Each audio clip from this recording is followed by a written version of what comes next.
So now we're going to use that pretty little house that Kristen sent me, and I knew I had another one, but that was all I had.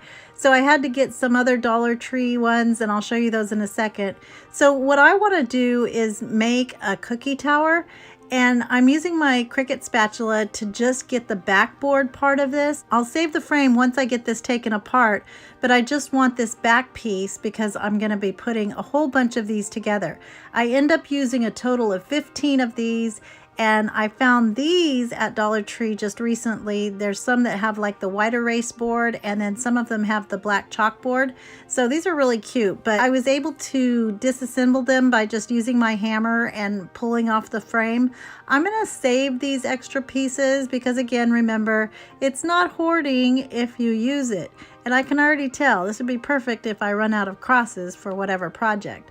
So I'm gonna be using my Cricut Joy and some contact paper.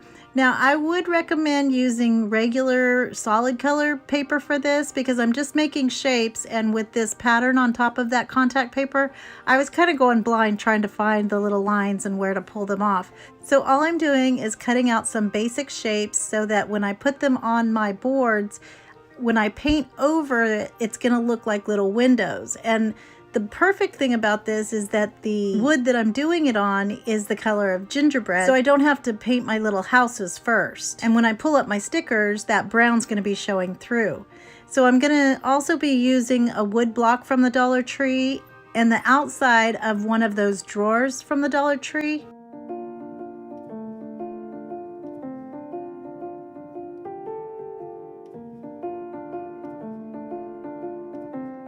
So to construct our tower, I'm using a wood round from the Dollar Tree, and then I have these hat boxes that I believe are from Michael's.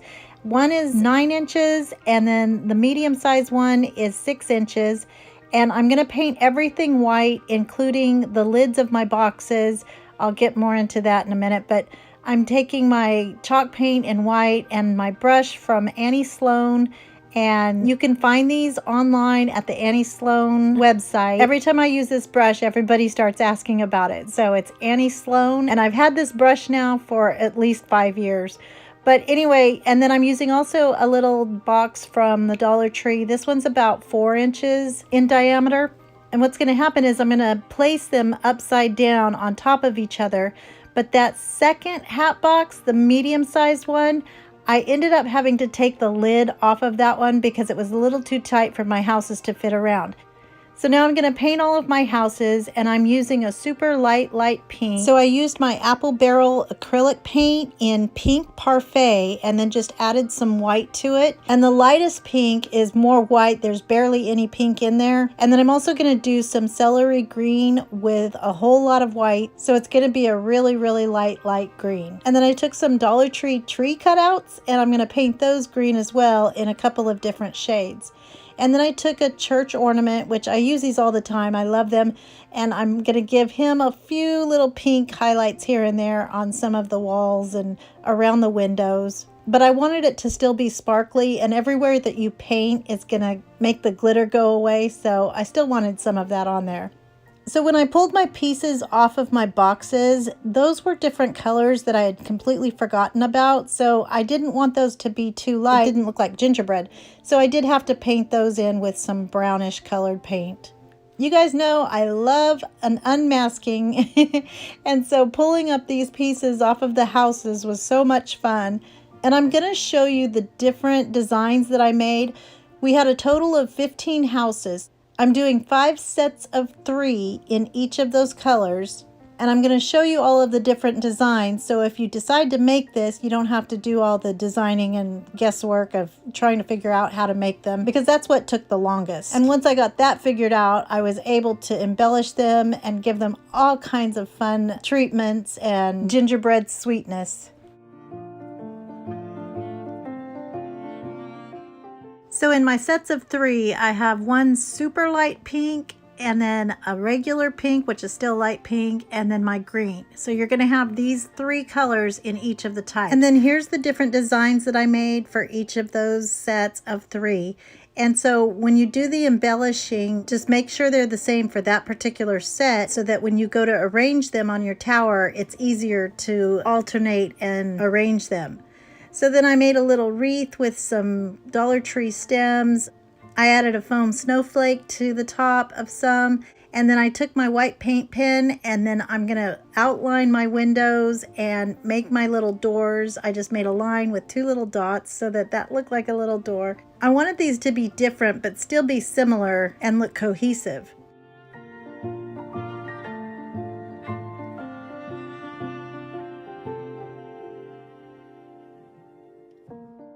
So then I took some pearl strips and cut those down, glued those to the tops for the roof.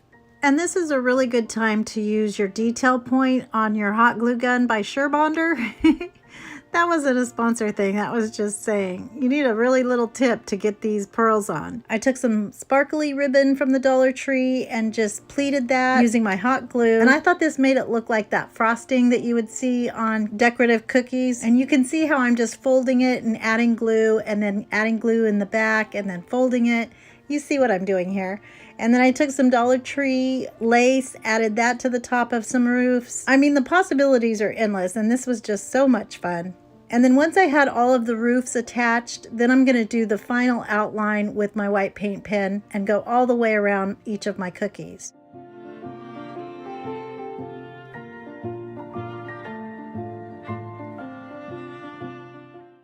So now it's finally time to assemble this, and I'm just using my hot glue and attaching my largest box to my wood round at the bottom.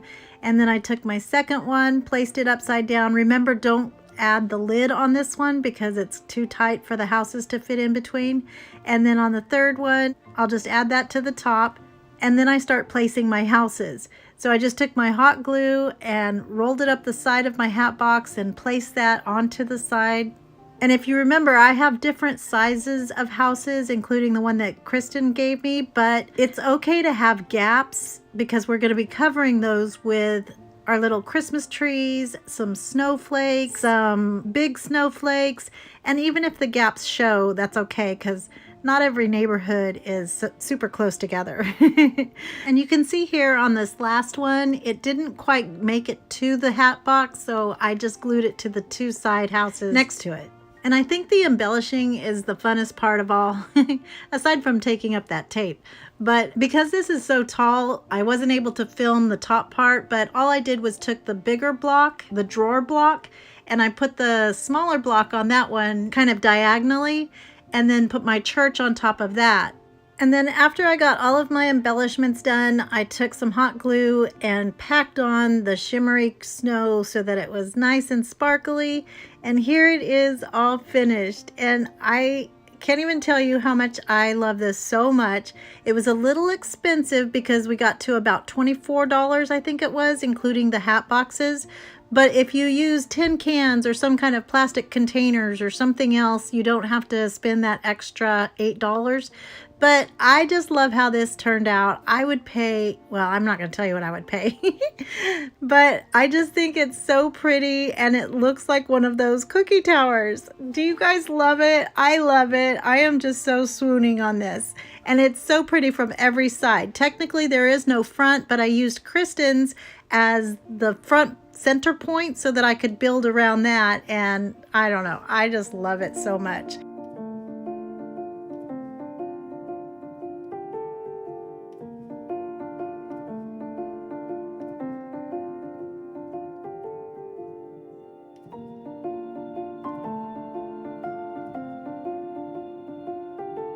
So my brother-in-law's sister, Julie, who I just consider my sister, sent me some beautiful pictures of a Facebook group called Ray Dunn Display Fun. And I was just mesmerized by some of the amazing posts and displays that were on there. So I wanted to do a Dollar Tree version of one of these. So I'm using a couple of snowflake ornaments and some of the crystal see-through or acrylic reindeer, and I'm just painting them with my chalk paint. I just mixed together some French linen acrylic paint from the Hello Hobby line and some ballet slipper, some white, and just made it all pretty and painted my reindeer. I gave it a little bit darker antlers and hoofs hoofs on them and just set those aside to dry.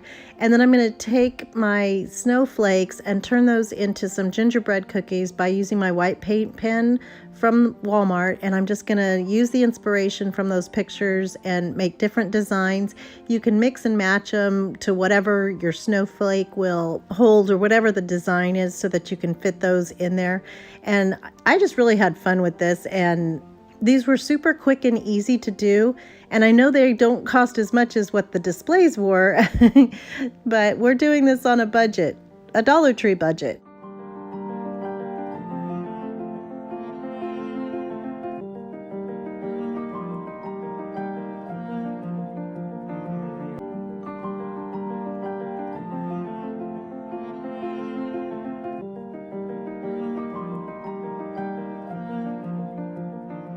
So once my reindeer were dry, I took the same paint pen and I'm just going to make little swirlies and go all over the place, add little dots to the side, and these little guys are so cute. I love them so much, and my little cookies.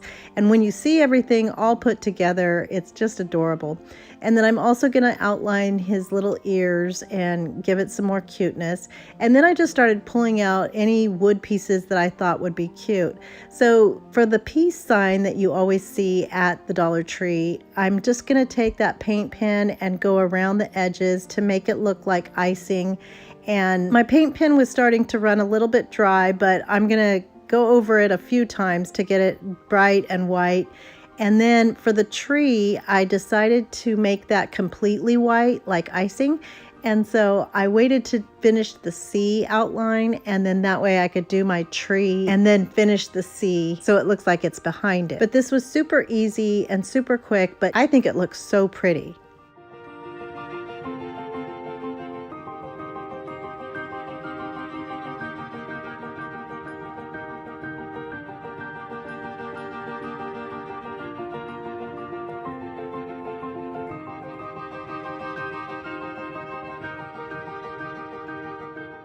So now moving on to the large snowflake from the Dollar Tree, I'm going to use my antique wax and just stain that up. And I want to show you, see how clean my work surface is right now? Well, stuff got really messy with all of these projects because I was working on more than one at a time. So I just wanted to show you, it started out clean, but then stuff started kind of gathering in on me and closing in on the area. You'll see that in a second, but I'm just going to glob that on there. I should have used a larger brush, and then just wipe it off with a paper towel. It was a little too dark, so I ended up taking more of it off with a wet nap, or the wipies, to get it a little bit lighter. And then I just did the same thing with my small light up snowflakes. So once my stain was completely dry, I just took that same mixture of color and I'm taking my paintbrush and kind of letting it do the work to make this look like an iced gingerbread cookie. And so I'm just kind of going in circles and letting some of that brown show through at the edges. And then I filled in all of the center because we're going to make this into a sign.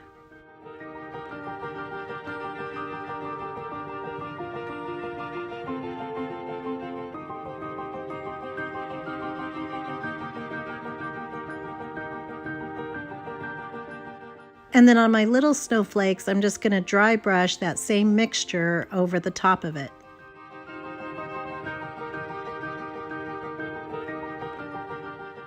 So then I took 10 of my little gingerbread cookie men and I'm going to paint them in different shades, but still very similar, all in that same color palette.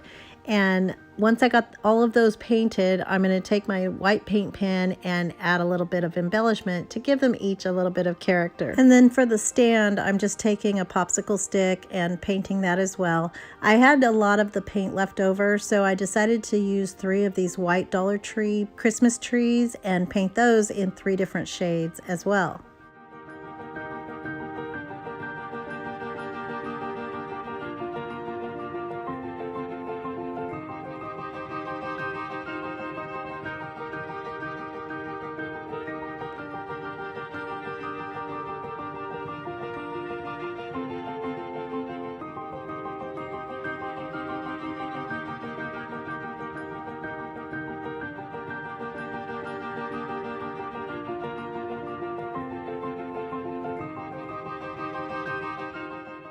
And now it's time to assemble them. So I'm using my E6000 with that detail tip, and I'm just going to place a little bit at the feet and then put them onto my popsicle stick.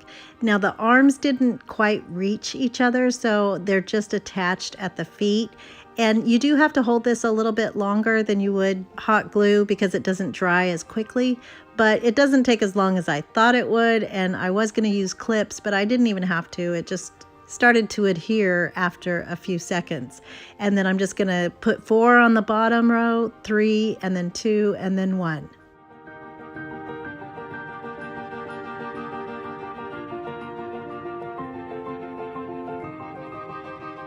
So now moving on to our larger gingerbread men, I'm going to turn one of them into a girl by removing his buttons and bow tie, and then I'll sand him down to get him nice and smooth, or her, I guess. And then on the other one, I'm just going to take off the buttons. I'll paint the girl with the pinky color and then the boy with a little bit darker, and I just added some antique wax to that to make it a darker shade. And see here where everything's getting really crowded in on my space and all messy. I even have my computer mouse in there. I didn't even realize it. But I'm just going to paint everything. And then on the bow tie for the boy, I made it the same shade as the girl's body. And then I also filled in his little hole in his head with some hot glue and just painted over it. You can still kind of see it, but you know, doesn't matter. And then I'm going to reattach the buttons. I painted those white along with the trim of each of the gingerbread people. And then I took the leftover ribbon from our candle holders, and I'm just going to fold that over in thirds and attach it in the middle. You could use the bow tie that you took off of her and use that as the bow for her hair, but I just wanted a little bit of cuteness, and otherwise I would have to throw this little piece of ribbon away. So I'm just going to tie that down with a little piece of jute twine and attach that to the top of her head. I also filled in their faces and made her a little lace collar. I don't know what happened to that footage, but you know how that goes. And then I used the back of my sponge brush to dip into my paint and gave them sweet little rosy cheeks.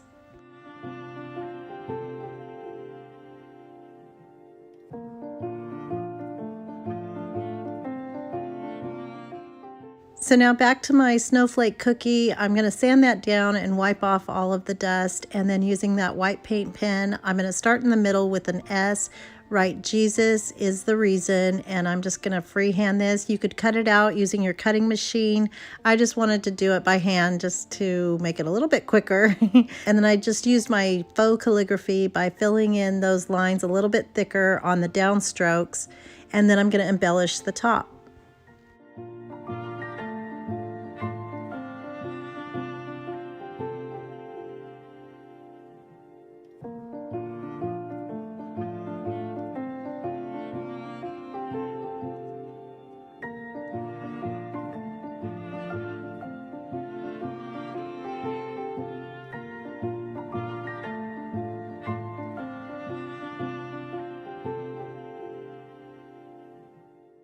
So I'm just adding some jute twine to the top hole of my snowflake and tying that in a knot.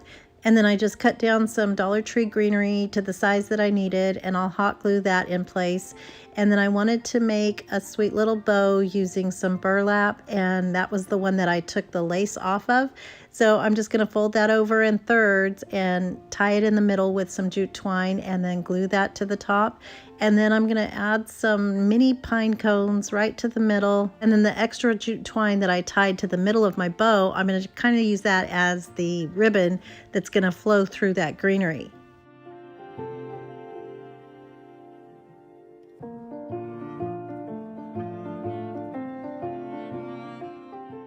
And here's everything all finished, and I am so in love with how this turned out. And this just goes to show you, you don't have to spend a whole lot of money on beautiful decor for Christmas. I'm so close to being finished with my decorating, and I'll give you a tour of everything and how it turned out. I'm so sorry for my stuffy nose, but I love all this, and I hope you like it too.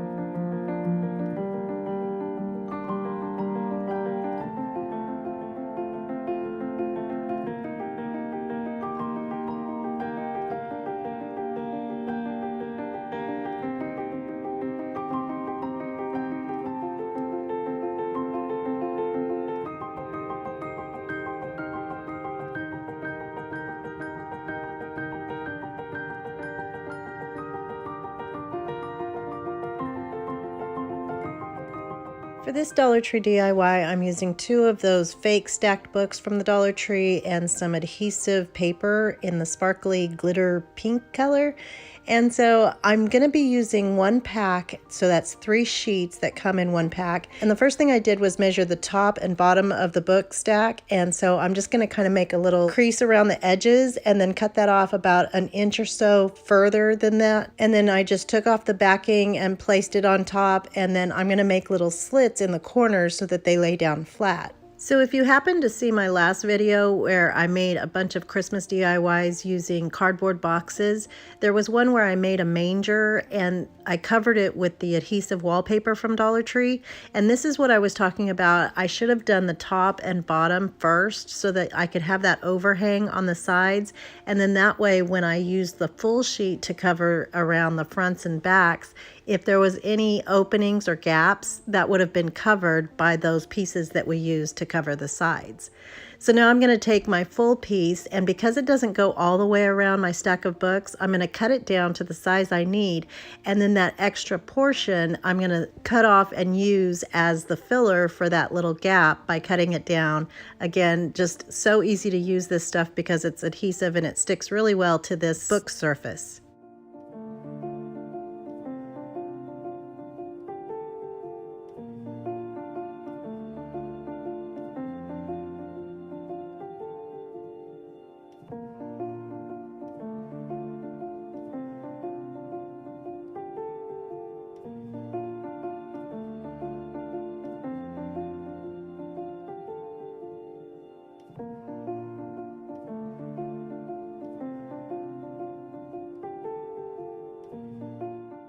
So after I wrapped both of my boxes, I wanted to make these look like gifts or presents, but I didn't have the right width of ribbon that I wanted to use that was proportionate to the size of the gifts. So I took the lace off of Dollar Tree's burlap and lace ribbon, and then that was the exact size that I needed.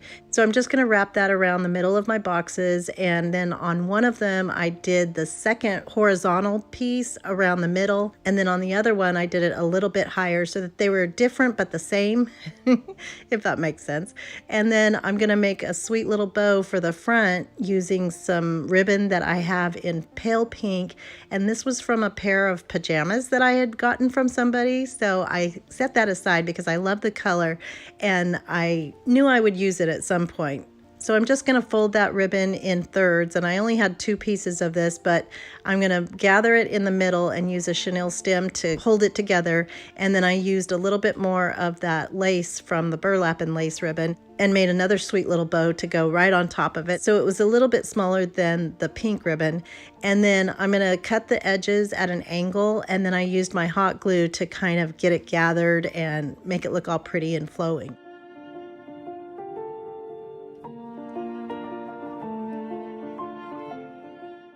So then to embellish that a little further, I used some Dollar Tree greenery and just cut off the tips and then hot glued that here and there. And then finally, I'm going to use some Dollar Tree wooden gingerbread cutouts and glue those on top of there for even more cuteness.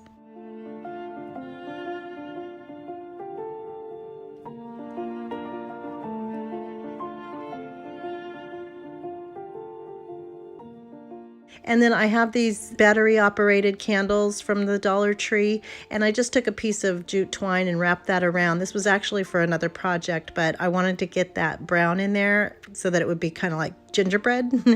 And then I did decide to give it a little more Christmas goodness by brushing on some Mod Podge at the bottom and then dipping it into that sparkly faux snow. And then I just put my candles on top and it was done. And here they are all finished, and I think these are so pretty. I wanted this all to be one big vignette. This paper was a little bit more pink than I had intended, and it didn't fit on the shelf that I wanted my gingerbread display to go on, but you'll see that at the end of the video with everything all put together. But I love it, and I hope you guys like it too.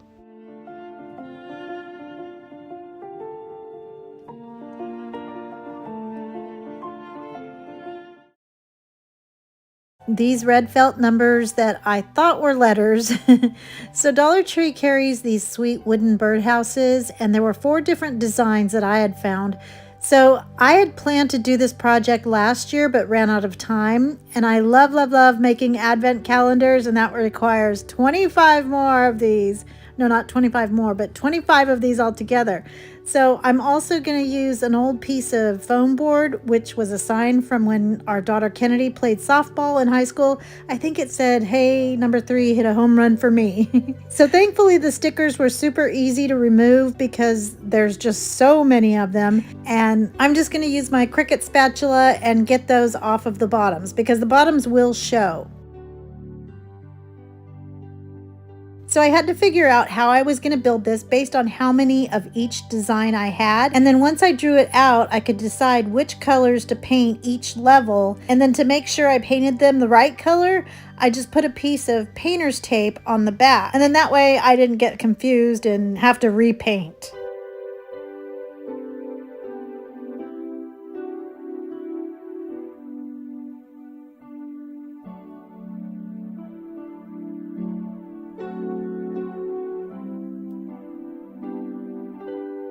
So I started with my white chalk paint and added a little bit of burnt umber to it to make the lightest shade of brown. And then once I got those houses painted, I added some more brown for a medium shade, and then finally mixed even more brown to make the darkest shade.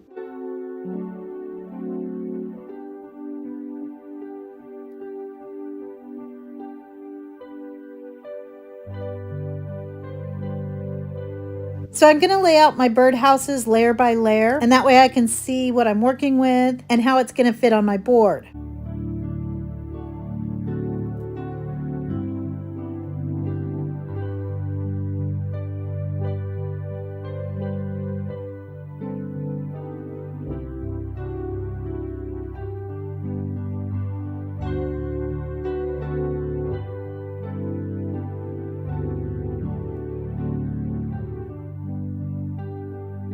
And then I made a line right under the longest row, right above my trunk at the base of my tree, because making sure that row is perfectly level will help me keep the rest of my tree level. So now I'm going to add my numbers to my houses, and I just worked around those little pokey outy things on the front, I guess the perches or the birdie front porch, whatever you want to call it. Now, if you do this project or any advent calendar using these felt numbers, you will be short 3 number 1s, so you'll need 2 packs. I didn't have another one, so I just cut them out of some red felt. It doesn't match perfectly, but that's okay. And then using my white paint pen, I started doing the fun part of designing each of my houses and decorating them.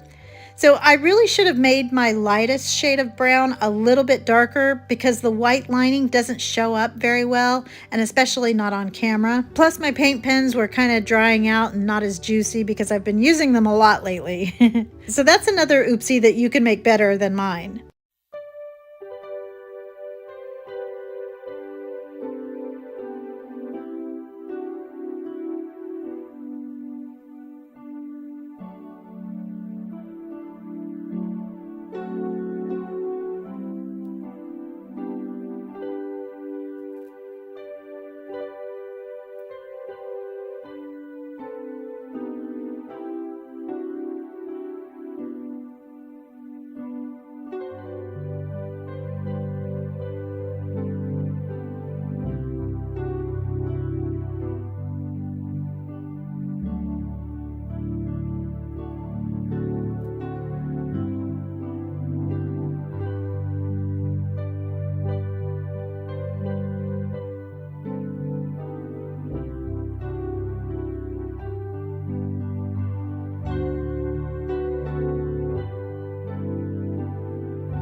sides of the outside birdhouses, the ones that show, on the left and the right, I added the words, "Oh, come let us adore him," for some more cuteness and to add some more Jesus.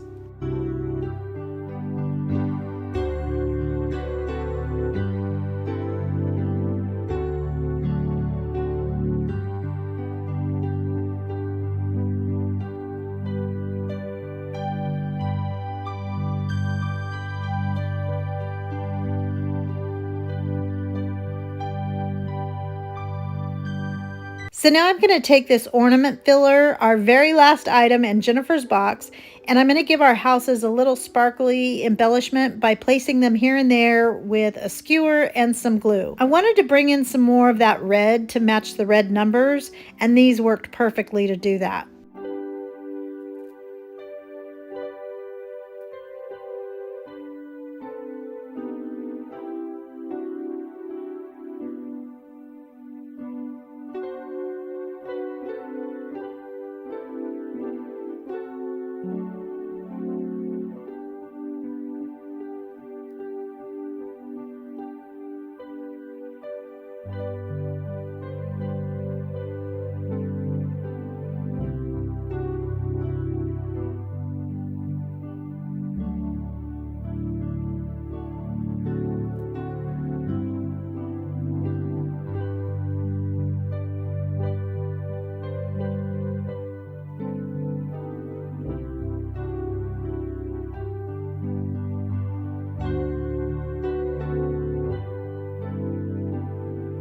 So because the lightest birdhouses still weren't making my eyes very happy, I cut down some striped and polka dotted Dollar Tree Christmas straws.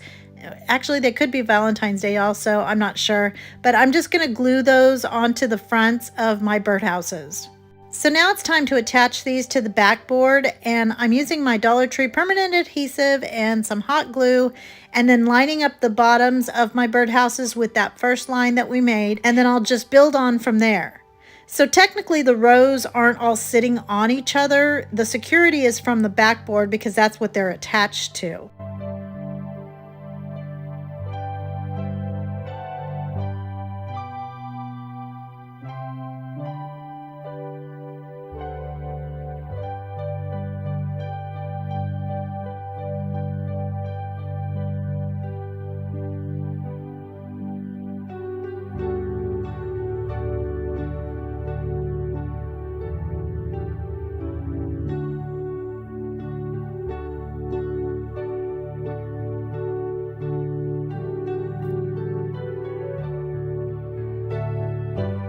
And then once they're all glued down, I used my utility knife to cut around the outline of my tree.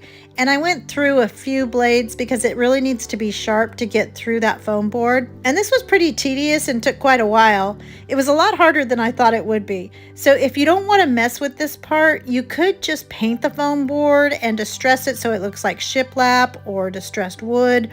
Or you could do like a candy cane stripe, or I don't know, even maybe painted trees in the background, make it like a scene or a Candyland scene or something, all gingerbread. I think that would be really cute. But I was glad that I took the time to trim it down. I think it looks really good.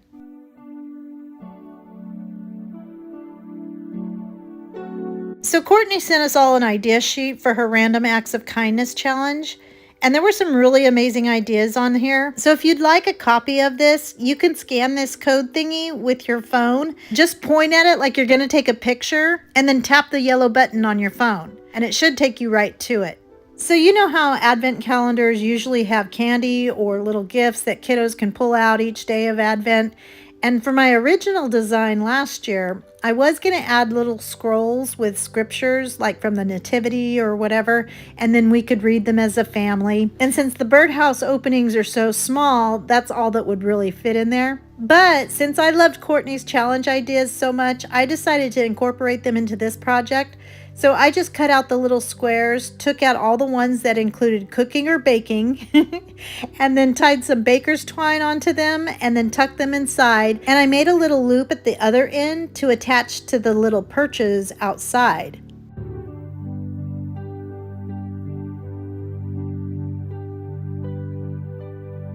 And then I added a little glittery foam star to the top of my tree, and it was done. And here it is, all finished, and I am pretty in love with how this turned out. I'm gonna have to cut off my fleshly self when I see it go, but I know it's going for a great cause.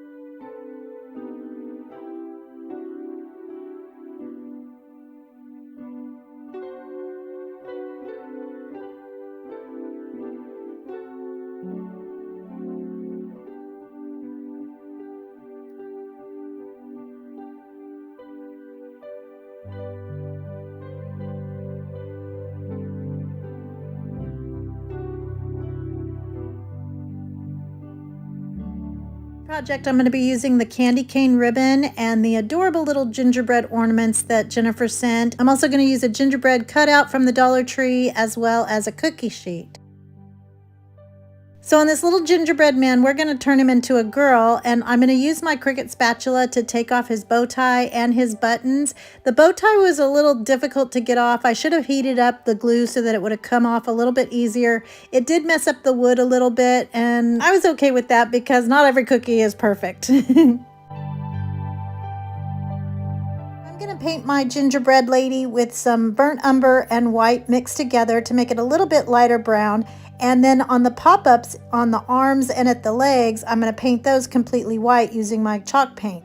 And I did this on the back as well. And I like the look of the blended paint, so the white wasn't completely mixed in with the brown. There were some, areas of white. So I just think that looks like highlights and makes it more interesting.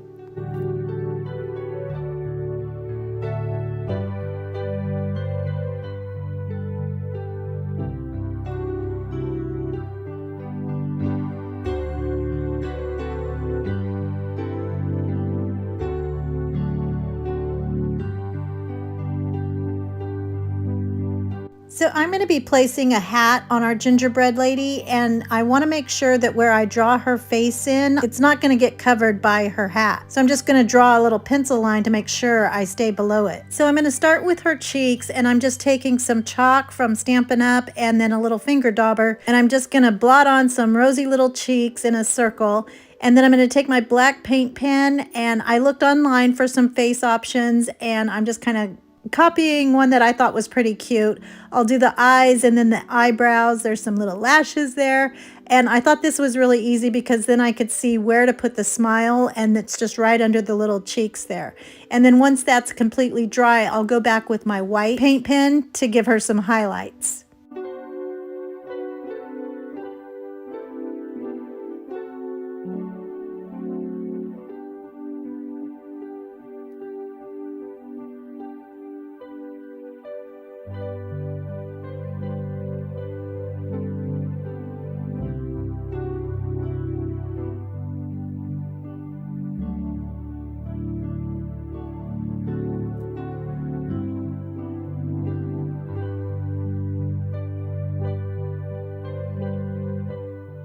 And I'm always so nervous about doing eyes and making sure they're the same, so I almost forgot her sweet little nose. So I just used some crimson chalk paint and then highlighted that as well. So now it's time to dress her up, and I'm cutting out little pieces from this fabric from the Dollar Tree, and it's a very small piece and it's very light. So I just let it stay doubled over. I didn't even iron it because I'm going to glue this all down and piece it together.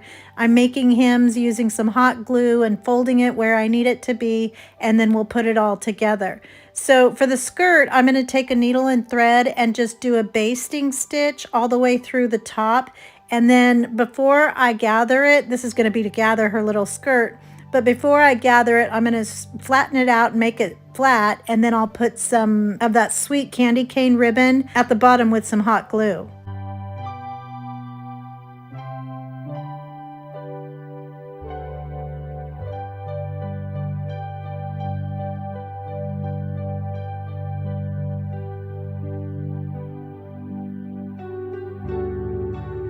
And then to gather it, I'm just going to pull that piece of thread and then make it to the, gathering that I want and then glue it on the back.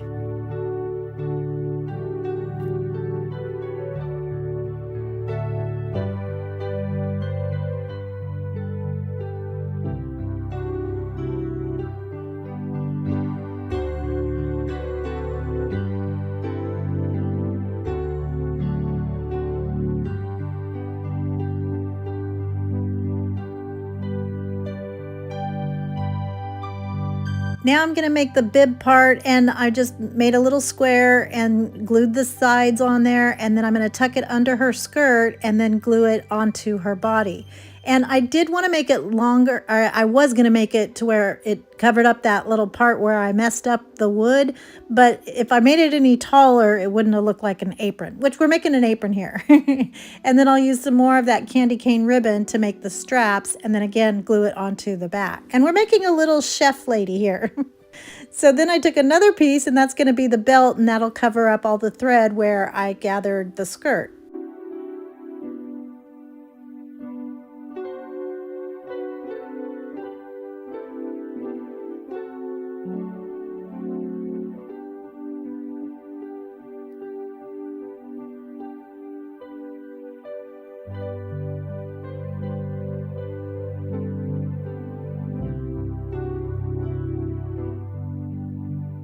So now for her hat, I'm going to take the doubled over fabric and then double it over again. So there's actually 4 layers of fabric, which is a little hard to cut through, but I'm just going to round that up and then kind of scrunch it in the middle. And then I'll glue that to the back of her head and then onto the front. But on the front, I'm going to just kind of, pleat it and get it mushy and look like a chef's hat. And then I'll come back with another piece to cover up all of the scrunchiness that I did at the front.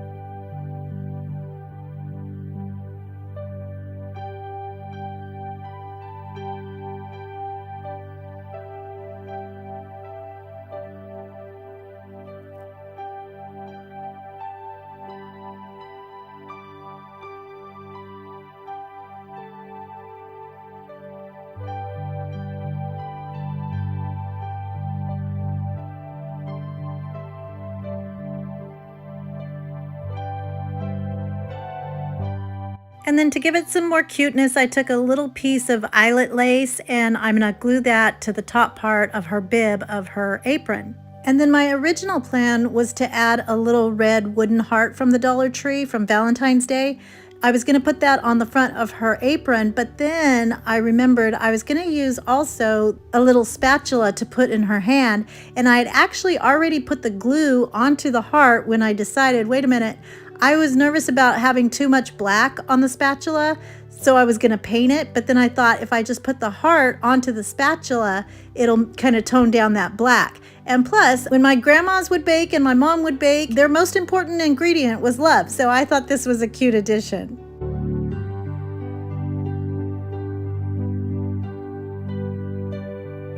So now I'm going to take my white paint pen and give her the gingerbread outline that she should have had before she got dressed, but I completely forgot.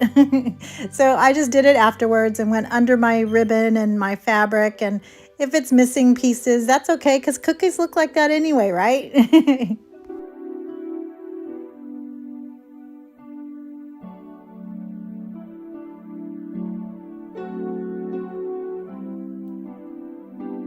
So now I'm going to measure my cookie pan and see the area once she's attached. She's not attached now, but I just placed her there so I could get the right measurements. And then I went on to my Cricut design space and found a really cute design, and I'm going to use some red vinyl to cut that out. I'll weed it all out and then put my transfer tape on top, pull off the backing sheet, and then attach it to my cookie pan. And because the cookie pan is so porous, you really need to make sure that wherever you touch, it's going to stick right there. So be sure you get it right the first time.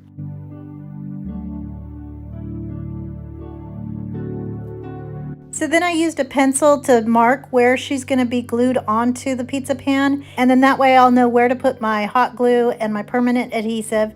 And I want most of her on the little handle part of the side of the cookie pan so that there's a lot hanging on to the back of her. And then I'll attach my spatula in one hand, and then on the other hand, I'm going to attach one of the ornaments that I thought, this is how this all started, I thought they resembled little cookie sheets, and I think that's what they're trying to make it be. So anyway, I'm going to take the rest of my ornaments. I used some permanent adhesive and hot glue again, and then added little magnets to them. And now these can be used as little menu holders or recipe holders if you were so inclined to bake during the holidays.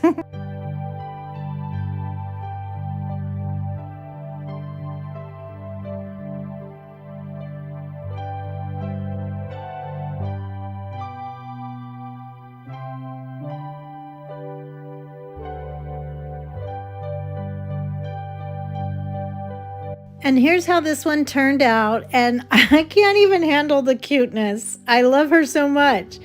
And it's also functional, and you can hold your recipes on there with the magnets. This is one of my mom's famous recipes, her macaroni salad, and it's in her handwriting, which I love. And then you can take the extras and just put them on the side for decoration, or I don't know, maybe you have a lot of recipes. But I love how this turned out, and I hope you guys like it too.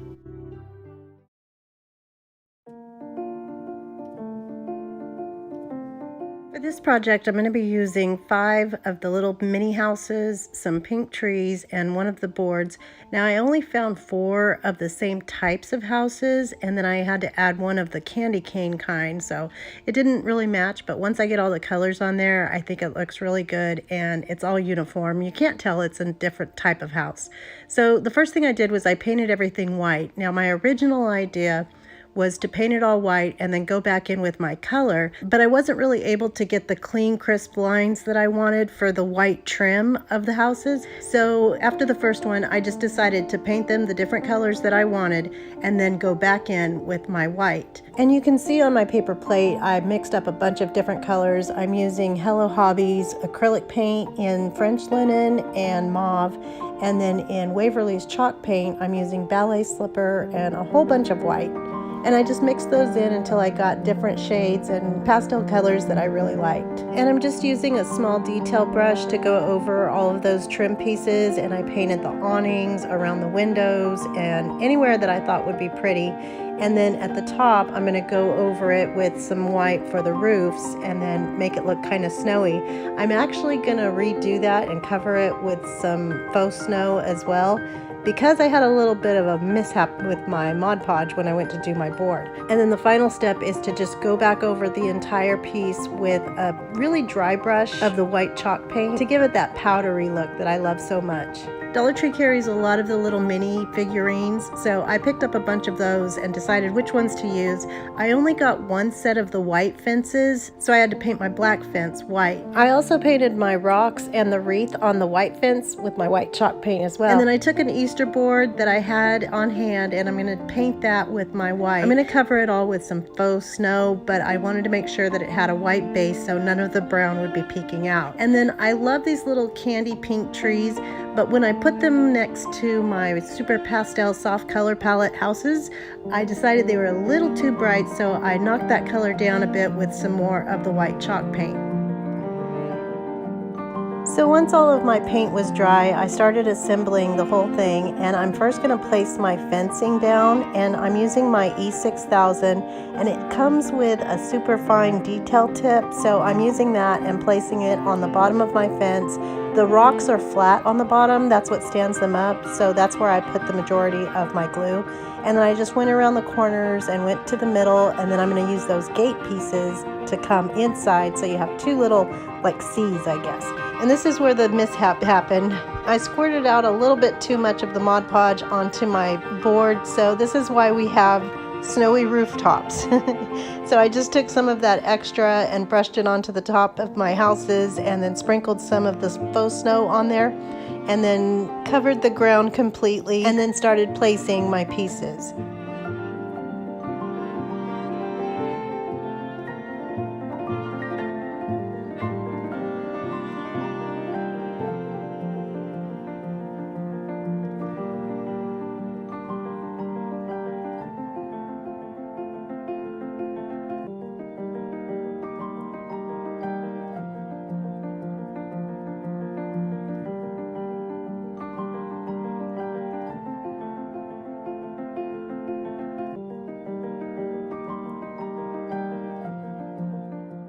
And here it is all finished, and I love this so much. Something about miniatures just takes me back to my childhood. I think it might be because my grandpa made my sister and I a dollhouse when we were younger, and so dealing with the littles are just so fun and therapeutic. You can see I painted all of the little pieces in coordinating colors. There's no rhyme or reason to it. It's just so therapeutic to paint everything and get it all pretty. And then just placing it in front of a centerpiece that I did, I think last year, with the little grove of trees on another board for a centerpiece. Anyway, I love how this turned out, and I hope you guys like it too.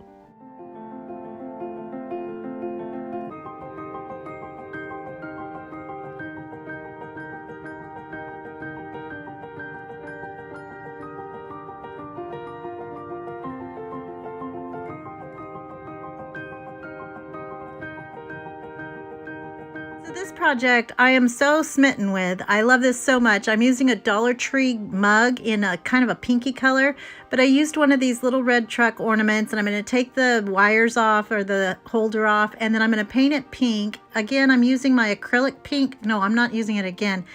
I did a project just a minute ago with the pink, but you guys haven't seen that yet.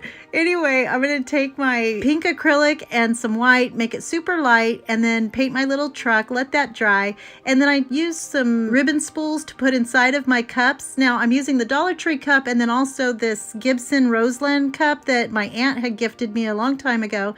You can use whatever coffee cups you have, but I'm going to paint the top of my spools so that you don't see any of the letters poking out. It's all going to be covered up, but just in case anything peeks out. And then I'm using my Christmas ornament from Dollar Tree, and yes, I'm abusing my scissors. I shouldn't be doing this, and I do end up using some cutters instead, but I'm going to cut the base off so that it fits inside on top of that spool in my mug, and then I'm going to glue that down with some hot glue. I trimmed off my little mini bottle brush tree from Dollar Tree so that it would stick right next to my church and didn't lean over, and then cut down the bases so that they would fit snug as a bug in a rug.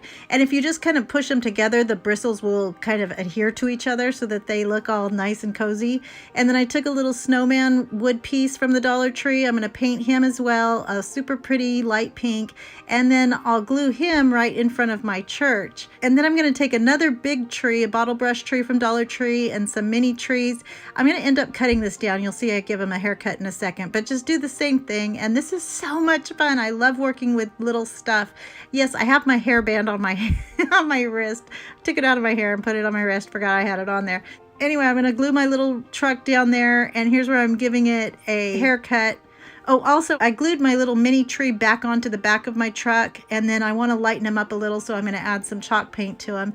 And then I took some Mod Podge and just globbed it on there and brush it around, and then throw some of my sparkly snow from the Dollar Tree on there to just give it a little base. I'll keep adding more to that as we go, but a lot of it's going to be covered up by some mini ornaments in pinks and whites. And I'm also going to take some vase filler, and I just pulled out the white ones. These are from Valentine's Day, I think, but they have pretty sparkles all over them, so I'm just going to glue those all around. And to get the ones tucked in there and take that top off, I just used my pliers, or what are these called? Dikes, I think, or I don't know, wire cutters. I'm going to pull that off and then just poke those around here and there. And then I'm going to take some of the Christmas greenery from Dollar Tree and cut off the tips so it looks like little teeny ones. Just put those together and make them kind of stick out from the bottom in the front. Glue them all in, and then I'm going to do the same thing on the other one. I just love this so much. It looks like little bubbly wonderland. I don't know, but I love pink and white together. So once I get done with that, I'm going to take some baker's twine from the Dollar Tree, and this is that really pretty sagey green or moss green or something. Wrap that around my cup a couple of times, and then tie a sweet little bow in the front, and it's done.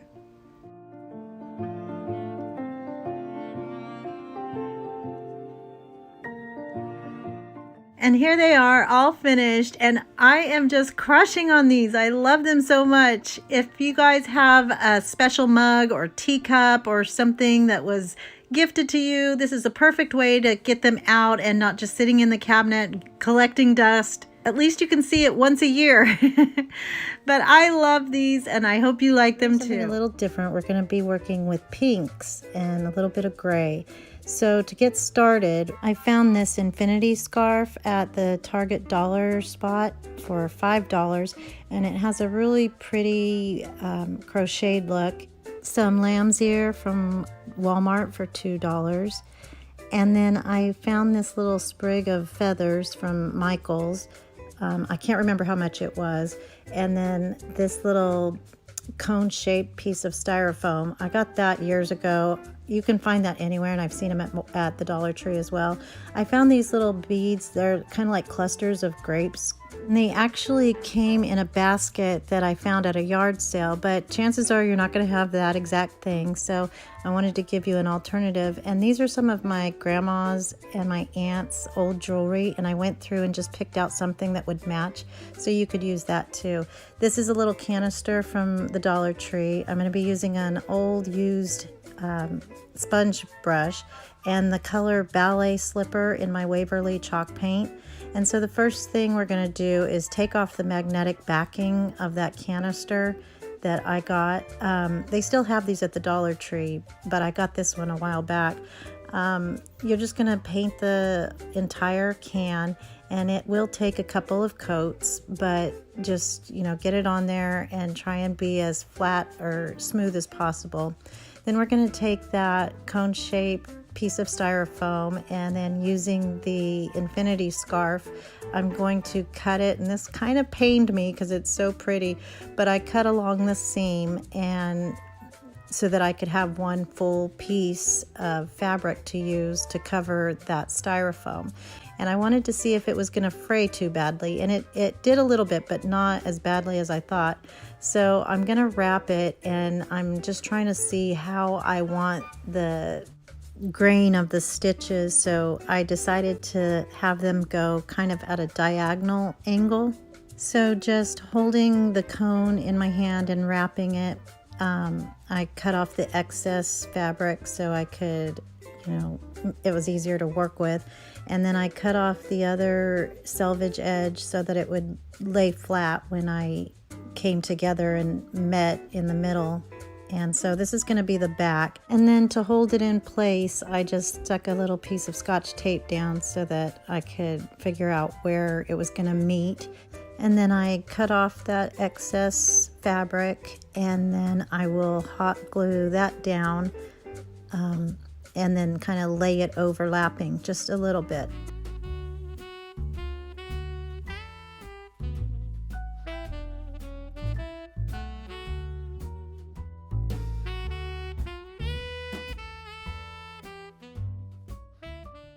Then after you get it all together, you're just going to snip off the top, the excess there, and then I'm going to go around the bottom, and one side of my scissor blade is resting against the styrofoam, so I'm just cutting all the way around to get rid of that excess fabric.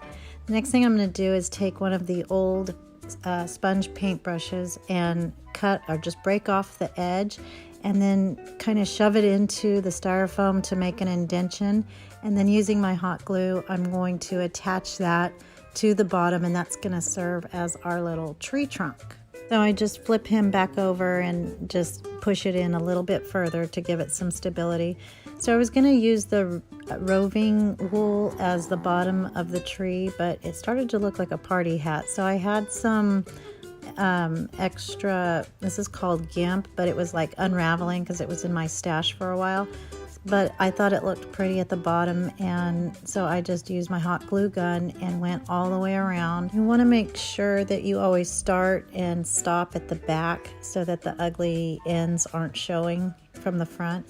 I ran out of glue stick, and so a quick tip is to put a little dot at the edge or at the end of the stick so that it sticks to the other glue stick and doesn't fall out on you.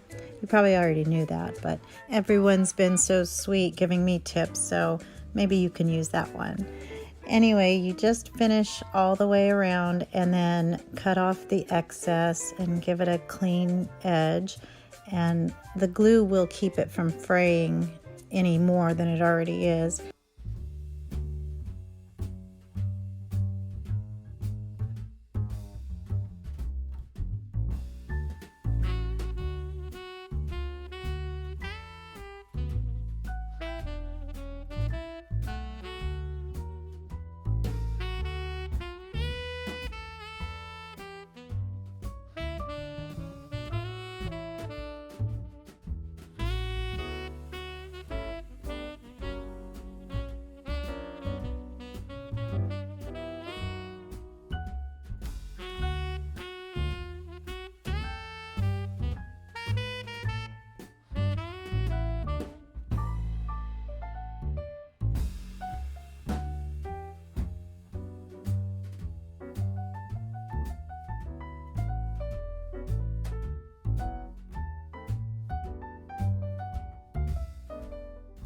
For the Christmas tree, I wanted to take a couple of feathers from this pick, and so I just pulled off a couple of the white feathers and hot glued it to the top.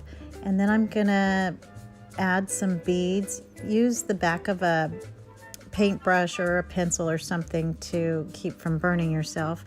But I took a little cluster of those grapes, and then using a skewer, I wrapped it around after I broke it off, and I'm gonna stick that into the top and secure it with some hot glue, and that'll be our cute little topper. And then the little feathers kind of went side to side, so I didn't like that, so I just kind of fed it up through the little beads, and I think it looks really cute. So now for the base, I took my utility knife and just cut a little X into the plastic and shoved the paintbrush handle, or our trunk in this case, in through that, and it is pretty secure. But then to secure it even more, I just put a dab of hot glue at the bottom of the canister and then closed it back up so that it would stay in place and straight. And then for the base of the tree, I'm going to take some of the lamb's ear and I'm just going to cut off some leaves individually. And I had gotten one that was a little too big, so I didn't use him, and then ended up using some smaller ones that were still in a cluster from the top of the branch, and hot glued those down kind of to the side, so it was not just in the middle. And so then I took some more of those beads, the little crystal beads,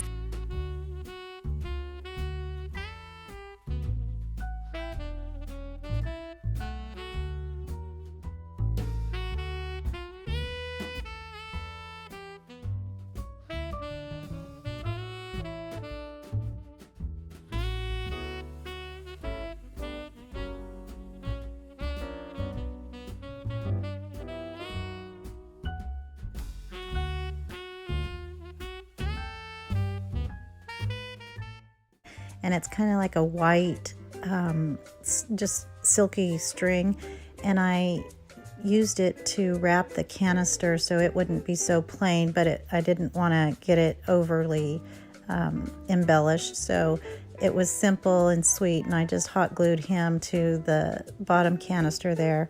And you could use anything. You can use string, ribbon, whatever, but I just had this because I like to keep everything. So now for our next tree, we're going to use this roving yarn, and a viewer told me that roving yarn is just yarn that hasn't yet been woven, and so thank you for that. I didn't know what it was, so I'm going to use a megaphone, and I don't know if you remember this little finial that we got from our cloche video. I'll link that video down in the description box below, but it happened to fit perfectly on top of the megaphone. And then I just have some ribbon, my little spatula and scissors, and then some more of those little beads. And I took the sticker off of the megaphone. These were used for my sister's 50th birthday party that I've also mentioned, where the theme was cheerleading, because she used to be a cheerleader in high school. So I'm going to start by just hot gluing some of that roving ribbon or yarn on the top of that megaphone. And I didn't want to glue the finial because it's so pretty. I didn't want to make it permanent, so I'm just going to set it on top. So I wanted to give it a nice little snug nest to rest it on top, and it stays perfectly. And then I'm just going to start wrapping that roving yarn all the way around, but I didn't want it just to be flat, so I'm going to hot glue it every now and then, but I'm going to wrap it over itself in some areas so that it gives it just kind of an uneven texture. Now right here, I want you to notice that I'm looking at this roving yarn, and I took the wrapper off of it, and I noticed that weave of kind of a crisscross pattern, And some of you were asking how I get my inspiration or where I get my ideas. And that was a moment of inspiration because I'm going to use that pattern in another DIY. So as I'm wrapping and making this particular project, my brain is thinking about my next project. So just as an FYI, a little insight to my brain. So now I'm going to just tuck in the end of that roving yarn and make sure that he's all pretty, and then I'm going to add some of those jewels again, or the beads, the glass beads, and those I'll be using as kind of the ornaments.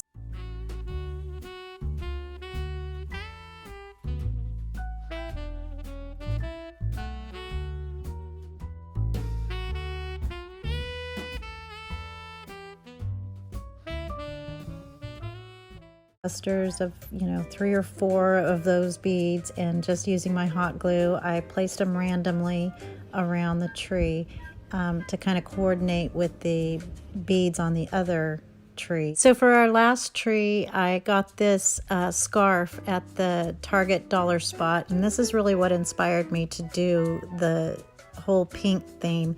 It was $7, but I really loved the pattern and colors. So this cone that I'm going to use, this was from the Candyland video that we did for my granddaughter's trunk or treat, and he was about the right size that I wanted, so I'm going to recycle him, and also using some more of these crystal, and I said glass beads, but they're not glass, they're like plastic. But I'm also going to use the inside of a wrapping paper tube, and we're going to cut that down and make that the tree trunk. Some more lamb's ear, and I think I didn't even actually end up using that. Then I'm using cardstock to fix my cotton candy cone as well. And then I'm using some Waverly chalk paint in ballet slipper, and then the usual supplies. So the first thing I'm going to do is take off all the batting that we used on the cotton candy display, and I'm going to cut off the end where all the glue gun is, or the hot glue is. And then I wanted to show you my bracelet my granddaughter made me. That's so sweet. And so after I get the bottom free from all the excess glue, I'm going to use my Scotch tape and kind of give it a new base by wrapping another piece around it and just taping it so that it has a larger bottom. And so I just kind of finagle it around and make that cone shape more pronounced and longer. And I want this tree to be the tallest of the three, the trio, no pun intended. So after I get it all taped down, I'm going to cut around the bottom just to give it a flat place to stand. And this never happens, but it turned out straight the first time. But now I'm going to take the scarf, and it's so pretty and so soft, and I was kind of sad to cut it, but I'm still using it for so many things.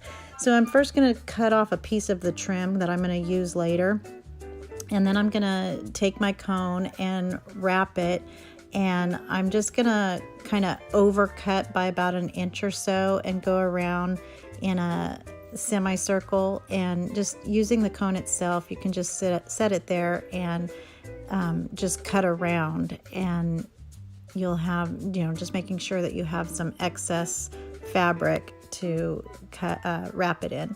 So then using my hot glue gun, I'm going to place a line down and then stick your hand inside to push it down from the cardstock side and wrap it around. If you see those wrinkles, we'll be getting rid of those when we attach it on the inside at the bottom. So now I'm going to hot glue the little edge, and I wanted these little fringes, even though it's going to be in the back. I thought that was a cute little touch, and it's also the selvage edge, so it's not going to fray. So just hot glue that down all the way.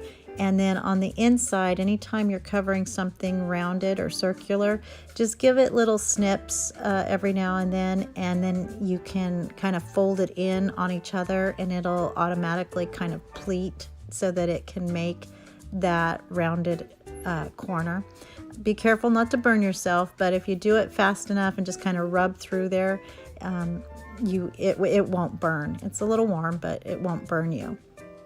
So now we're going to add some a trunk to him, and I'm going to use my utility knife to cut down the inside of that wrapping paper tube. And I first measured to see how tall I wanted him, and then using the scrap leftovers from that infinity scarf from our first tree, I just attached him and then rolled it over and hot glued it to the other side. This ended up being a little thicker of a tree trunk than I wanted, so it looked more like a, I don't know, redwood sequoia. And so I end up using a smaller tube and just went through this same process. But you'll see here, you don't have to actually cover it all the way to the top, because it is going to sit, you know, it's going to be covered by the tree itself. But anyway, I change my mind all the time, so just be flexible and see what you like and what you don't like. But here I attached it to a piece of wood that was actually from when we got a couch a long time ago. It was stuck in the packing as part of the, I don't know, at the bottom. I mean, they were resourceful in using their packing items, but again, using anything you can find and thinking that, you know, it's not hoarding if you use it. So now I'm going to use that fringe, and I folded it over to give it a clean edge, and then I'm going to attach it with my hot glue at the bottom for some cute little fringe. And the fringe itself wasn't exactly even, but I kind of liked that. And so I like the unevenness of it, and it's a tree after all, so nature's never perfect. So just go all the way around, and again, making sure that you finish in the back so that it's not shown from the front. And I just kind of gave it a clean edge by folding it over itself. This ends up not mattering, as you'll see pretty soon, but here he is on top. And I'm going to use the roving wire again, a roving yarn to coordinate and kind of tie in the other tree. And I first put 4 loops on him, or 4 circular rounds, but then I decided that that was a little too much, so I undid him and then just did 3, and I think it looks a lot better because the other was just a little too busy. So I cut him off and attach him to the back, and here he is. Now I'm going to use the beads again, and this time I'm going to attach them into the top of the cone, and there's the little hole. And using my glue gun, I give it a little bead of glue and stick the wire into the little hole, and then put the little fringes back up so that it's camouflaged there. And then I'm going to add some, I knew I wanted a topper, but I took this Dollar Tree ornament and kind of disassembled him, and I found a piece that I liked that was the right proportion.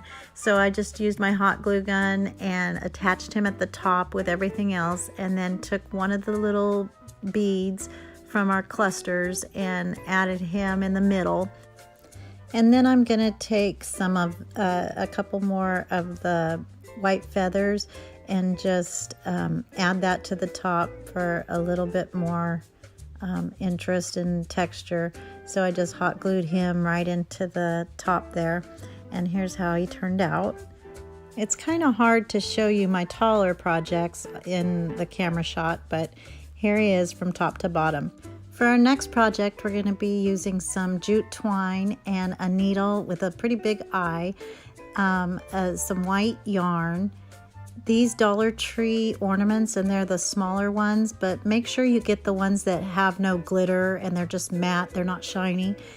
Some ballet slipper Waverly chalk paint, and a foam brush from the Dollar Tree also, a little hammer or something to bang with, your wire cutters, and scissors and glue gun. And in order to not damage your work surface, a self-healing mat or something to protect it. So we're going to start with these little ornaments, and I just pulled off the little tops, and then using my wire cutters I'm going to actually squeeze the top and then pull, and it comes off perfectly in a little circle.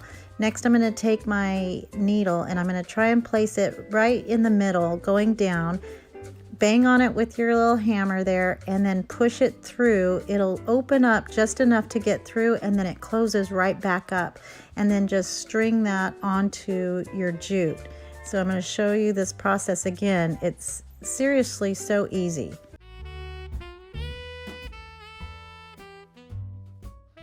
And here I'm showing you I'm just not strong enough to get it through, so if you just put it onto the mat and push it through, pushing the little ornament down, it'll again go right through there.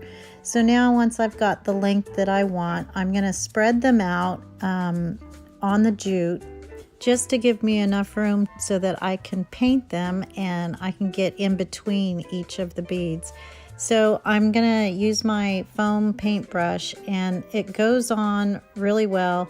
I decided I was gonna try and at least save my nails, and my sweet friend Mindy at Diva Nails will thank me for that.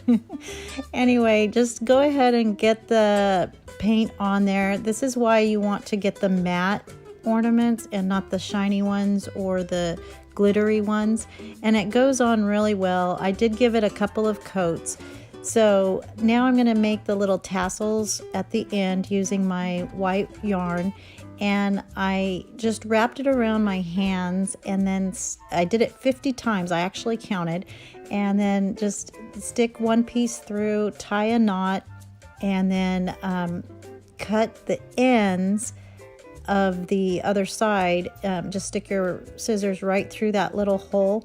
I'm sure there's an easier way to do this, and actually my hand wasn't quite big enough. I would have liked to have had it a little bit longer, so you can use like a piece of wood or anything laying around, a small box. I could have used the ornament box that the ornaments came in, but anyway, just go ahead and tie a little knot about a quarter of the way down and get the ends cut so that they're all kind of equal in length, and then just tie a knot to the end of the bead with the jute there, and once it's secure, then and you get it the length that you want as far as how far it is from the end, then you can go ahead and cut off the excess strings and then again attach it with the jute and then cut that off. So then I didn't show, I'm doing a second one for the other side, and so this is the way after I attach it and get him all cut and straightened out. I'm gonna wrap it with another piece, and you could do this with like some pink yarn, would be cute too, but I just wrapped him where it's going flatly to make like, you know, a tassel. So here I am cutting off the excess and making it straight and even, and I think he's a lot cuter. But anyway, to cover up the ends where I attached and all those knots and everything, I used a little like straw that was from a balloon, you know, the Mylar balloon thingies. Anyway, just using my utility knife, I cut it off, and be very careful with this, and then I cut a slit right down the middle, and then just covered the mechanism of where I attached the tassel to the beads. And can you see how the first tassel I made is a little bit like wrinkled? The yarn was from the middle of the spool, and the other one was from the outside. So just note to self, I'll just have to use the outside next time. So for our final project, I'm going to use this Dollar Tree big truck, and I realized that the front fender was missing, so I'm going to have to replace it and do a little body work with this piece of white scrap foam, and I'm going to use some jute twine, some of that Dollar Tree ribbon, some Waverly white chalk paint, and the chalk paint in Ballet Slipper again. And this was a bow that I got from my aunt who's now deceased, and it's got some pretty greenery on there. And she used to always wrap our presents with beautiful just garnishes, and she's actually the reason why I'm a crafter. She was the craft goddess is what we used to call her. So this is a little sentimental too. So I'm also going to use a pine cone, my Cricut spatula, a pair of wire cutters, scissors, and a glue gun. And so the first thing we're going to do is dismantle the truck, and I had to take off the front fender so I could use it as a pattern on my white foam. And then I made sure that that one fit the front. You won't have to do this, obviously. Just make sure that you find a fully loaded truck that has all of its parts. So now I'm going to take off the Christmas tree, and it was down pretty well, but I finally, through a little bit of finagling, just got it to come up. Now I'm going to take off the glitter from the front of the truck, and I found that instead of sanding, it's so much easier to use that Cricut spatula that I use for pretty much everything, and it comes off really well. Then I'm going to just take a Clorox wipe and wipe it down and wash my truck, and then wipe it off with a paper towel and clean your surface because it gets a little messy. So then I'm going to take my Waverly chalk paint in the ballet slipper. I love this color, and just paint my entire truck. And I put it on top of an empty ribbon spool so that I could get over the edges, and it just made it a little bit easier.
My Waverly chalk paint in Elephant, but it was a little too dark, so I added some of the white and just mixed it together in a little bowl. And I get all of my paints at Walmart, and they're, I find, the cheapest as far as the cost. And so I just painted both of the fenders in this lighter gray color, and I'm going to also use that same color for the top part of the truck, which would be the cab and the hood. And it's kind of easy to do if you use a light hand, so that because it's raised by another piece of wood, and so it's, you know, it's easier so you don't get any of the gray onto the pink part of the truck. And then again, just make sure that you get all the sides as well.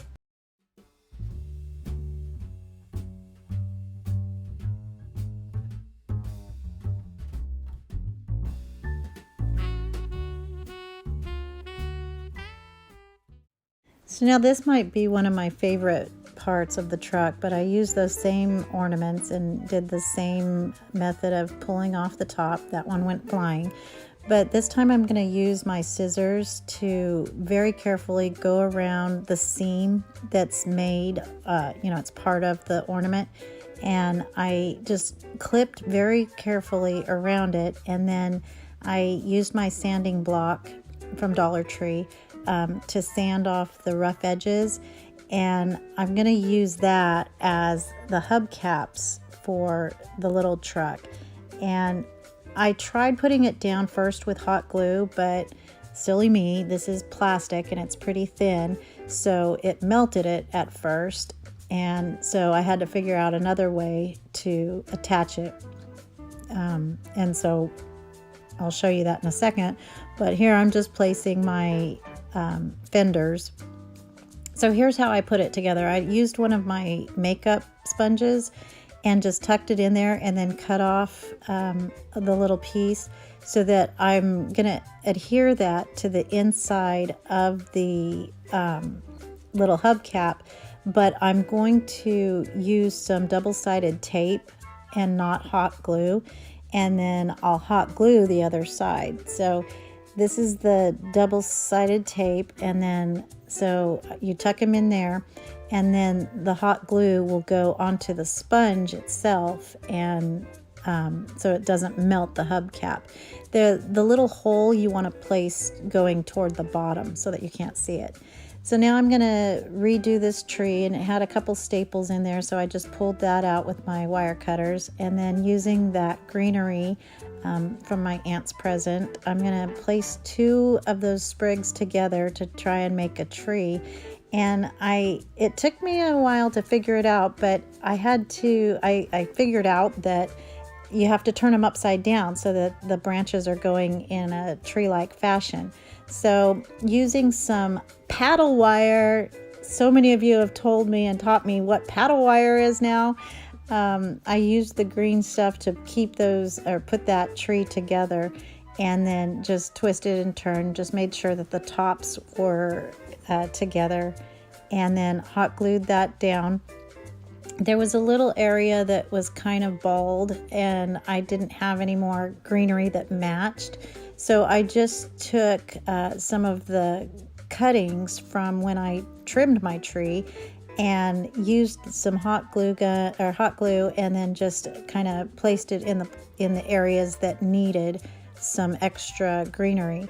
So I'm checking to see where it's gonna fit into the truck and what's gonna show, so that it lays right, and where I'm going to glue it and where it needs greenery. So here's where I'm adding some of the cuttings to the tree to fill it in.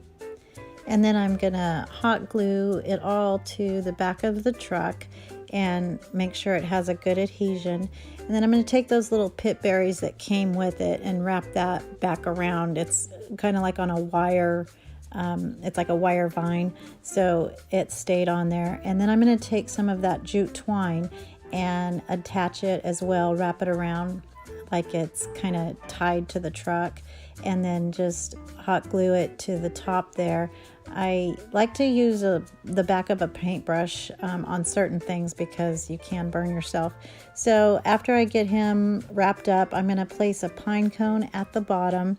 And originally I was going to use this joy, the metal joy from Dollar Tree, but I decided not to, and you'll see what I come up with. So I want to get him a little snowy and softer and not looking so brand new. So just using my white chalk paint, I kind of used a dry brush method and just placed some snow all the way around. And this is good for highlighting the edges as well. And then if you get a little too much on there, because this always makes me nervous, but I don't know why, because you can just take the same paint and go over it. In fact, there's a spot where I got a little heavy-handed and I went back and just touched it up. And I like to get the trees with the paint as well, to make them look nice and snowy. This is where I just kind of corrected where I went too much with the snow. So I ended up using this Believe sign from the Dollar Tree, and it's an ornament, so there was a little hole on the L, so I wanted to cover that up, and just using the Dollar Tree pink sheer ribbon, I made a sweet little bow and just cut off the edges at an angle and hot glued him to the top of the L so the hole wouldn't show. Now I'm going to attach the Believe, and they go right on top of the fenders, so you only need to use hot glue on the B and the E, and I like that because it gives it more dimension and kind of stands away from the truck. But here it is all done, and I think he turned out super cute as well. And here's the entire vignette all together and looking pretty in pink. I'm so sorry this is such a long video, but there was a lot to cover. I hope you really enjoyed it though.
So Michael J and I have been doing some major purging out in the garage and getting that redone. So I found these old candle holders that I got at Ross's a long time ago. They were $7.99, $8.99, and $9.99 for the different sizes. So I'm just going to clean those up and use them for this project. I'm also going to be using 3 of the fish bowls from the Dollar Tree, 3 shower rings, and then 3 of these little sauce cups. So I had Michael J take my candle holders and my sauce cups outside to spray paint them with some Krylon matte white spray paint. But it didn't cover the sauce cups. It didn't cover that red. They turned into this really pretty pink. And so my original plan was just to show you how cute it would be in the pinks, and then I would turn it back into the reds. But I like the pink so much, I ended up keeping them that way. So I took this little snowman hat, and I'm going to take off that buffalo check fabric and use that as a template. I used some pink and white scarf from the Dollar Tree and just made that into the new fabric for his hat. And then I'll embellish it with some pretty pinks and greenery. And I did this super fast just so that I could show you what it was going to look like. So I wasn't real careful with my seams or anything. It was just going to be to show you. But I just end up loving it so much. And then for the bottom of his hat, I'm going to use some white fabric from the Dollar Tree and just cut around those edges, and then I'll attach it and put it back together before I embellish him. So I wanted some little berries on his rim, and I didn't have anything that was small enough, and I didn't feel like painting real red berries. So I just took the insides of these little pink poinsettias and I just pulled that plastic part out, and then I'll just glue all that prettiness to the side of my little frosty hat or snowman hat.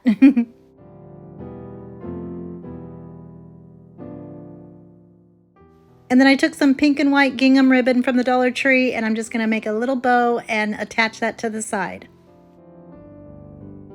And then I took one of the sled ornaments from the Dollar Tree in the metal color. See, originally in my red plan, it was going to be the red sled, but I'm just going to make that work into our pink theme, and I just added some greenery onto the side and another little sweet bow. And then I'll take a pink Christmas tree from the Dollar Tree. I'm going to cut that down and lay it inside of the sled. And then I took 3 of these wooden medallions, and I'm going to paint them completely white because that's going to be the base of our little snow globe. So I took 3 of these fuzzy wreaths so that it would give me a little bit of extra room for my trees, because without it, if it wasn't lifted, they wouldn't fit. You see what I'm saying? So now I have my sled, my snowman hat, and then my pink tree forest grove thingy. And then I'm going to hot glue my sauce cup onto the top of my fishbowl, and then add the clear acrylic shower ring, and then some pretty greenery just in some white hydrangeas and Christmas stems. And then I'll put the rest of my goodies in there and do the same thing. So if you don't have an old set of candle holders in your garage to use this on, it's okay. You don't have to have them. And I'm going to show you displayed without the candle holders. But then just to take it to another level, I really love them on top of the candle holders. So I'll show you that in just a second.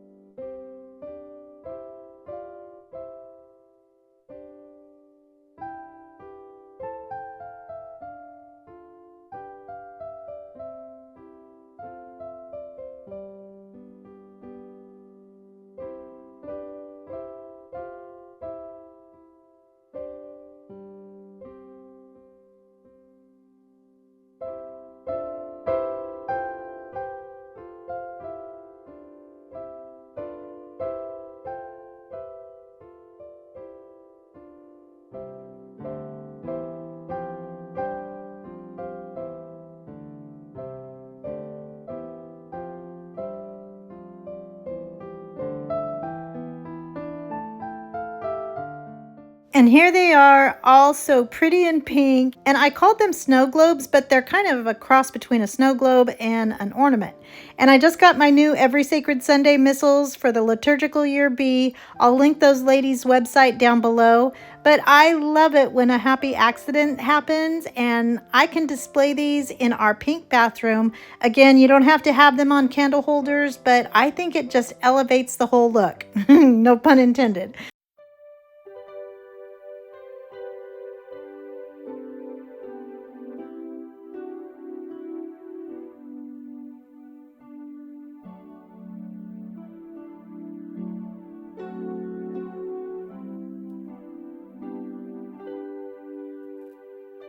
Since we're coming up on the season of Advent, Dollar Tree has been carrying purple and pink candles and candle holders.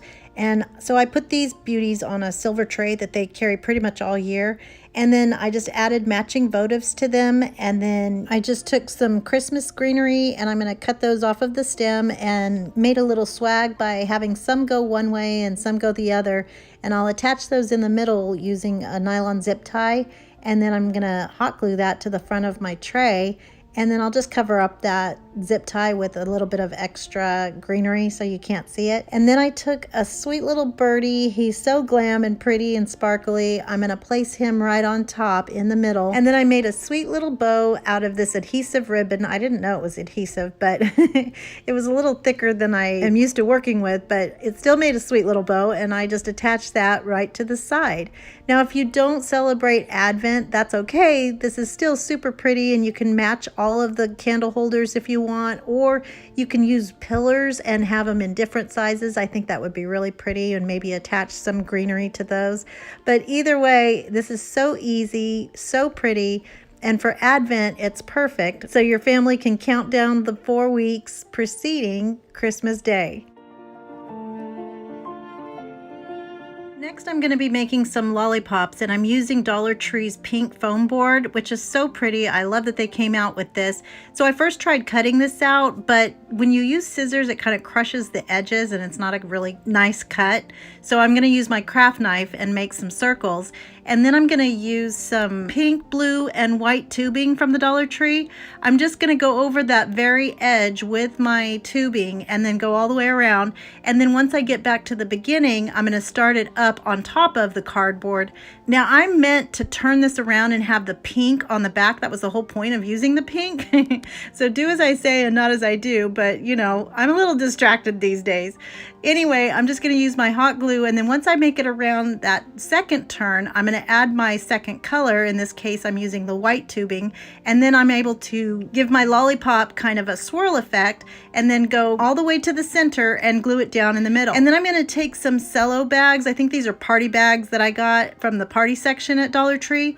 I'm going to turn it inside out because it's got the two little corners, so I want those to be a little softer, and you'll push that towards the back. That'll make sense in a second. And then I'm going to take a skewer, stick it into my lollipop, and then just added some hot glue, a little bit on the skewer and a little bit at the bottom of my circle, and then slid on my straw. The hardest part of this project was figuring out which cute straw I wanted to use with my lollipop as the stick. I added a sweet little bow, and this is a good time to use your scraps.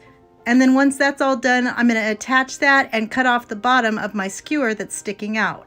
And these were so fun to make, and they're so quick. And anytime you're doing ornaments and things where you need a lot of them, you want projects that are pretty easy and quick so that you can knock a bunch of them out for your Christmas tree. And since I don't have any of my Christmas items out of storage yet, I don't have anything to show you with it on the tree, but I used a frame that I had made for a friend's wedding a while back, and it had some gold sparklies in it. So none of my Dollar Trees have any greenery out yet for Christmas, but this was the best I could do so that I could show you these sweet ornaments. But I really love how these turned out, and I hope you like them too. So the Dollar Tree did have these clear ornaments out, and that was one of the only things I could find. I think there was a couple other things, but anyway, I'm going to use one of these mini pots and the ornament and then some filler I had from Easter. The only way to really do this, I'm going to be making a little gumball machine, and I'm sticking some of that scatter fill into that empty ornament. And then I took a square bead from the Dollar Tree, and I'm going to super glue that to the top of a capers lid. You know, the little caper jars that I eat a lot of those. You guys probably know that if you watch my channel at all. Anyway, then I'm going to take my little mini pot and I'm going to paint that in a super sweet pink. And this is an acrylic color. I originally did it in ballet slipper chalk paint, but I didn't like the way it looked. It was a little bit too elegant and not so fun. So I made it a little happier with some brighter pink. And then I'm going to take some ribbon and attach that to the top of my ornament. Now I had my cousin Stephanie hold it for me, but if you don't have a friend to help you, you can just use one of those little clips. And then once I tie my sweet little bow, I'm going to use some all-purpose cement and some hot glue to attach my ornament to the bottom of my clay pot, and then I'll put my lid on top of that.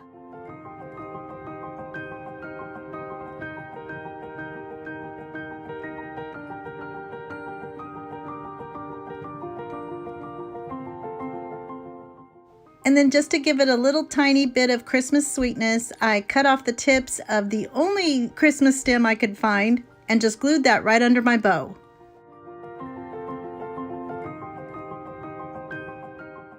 And here they are all finished, and I only had 2 of those mini pots, so that was all I could make. And then you can feed a wire ornament hook through that top bead to hang it, or you can use some baking twine or string or whatever you want. But I think these are just adorable. I love how they turned out, and I hope you like them too. So then I grabbed these party hats, and I think these are supposed to be unicorn horns because they're really skinny, and it comes with 8 of them. So I'm going to take one of them and cut it down, make sure it fits into the other one, and then I took some batting and stuffed it into the bottom cone, and then I'm going to hot glue the second cone that I cut down into that bigger cone at the bottom, and it becomes the perfect size for a cotton candy holder thingy majiggy. Anyway, so then I'm going to take some of my batting and just start wrapping it around and hot gluing it so that it resembles a big nice cotton candy. Well, really not this big. I like them a lot bigger, but this was, I think, so adorable, and it was super easy. Just glued it all together, and then I'm going to add some pretties with some ribbon, attach it with my chenille stem, and give it a little glue just to make sure everything stays in place. On the back, I always cut my chenille stem off the excess, but what you should do is just leave it on there so that you can attach it to your tree with that as the holder. So anyway, I just think this is so adorable, incredibly easy, and it's going to be perfect for our candy tree. So I'm going to be using 4 basketballs in the orange. I got the blue one for the grandkids so that they still had one to play with. And then I'm going to be using some spray paint in Sweet Pea, that's the lighter pink, and Watermelon is the darker pink. And so I'm going to take these outside, and Michael J is going to paint them for me. He's got them on top of a crate, which is on top of a Lazy Susan, and then the balls themselves are on top of empty tape dispensers, or you know, the little empty spool of tape. You know how I save everything because it's not hoarding if you use it. So anyway, he's going to do some flashy tossing of the paint cans to mix that up, and then he's going to paint 2 of them in the darker pink and 2 of them in the lighter pink. And then I'm going to take a couple of, well, actually it should have been 4, but my brain wasn't working right here. I only took 2 of the little cups and then 2 shower rings. I'm going to paint those all with my pure gold folk art paint, and this is a metallic finish, so it looks really pretty once you get a couple coats on there. Now, painting plastic with any kind of paint is a little tricky, but the metallic is even trickier, so I'm going to do light coats, and I did a total of 3 coats on here to make sure that nothing showed through and it was completely covered. And I'll do the same thing with my shower curtain rings, but remember, you do need 4 of all of these because there's going to be 4 big ornaments. So these were so pretty after he got done painting them. Now I'm going to glue the little shower ring to the bottom of my little cup, and then I'm going to put some permanent adhesive as well as some hot glue on the lip of that, and there's just enough so that there's plenty of glue on there to keep it snug as a bug in a rug on top of my basketball.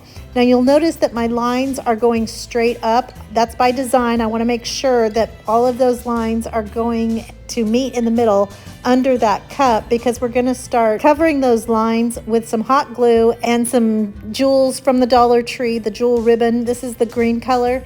And so I'm just going to follow the lines of the basketball itself and go all the way around so you get one full swing with one piece of that ribbon. So does that make sense? So you're going to go all the way around from one side all the way to the other side of that cup. So that's one piece, and then cut it off and then go to the next one. Now I did it to where they all overlap at the very bottom. So you just want to make sure that you're getting them all aligned properly so that you don't have any wonky lines. Now this jeweled ribbon comes in spools of 9 feet, and one spool was exactly what you need for one basketball to do all of those lines.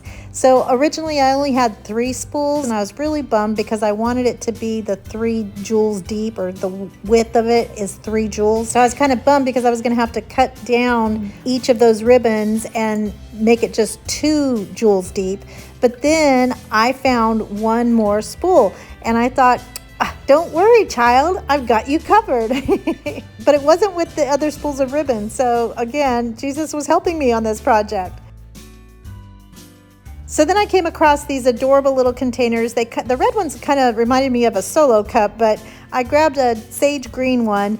And then here is a little sneak peek again of my craft room. And this is where I keep my spools and those empty tape thingies and what I use to put the balls on. But I needed something for in between so that they would hold when I stack them on top of each other. One thing I would recommend, because I'm always joking, it's not hoarding if you use it, but if this drawer gets full, you throw the spools out. So if no more can fit in there, you can exchange them. So if you like a spool better than another one, get rid of the one that you don't need or like, and then just as long as your drawer never becomes fuller than the one drawer. So I found these, I think these are from the inside of a roll of mesh, but I'm going to use that for some height. And then to make it heavier on the bottom, I'm going to put some rocks in there, and I'll hot glue that into the bottom center.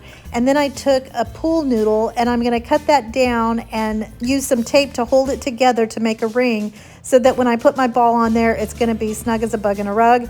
And then I used some pool noodle, a little teeny slice of it. I'm going to use that as what's going to kind of keep the balls in place between each other and on top of that spool, so there's more area to glue on. You see what I'm saying?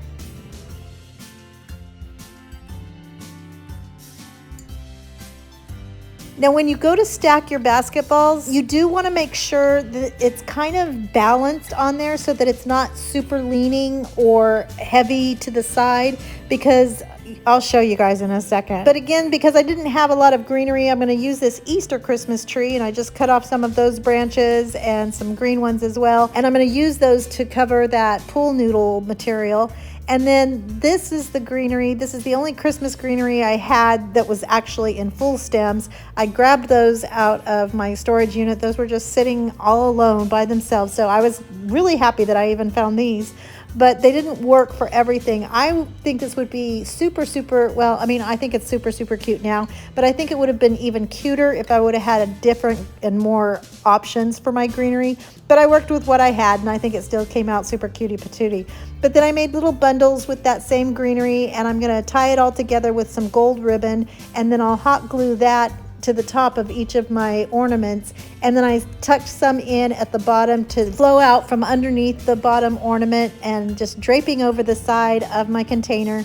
And then of course we're gonna light it up and give it some light for the Christmas season. So here's what happened overnight and why I want you to balance it, because we don't want that to happen. Oh no, we had a little boo-boo happen.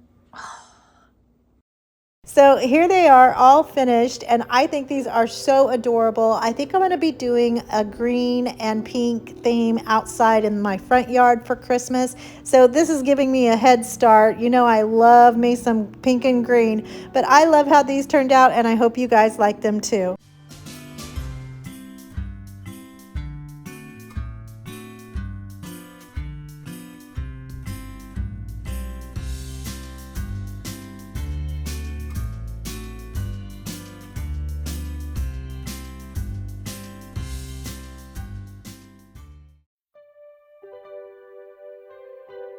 I have a sweet friend and sister in Christ that I met a while back on Instagram. Her name is Anna, and she also has an Etsy shop. It's called His Workmanship Designs. This is her flax and wool small business that I felt called to plug. It's not a sponsorship. I just love her work and her love for Jesus. And when I saw her adorable creation of the Holy Family that is now available in her Etsy shop, And then I saw a scrap piece of 4x4 from our back patio project. I reached out to her to see if she would mind me making a large-scale dupe of her beautiful design. So I had Michael J get another 4x4 from Home Depot because I only had the one piece, and he cut it down for me along with a scrap piece of 2x4 and a 2x2. Well, I cut that one myself, and I'll show you the measurements for everything in just a second, and you can pause and write them all down. And for Mary and Joseph's heads, I used $2 Tree bouncy balls from the toy section. I painted those with a mixture of Hello Hobby and French linen and Waverly White chalk paint. So here are the sizes that you'll need to make this project. And for Jesus's head, I found a 2-inch wood ball in my stash. So that was perfect. And remember, it's not hoarding if you use it. So I painted all of my wood pieces in my white chalk paint, including my scrap piece, which was already white. But I'm telling you, nothing compares to the bright white of Waverly's chalk paint. And then I painted Jesus's head in that same French linen and white mixture that I painted the foam balls in. And the little 2x2 that's Jesus's body, that doesn't really show, so you don't even have to paint that piece. And then once I get all of my pieces painted, I'm gonna go back in with my sandpaper and get them all nice and distressed.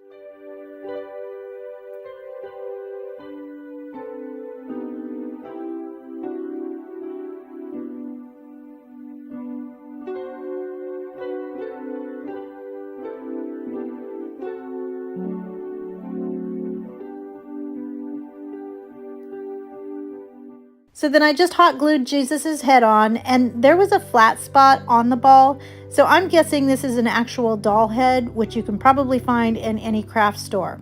So anyway, I marked where I wanted my boards, and mine is 1¼ inches from the edge, and to attach them, we'll screw them in from the bottom of our 2x4. So here I am explaining to Michael J what I need done. So he drilled 2 pilot holes into each board and then screwed in some long screws so it's nice and sturdy. And I have to mention, we've been working on the garage, and look how pretty the countertops and stainless backsplash is. He picked everything out himself, and I think it looks so good. I'll show you more when we get it done, maybe after my craft room video.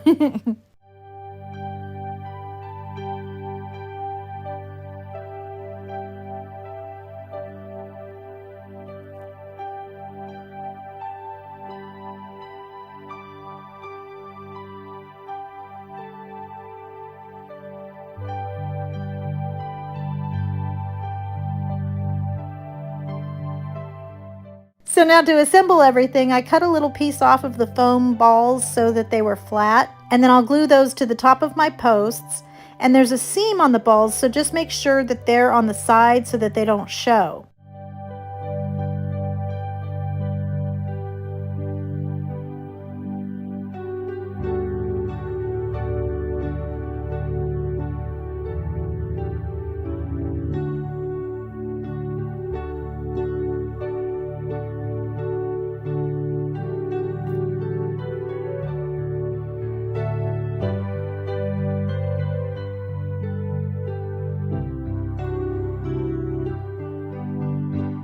So now I'm going to use some white nautical rope from the Dollar Tree, and on Anna's Mary, there's some pretty gold thread around the string on Mary's neck.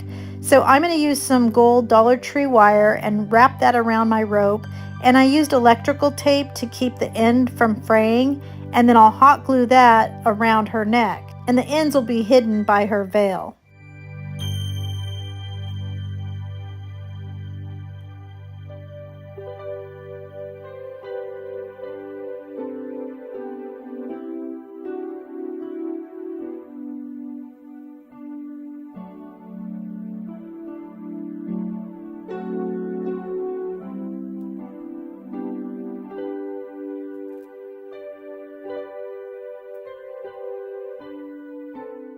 And then I'll make more of a scarf for Joseph and let it hang down like Anna's. And those pieces of rope will eventually get crisscrossed once I notice it.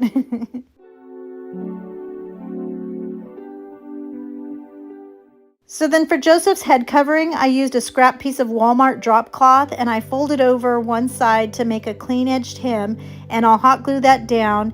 and then used another piece of rope to keep it in place. And just secure everything with hot glue so nothing falls apart when you store it in the off season. And there were 3 pieces of fabric that I used from my scrap bin, and one was from Dollar Tree, and I didn't have to cut any of them. They all fit perfectly. So I was really excited about that.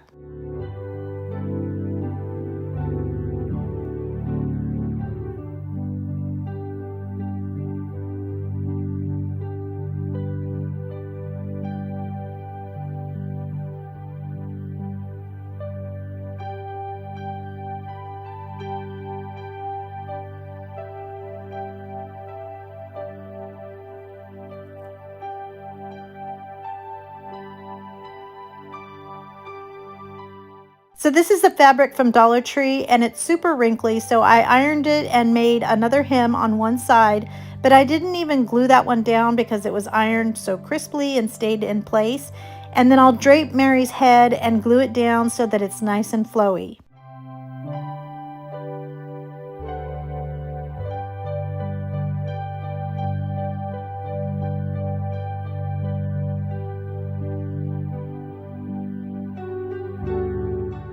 And then for Jesus's swaddling, I used another drop cloth piece and gave him the old burrito wrap that I used for my babies, and then tied a piece of white string around him.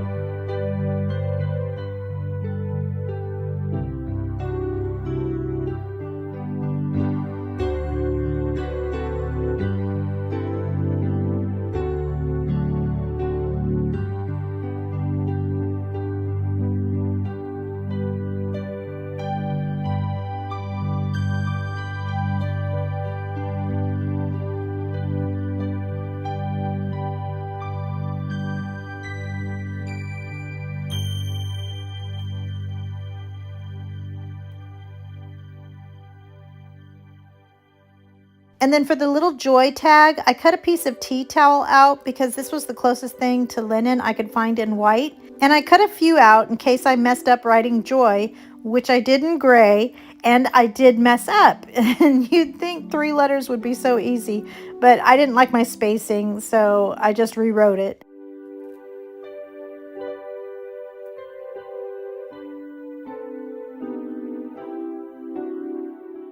And then I used a needle to tie it onto that string. And then Michael J. attached Jesus to Mary with another wood screw, which I did not film, and I closed my eyes while I held his blanket open.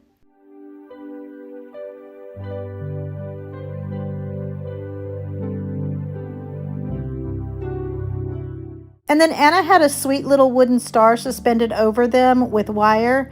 So I used this Dollar Tree star ornament, and I took all the pretties off and filled in one of the holes with spackle, and then used 2 pieces of floral wire and twisted them together, and then painted that with some folk art acrylic paint in the color pure gold.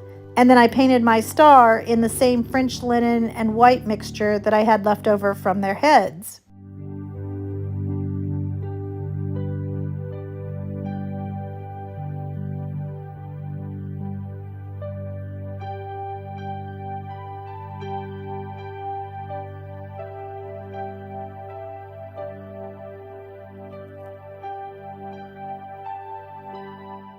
So then I fed my wire into the star and doubled it up so that it's nice and sturdy, and then used my needle nose pliers to bend in those pokey parts so that little fingers don't get hurt.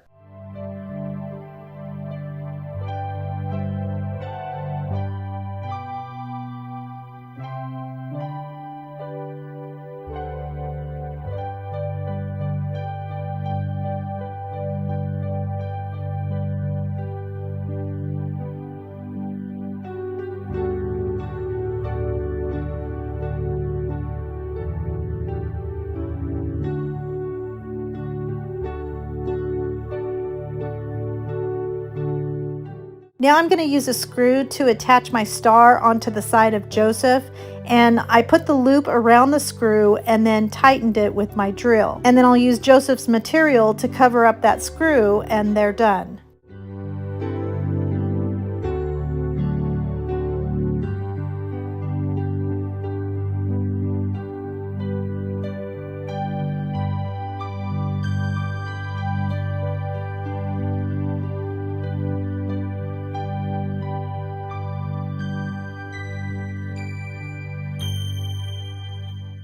And here is our beautiful Holy Family all finished.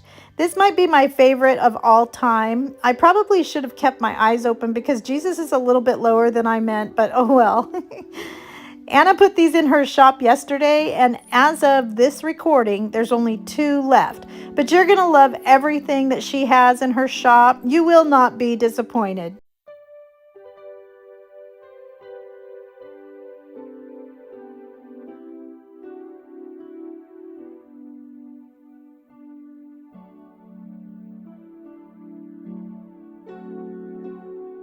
For this Dollar Tree DIY, I picked up 3 of these stars. I don't know if they're meant to be just hanging stars or ornaments or what, but I'm going to take my white chalk paint and just give them a super light and kind of messy coat of paint just to lighten them up. And I do want some of that metal peeking through, so for the edges, I'm going to use my sandpaper and get them showing through that paint.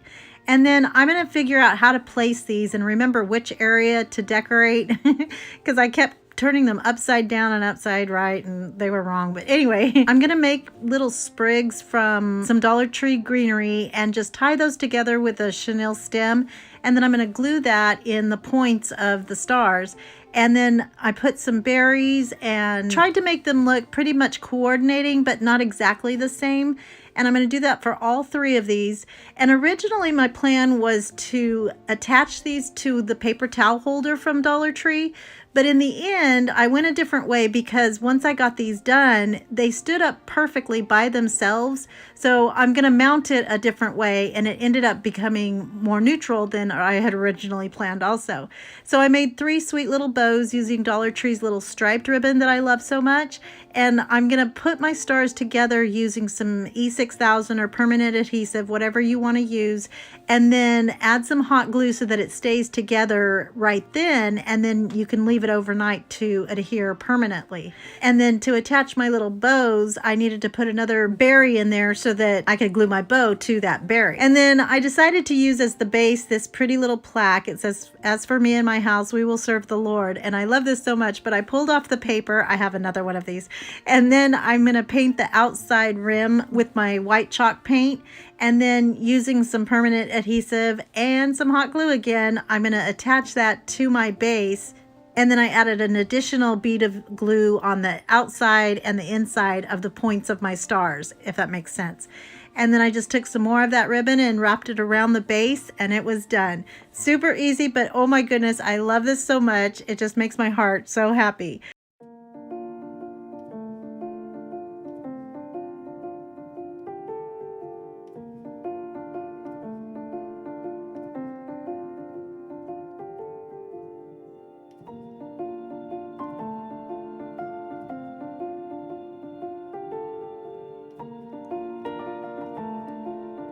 For this Dollar Tree DIY, I'm using a wooden ornament plaque, a microfiber cloth, and a tin strip that I pulled off of a Dollar Tree sign in my mystery box challenge video from last week. And can you say it with me? It's not hoarding if you use it. So I knew I was going to use it somewhere, and this was the perfect project for that. So I just pulled it off of the sign, and then I'm going to also take off the tin top of the ornament, and I'm using my Cricut spatula to just get that off of there. And then this was another one of those plaques where the paper wasn't on there all that great, so it was pretty easy to pull that off. If your paper doesn't come off this easily, you can just sand it off to get it all completely gone. So now I'm going to take some Mod Podge and I'm just going to brush it on there with my sponge brush. And you want to make sure to get to the very edges of your ornament so that none of it comes up, and be pretty generous with the Mod Podge. And we're putting our microfiber cloth on top of that and flattening it out to make sure that there's no wrinkles or bumps. And then I'm going to use my scissors to cut around the entire ornament.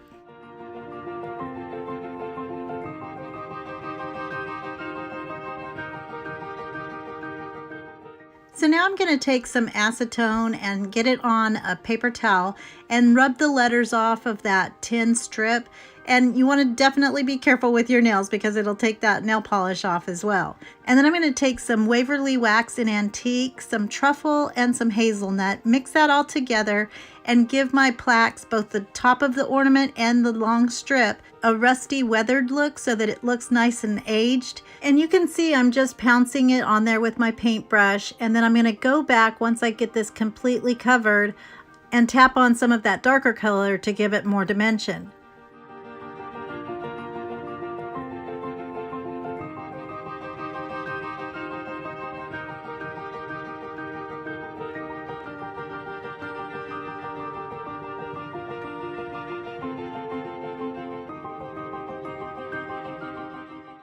So once that's completely dry, I'm going to take my white paint pen and I'm going to write "A Savior is Born," and then using my faux calligraphy again, I'm going to do the downstrokes a little bit thicker than the rest of the writing. And I checked to see that there was an even amount of metal on each side from where my ornament is going to be so that I can wrap those ends around the sides of my ornaments. That'll make sense in a second.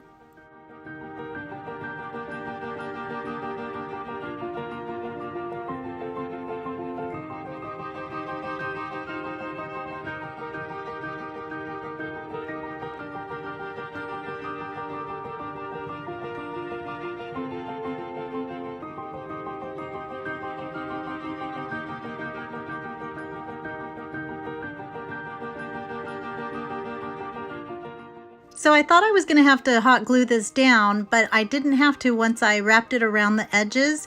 And you can see here, I'm just doing it by hand. It was pretty thick metal, but it was easy to get that around without using any tools.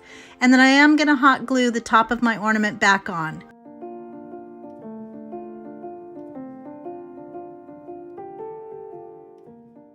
So I'm going to take some pieces off of a Dollar Tree Christmas stem and cut them down to the length that I want.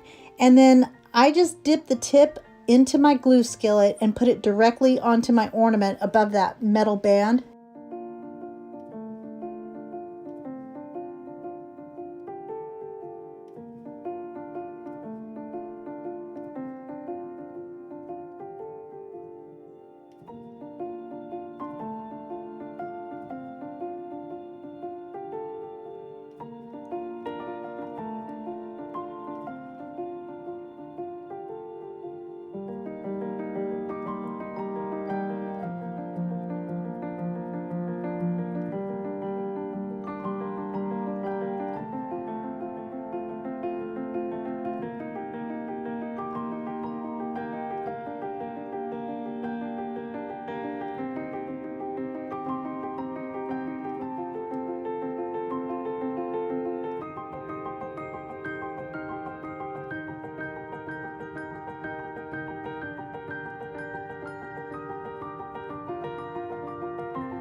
I made a sweet little bow for the middle, and you don't want to dip your bow. Well, I guess you could, but the skillet comes with 2 sticks that you can dip and add your glue that way. You could also stir your glue if you need to. And then I wanted to add a jingle bell, and it was pretty as a shiny silver bell, but I decided to give it a rusty look too by putting it on a skewer and adding some Mod Podge and some French linen chalk paint, and then tapping in some cinnamon here and there. And not only is this a super pretty finish, it smells so good. And then once it's dry, I popped my bell into my skillet and plopped it right into my project. Filled in some blank spots with more greenery, got my tails secured, and then tied a small piece of ribbon to the top. And this project is complete.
For our first project, I thought I would get the most difficult one out of the way first, and that's the one where we have to use a clothespin and pipe cleaners in the same project.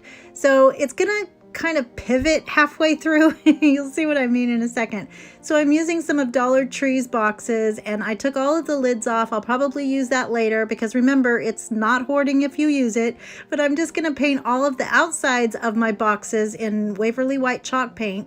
And then I wanted to give them that enamelware look, so I used my red paint pen and did all of the edges on the top. But you'll see later on I'm gonna paint over this, but I do want to show you what it looks like because it will be really cute this way. And it's super Christmassy farmhouse looking if I went ahead with this, but you'll see what happens. So anyway, I used a total of 6 boxes. I'm going to take 3 of them and place them together, use some permanent adhesive as well as some hot glue and put those together. These boxes are a little bit different in height, so you do want to plan ahead and see which ones are the most level, because we're going to put 2 more on top of that and then the final one on the very tippy top. So I'm just going to attach all of those, and I used my Dollar Tree clamps to keep them together while they were drying. And the permanent adhesive takes about 24 hours to dry, but I'm a little impatient, so I kept working. And as you can see, I put my 3 boxes together first, then I put my 2 boxes together, and then I didn't have to put my 1 box together.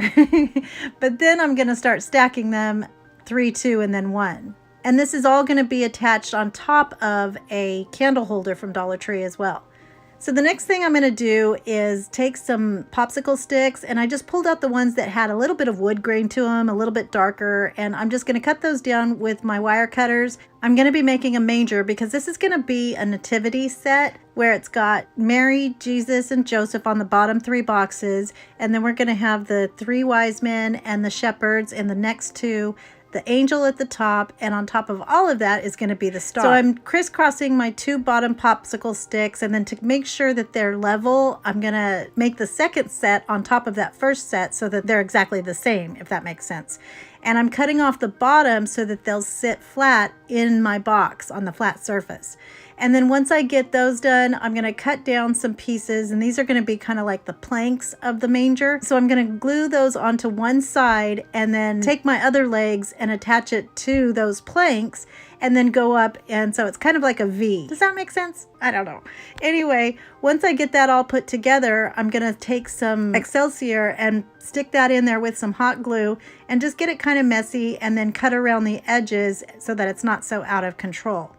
And then I took a little wood bead and I'm going to glue that in there so that'll look like a little baby head. So now comes the part where I'm using clothespins, and these are the old-fashioned kind of clothespins, so hopefully that's not considered cheating, Courtney. So I'm going to mark these down to get them to the height that I want, and then I'm going to take them to my miter box and cut them down. I'll have to sand the bottom so that they're nice and flat so that they stand up straight inside of the boxes, but I did different heights depending on who it was and what I thought their height might be just to make it look good.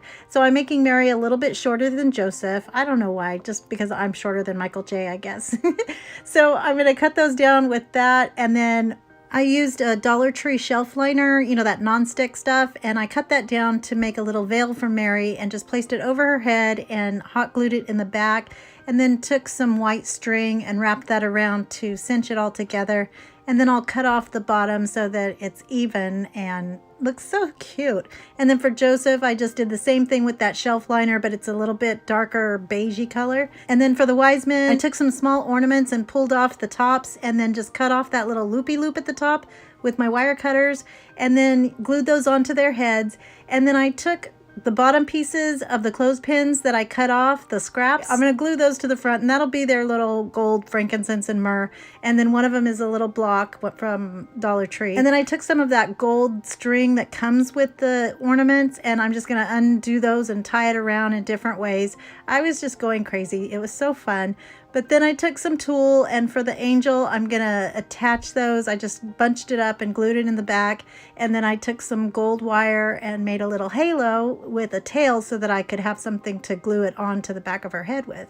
So it was about at this point when I decided to pivot and change everything to neutral because it was so pretty with the color of the wood clothespins and everything. Now I'm going to take some linen ribbon from burlapfabric.com and I'm going to make the little shepherds. And so I just cut that down. This has the frayed edges, so I cut it away where the face would be. And I'm going to overlap it over their forehead. And then I'm going to tie some jute twine around their waist and their head so it looks like a little shepherd. I'm going to add their little shepherd's hook, and guess what I used? I used a pipe cleaner. So I just hooked that up and hot glued that to their sides, and that's what they will use when they are herding their sheep. It's not a whole lot of pipe cleaner, but I think I completed the challenge. So here's where I did my little pivot, and I painted the entire thing with my chalk paint in white. And the star that I was going to use when I was going with the red and white enamelware look was this black and white buffalo check or gingham star. So you see how cute that would have been. But instead, since everything is neutral, I found this wand at the Dollar Tree. And so I'm going to cut that down and attach it to the top. And I think it's perfect. Then I took some hot glue and some permanent adhesive and attached it to a white candle holder. Now I left the back part showing so that there wasn't the gap in the front. And I did paint the back of my tree. And you guys know that when I'm crafting, I love listening to my worship music, and doing a nativity set or anything that's Jesus related when you're crafting. It's just such a good, intimate time to be with Jesus. I love doing projects like this, and these are always the easiest ones. This isn't really easy, but it doesn't seem really hard because you're just kind of immersed in the word and the story, and I just love it. So now to attach my star to the top of my tree, I took a thumbtack and just poked it in there so that I could get kind of a pilot hole, and then pulled it out with my needle nose pliers and then put it into the top of my tree with the pointy side pointing up so that then I could put my star on top of that. And here it is all finished, and I'm in love with this so much. I'm glad I took the time to pivot and make it into this beauty. I think it is so pretty and goes with any decor. Such a beautiful way of recounting the reason for the season. Some of you may not know that you're not supposed to have the baby Jesus out until Christmas Eve, so that one I didn't glue down. The rest of them I did. You could leave them where they're not glued and the kids can put them up, but I love this and I hope you like it too. For this Dollar Tree DIY, I'm using a large wooden tag. This is actually from Valentine's Day, as you can see. And then a wooden star. I'm just going to be using that as a template. So I'm taking off the ribbon and the jute twine. I saw some, what it looked like wood, and I tried to sand it down. I mean, I know it's like that fake wood, but it looked like it had grain. But when I started sanding it, it turns out I was wrong. It was just a painting effect. So I'm going to take my star and I'm going to trace around that with my pen. And then I took some masking tape or painter's tape, and I'm going to mask it along the inside of my lines. So what I'm actually doing is I'm going to paint my board white, and then the brown, that pretty brown that I love so much from the fake wood is going to be in the shape of a star.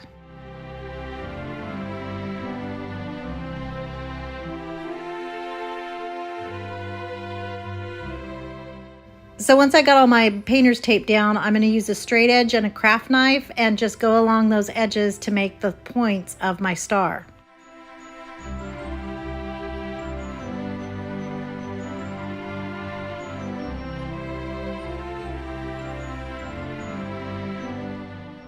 And then I'm going to paint this white with my chalk paint from Walmart. And I did push down around the edges of my masking tape or painter's tape just to make sure that there wasn't any seepage underneath. And to give my tag a smoother finish, you could do one thick coat of paint, but I think it makes it smoother and nicer if you do two lighter ones. And on the second coat, I use a softer bristle brush to give it that really smooth look.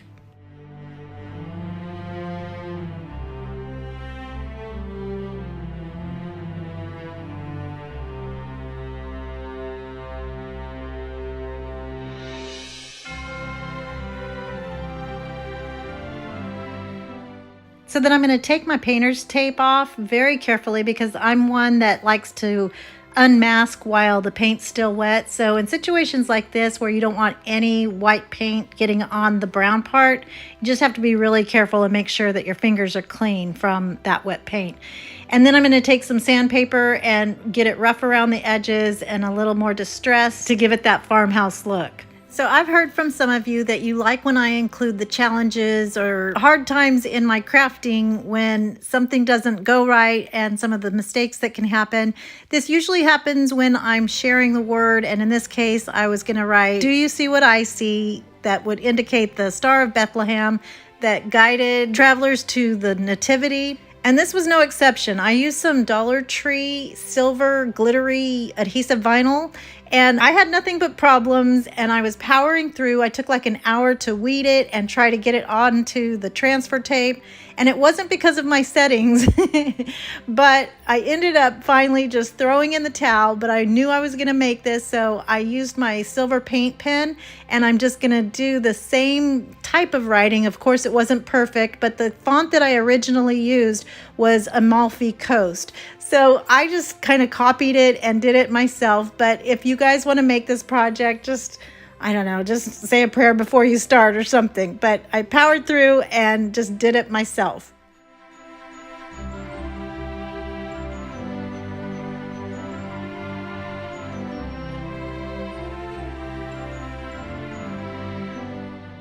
So then once I got my words on, and I thought they looked pretty good. It wasn't as good as the original that I had planned, but that's okay. So I'm going to take some red and white gingham ribbon and just kind of make a loop through that hole. I folded it over twice so it would fit through there, and then just slipped the ends through that loop, and just that made it tie onto there.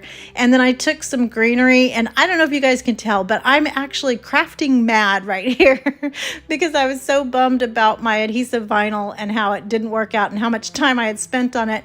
But then I realized that that was just the enemy trying to get me off my game. So anyway, I found my piece and kept working and just put some greenery at the top and then glued that down to my tag, and then added some other in different types of greenery. All of these are from Dollar Tree, and some of them have the little white balls on them. I think those are so pretty.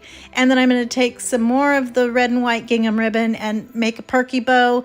You guys have seen me make these so many times, I didn't want to have you watch again, but I know you guys do like when I poof them out, when I foof my loops.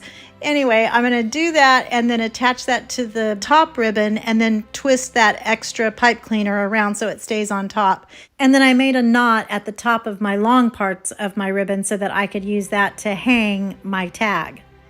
And then I had some silver stars from the Dollar Tree that I'm just going to attach with some hot glue here and there to make it look sweet, and then it's done.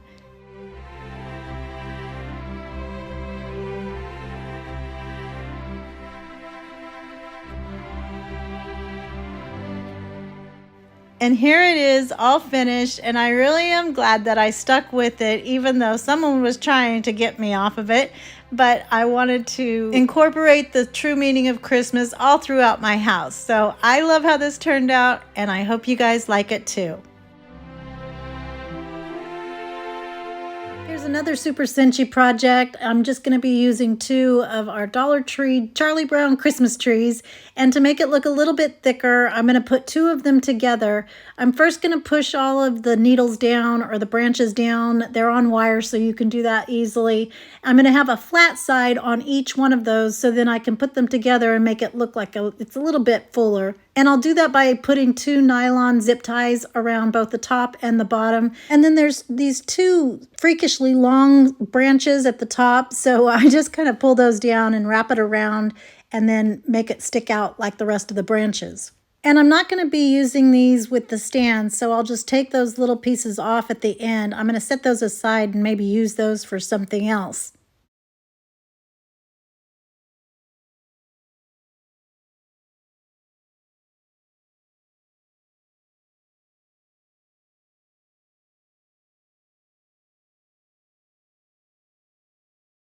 So in keeping with our super simple theme, I'm going to be taking this Dollar Tree pot, and I love that it's black. It's already starting with something I don't have to paint, so I like that. And then I used some Dollar Tree burlap and lace ribbon Now, because the top of the pot is kind of curved, I want to use this ribbon because I can pull it very tightly, and then that way there's nothing sticking up. You know, I don't think it looks good when you have ribbon that has the gatherings that don't get pushed down all the way. So anyway, I can just pull this and it has a little bit of give so that it contours to the curve of my pot. And then I'll just hot glue that in the middle underneath the lace so that it doesn't show. And then once I get around to the back, I'm going to fold that piece over to give it a finished edge and then glue it down on itself.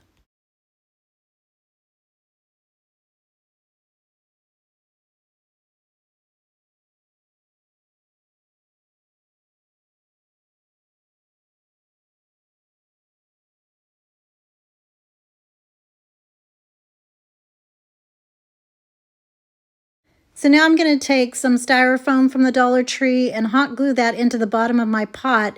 And then I'm going to take some woodcraft dowels from the Dollar Tree also. I'll put 2 of those into the bottom holes of the tree.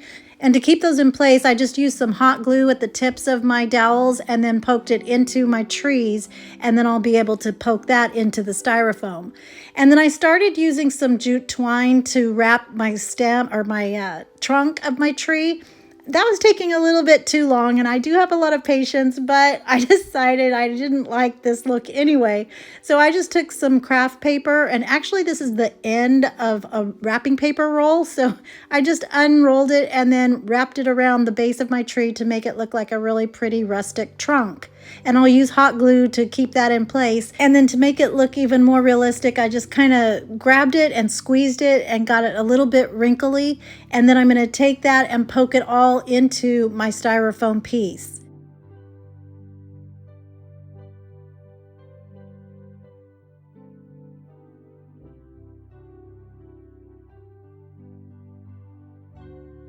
Now this is going to be a little top heavy, so to keep it from toppling over, I took some Dollar Tree rocks and just poured those into the base of my pot. And then to cover up that styrofoam, I used some white felt from the Dollar Tree and just wrapped that in there. Actually, I don't think this is from Dollar Tree. I'm not sure, but I had the felt there. I don't know, but you get the idea. So now I'm going to take some white chalk paint, and this is my chunky leftovers that I always have Michael J put into a jar for me. This way it's not the real smooth kind, and I can just make it look like chunky little snow that I can add to my tree to make it look wintry and pretty. And then I'll take some more of that burlap and lace ribbon. I'm going to fold it over in thirds and then use a pipe cleaner to wrap around the middle and then cut my tails off at an angle and get that all shaped the way I want and then attach it to the top of my tree.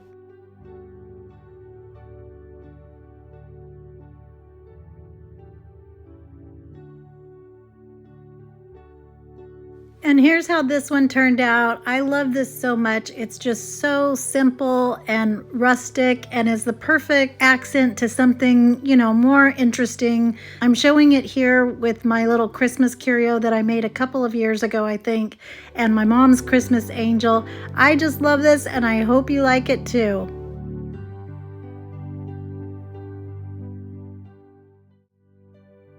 Another super simple project using no Christmas items here, but I'm using 4 of these little wooden rounds, these medallions from the Dollar Tree. I'm going to take all of the stickers off. I ended up not using the letters, the gold rub-on letters. I always have problems with those, and this was no exception. So once I get everything all taken off of the back, I don't worry about the sticky mess that's on the back, the residue from the glue. I'm going to take my spackle, and my nails come in handy with this because I can just scoop it out with that, fill up those holes, and then get them nice and full so that you have a flat edge on the other side. On the back is where we're going to be adding our cork, so none of this is going to show.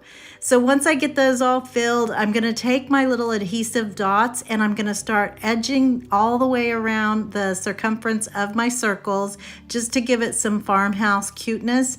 And so it kind of resembles those half beads, you know. Now, when I first started putting them on, I decided to use the super glue to get them all on there. but I learned that the adhesive on the back of these little beads was strong enough to hold most of them on, but if one of them came off because I touched it too much, from the oil on my hands or something, then I would use the glue. So I didn't do all of them, and that process made it go a lot quicker.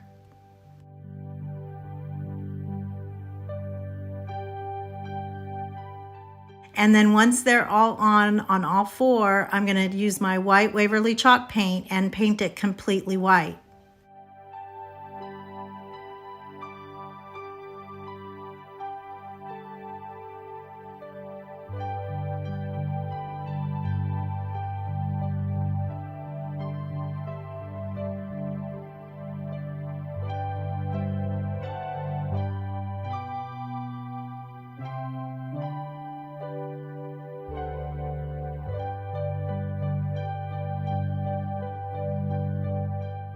So after my coasters are dry, did I tell you we were making coasters? I always forget to tell you what we're making.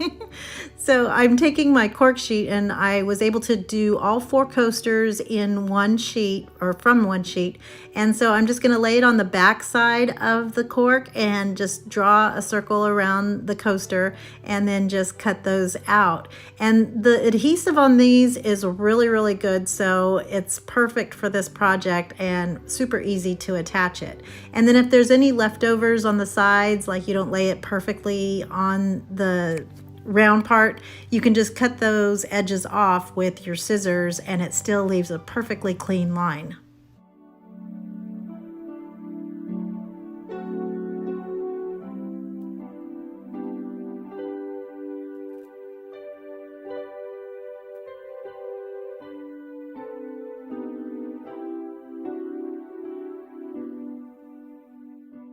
So, you could do this project for your everyday home decor, and they're functional because they're coasters, but I wanted to give it some Christmas cuteness, so I decided to make them into Advent coasters for Christmas.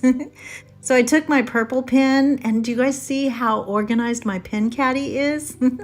That's part of this whole redoing the rooms and going through and purging everything. And I also know that every single pen works, so that's a plus.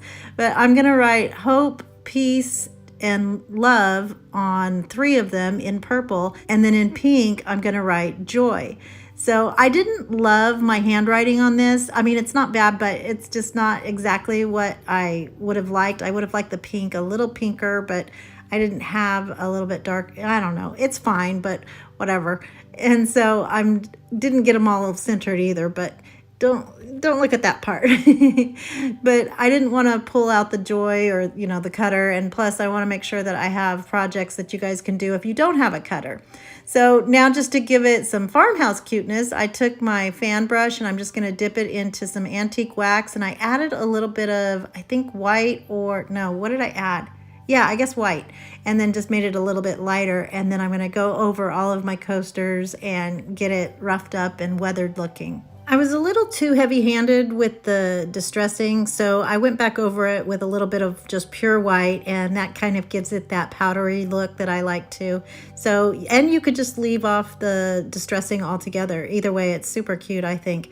And then do whatever words you want to do if it's not Christmas.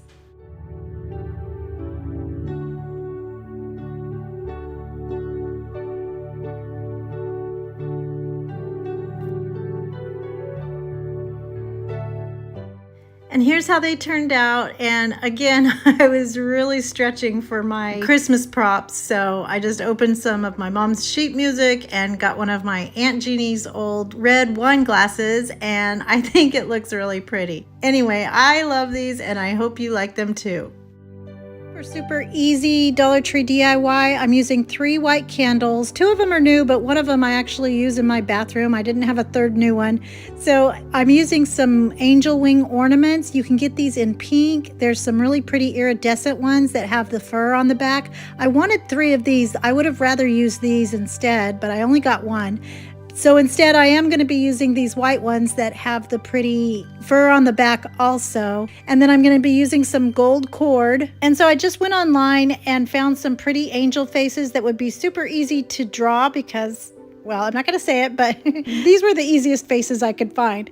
And so I'm using a Sharpie first, and then I'll go over it with my black paint pen. And you can see I turned it upside down so that you can see me doing it and my little sketches I did ahead of time.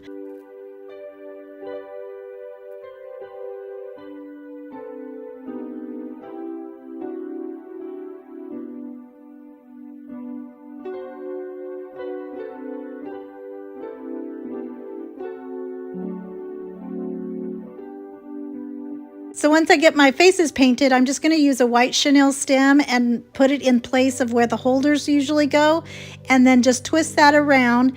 And then on the back of my candles, I'm going to place a line of hot glue and place my chenille stem into that glue and hold it there until it stays snug as a bug in a rug. And then I'm going to take my gold cord and tie that in a knot around the back, and that'll be holding my chenille stem in place also. And then I'm going to wrap it around about 3 times, and with the excess cord that I left when I made that first knot, I'm going to tie a second knot and then cut off the edges.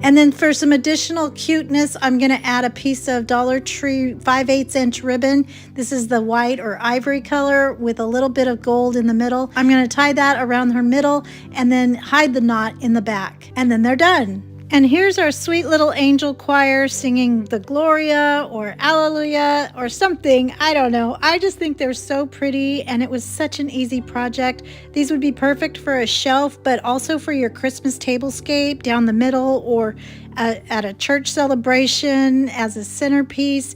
I love them, and I hope you like them too. Here's another idea for recycling those extra boxes. I pulled off all of the bumpy labels and tape and then retaped it completely closed. And then I'm going to cover it all up with 3 sheets of some Dollar Tree adhesive wallpaper. Now, I think I could have done a cleaner job if I would have covered the top and bottom first and then let it go about an inch or so over the edges and then wrapped it around the front and back, because then it would have had cleaner edges. But as the Grinch says, that's what these tests are for.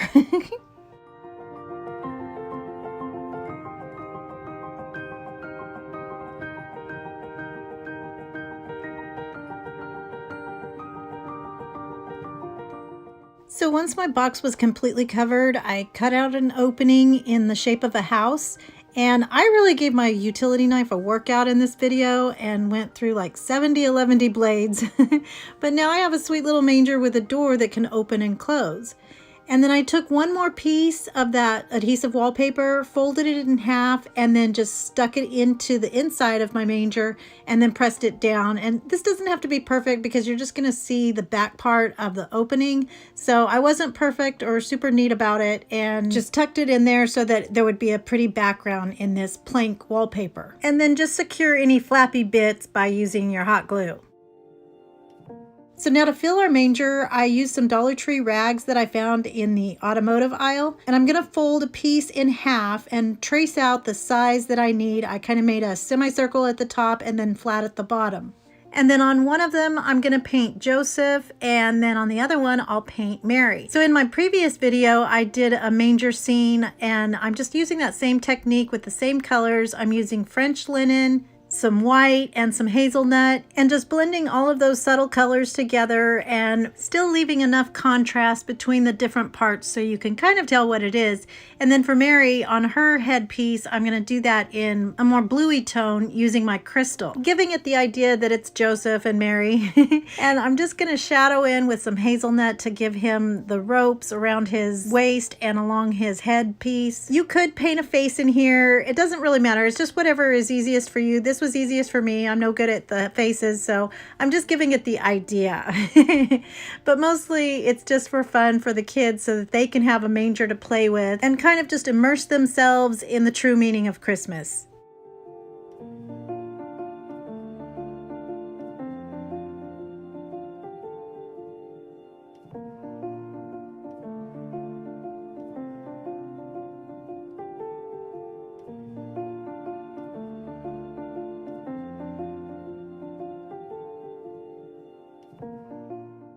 So once I got those completely painted, and it only takes about 60 seconds to completely dry, I'm going to cut them out about a ½ inch past the line that I drew when I first started. I'm going to take my hot glue and just give it a bead all the way around and leaving the bottom open. And then just to get rid of the scraggly edges, I'm going to cut that down a little bit more, and then I'm going to fill that with some fiber fill.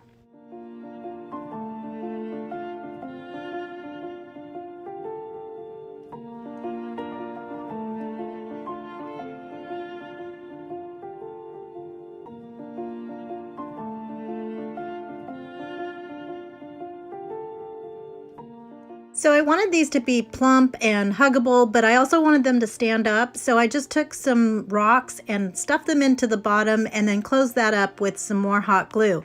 And then I just kind of shifted them around so that they would be kind of flat, and then they can stand up while they're in the manger.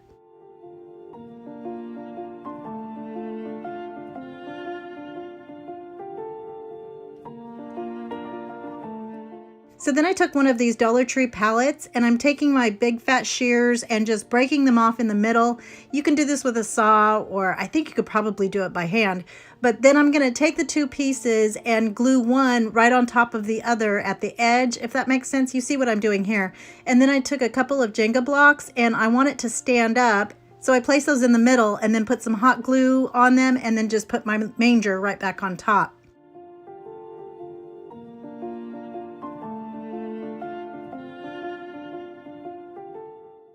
Now I'm taking another one of my rags and I'm folding it in thirds, and I want to make a little baby burrito wrap.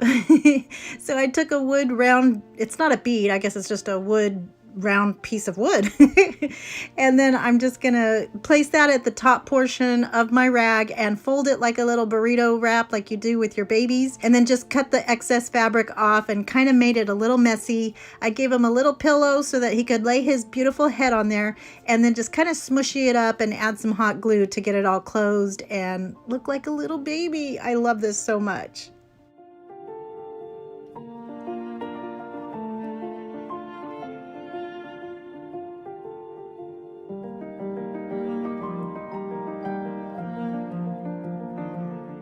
So now I'm going to take this Dollar Tree ornament and glue that to the top of our manger, and that is our Bethlehem star. I didn't even change the greenery. Well, it's whitery, but it was pretty neutral and pretty, so I just left it. And then I'm going to take a little battery operated candle and tuck that inside of the manger so you don't see it, but you'll be able to see the glow. And then I just started putting my pieces in there. I thought this was so pretty, and the kids are going to love playing with this. You can give them some Christmas trees, give it that natural look, and some pine cones. I have a Dollar Tree, I don't know, goat or something, but he can be the donkey. And then a little sack ornament from the Dollar Tree. I just turned it around. I think it says reindeer treats or something like that. But anyway, here it is all finished, and I just love how this turned out. And at night, it's adorable. You can pack all of the goodies back inside and close it up and put it away for the next year or just to play with later on. I love how this turned out, and I hope you like it too.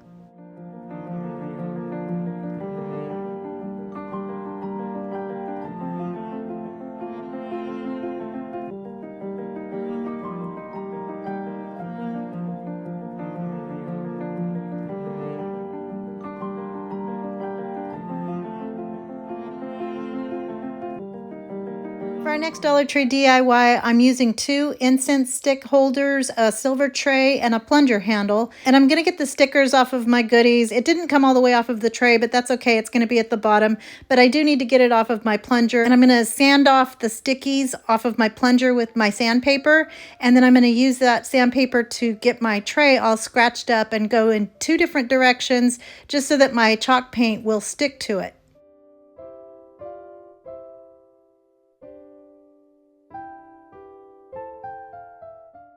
So I painted my tray completely white, and then I went back in while the paint was still wet, and I'm going to use a paper towel and just kind of dab around it so a little bit of that silver shows through, but it just looks more aged, because then I'm going to add a layer of rustiness using our cinnamon and Mod Podge mixture, and I'll go around all of the corners and on the tray itself and just kind of get it aged and old, and I don't know, like it's been sitting out in the weather for a long, long time.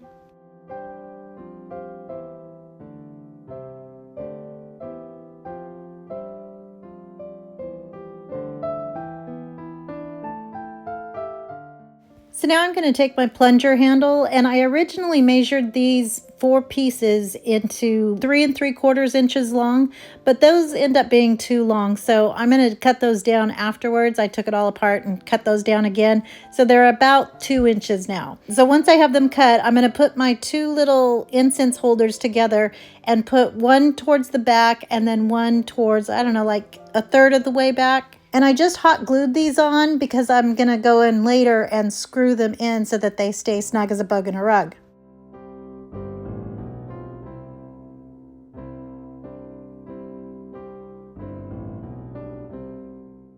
Now the incense holders have little holes where the sticks are supposed to go. So I'm going to use those to thread in some jute twine. And I'm using my holy piece of wood to push that needle through. And as you can see, my little pegs came off because they're just hot glued for right now. So I'm going to pull that string through and then feed on 3 of these white beads. And then I'll tie it underneath the front of the incense holder, and then I'll do the same thing on the other side, and then bring those 2 pieces of twine together and make a knot. This is going to become the handle of our sled.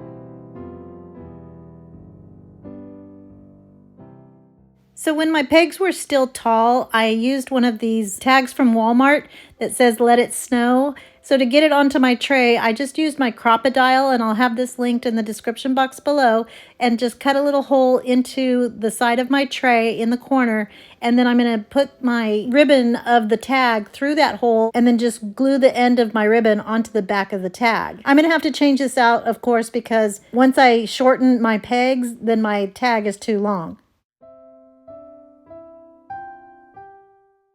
So now I'm going to attach my tray to my little skis, or whatever these are called. I think they're skis.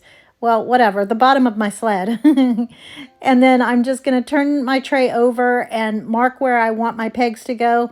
And then I'll use some permanent adhesive as well as some hot glue so that it stays put right now. And then we have a sled.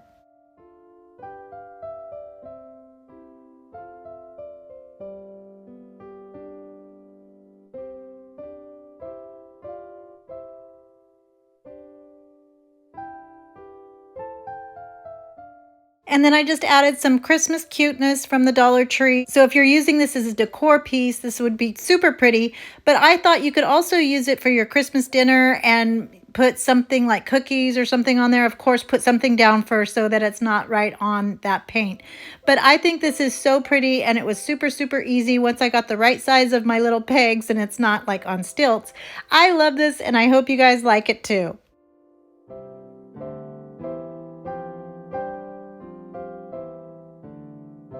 I'm using 2 clear vases. One is 8 3/4 inch, the other one is 6 inches, and then 2 of these plastic or acrylic dessert bowls. They come in a pack of 4. And then I'll be using 3 of these green Christmas trees and 1 large one, 2 wooden medallions, and then I have these 2 wooden knobs. These I just had in my stash, but Dollar Tree carries some really cute knobs too.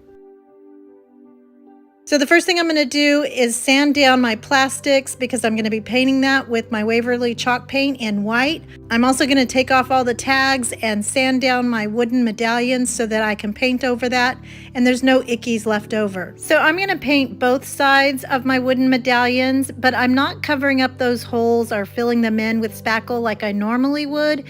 I'm going to use these as lids, but I'm going to use the little holes for a tag for more cuteness. Now these dessert bowls have engravings on the outside.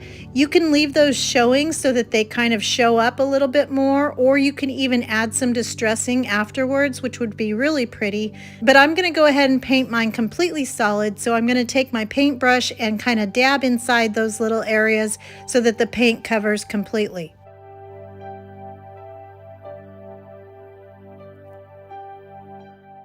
So now I'm going to clean my vases with some Windex and then I'll dry that off to get all the lint and any dust that was left over. These have been sitting for a little while. And then I'm taking my wooden knobs using some permanent adhesive and then some hot glue for that immediate hold, and then I'm going to glue those right on top of my lids. And don't forget, you can always find us on Instagram at White Sparrow Living, and you can join our Facebook group called the Dollar Tree Sparrow's Nest, where you can share all of the creations you've seen and find some more inspiration. So now I'm going to take a pencil and trace around the opening of my vase, and I should have done this before I put my knobs on, but hey, you know, do as I say, not as I do. So I'm doing this so that I can add a little lip with my hot glue around the inside. So I'm going to go in about 1/4 of an inch or whatever this looks like, just to give it a little gap. And then when I put my lid on top of my vase, it's not going to jiggle around.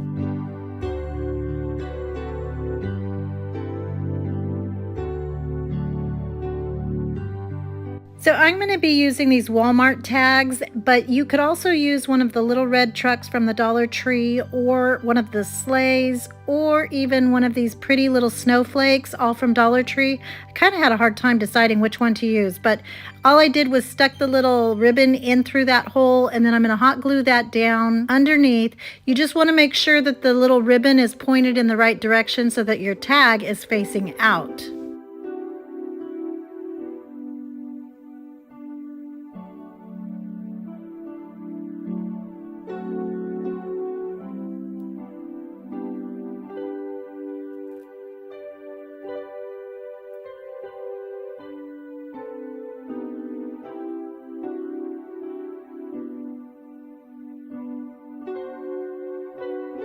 So now to fill our vases, I'm just going to use one of the larger trees, and then for the other one, I'm going to use 3 of the smaller trees in that pack.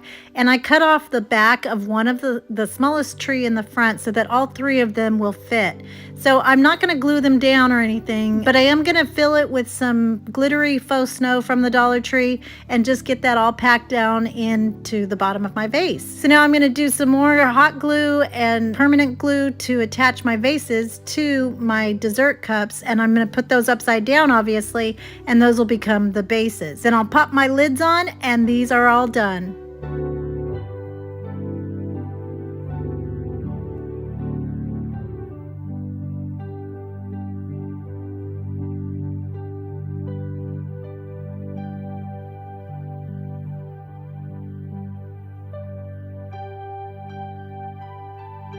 And here's how they turned out. I love these so much. They're so simple, but I think they're so pretty and elegant. Of course, you can put whatever color trees you want in there. You can paint the bases any color and the lids. I love how this turned out. You can see my old Saint Nick right next to it. And fun fact, that star is the very first star Michael J. and I had for our very first Christmas in our very first home. So I picked up 3 of these 15 by 12 by 10 boxes from Walmart, or actually my niece picked them up for me. But they also have them at the Dollar Tree. It's not quite as big, but you can get the ones that are 10 by 8 by 6 for $1.25 if you want to do this project on a little bit smaller scale. And I'm kind of wishing I would have now, but I'm just going to build all 3 of my boxes, and then I just drew in the letters J, O, and Y in block letters and then cut that out using my craft knife. And you want to save the middle of the O because we're going to attach that in just a second. And I should mention, in all of these projects, you need to be really careful with your box cutter. I am going in double time here, so it looks like I'm going fast and speedy Gonzalez here without being careful, but I am being very careful because I am accident prone, so I didn't have any bloodshed though this time. So now I'm going to cut a hole at the bottom of each of my boxes, and I left a little lip. I was going to make it to where it would close back up after I put a light inside, but I am going to take that all the way off and just leave about a 1-inch lip all the way around. So now I'm going to get 2 packages of the chopping mats from the Dollar Tree. Now they have the regular ones, but I just found these newer ones that I hadn't seen before, and they're a little more white. So I thought I would use those instead. So I'm just going to cut it down and then hot glue that on the inside of my box so that it shows through my cutout letters. Now I'm going to take my Jot craft paper from the Dollar Tree and wrap each of my boxes, and that's including over my letters, because then I'll go back after it's completely wrapped and cut that out with a craft knife.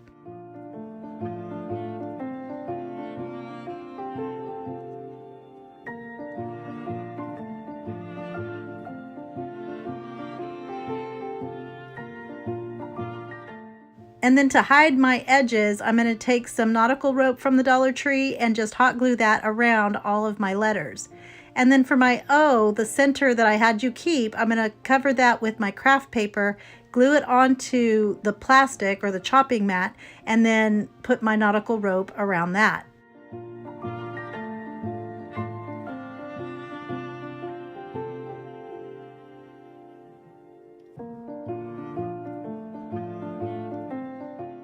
So then I took some of this birch ribbon from the Dollar Tree, and I'm just going to split it in half so that I can wrap it around my presents in that crisscross fashion like we did with the other presents.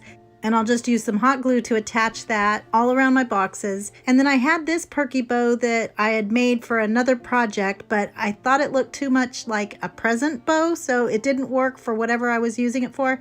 Can't even remember what it was. I think it was something for fall. But I set that aside because I knew I would use it at some point. So I'm going to attach that to the top of my J, and then I'll add some Christmas greenery, some pine cones, some cotton buds, and just get it all prettified at the top, and then it's done. So then you can just stack these on top of each other, and since they're open at the bottom, you can add a little light, and that light will glow and show through that chopping mat. So instead of just going with the neutrals, of course you can do it in the pretty wrapping papers that they have available out there to match your decor. But I love how this turned out, and I hope you guys like it too.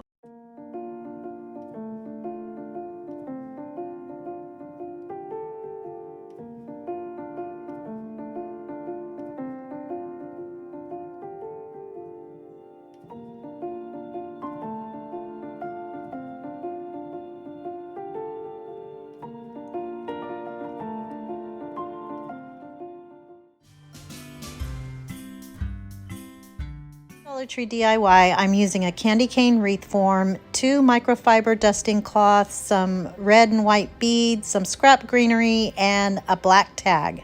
So the first thing I'm going to do is take my dusting pad, get that all ready, and this will use exactly 2 of these pads. So I'm going to flip it over and glue that pad to the bottom of my candy cane wreath form. And you can just kind of be real messy about this, and it's super fast and easy because the fuzzies of the dusting pad kind of hides everything, and you don't have to be super careful.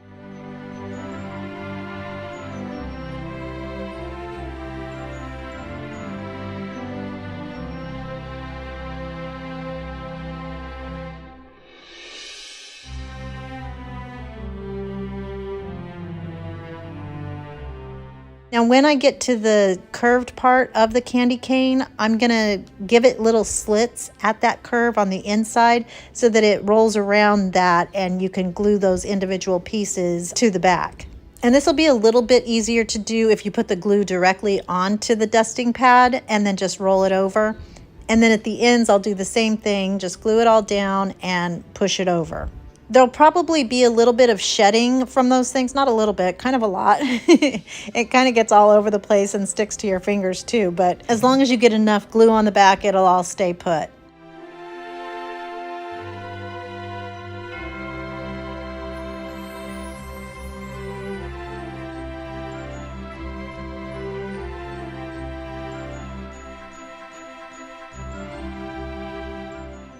So now I'm going to take some white string, and I was going to use some of Dollar Tree's red beads, but I ended up not having enough to do what I wanted to. So I'm going to change it up a little bit and use a small one, then a medium one, and then a large one, and then go down the other way, back medium and then small. You see what I'm doing here. And then I put 2 white ones on each end. And those are going to be the stripes of our candy cane.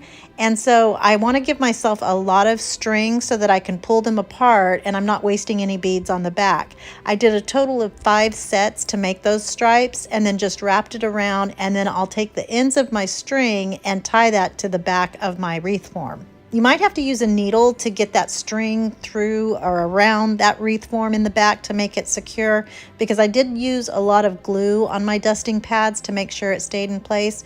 But once you slide them into place, now you've got your little stripes.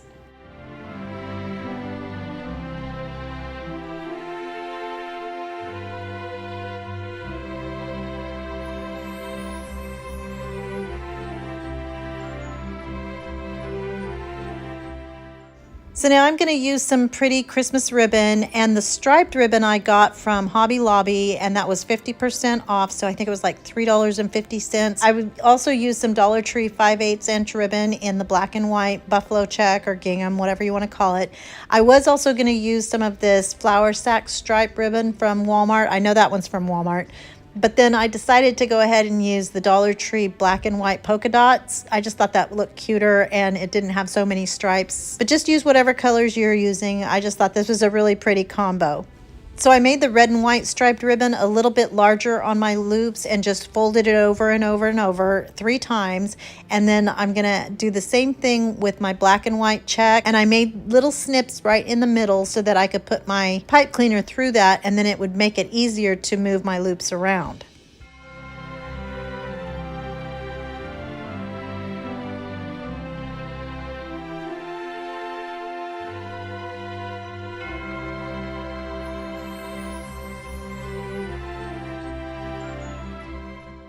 And now I'm just going to take that extra pipe cleaner and wrap it around the neck of my candy cane, if a candy cane has a neck, and then just twist that on the back. And then I'll dovetail the edges and just fold it over and cut it at an angle so it gives it some more cuteness. And then I'm going to take a black Dollar Tree tag, and I'm using a white paint pen. It's kind of running out of juice, you see here. And I'm just going to freehand Believe and then go back and give it a faux calligraphy look by just making the downstrokes a little bit thicker. So I love sharing the hidden Jesus nuggets of Christmas, and the candy cane can be a sweet reminder of Jesus's birth because of its shape. First of all, you can consider it an upside down J for Jesus, but also it's in the shape of a cane or a staff or a walking stick to represent a journey or walk with God, like Moses and some of the apostles who were also shepherds, like a shepherd's crook. And then it's bright white to represent the purity and perfection of Jesus. And then the red stripes represent the blood from the scourging and how by his stripes we are healed, which you find in Isaiah 53:5. Oh, which, by the way, was written 700 years before Jesus was even born. And then I wanted my bow to have some longer tails attached to the side. So I just took my gingham and my polka dot ribbon, and I'm just going to tie that to the string of my tag, and then I undid the knot at the end of my tag and fed on a Dollar Tree bell just to give it some jingling. And then I'll attach that right under the right side of my bow.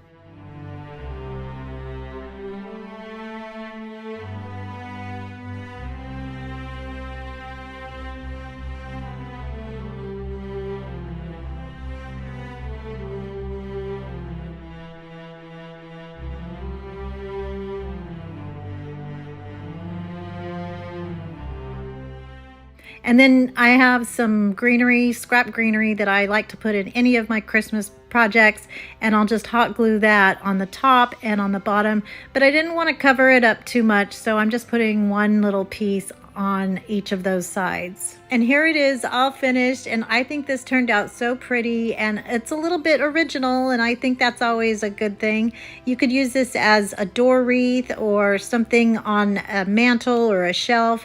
I don't know, I think it's just really pretty. I love it, and I hope you guys like it too. And for this Dollar Tree DIY, I'm using one white pool noodle, and I'm going to cut that down into 3 pieces. I made mine 3 different sizes, but you can make them all the same if you want.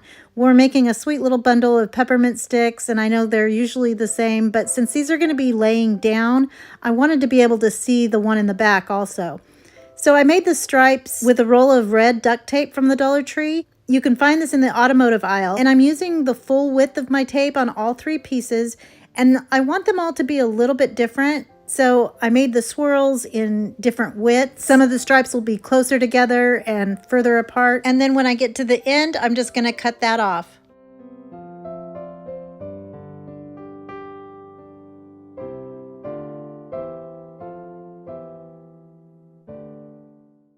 And then using my craft knife, I cut into my duct tape to make thinner pieces, and I'll just add those stripes right in between the big ones, spacing them out differently so that they each have their own look.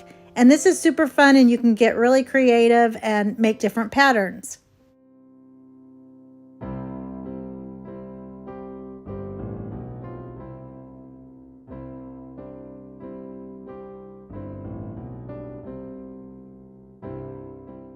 So now I'm going to wrap them in the middle with this pretty deer ribbon from the Dollar Tree, and I made a perky bow using the fold over method with 3 loops on each side. I cut tiny slits in the middle and used a pipe cleaner to hold it together, and then I'll foof out those loops. I'll also have a video linked where I show how to do some bow making, and it goes into more detail and you can follow along a lot easier.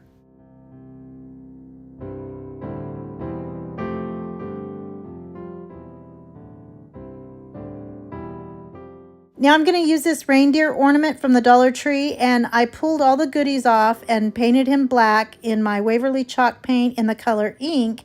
And after it dried, I brushed on some Mod Podge. Regular white glue would work for this too. And then I just sprinkled on some glittery faux snow to give him some Christmas sparkle.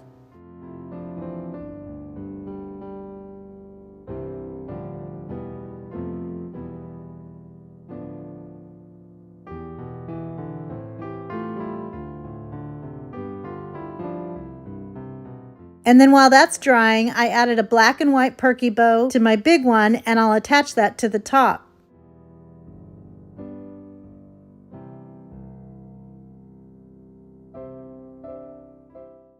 So then I took some Christmas eucalyptus. I'm going to cut little pieces off of that, and I put about 3 of those together, attached them with a nylon zip tie, and then glued those into both sides, and then I'll attach my little reindeer to the bottom, and it's done.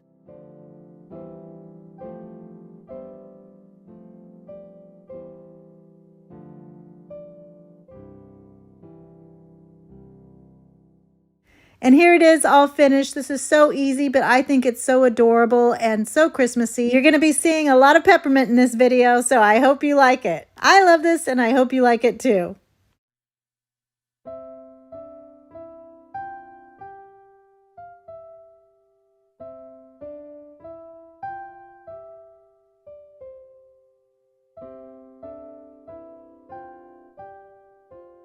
For our next Dollar Tree DIY, we're using 6 of the red candles and then 3 different sizes of the white grosgrain ribbon from the Dollar Tree.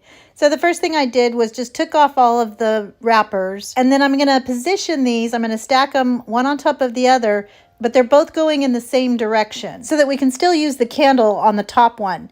And then I'm just going to take some packing tape and then wrap it around the middle, make that nice and secure, and then do some more wrapping with our ribbon in the different sizes. You guys have seen me do this 100 times now, so I'm not going to make you watch it again. I'll just do the abbreviated version.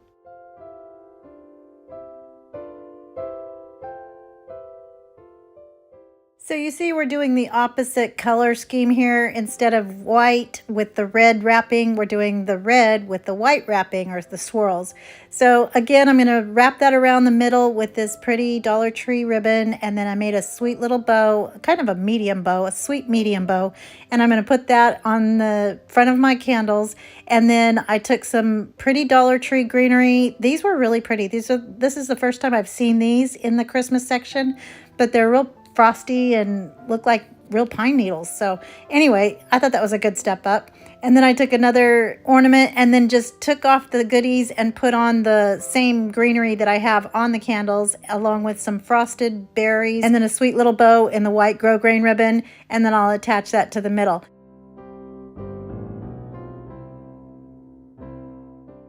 And then I didn't like the way I had cut my ribbon at the top, so I decided to add some Mod Podge. Again, you can use white glue here, and then some more of that glittery faux snow at the top to cover all those ickies up.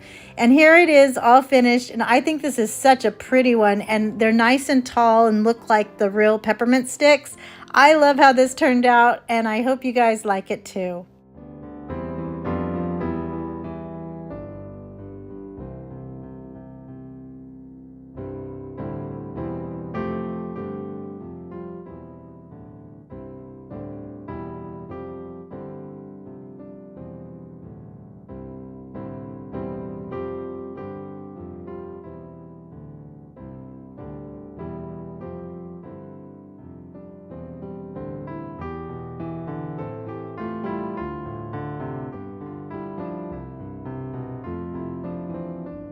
DIY, I'm using a summer sign and 2 boxes of the tumbling tower blocks, and then I printed out this image from the internet, and I'll have that linked in the description box below if you decide to do this project. And the first thing I did was took my paper off of the sign on the front. We're going to be using the back, so I'm going to sand it down, get all those ickies off, and then I took a piece of scrap contact paper, just pulled it off. You can use transfer paper or whatever you have, but something sticky so you can lay out your Jenga blocks. Now this project is going to take a total of 70 blocks, and my sign is 9 inches by 13.5 inches. So I laid 35 of my blocks out onto that sticky paper so that I could paint them. I painted 35 of them white with my Waverly chalk paint, and then the other 35 I used some apple barrel acrylic paint in Christmas red. And this makes it so much easier to paint because when you're done with one side, you can just turn the whole sheet and get the other sides, and your blocks aren't just flopping all over the place. And then when you get done painting and they're all dry on the sides that you've done, just pull them off of the tacky paper and replace them back onto the sheet. Now I'm putting them back into the same spots, but that doesn't work because a lot of the sticky is already gone, so just put that in a different place where it hasn't been used yet. And then I'm going to take some Waverly white chalk paint and paint the bottom of my board, and I'm going to paint it on the front and the back so that it's nice and finished on both sides. Now I'm going to take a red paint pen, and using a ruler I'm just going to make 3 lines, one starting in the middle, then one to the left and one to the right, so that I have 3 straight lines on all of my red Jenga pieces. And I'm just eyeballing these, and so they're not perfect, but I want this to resemble a candy cane, and I don't think those stripes are really perfect either. So I'm just going to alternate those once I put them on to my board. Now I'm going to take my sheet that I printed out and cut off the white edges with my scissors, and then I'm just going to use my Mod Podge and add a really thin layer of that on the bottom part of my board, just enough to cover where my sheet will be so that it doesn't get all wrinkly. But I'm not going to put any on the top because it'll smear, because this is from an inkjet printer.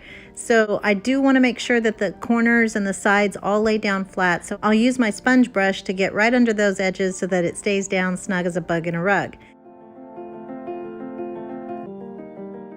So once that's all dry, I'm going to start assembling my tray by alternating my Jenga pieces red, white, so that it looks like that candy cane pattern. And I'm using some all-purpose cement along with just a teeny bit of hot glue so that I get that permanent hold from the cement and the immediate hold from the hot glue so that it stays in place while it's drying. And this usually takes about 24 hours. And I love the story associated with the candy cane, and this printout says the meaning of the candy cane. And so we start out with what it is and what it reminds us of. So for example, it's a hard candy, and that reminds us that Jesus is like a rock, strong and dependable. And then it has the scripture associated with it, Psalm 31:3. And then it goes on to say the peppermint flavor reminds us of the gift of the spices from the wise men. The white candy stands for Jesus as the holy and sinless Son of God. The cane shape is like a staff used by shepherds in caring for sheep, reminds us of Jesus, our good shepherd. The letter J is for Jesus' name, Jesus. And the color red reminds us that Jesus is the gift of God's love, reminds us that Jesus shed his blood for us.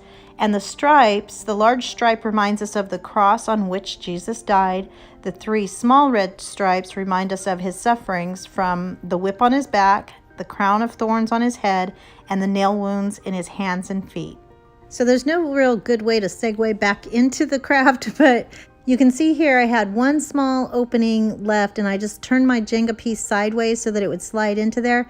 But I decided not to glue that one down because if you've ever put a lamp on a tray, I don't like the cord going over the edge. So this way it can just kind of trail out of that opening and plug into the wall and you won't be able to see ugly cords. You know, you can find Jesus in everything, but I think this is a super sweet way of sharing the story of the candy cane and remembering some of the beautiful but lost traditions and messages of Christmas and the one true reason for the season. For our next Peppermint Dollar Tree DIY, I'm using 2 steering wheel covers, a 14-inch wreath form, an ornament tag, some lights, and an array of red ribbon.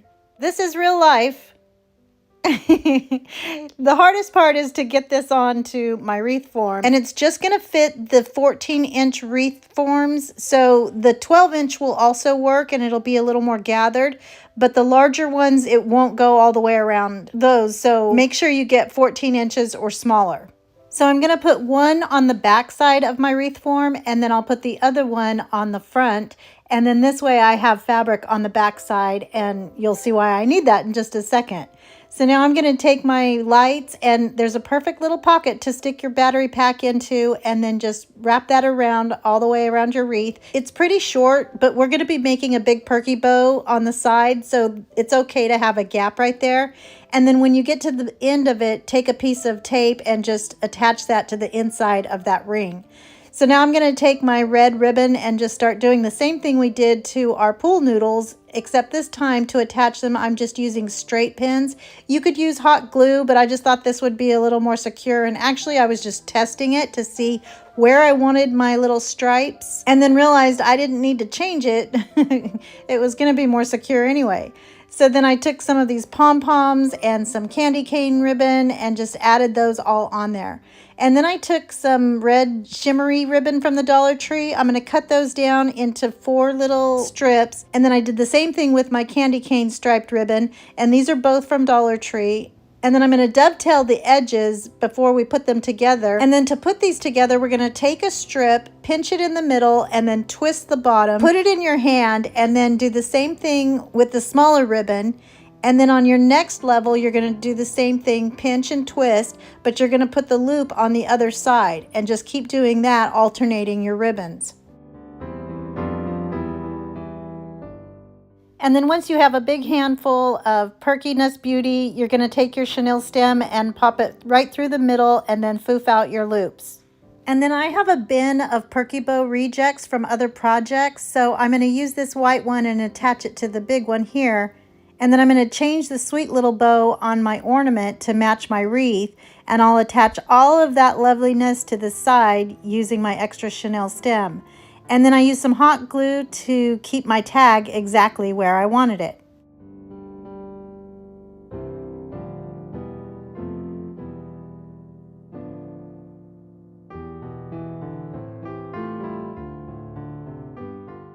So now I'm going to take this adorable little bucket that is from Dollar Tree, but I got this last year, so I don't know if they still have them. But I'm going to mark where I want to attach it to my wreath. So using my Crop-A-Dile, I'm going to poke 2 holes into there and then use a nylon zip tie to attach it to my wreath. And then I can fill it with some sweet goodness for my little kiddos. These aren't real, and Connor was very upset about that. But here it is all finished, and I really love how this turned out. It's so fun and pepperminty, and my grandbabies loved it. They'll like it more when there's real candy canes in there. But I love it, and I hope you guys like it too.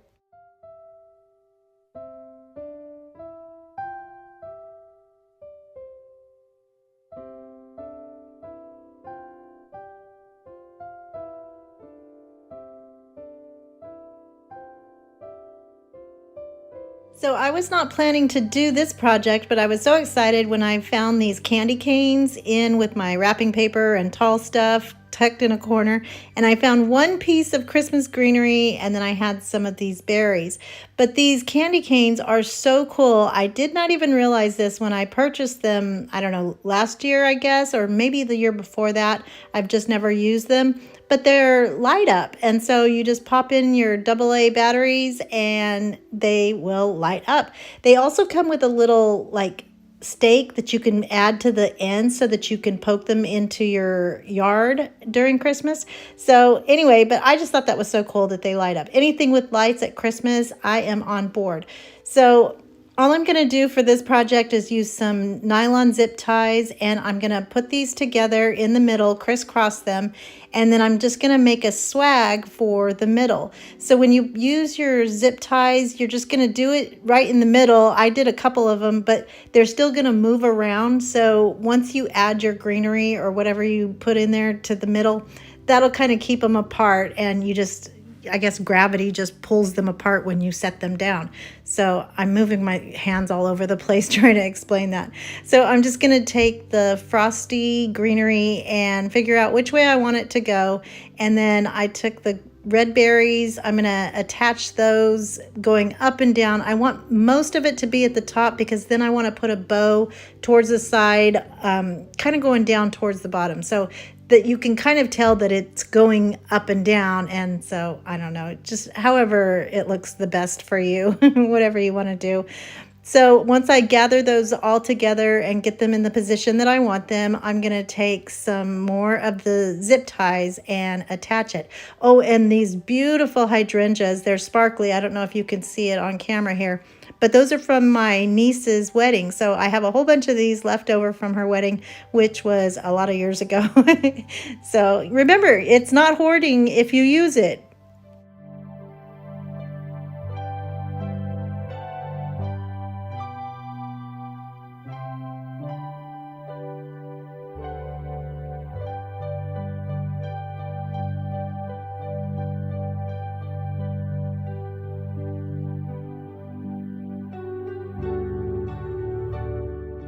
So now I'm going to make the bow, and I'm using some more of that really pretty ribbon from Walmart, and it's got that flower sack stripe on it. This one's a little bit wider than the one that I used for the triptych, you know, with the Christmas trees at the top. Anyway, and then I just used some Dollar Tree red ribbon. I think this is grosgrain ribbon, and then I have the little red trucks. Again, no Christmas actual ribbon because it's all packed away. So I thought this was still really cute for Christmas time. Anyway, I'm just gonna make a bow. I'm folding it over and making, I think, 3 loops on each side with the 3 different types of ribbon. And then I'm just gonna make a big loop at the bottom, and that'll be my tails once I'm done. And then I made little teeny snips in the middle.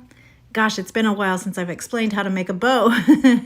Anyway, once I did the little snips, I'm going to take a chenille stem and tuck it into those little snips so that way your little loops can be moved around more easily. And then just twisted that onto the bottom of my candy canes. Oh, and then you foof out your loops.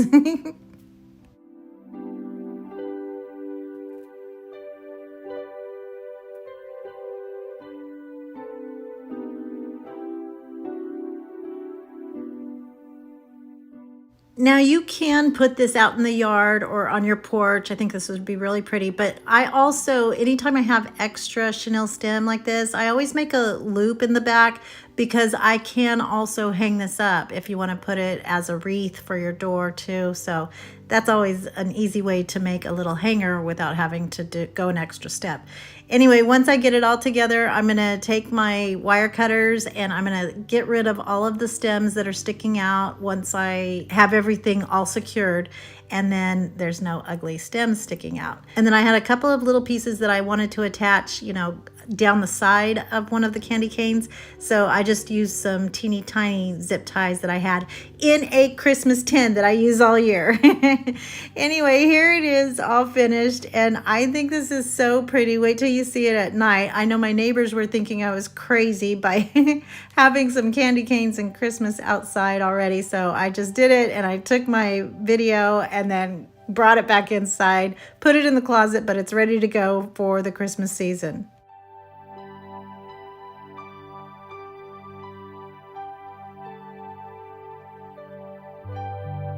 Dollar Tree DIY, we're leveling up our peppermint bundles, and I'm using 3 9-inch glass vases and 3 7-inch glass vases. So the first thing I did was painted the inside of my vases white, and I'm doing it on the inside so that it's nice and smooth on the outside. As you can see here though, I poured my chalk paint inside the vase thinking that it would just run down the sides, but it was a little too thick and my fruit of patience was not all that ripe. So I took my paintbrush and just brushed it down. But anyway, the way I'm coupling these, I'm putting 2 of the 9-inch together, and then a 9-inch and a 7-inch together, and then 2 7-inches together. And the reason I can do that is because the circumference on all of the vases are the same. And then I didn't even wait till they were completely dry before putting them together, just like we did with the red candles. And I'm going to do the same exact thing as I did on the others, just making those pretty red swirls. And I actually added some white ones that had some glitter on the ribbon, and I thought that was really pretty too.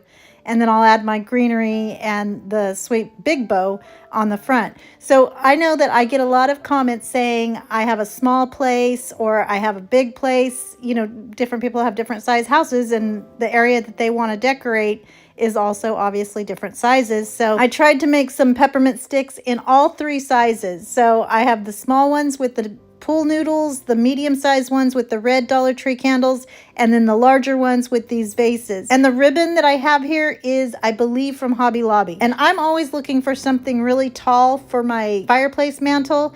This is going to be perfect, and this is my favorite. And then I added some Dollar Tree battery-operated red candles at the top. But I love this, and I hope you guys like it too.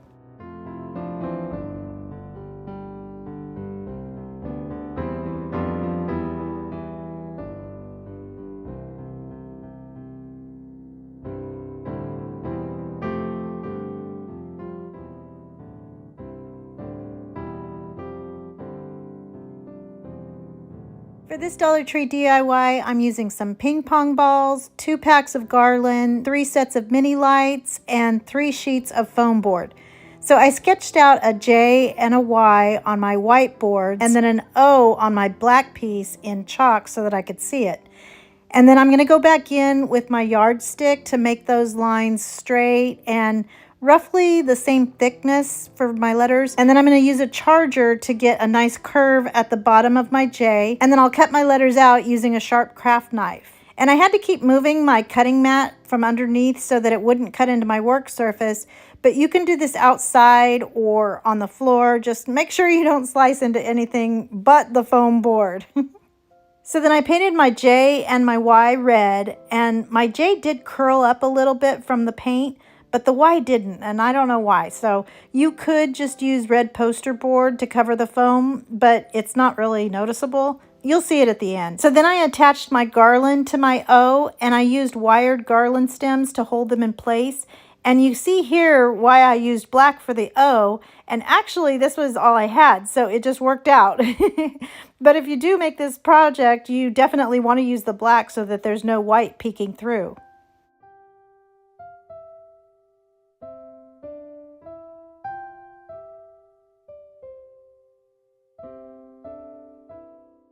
So then I made little dots where I wanted my lights to poke through and just used my screwdriver to make those holes.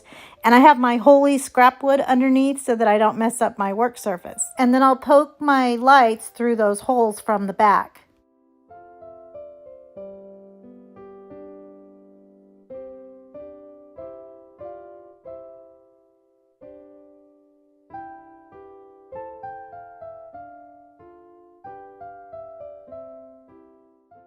And then to give it that fun marquee look, I made a little slit in my ping pong balls and then popped them onto the bulb. And if there's any writing on the balls, just make that where you do your slice so it doesn't show. And all you're going to do is just push it over the actual bulb and the green socket part at the bottom, and it'll kind of just like click into place. So you don't even have to glue it. It just stays snug as a bug in a rug.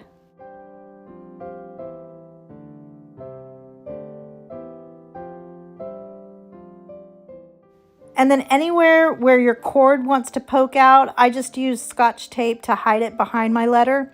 And it's the exact same thing for the O. Just go right through that greenery and pop them on there.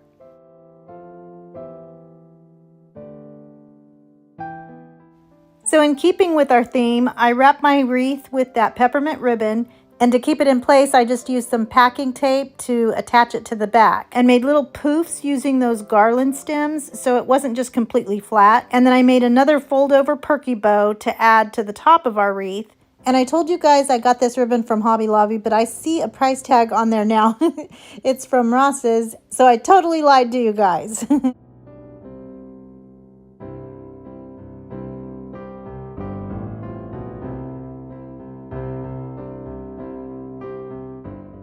So now to attach my bow, I poked a hole through the board at the top and then fed that extra pipe cleaner through there and then twisted it on back.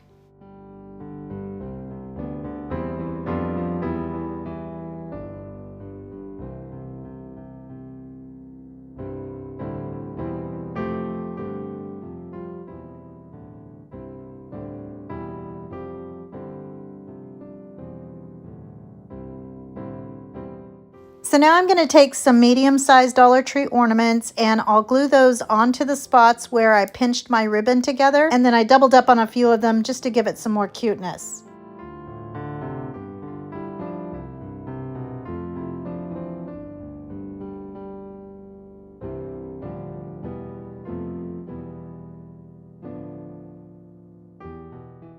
And then finally I added some silver glittery stems from the Dollar Tree, and I attached those in the middle with some pipe cleaner also, and then I'll feed that through that same hole as my bow, and then it's done.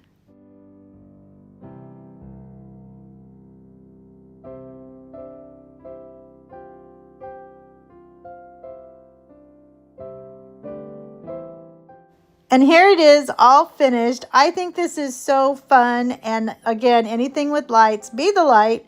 I'm planning to put this on top of my kitchen cupboards, you know, in that like plant rack area at the top. And I might go back now that I'm looking at it and give that green garland a shot or two of that spray white snow to lighten it up just a little bit. I don't know. I'll see how it looks when I get it up there.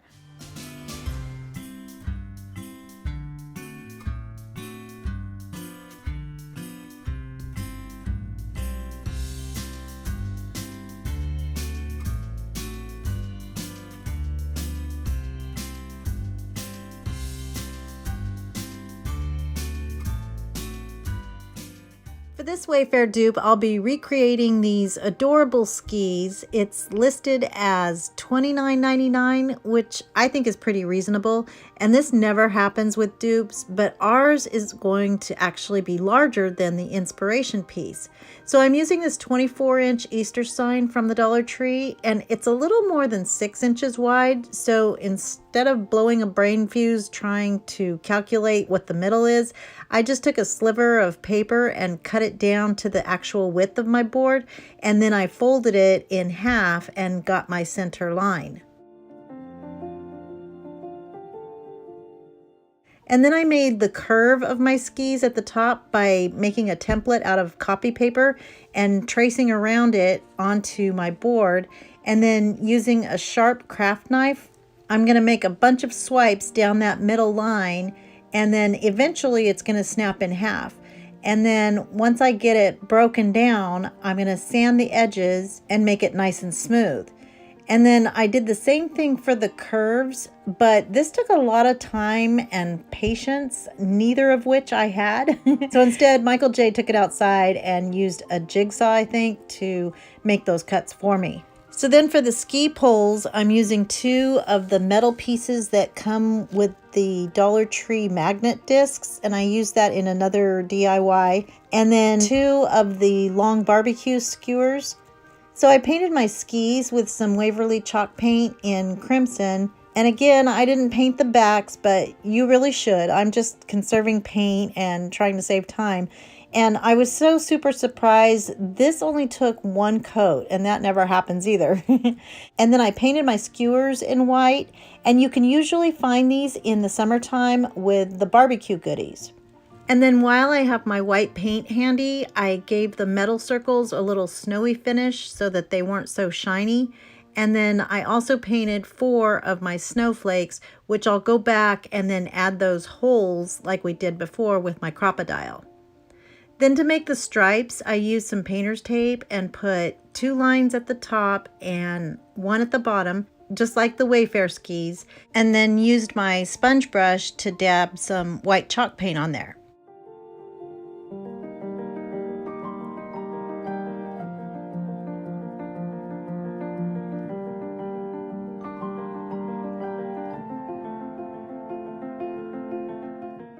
I like to pull my tape off while the paint is still wet. A lot of people ask me about that, especially with chalk paint, because chalk paint, once it dries, sometimes it can get a little bit flaky. So now I'm going to glue my snowflakes on, and I'm just using my hot glue, and I just use a little bit so that it doesn't seep out and show from underneath. And now to put my poles together, I first punched a hole as close to the center as I could get with my crocodile, and then took my big fat nail to make it a little bit bigger so that my skewer would fit inside there. And then I took some glue and put it on the underside of that metal circle all the way around the skewer, and then rolled it so that the glue didn't drip. And Mr. Google said that these are called baskets, just in case you wanted to know. So now I'm going to crisscross my skis and glue them in place, and so I'm just going to make a light pencil mark to see where it needs to be, and then I can see how long my poles should be. So I'll cut those down with my wire cutters and then get them to the length that I want. And then for the handles, I'm using some jute twine and gluing it down a little bit, and then wrapping it around there and gluing the end down. And I want this to be kind of messy looking, so I'm just not being real careful with the wrapping and just making it, I don't know, rustic looking. So I felt like I had seen this pattern before as I was making these. And if it looks familiar, this is a Dollar Tree ornament that they have this year. And it's a mini-me version of ours. So then I glued one of my poles onto the ski and then added another dot on top of that to hold the second pole while I wrapped some wire around the middle. And this is Dollar Tree wire, so it's super thin, and I had to wrap it around a couple of times, and then I left some extra on top so that I could secure my greenery with it. So I put 2 Dollar Tree Christmas stems together using a zip tie. And I don't know if you noticed, but my wire and my zip tie are both red, and I didn't mean for that to happen. I just happened to have them.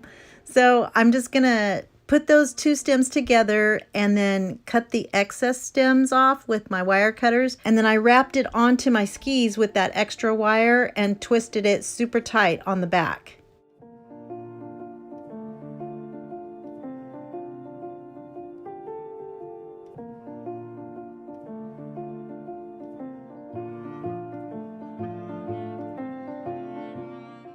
Now I'm going to add some holly and pine cones from a 3rd stem and just hot glue that to the middle area.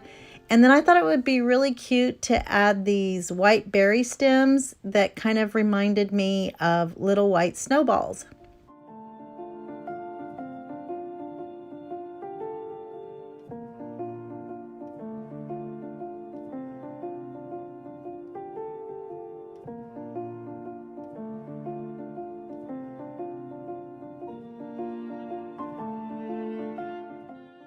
And then I added some more white paint to the bottom of the baskets, and it's done. And here's a reminder of our Wayfair inspiration piece for $30. And here's our maybe $8 dupe. $8 would be the max. Plus you have stuff left over, and it's 6 inches larger. I'm so excited about that.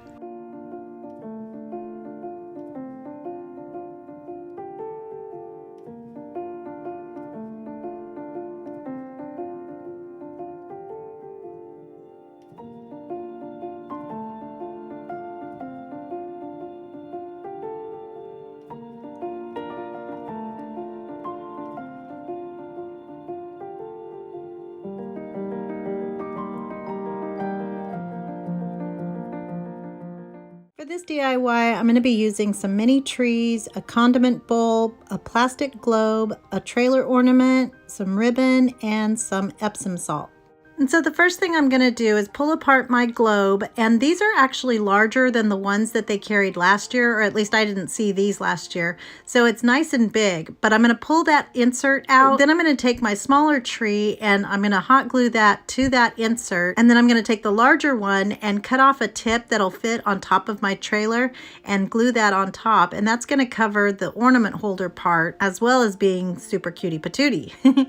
So then I'm going to take my Epsom salt and pour a whole bunch in there, and this is actually from last year, so this stuff goes a long way. And then once I fill it about a third of the way, I'm going to shove my trailer and Christmas tree into it and let it just kind of lay there, and then I'll put in my insert with my tree on there, and then I'll just shake it around until I get it to where I want it to be. And ultimately it will stand up straight, but you just have to keep fiddling with it and get it to the right angle and how you want it displayed. So now I'm going to take my condiment bowl and I'm going to pull off the sticker, and then using my multi-purpose cement, I'm going to attach my globe to my bowl, and then I'll use some ribbon to wrap around that seam so that it doesn't show. And then I took some small 5/8 inch ribbon in different patterns, and I'm just going to make a little scrappy bow like we did for our little gnomes, and just attach that to the front, and then I'll add some greenery from an ornament, and that's it.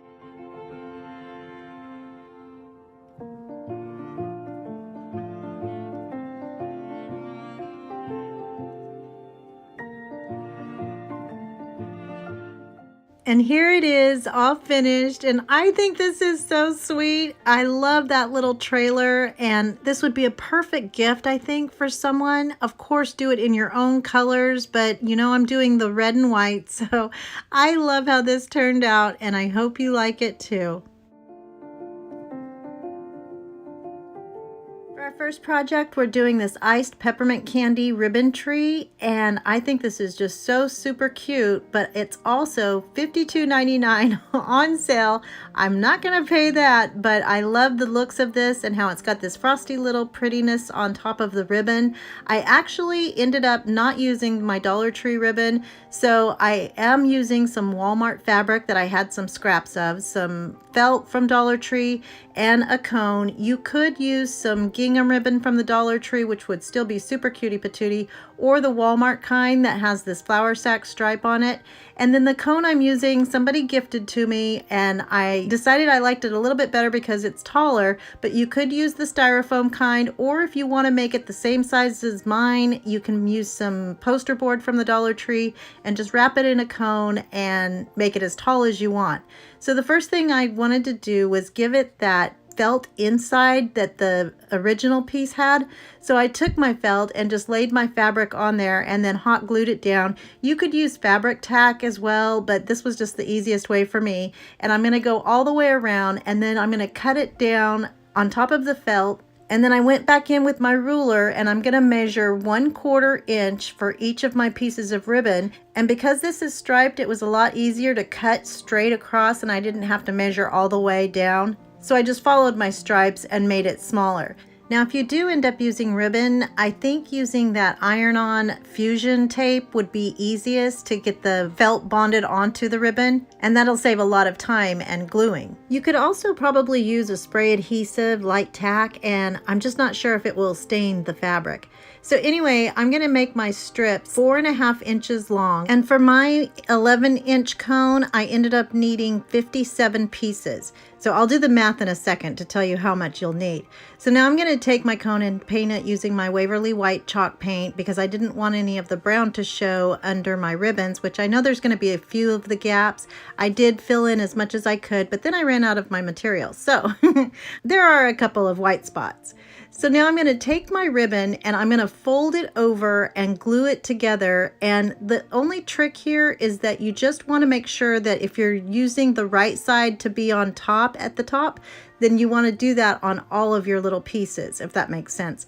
So I'm just folding it over and attaching it at the top, and I'm trying to keep my little openings in the front as close to the same size as possible, but they're not perfect and it doesn't need to be. So I'm just going to start gluing those at the bottom of my cone and then just keep moving up. Now I was thinking I was probably going to run out, so I'm spacing my loops a little bit further apart than I really needed to, But if you do this project, put them a little bit closer just so that it's a little fuller. On the inspiration piece, I think they used longer pieces and then had fewer loops altogether, but I think this way it's a little bit cuter. So once you complete one round, if the gap in between to finish that circle up is too small, just cut your ribbon down and make it a little more narrow and then glue it on just like normal, and then that'll fill in that gap without having the ribbon overlap onto the next one. And then when you move up to the next level, start in the middle of two of your ribbons. And again, I like to start in the back so that if I do have a gap, it won't show. And then in the inspiration piece, it has a little ball at the top of the tree. And so I'm using one of the small styrofoam filler packages and just took one of those balls and poked that onto the top of my cone. And then for the little snowy speckles, I'm going to take some white chalk paint and dilute it down, use my fan brush and start tapping it all over my tree, and it's done. And here's a look at our inspiration piece, and it's super sweet and cute and I love it, but I just wouldn't pay $53. And here's our version, which was a total of about $4, I guess. It's hard to say an exact price because I already had the cone, and if I didn't, I would have made it out of the poster board. The original version is 13 inches tall, whereas ours is 11 inches tall, so it's only 2 inches shorter. But I love how this turned out, and I hope you like it too. Dollar Tree DIY, I'm using 3 of the Flower Market Tall Skinny pails, and then I wasn't sure which rope I was going to use and some other things I'll show you in a second. So I took my acetone, and be careful of your fingernail polish, try not to get it on that, and I'm just going to take off the words. I wasn't sure if they were going to show through or not, but I also found that if you keep going, you can get down to that galvanized metal and the letters will stay white. You can also scrape them off if you don't want them. Anyway, I'm going to use 3 napkin holders and some balls from the Dollar Tree that's with the greenery. And I'm taking my French linen, some hazelnut, and some antique wax, and I'm just going to start daubing that or dabbing that, whatever you want to call it, onto my pot and give it kind of a weathered look. Now I'm going to go back, and all 3 of these are going to be a little bit different in shading, but I want it all splotchy and messed up, and I really wanted to showcase the seams of my buckets because we're going to be turning these over and making them into bells. So I'm going to be sure to do the tops, which are actually the bottoms of my buckets, and get all of the nooks and crannies in there. If any of the tin or the white shows, it's actually okay because it can peek through and still be pretty because it's weathered looking. And then around the rims, I'm going to get a little bit darker, and like I said, on those seams. And then the good thing about these buckets is that the black of the rim is already dark, so I was able to leave the insides white, and you could still see some of that weathered look from the pail as it was. So then I'm going to do the same effect with my napkin rings and then my little balls. And then I'm using my big fat nail again to punch a hole right in the middle, and then I decided to use the brown rope, and I'm going to feed that into the top of that hole. Well, the top of the bell, which is the bottom of the pot. Oh, it's so confusing. Anyway, I'm going to shove that in there, and then I'm going to take my big fat nail again and make a big hole into my styrofoam ball and shove the rope into that hole. I did go back and glue this, but it's pretty secure just when you shove it in there. So anyway, then I decided how long I wanted to make the little ding-donger, and held my finger on the rope on the inside and then made a big knot so that it wouldn't go back through the hole. Now, instead of making a hole, you could just attach your napkin ring to the top with some hot glue and maybe some E6000 so that it stays in place, and then just wrap your rope around that. But I decided to do it this way, and I'm going to glue that knot to the top of my bell, which is the bottom of the tin. Oh dear. Anyway, and then I'm going to take that top piece and I'm going to cut that off and kind of fan it out so that the rope is flat on the top of my bell. And then I'm going to glue my napkin holder to the top of that. And I don't know if you can see it, but I accidentally scuffied up the top of my paint job when I cut the rope off with my scissors. So I'm going to keep my used brushes in a plastic baggie until I'm completely done with the project, so that in case something like this happens, I can go back and just touch it up. Then I'm going to take my rope and attach it to the napkin holder, and I want these to be staggered in how they hang, so I'm going to do different lengths for each of my bells.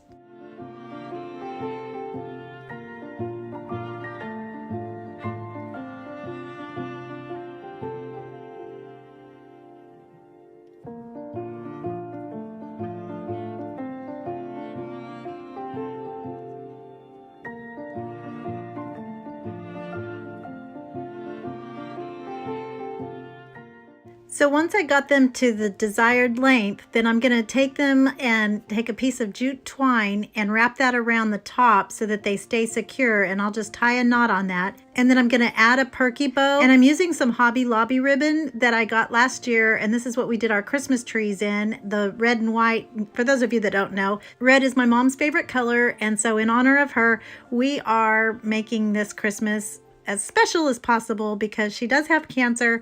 She just got done with chemotherapy, and so we're waiting for her to be completely restored and healed, along with her short-term memory loss. So keep praying, you guys, because it is working. So now I'm just going to take a Christmas greenery from the Dollar Tree and pull those apart.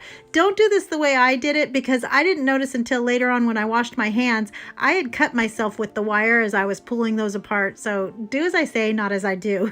And then I'm just going to attach those to the top of my rope with a zip tie. And then I'm going to go back and make my perky bow. So I'm just going to wrap that around a couple of times and then cut little slits in the middle, use a chenille stem to attach it, making sure that it goes into those little slits. And then I'm going to dovetail the edges and it's all fluffed out. I made one big long loop at the bottom when I attached it so that I could cut that and make tails. And I want those uneven, so I kind of cut it off center. And then with the extra chenille stem, I'm going to wrap that around where my zip tie and my jute twine is and cover all of the ickies up.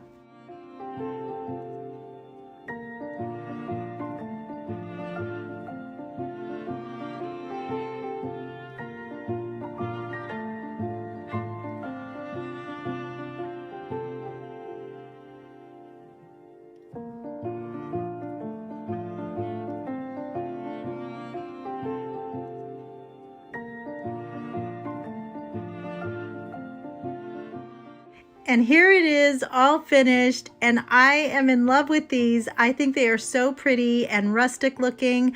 I love the off-white colors and how weathered and pretty they look. This is perfect for one of those walls that are skinny and you have nothing to put there. So I love it, and I hope you like it too.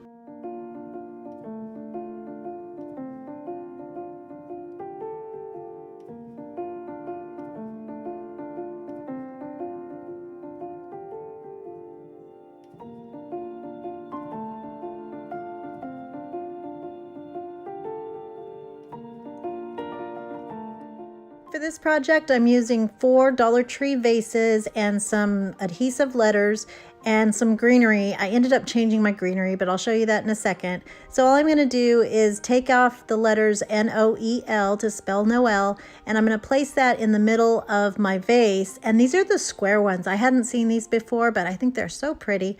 And I'm just going to make sure that I'm sticking down that adhesive all the way around, but especially at the edges, because I'm going to paint over this and leave the glass exposed, but I want to make sure I don't have any bleeding. So after I get them placed onto the front of my glasses, I'm going to take my white chalk paint from Waverly, and using a paintbrush, I'm just going to go away from the edges so that I get a real thin coat, and that way when I do my second layer or my heavier layer, it's not going to bleed as much. It actually didn't bleed at all, so that was a good thing. So after I get those all painted, I gave these 2 coats. And make sure that before you add that next coat, that the first coat is completely dry, because if you don't, it'll pull up off of the glass. You know, I learned that the hard way. And then once all of the layers of paint are dry, I'm going to pull my stickers off, and that'll leave the glass showing. And then I took some flour sack stripe ribbon from Walmart, and these were sent to me by a sweet viewer, so thank you for these. And I made sweet little bows and put those right on the top of the letters. This is where you could use whatever color you're using for your holiday decor, but I'm using the red and white this year because, as you may know, that's my mom's favorite color combination at Christmas. And you know we can never have too many lights at Christmas. So I took these little LED tea lights, and I'm gonna lay those into the bottom of my vases. And these are so pretty because they actually have like a little flicker, so it looks like there's real candles at the bottom of these, but that would be dangerous, so don't do that. And then I took some Walmart Christmas greenery that I got for, I think it was about $3.49 for a big bundle, and I'm going to take the big heavy stem at the bottom and fold it in half and then pop it into the top of the vase, but I don't want the stem to show through that glass, so just be sure to let it stay towards the top. And it's tight enough that it's stays right in place. But here they are all finished, and I just love these, especially at night. They're so pretty, and it was pretty easy. I love these, and I hope you like them too.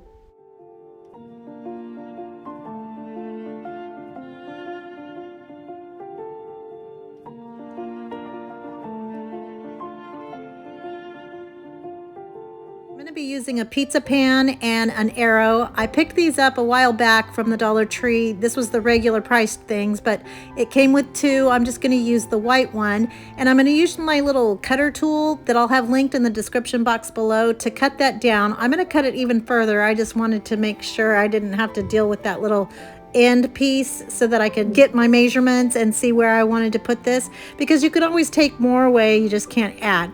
So I'm going to find the middle of my pizza pan, and then I'm taking a nail and my holy wood, and I'm going to make a little hole right in the center. Oh, and it magically became red because I also sent this outside to be painted by Michael J.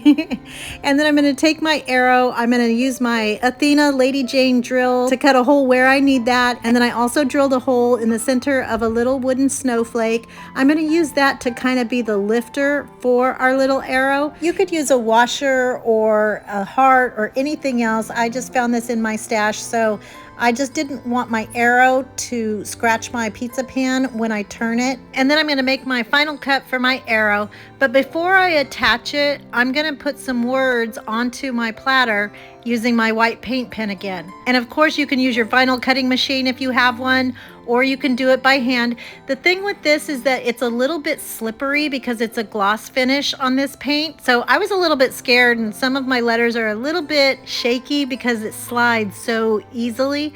So then I'm gonna wait for those words to dry before I go back with my faux calligraphy and those downstrokes. So I'm gonna add my numbers now. So because I'm gonna do 24, I'm gonna put the 24 at the top and then the 12 at the bottom, and then I'll go in between those and put my 9 and my 18, and then that makes it easier to go in between there to do the in between numbers, and then they're nicely spaced out and perfect all the way around.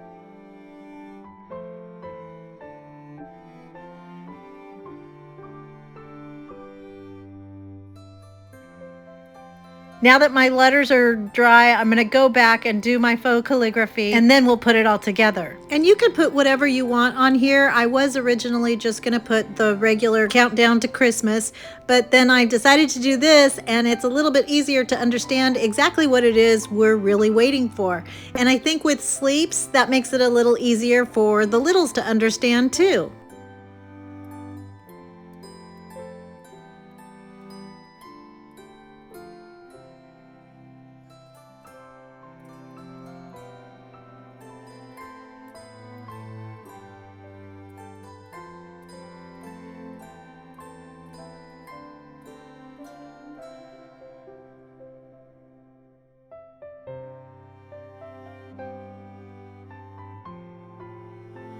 So now to attach our arrow, I'm going to take a piece of floral wire, and I'm using my needle nose pliers to make a little curlicue at the top so that it won't go through the hole that we just drilled.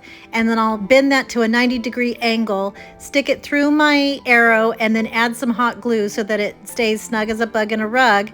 And then I'm going to take another snowflake that doesn't have a hole in it and put that right on top. I'm actually going to change this out. You'll see that in a minute. But then that way you can't see the mechanism or the wire that's sticking out on top of my arrow. And then on the back, I'm going to do another curlicue. I'll cut that down a little bit and get that super tight and snug so that I have some tension on my arrow and it doesn't just fly around.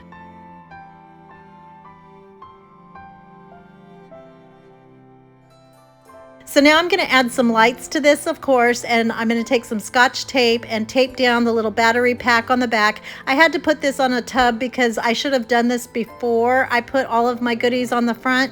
So I'll just go around that little lip of my pizza pan and make sure that I leave my battery pack sticking out so that I can just turn it off and on while it's on the wall.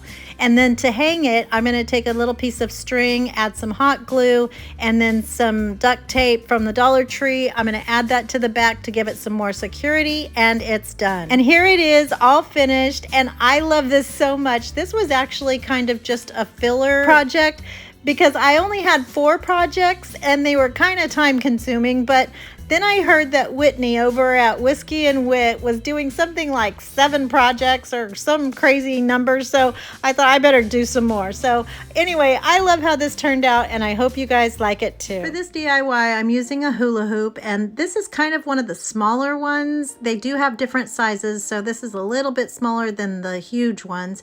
And I'm using my craft knife to pull off that outside taping, and it's a little bit hard to get everything in the shot, but you see what I'm doing, and once you get it going, it's a lot easier as you go. And then I'm using some duct tape to attach that connection, and I did pull out all of the beads that make the sounds when you do the hula hoop. And then I'm going to take it outside, and it's so dreary and ugly, but this is my painting station, and I'm just going to paint that using my Krylon matte white finish. And then after a couple of coats, I'm going to bring it back in and then use some 5/8 inch ribbon. And I'm going to start right in the middle where that connection is, because that's going to be covered with some greenery and pretties.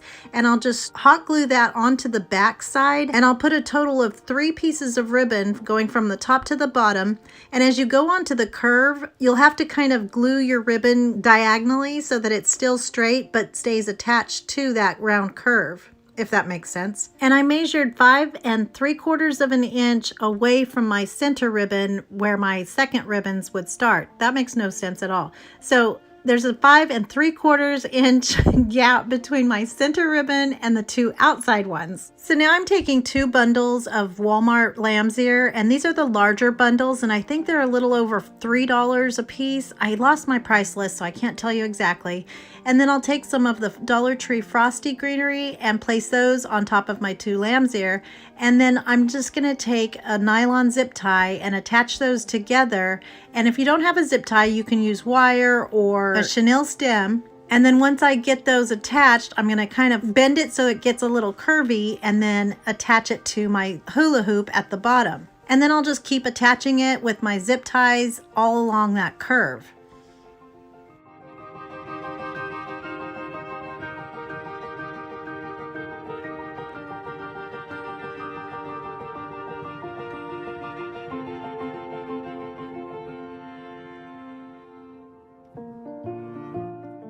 So now I'm going to make a perky bow using this red and white striped ribbon, and I got this at Hobby Lobby for $5, and it matches the ribbon that's on my Christmas trees.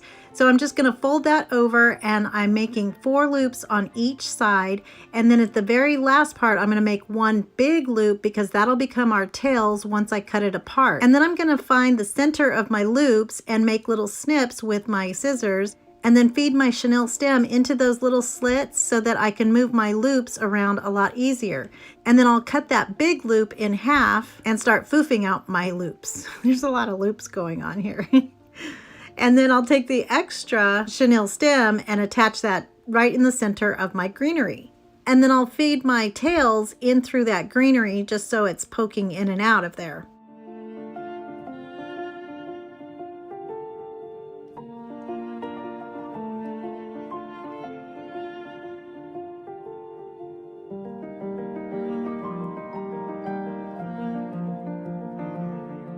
And then just to add a little more cuteness, I'm taking this small Merry Christmas ornament and tucking it into my greenery, and I'll just hot glue that onto some leaves so that it stays in place.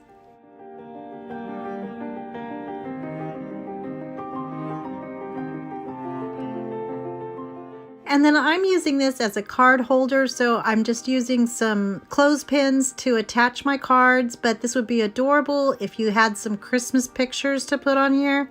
I'm thinking of painting my clothespins either white or red.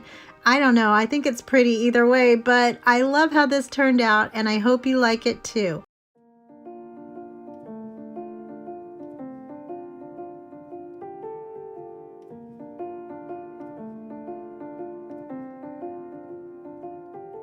For this project, I'm using 2 signs from the Dollar Tree. Doesn't matter what they are because we're going to get rid of all of this cuteness. I'm pulling off the metal bunny from this one sign, and I'll use that sometime next spring. And then I'll take off the jute twine holders that are on top. So All I would care about is that the two boards are the same size, and I want them to be rectangular so that they resemble what could be book pages. And I'm taking off the paper sign with my Cricut spatula for my friend Linda's benefit, because she likes to watch me do this. And then I'm going to take some poster board, some white poster board from the Dollar Tree, and I'm going to measure in 1.25 inches on both pieces, and then cut that down on the side and the top. So you'll go in 1.25 inches on the top. I mean, it could be the bottom, but you know what I mean. On the short side and on the longer side, just on one side each. I don't know why that was so difficult to explain. Oh well, you see what I'm doing here. And then I'll cut the other one the same exact size.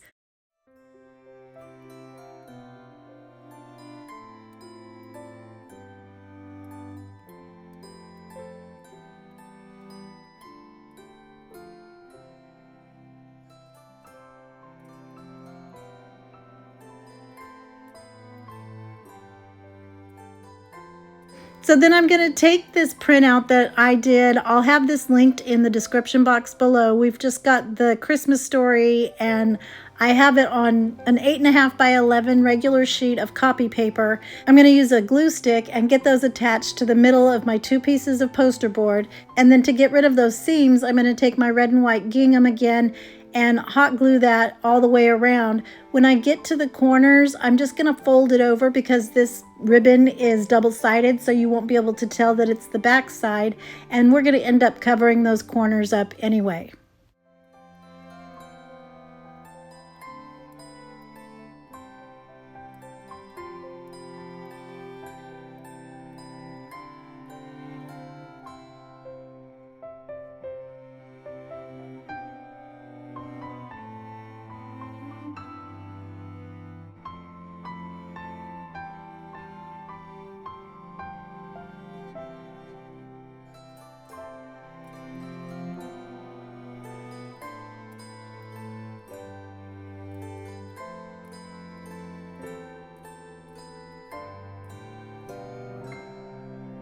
So the measurements that I cut my poster board to is a little bit longer or wider than my pieces of board.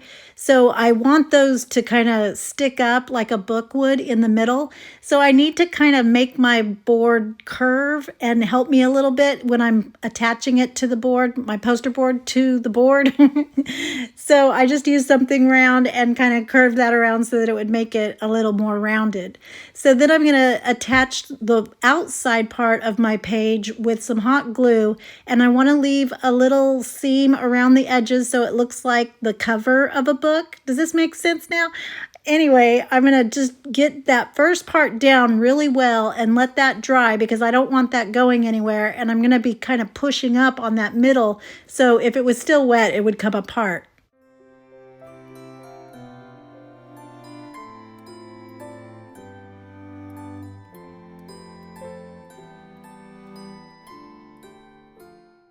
So now that it's all dry, I took a Dollar Tree plunger handle to kind of stick it up there and make it hold so that when I roll it around, well, you see what I'm doing here. It was just easier to hold it in place. It's like a second set of hands, I guess.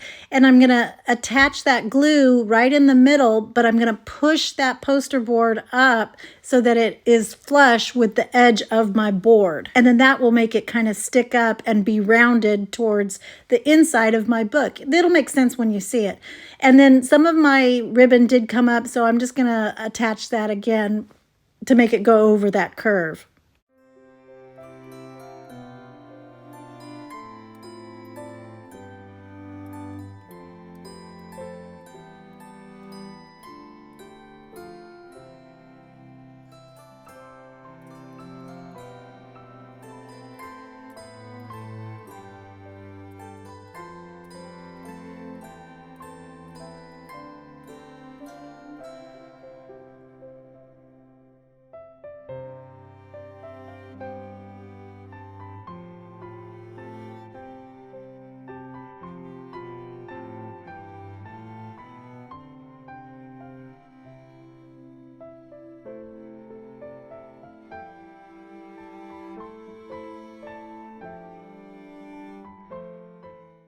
So then to attach my book together, I used some boxes to keep this up because I didn't want to crunch my pages. So I'm going to use some hot glue and some Dollar Tree ribbon. I thought it should be cute on the back too. So I used the burlap and lace ribbon, and I'm just going to hot glue that right in the middle, and this way it'll open and close.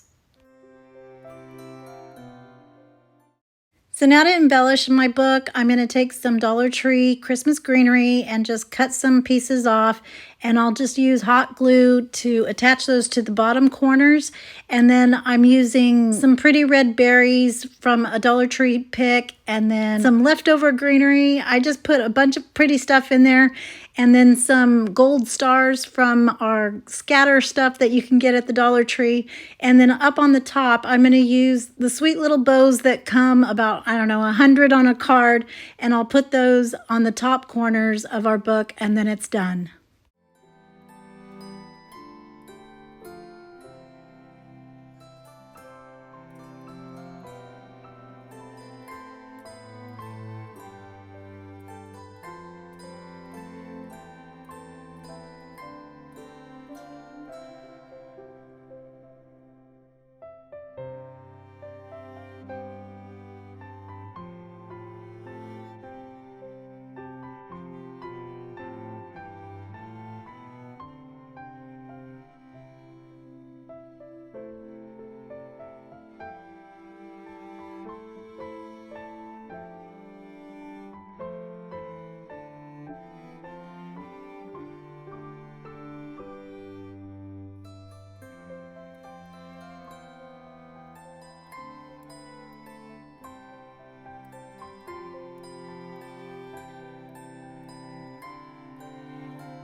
And here it is, all finished, and I love how this turned out. I actually made this to be the backdrop that I can put my nativity scene in front of.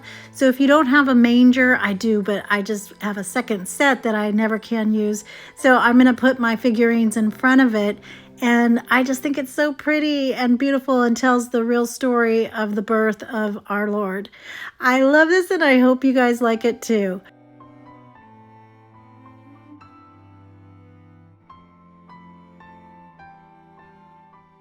So I like to change up the setup of our Christmas trees every year, and last year we did 3 in a row to make it kind of like a little Christmas grove.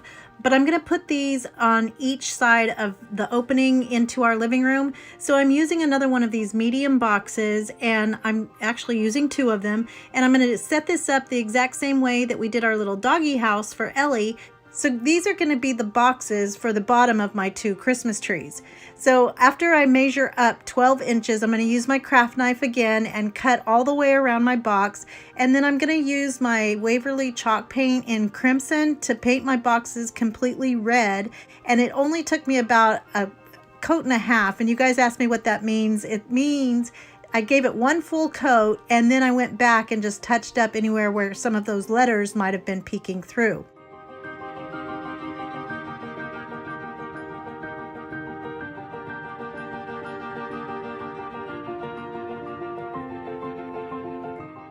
Then I'm going to take some Dollar Tree foam board, and I'm just using my yardstick to make lines or strips, I guess, with my craft knife again. I'm telling you, I went through probably, I would say about 8 blades from all of these projects. So anyway, I cut my strips down, and these are going to be like the trim for my boxes. So after my boxes are completely dry, I'm going to cut down 2 pieces for each corner, and whatever side you're going to use as the front, make that trim piece go over the other one that's on the next corner. Does that make sense? So it's just showing as one solid piece and overlapping onto the other one, so you don't see the edge of that other one. I don't know if that made sense, but you see what I'm doing here. Anyway, then I'm going to make a long piece and miter that down. This is so easy to use and cut, and then just glue everything together. I'll make that second line and cut the in-between pieces so that I can just miter right around it, and it looks like a nice big X. And you can see I'm working on the floor here, and so everything was all slipping and sliding, including me, so you might want to do this on a rug so that you're not going all over the place. And I was doing a lot of these projects at night, so my lighting is pretty bad. I tried to get it as light as I could, but this was all I had. But you can still see what's happening here.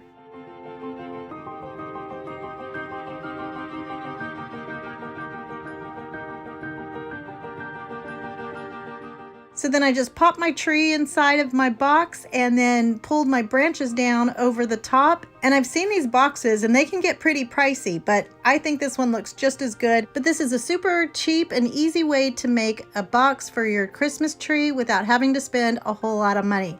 I love them and I hope you liked it too. Dollar Tree DIY. I'm using 3 styrofoam cones, some red and white yarn, 3 branch discs, 3 wooden dowels, 3 gold stars, and I ended up not using the pom-poms or the baker's twine. So the first thing I'm going to do is take a skewer and poke it into the bottom of my cone, and I'm going to paint one of them red because I'm going to be wrapping it in the red yarn and I don't want any of that white to peek through.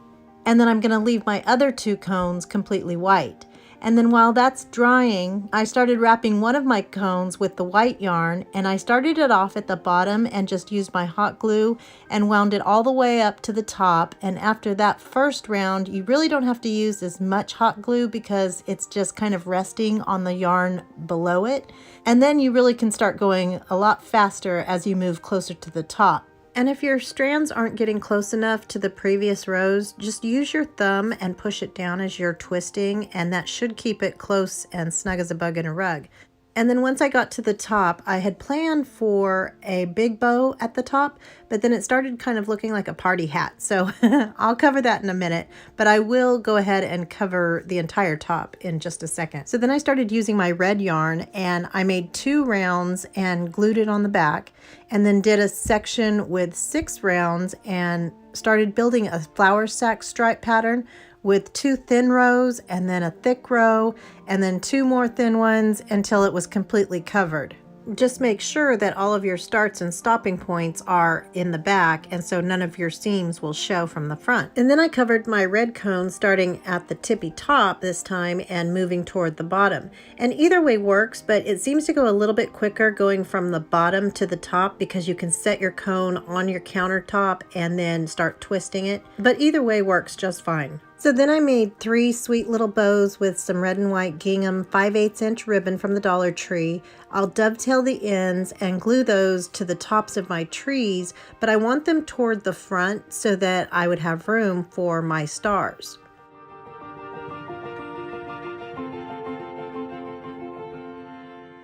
So I'm just going to pull off the adhesive dot on the back of my star and then broke off a skewer and glued that onto the back of my star and then popped it into the top of my styrofoam.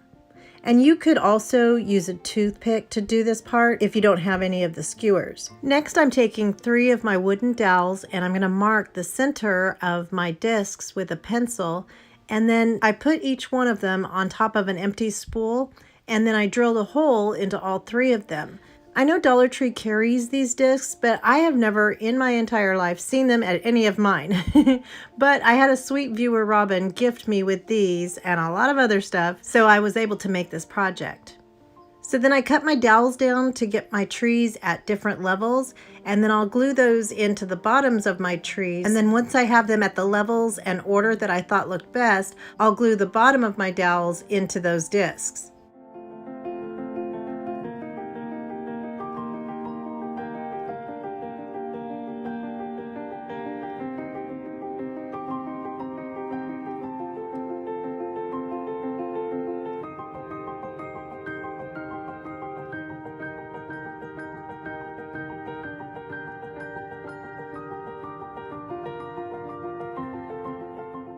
So then I wanted to add a tiny bit of Christmas greenery, so I cut some tips off of a stem and then hot glued those to the sides of my ribbon. And then I'm going to take a little styrofoam ball off of another pick and cut a slice off of the back to make it flat, and then I'll glue that right in the middle of my bow.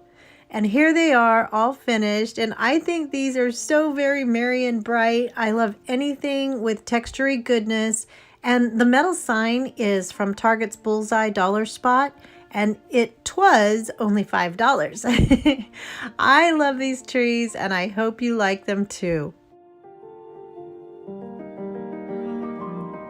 Wayfair dupe number 4 is a very loose interpretation of this snowburst plastic lantern. It says it's $39.99, but it's since gone up in price, so it's now $46.99. But I'm using this plastic lantern that I found at a yard sale a long time ago. You can see the dust is still all over it, and I got it for $1, but I had no idea that the lights inside actually still work. I was really surprised about that. So the Wayfair version lights up and it throws out glitter like a snow globe automatically every 45 seconds or so. So ours is not going to do that, but it'll still be super cute. So I just took it all apart, and after I cleaned it all up, I took it outside to my painting station and used my Krylon matte finish red paint, and I'm going to give this a couple of coats. It actually took about 3 coats to get that black covered completely. So once it was dry, I'm going to roll up my little string lights and then replace the bottom in there and screw that back in. And then I'm going to take my little window panes and clean those all up. And then I took a Q-tip and my white chalk paint, and I'm going to make little dots all over the place in random spots so that it looks like snow. This is a lot harder to do because I did want it to look like snow and not just like polka dots. And then because my lights were going all over the place, I took some tape and taped it down to the base. And then I'm going to replace my window panes, and then I added some faux snow from the Dollar Tree and made sure that it was covering all of my wires. Now you can see in the inspiration piece that it's the 3 gnomes. I was going to use my little ceramic gnome from the Dollar Tree, and then you could also use an ornament like the red sled, which I did try to use also, but I decided instead that I've been wanting something that just has the trees inside, so I used a couple of packages of my Dollar Tree trees and put 3 of them in there, put it back together, and it's done. And here it is at night with the lights on. I love the look of this. It's not really a blue light, it's really a clear light, but on camera these never show up right. And here it is in the daylight, and it's even prettier. I love the red against the white and that snowy look with the pretty trees. My version ended up costing me $4, but if you look at the Goodwill or thrift shops or yard sales, I'm sure you can find lanterns. This is a plastic one, but if you have an old one in the garage that you're not using, this would be a great way to utilize it and put it in your Christmas decor. I love how this turned out, and I hope you like it too. DIY, I'm using the challenge item that Jennifer sent me, my solo cups, and then the ornaments, and then I'm using 3 of these wooden blocks. They have these at Dollar Tree also. They have like the blocks or the dice that are in wood about this size, so that would actually work better than these.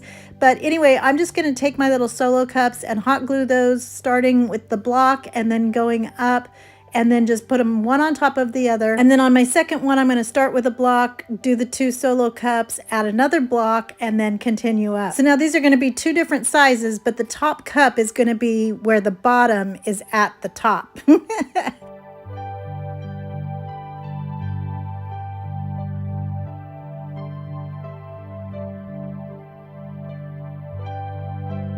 So then I'm going to take my Apple Barrel Burnt Umber Brown acrylic paint, and I'm going to give these a couple of coats until they're nice and dark brown. And then I'm going to go back with my white chalk paint and give it that dry brush effect to make it look like some weathered wood. I'm trying to make these look like spindles, so you could use these for either candle holders or a tree, you know, the Christmas trees on top of the spindles. I did one a little bit lighter and one a little bit darker, but because I also wanted to use one of the items from my mystery box, I'm going to use those ornaments and put those on top of these. So to attach my ornaments, I'm going to take the little hangers out of the styrofoam, and then I'll cut that down to make it pretty flat so that it goes right on top of my spindle. And then I'll use my hot glue and some permanent adhesive and stick those right on top of my spindles.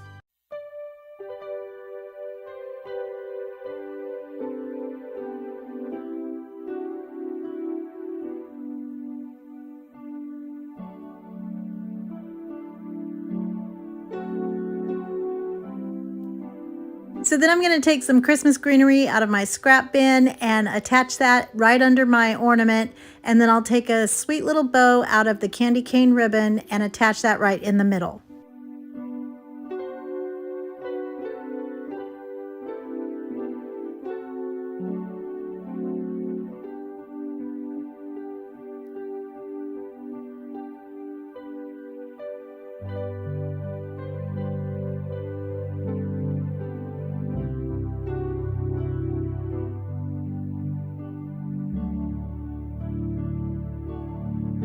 And here they are, all finished, and I think these are so pretty. They look like candles, don't they? I think they do, but anyway, and I don't think anyone can tell that these are solo cups if you don't tell them. You guys know because you watched me make them, but I'm going to show you in a second what it looks like with the Christmas tree on top from Dollar Tree. I think that's such a pretty look, but I had put the permanent adhesive on there, and so it was really hard to get off, so I only did one because I was about to break these. Anyway, look how pretty this is. I don't know. I just love it, and I hope you guys like it too.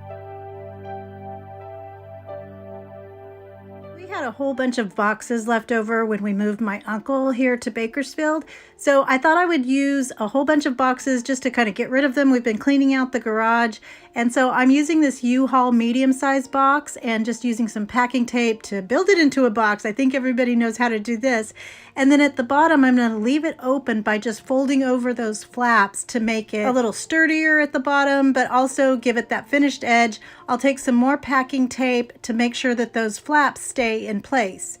So now I'm taking my Sharpie pen and I'm just gonna draw out a rough little rounded door, and then I'm taking my utility knife and I'm gonna cut that out. And so you'll have to go through 2 layers, including those flaps that we folded in at the beginning. And I used all kinds of this packing tape. I wanted to make sure that it all stayed snug as a bug in a rug and was super stable.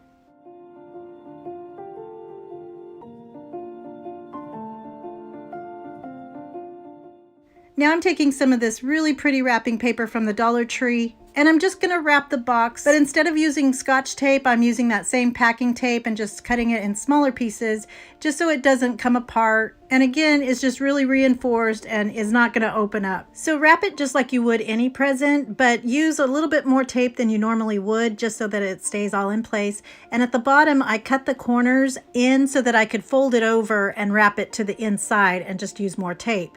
I will tell you that one of the tricks that I do when I'm wrapping presents is to crease everything before you actually tape, especially at the edges of the box where you wrap around it, because it will make it look very crisp and neat.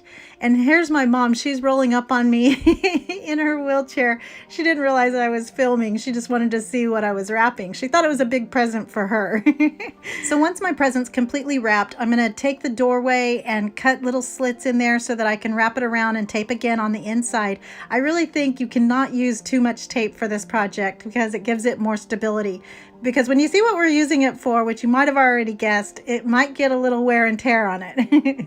So now I'm going to take some Dollar Tree ribbon and I'm going to tape it on the inside bottom of the flap and then wrap it all the way around to the top of the little door, and then I'll tape it on both sides, and I'll do the same thing going the opposite direction. So we're just wrapping a present basically, just on a little bit bigger scale.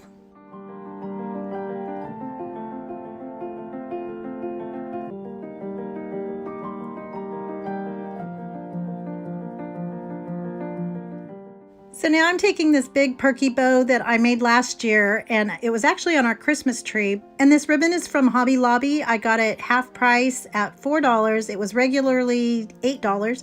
And so I'm just gonna foof it out because it's got the wired edge, so it comes to life easily.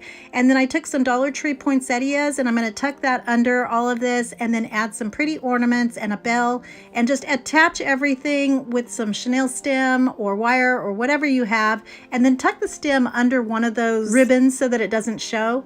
And then I was going to use this duct tape from the Dollar Tree and finish off the doorway, but it stuck down on the paper and I couldn't pull it up, so it was a little crooked. So to cover that all up, I used some Dollar Tree garland and just hot glued that in place.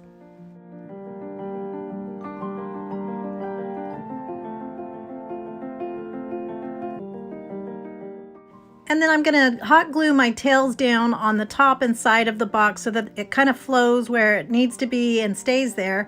And then I made a sweet little tag with my brother's dog's name, Ellie. And so now we have a little Christmas house where she can stay warm. I was going to make one of these for Lola, our big dog, but I didn't have a box big enough for her. So we just put her bed inside and put it on top, and now she can be cozy for Christmas too. Next project, I'm using this white fabric banner that I got at Walmart. It was about $7 or $8 or $8 or $9. I can't remember. It was for a wedding that my daughter and I decorated a while back. The letters on this are about 2 inches, but I want my letters to be a little bit larger, so I'm going to make them 3 inches tall.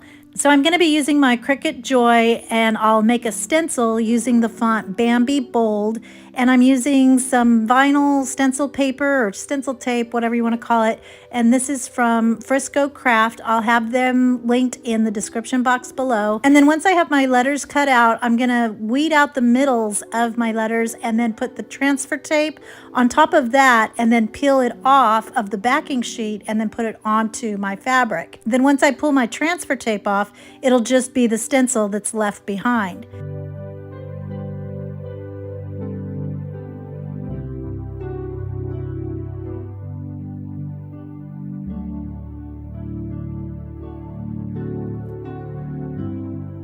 So you want to make sure that you push down all of the edges of your letter and the insides just so that there's no paint seepage. And I'm going to be using my Waverly chalk paint in crimson, but because it's a little bit too dark and I want to get a little bit of a brighter red, I'm adding some bright red folk art acrylic paint to that. And then I have a sponge dauber that I'm just going to start pouncing up and down, and I want to go straight up and down so that, again, it helps with any seepage. So just don't brush it along. And as far as coverage, you can make it as dark or as see-through as you want. So like if you want it a little more rustic, you can leave some of those open spaces and not paint it completely, you know what I mean? And then once you have the paint where you want it, I never let it dry. I always pull it up before it dries, but you do have to be a little careful when you're doing this. And here it is all finished. I draped it with 2 other garlands from Hobby Lobby. I'll show you my mantle and how I styled my fireplace and then my shelf, and you'll see there's some Dollar Tree DIYs scattered throughout. The light up Santa used to belong to my grandma and grandpa, so he's been around ever since I can even remember, commemorating St. Nicholas, another super special and nostalgic piece. But I love my banner, and I thought the word behold was perfect and shows up in a bunch of scripture as we behold the newborn king.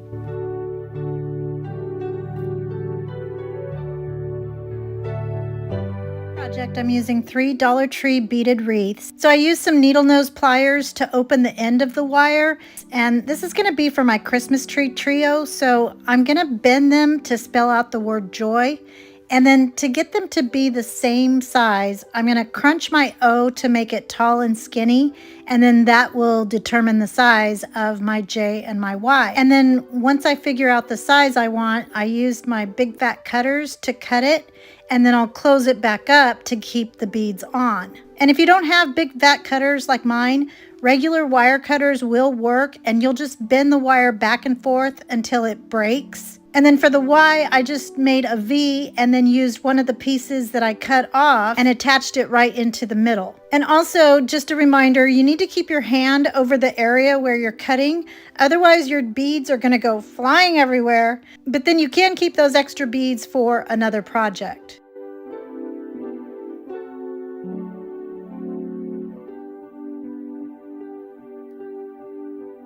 So then I had Michael J. take these outside and spray paint them with a gloss cherry red paint by Krylon. I'll show that to you in just a second. But he got out there so fast I didn't even get a chance to film him doing it.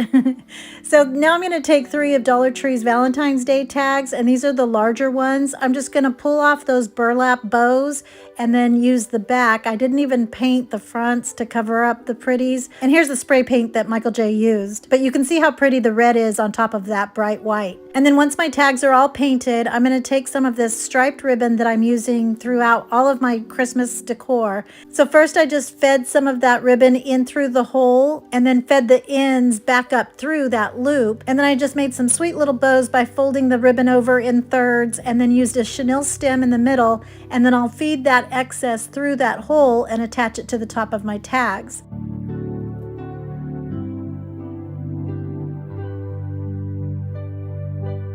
And then I'm going to take a medium-sized jingle bell and feed that through there, add a little red truck from the Dollar Tree. It's a Christmas ornament. I'm sure you guys have seen these.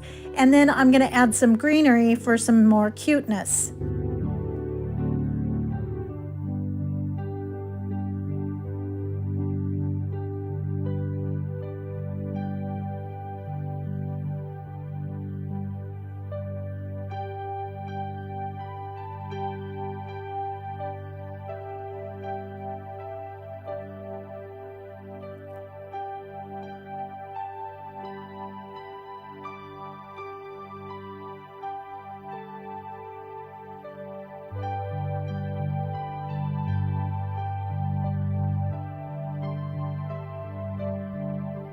So now to attach my letters to my tags, I'm just going to make little marks here and there, and then I'll go back in with my drill and make holes. And I'm using my Holy Wood so that I don't drill a hole in my work surface.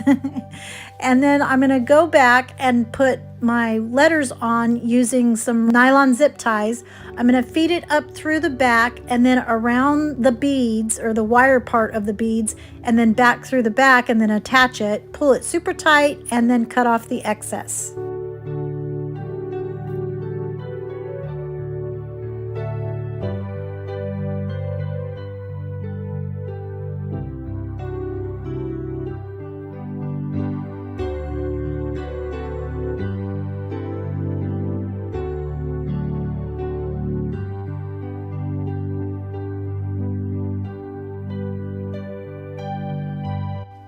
And here they are, all finished, and as you can see, I put one on each of my trees to spell out joy. I think this is so pretty, and here's a little sneak peek of my trees. Well, it's not really a sneak peek, it's the whole peek, but I don't even have my skirts on at the bottom or anything.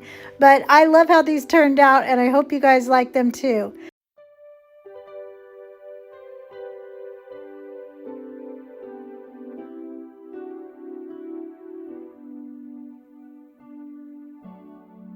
This Dollar Tree DIY, I'm using 3 of the smaller round mirrors, and they have the larger ones too, but I have a small skinny wall that I need some pretties on, so this worked out perfectly.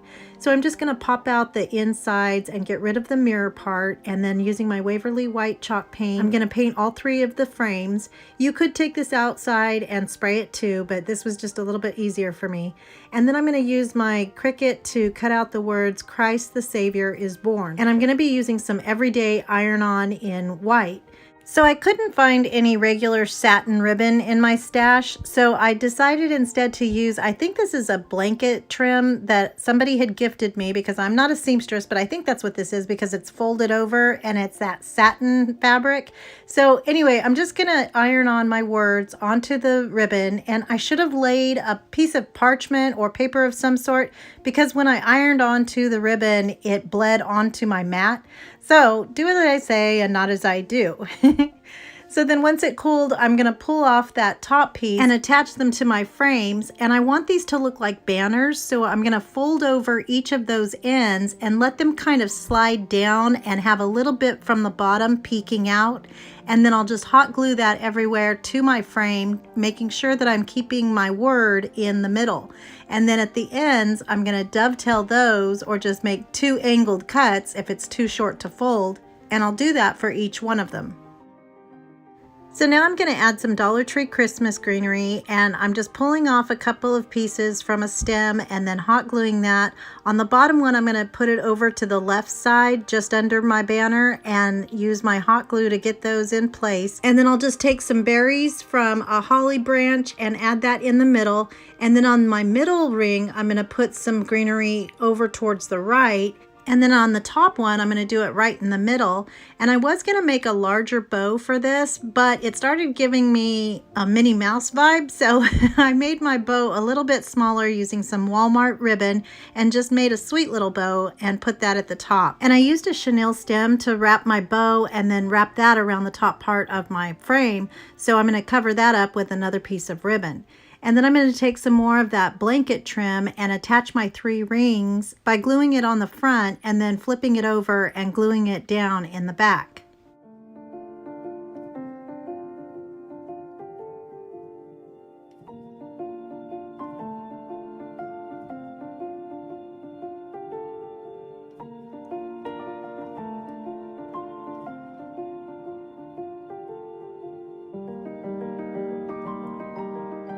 And here it is all finished, and I think this is so pretty and elegant looking. I had planned to write the words, but my paint pen wasn't staying on this satin fabric. So if you just use some regular material and cut that in strips, I think that would work if you don't have a Cricut.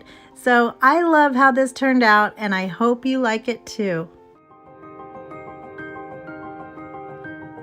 For this next project, I'm using one of these little chipboard signs, and I did this part first, and you'll see that it's kind of weird that I did this first because I wasn't sure if I could do it or if it was going to look right, but you'll see what I mean when I get to that point. But I just took a flat edge ruler and I'm going to use my craft knife to cut this in half. And then I just did a few swipes and kind of bent it, and then did a few more swipes on the other side, and it came out fine. It had a little bit of a double cut edge, so I just went ahead and evened that up with my craft knife, and now they're gonna work perfectly for what we're making.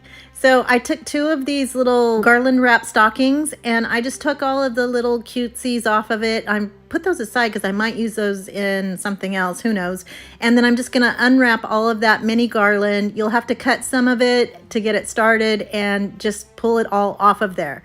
And then once you get it completely empty, I took my scissors, and these are kind of heavy duty scissors. You probably shouldn't cut plastic like this with your scissors if you want to keep them good, but I did, and I have another pair. So anyway, I'm just going to cut those little knobbies off, and then I made the stockings stick together. There's little tabs that keep them together, but not very well. So I'll just glue that together. And then I took a pair of these ankle socks from the Dollar Tree, and I'm going to roll down the top where the little lines are of the socks so that you start to see the fuzzy texture from the inside of the sock.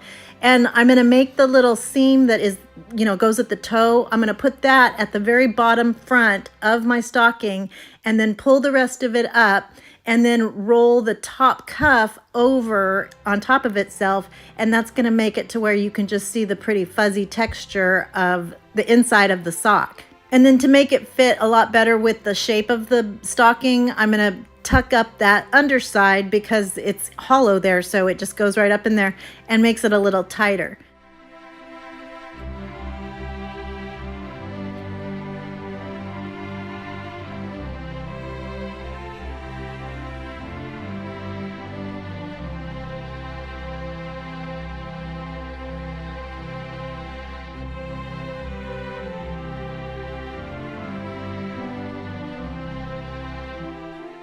So then I took a couple of Jenga pieces, and I'm gonna glue those on the inside of the bottom of my boots. These have now become skates, so this is the boot part of the skate. So I'm gonna put a bunch of hot glue inside there and hold it, pinch it together so that it adheres to the side of the inside of the form.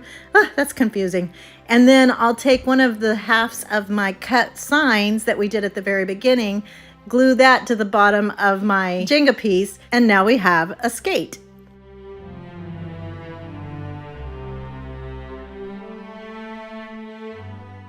So then I used some baker's twine, and I'm gonna thread that onto a wide-eyed needle and then sew it into the sock.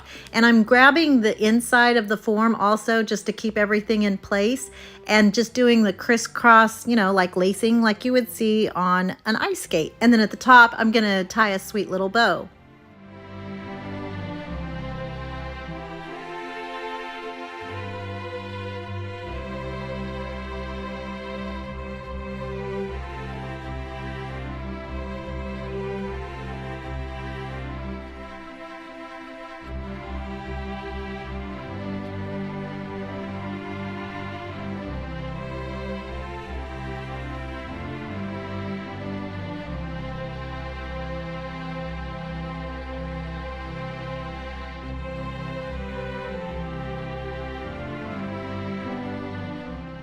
And then to cover up the red form, that plasticky stuff on the inside, I just took some batting and shredded it and stuffed it right into my ice skates.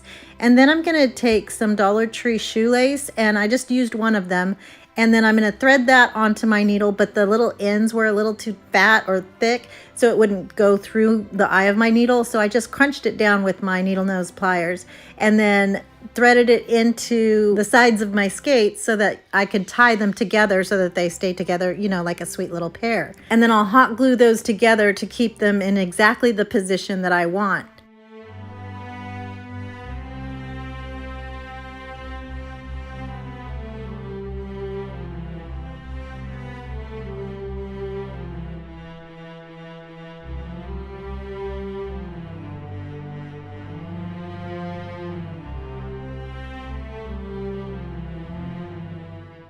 And then once I get them all put together, I'm going to take some Dollar Tree greenery, and again, this is scrap stuff that I had, and I'm going to make a sweet little swag and put those together and add some red and white gingham ribbon in just a regular little bow and attach that all to the top of my shoelaces.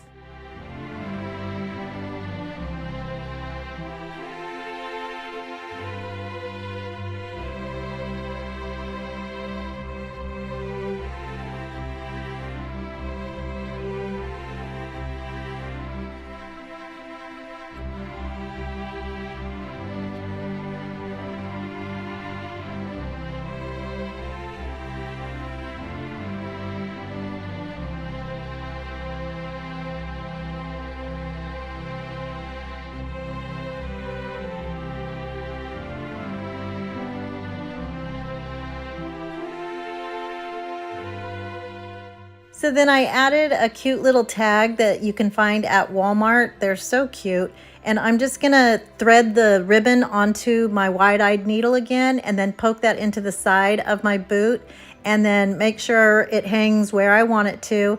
And then there's already a knot in there, so it's gonna stay on the inside of the fabric of the sock.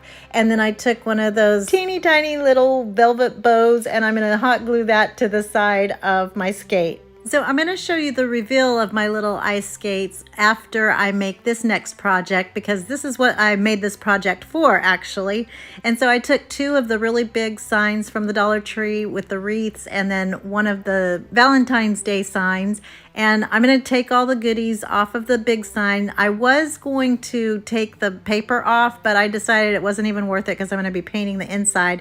That's going to be the inside of our box. But the reason I'm using this Valentine's Day picture is because it's got a frame around it, so it's a little bit thicker at the bottom, and that's going to be important, and you'll see why in just a second. So I measured the sides of the Valentine's Day picture, and I'm going to cut down the larger boards, both of them. So I'll have two side pieces and two of the longer pieces. And so you see we're making a pretty box. Well, it's not pretty now, but it will be. So I took some Jenga pieces and I'm going to get the height of where I want the side pieces to be. And I'm only gluing that on right now. You can still take these sides off for the time being until I get all of those Jenga pieces on, and then I'll glue it all down.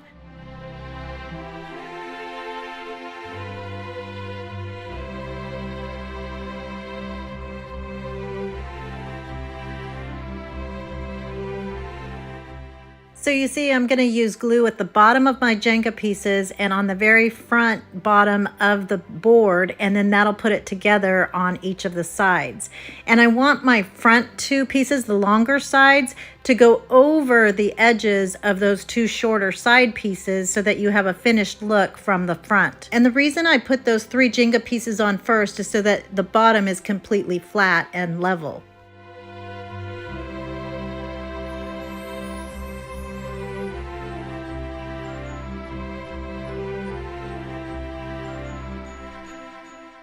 And then I'm going to do the exact same process for the front and the back by putting those bottom pieces on first so that it's level with the bottom.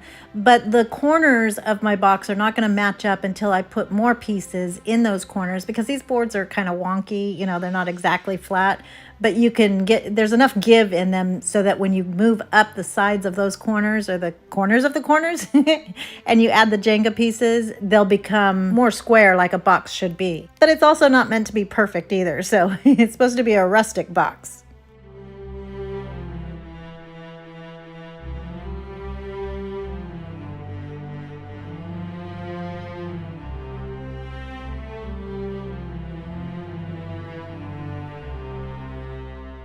So now you can see I've got my whole box built with a million Jenga pieces inside. And you can see here what I was talking about making the front go over the edges of those side pieces for that finished look. So now you guys don't have to do this, but Michael J got me a brad nailer for Christmas. So I'm gonna push those into the sides, and that's another good thing about having the wider bottom. So it's not so thin, and I can go directly into the sides of my boxes at the bottom, and it'll go into that frame, if that makes sense. And then also I did the sides, and those Jenga pieces being there helps me. You have to go at an angle so that you don't have any parts sticking out, but this just makes it a lot more sturdy. Of course, you can always add just a whole bunch of glue on the inside in all of the pieces, you know, where they come together, and that'll still be super stable. So then I'm going to use a little brush on the inside because there's so many little nooks and crannies in there with all those Jenga pieces, and I'm going to paint my entire box red. I'll have to do a couple of coats on the inside to cover up the words. I don't even get it all the way, but it's okay. You're not even going to notice that because it's going to be all filled up with a bunch of pretties. And then I'll paint the outside, and when I do that, I am going to leave a little bit of the pretty brown exposed so it's peeking through just a little bit.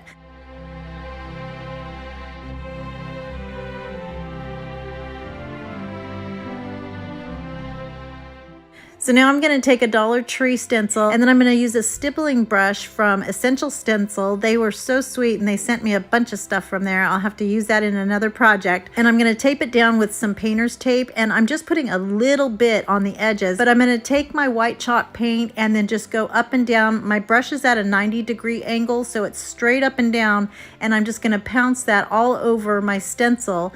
And I do peek a couple times just to make sure that I'm going good and it's in the right location. And then I'll put my stencil back down and go about my business until it's done.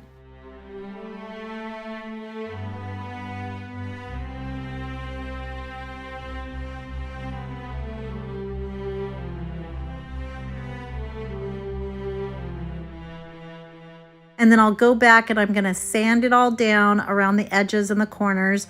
And then you want to make sure that you wipe it all off, because anytime you're sanding with red, well, just using red paint in general is just always such a mess.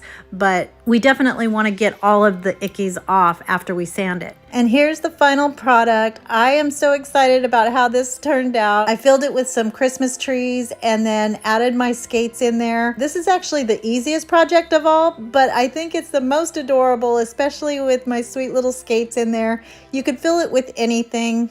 And if you don't want to do this project, find like a shoebox or something and paint it red. Nobody will be able to tell the difference. I don't know. I love how this turned out, and I hope you guys like it too.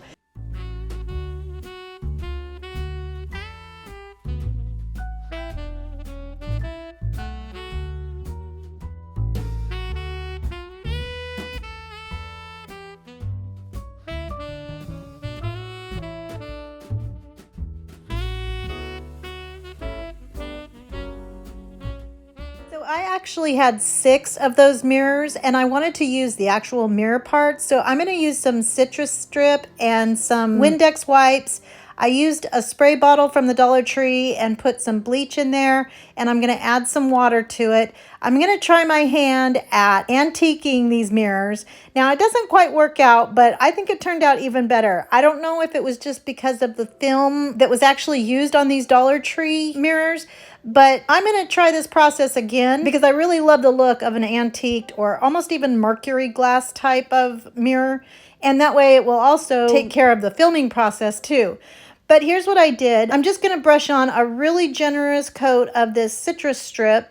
I'm going to let that sit for 30 minutes, and then I'm going to take a scraper and peel off that back gray portion of the mirrors, and that's going to leave more mirror. And since this is mirror, you're going to be able to see my fan and my lighting and all of that behind the scenes stuff that's not so pretty to look at. But anyway, this was actually a really fun process, and I was excited that it worked. But when I do this next time, I'm going to use a plastic scraper because there are some little teeny tiny lines where it's scratched into the mirror. I didn't think it scratched at all, but I didn't notice it until afterwards. And then I'm going to clean all of that residue off with my window cleaner. So now I'm going to take that bleach combination and spray it all over my mirrors, and you could see that there was a reaction happening. So it was doing its job, or it was trying to. It just wasn't strong enough to go through that mirror backing. I even went back and just did pure bleach on it to see if that would help. But that mirror was just not having any of it. I even tried acetone on it. I'm surprised my craft room didn't blow up with all the chemicals I was using. But I ended up really liking what was happening on the back side. So I just went with it. And I had to go ahead and do my hair in case I showed through in the mirrors. Anyway, I'm going to take a piece of black foam board from the Dollar Tree, and I'm going to glue my mirror pieces onto that backing. And then I used my utility knife to cut around those mirrors.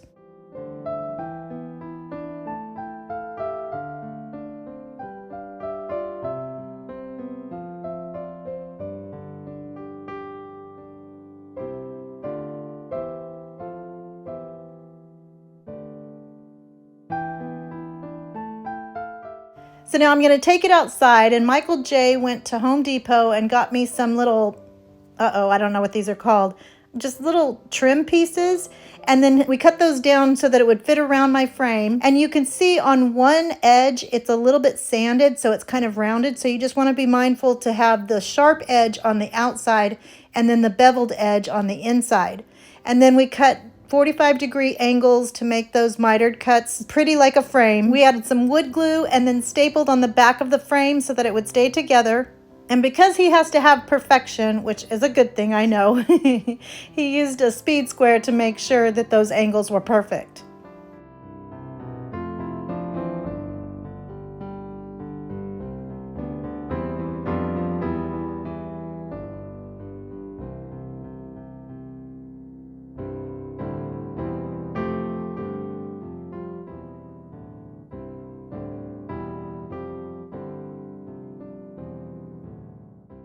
So then I took some paint stir sticks, and I don't know if these are from Home Depot or Lowe's, but one of those big box stores. We took those stir sticks and cut those down so that they would cover the seams of our mirror. I guess because he's helping me, it now became our mirror. Anyway, so I'm going to take it back inside, and we marked out where we needed to put glue so that it would attach to our frame in the back. I have permanent glue and hot glue. So I'm going to clamp those down so that it all stays in place.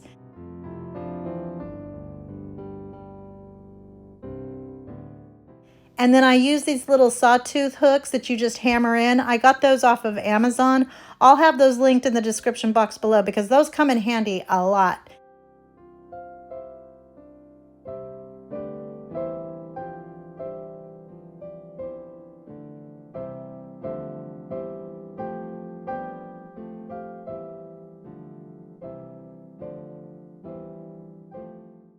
And then once Michael J. got all of my inside pieces cut, I painted those all white with my chalk paint, and then I'm going to attach them to the inside of my frame. And then I'll just put those in place again with some permanent adhesive and some hot glue. And I did measure and mark to make sure that they went in the right spot because I have a tendency to get things a little off center sometimes.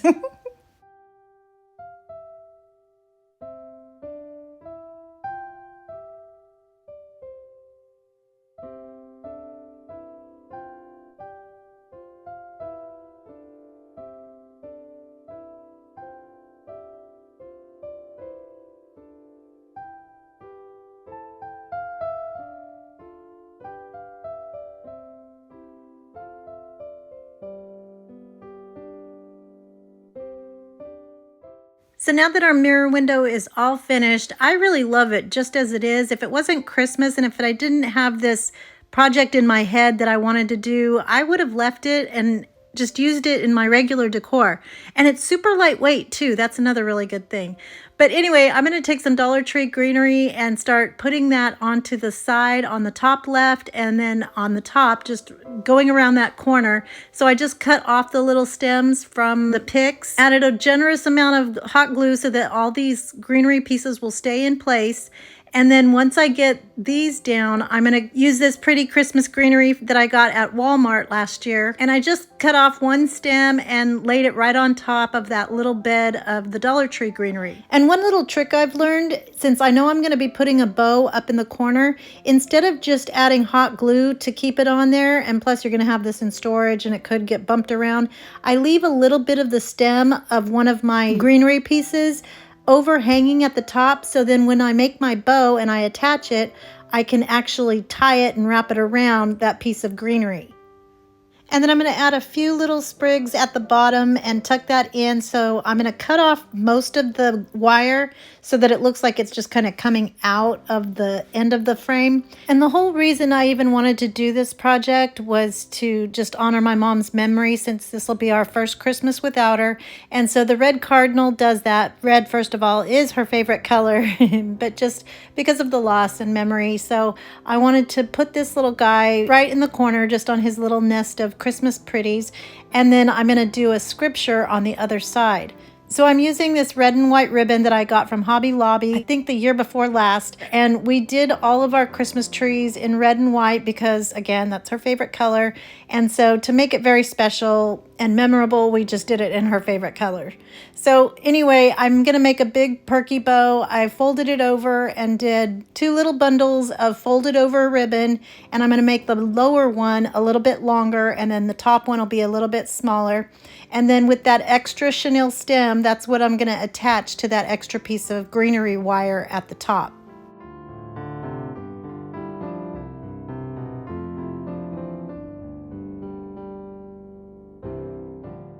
So then I used my cutting machine to cut out a decal, and this is the scripture Jeremiah. Okay, I just noticed I put the wrong scripture on there, but that makes sense. I was totally thinking on my mom, and this is a big long story, and there's actually a video where I talk about this Jesus miracle after my mom died, but the scripture itself is supposed to be Jeremiah 33:3, and it says, "Call to me, and I will answer you and tell you great and unsearchable things you do not know." So anyway, I'll have to correct that. I'm just noticing it right now, but if you watch the video, you'll know why that makes sense. But here it is, all finished, and I have to say, I just love this so much, and it has such special meaning. And of course, anytime we can get the Word of God into our homes and make that the centerpiece of our Christmas, that's always a good thing. I love this, and I hope you like it too.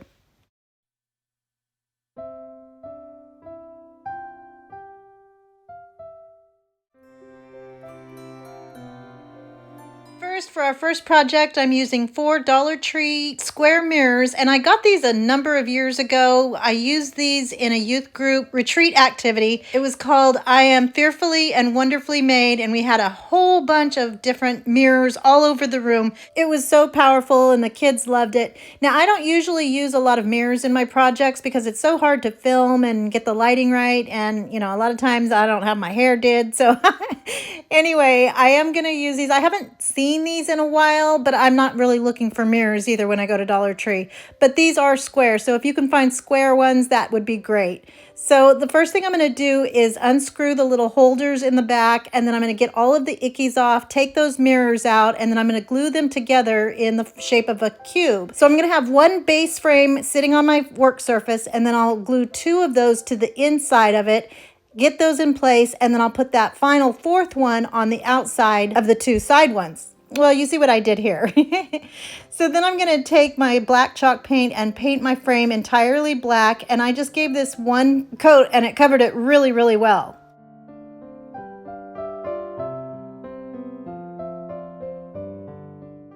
So now I'm going to take some Dollar Tree wire lights and get some batteries in there. I'm first going to see how I'm going to hang this. I thought I would start wrapping my gift package, that's what this is going to be, with the lights in there, but then it turned out it kind of got all discombobulated, so I'm going to end up taking the lights out. But since they're wire, you can kind of just manipulate the wires so that they are suspended in the middle of the package, and that'll help us for later on. And you know, any of the projects that have lights, I'm going to add them.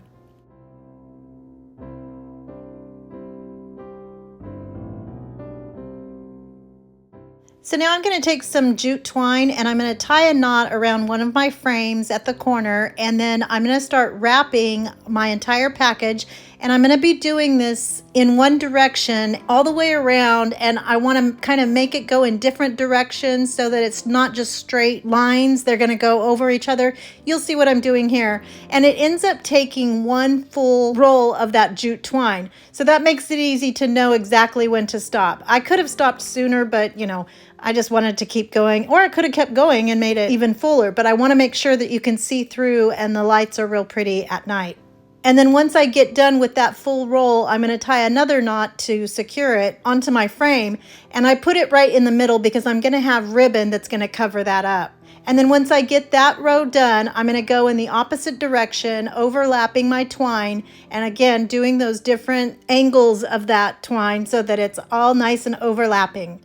And then you'll do a third one going in the other direction. So, you know, it's a cube, so you're going to go one way and then the other way, and then there's going to be one left, so the third way. And just do that all the way around.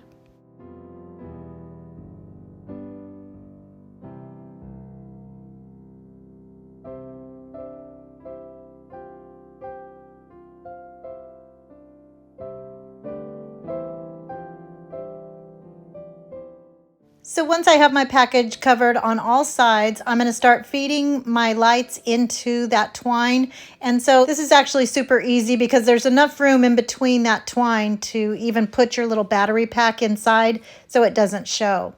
So once my lights are in, I'm going to take some buffalo check ribbon and wrap it just like a gift, where I start at the top and then crisscross it at the bottom and then pull it up on the sides and tie it into a knot.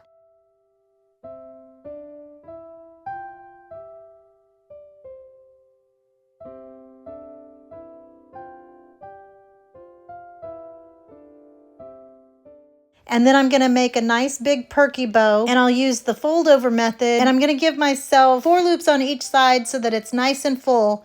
And then I'm going to fold it in half and make little slits right in the middle. Wrap it with the chenille stem to keep it all in place. And then I'll foof out my loops and dovetail the edges just like you always see me do. And then I'll use that extra chenille stem to pop it right through the top and around there and secure it. And I'm not going to cut off my extra chenille stem because I'm going to attach something else to it when we're done.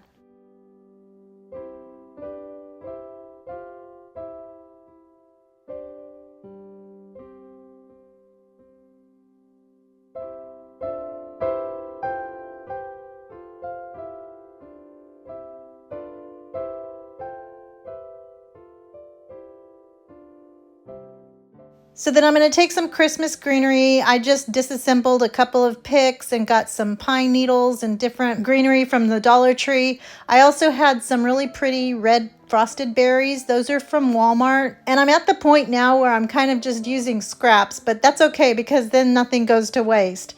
So once I make a pretty little sprig of Christmas happiness, I'm going to attach that to the bottom of my bow, and then I'll put a little bit more of that frosted Dollar Tree eucalyptus on the other side as well. And then I'm going to take a reindeer ornament and, well, is this a reindeer or is it just a deer? I don't know, but it's a cute little ornament from the Dollar Tree. I'm going to attach that with that extra chenille stem, and it's done.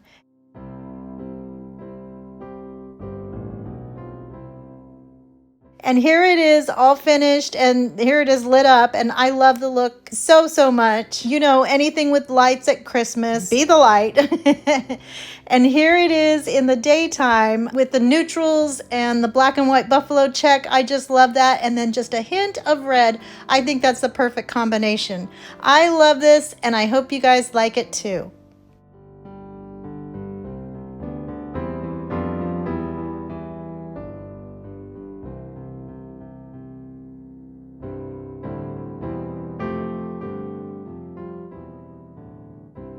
Next Dollar Tree DIY, I'm using 2 candle holders, some bottle brush trees, and 2, I don't know, I guess these are like those melty things, the black melty things where you put some wax melts at the top and then a tea light underneath or something, or a votive, and then they melt and smell good. But we're going to change it into a Christmas candle holder. And so I'm taking some teeny tiny little trees and just gluing those to the bottom, the opening where the candle would go. And then we're going to take these and pop them right on top of these metal candle holders. I have 2 different sizes so that they're staggered, and I'm just using some permanent adhesive as well as some hot glue, and then I'm going to attach those onto the top of these candle holders. And then I took some pretty black and white gingham ribbon. I'm going to tie that around the neck of the candle holder and then make a perky bow for both of them and attach that in the center.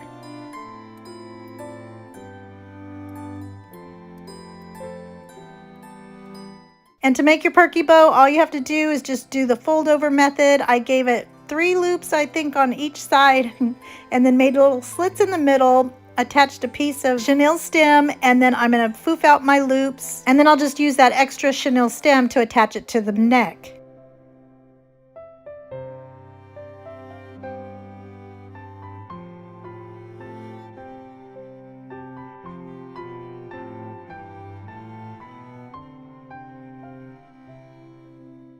So then I took a couple of these little chalkboard tags and I'm going to pull off the toothpick part, and you have to be pretty careful with this so it doesn't break your chalkboard. And then I took one of Dollar Tree's chalk writers and wrote Merry on one and Bright on the other. I should have used something with a finer tip because it was a little, too thick for these chalkboards, and it's so small, but it's still pretty cute. So I'm going to take some hot glue and glue those to the stem of my candle holders and then cut down my ribbon ends at an angle.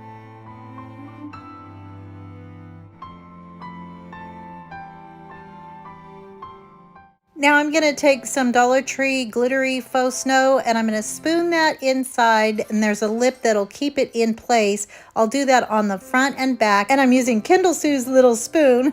So cute. Add a Dollar Tree votive holder and candle at the top, and it's done.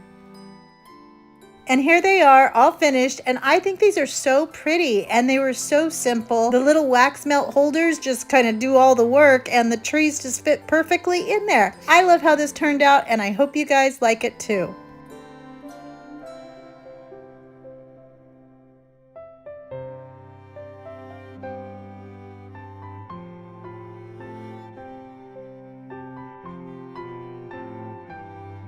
Next, I'm going to be using this buffalo check placemat and the embroidery hoop that Val sent me. I was going to use the yarn, but that one I had to pivot because it didn't look right. So I'll only be using the placemat and the embroidery hoop. So all I did was cut down my placemat, and I'm going to put that inside of my hoop, and I'm sure you guys know how to do this. You just open up the screw at the top and then separate those 2 hoops.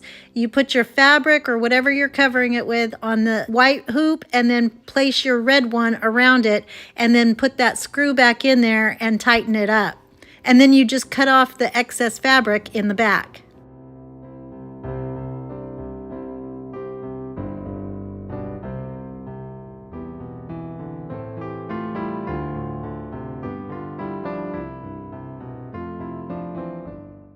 So then I just took a Dollar Tree reindeer ornament, cut off the string at the top, and then I'm going to glue that onto the fabric. And if you do this project, I thought it was so quick and easy. If you have a big tree, this would be perfect. You could make a whole bunch of these and decorate an entire Christmas tree. Now I'm going to take some gingham ribbon from the Dollar Tree, and I'm going to loop that through the top part of my embroidery hoop, and then fed on a couple of red beads from the Dollar Tree, and then I'll just tie a knot at the top.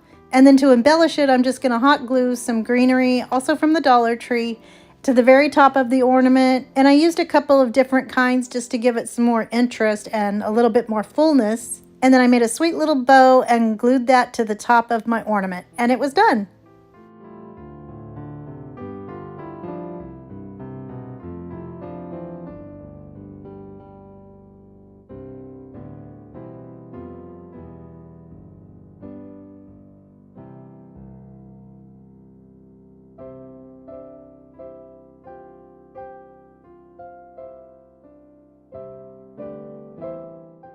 And I loved how this turned out so much that I gave him a friend. This was so easy, and I didn't have a lot of time to make all of these projects because Valerie sent me some really cute stuff, so I didn't dilly-dally, but this one was definitely the easiest. I love them, and I hope you guys like them too.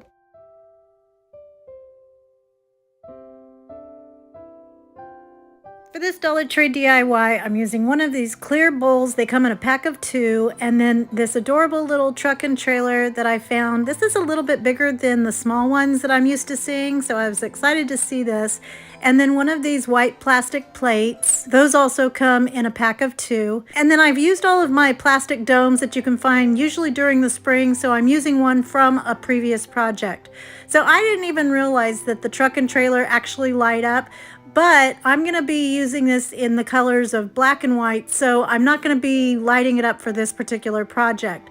So anytime you're getting ready to paint plastic or acrylic, you want to give your items a really good sanding so that the paint will stick and doesn't come off or chip or flake. And then once you sand everything down, there's going to be lots of residue, so just make sure you get all of that off as well with a towel.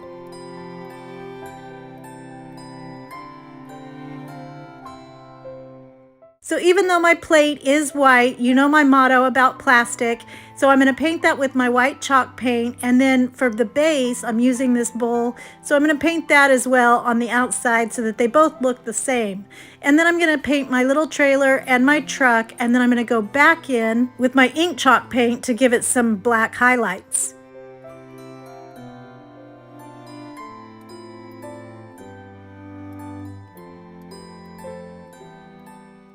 I was contemplating whether or not I should paint the wheels. Either way would be fine, but again, it's got that shiny plastic, so I just went ahead and painted it with my white, and then I'll go back and paint the tires black as well.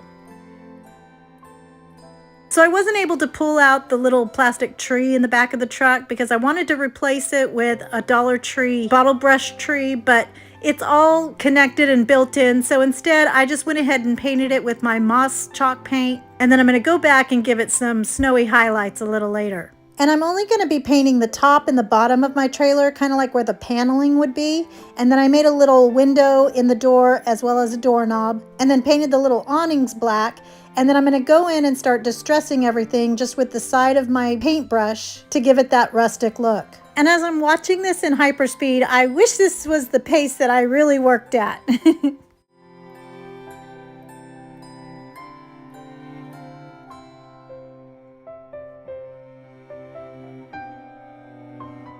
And then I'm going to paint my windows completely black, and then I'm going to go over everything with some more white to give it that snowy frosted look.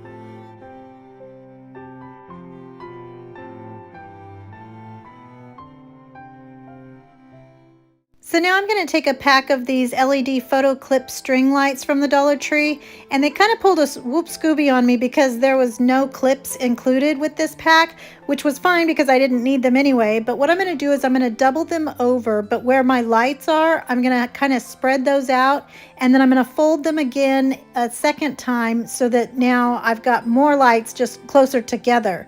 And then I'm going to take these and hot glue them to the front of my trailer, starting kind of towards the back on the front side.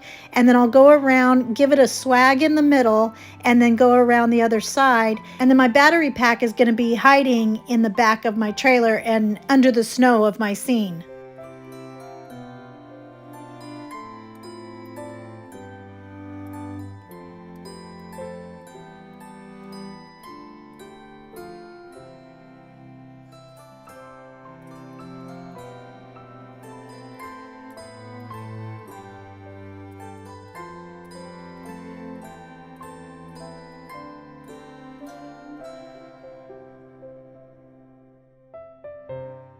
So now I'm going to take some permanent adhesive and some hot glue, and I'm going to attach my plate to my bowl, and this will be the stand for our tray.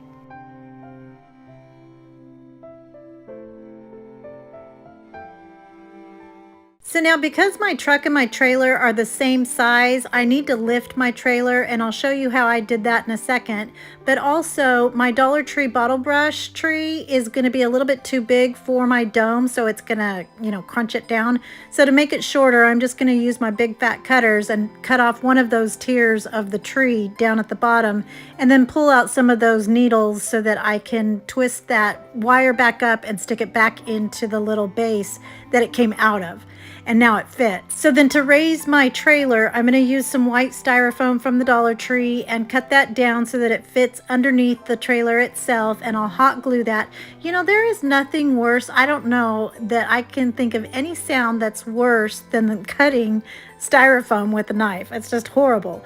Anyway, I'm going to take some batting from the Dollar Tree and hot glue that around my styrofoam base, and that'll cover that up. And then I'm going to hot glue all of the trees that I want in my little forest here, and then I'll cover everything with some more batting to make it a snow-covered ground. And this way I can place my battery pack right behind my trailer, but under the snow, and so it's easy to turn off and on with the little click.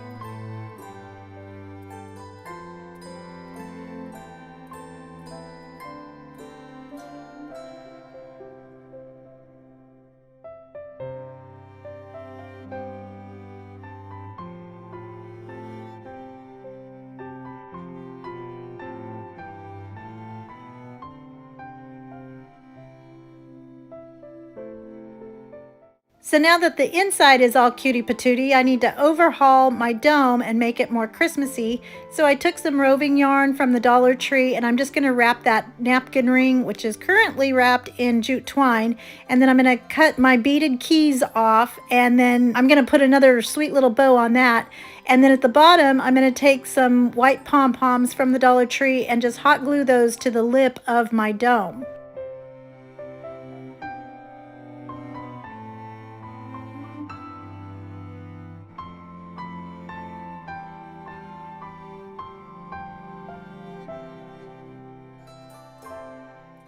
So then to add a little more cuteness, I'm going to take some Dollar Tree black beads and I'll feed them on to the bottom of my ribbon, tie knots on there so that they stay in place, and then I'll add a teeny tiny bit of greenery and a white bell from the Dollar Tree, and it's done.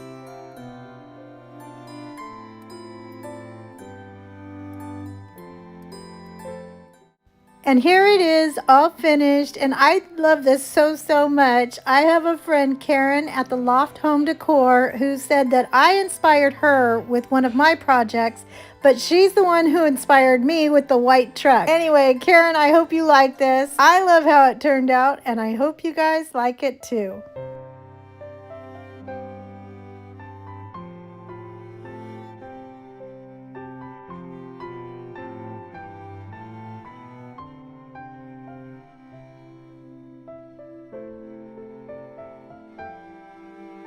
For this Dollar Tree DIY, I'm using one sign and one furry wreath ornament, and this is so easy, but I think it's so pretty. I just took the hanger off of the sign, and you guys know I like to pull off the paper from my signs.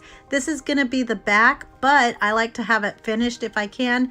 And this one was so easy. It doesn't always happen this way, but you'll see in a couple of these projects I got pretty good pieces that were not stuck so hard. So I'm just going to take my white chalk paint, and using a chippy brush, also from Dollar Tree, I'm going to start putting on my paint, but I want some of that pretty brown to peek through. So just start light and just add to it, because it's easy to add more. It's a little harder to take off. So now I want to use this beautiful wreath. I love these so much. They're so fuzzy and pretty and have that beautiful touchy goodness, but I do want to customize it with my own gingham ribbon. So I'm going to take off the one that's already on there and put this smaller check in its place. So I took the original ribbon off, made a sweet little bow with that, and then replaced my little jingle bell that's already white. So that was perfect.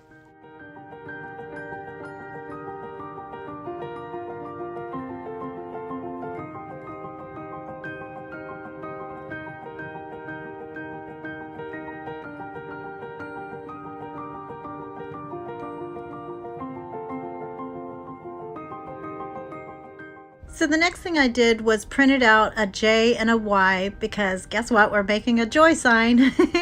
I never get tired of these. I hope you guys don't either. So I'm going to print that out from my computer, and I'm going to try and have this linked in the description box below. I'll have to get my brother on that to figure that out.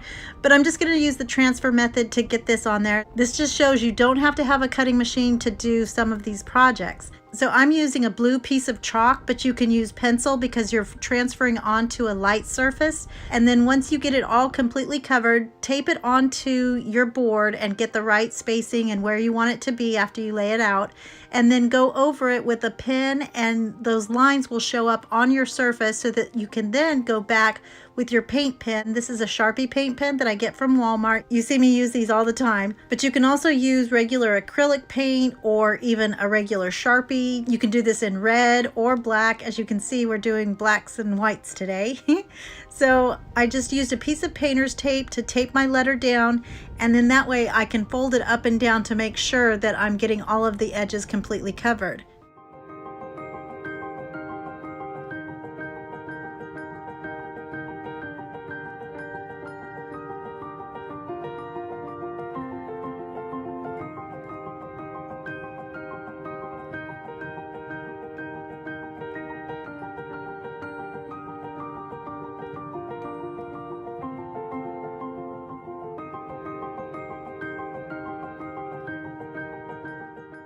And then I'm going to do the exact same thing at the bottom and trace out the words "to the world."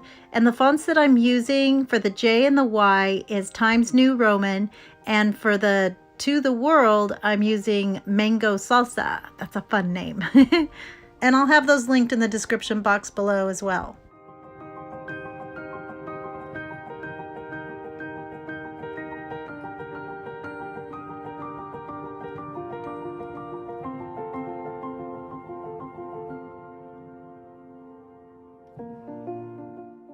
So once I get everything traced out and filled in, I'm going to go back and hot glue my wreath to the middle where the O should be. And then just for some additional cuteness and to cover up the holes of the sign, I use some baker's twine in black and white. You can find this at Dollar Tree, and just wrap that around the top. Tied it off in a sweet bow, and this project is complete.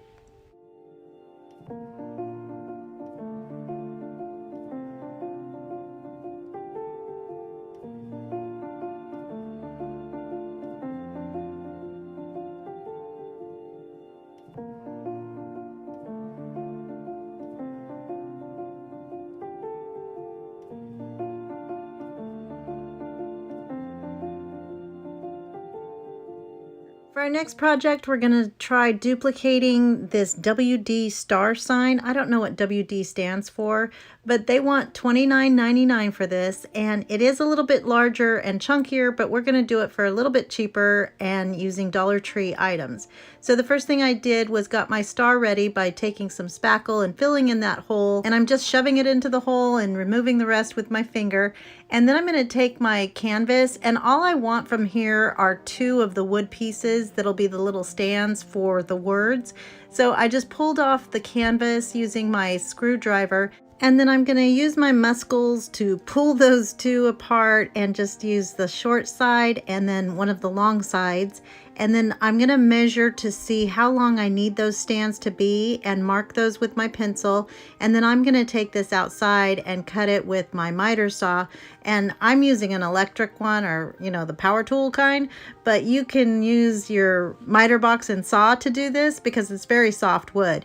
And then I'm going to take my wood plank that comes in a package of, I don't know, 5 or 6, I think, and cut that in half and also measure to see how long to make them.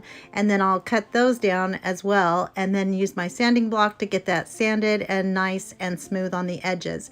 Then I'm going to take my Waverly chalk paint in white and paint my entire star using a foam brush from the Dollar Tree, and I'm going to make sure to get all of the edges and corners, and you can paint the backs if you want, but I'm just trying to save time. And then I'm going to take my Waverly chalk paint in ink, and I'm going to paint my little pieces that will eventually have my words on them. Then I'm going to take some mineral chalk paint and add it to some antique wax, and then give this a super light dry brushing across the surface of my star. And then I'll also drag it around the edges to give it that distressed look and give it a little more definition around the edges, and then I'll top it off with another dry brushing of white. And you know, I always use frames in different DIYs, so I keep my backs just in case I need a kickstand for something, and this is the perfect way to use these up, because remember, it's not hoarding if you use it.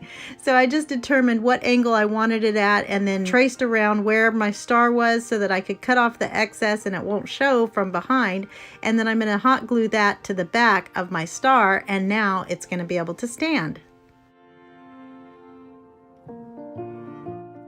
So now I'm going to take my wood pieces and place them where I think they need to be and mark it with a pencil, and then I'll hot glue those onto my star. And I'm going to make sure that there's enough space in between those two stands so that my words won't be too crowded.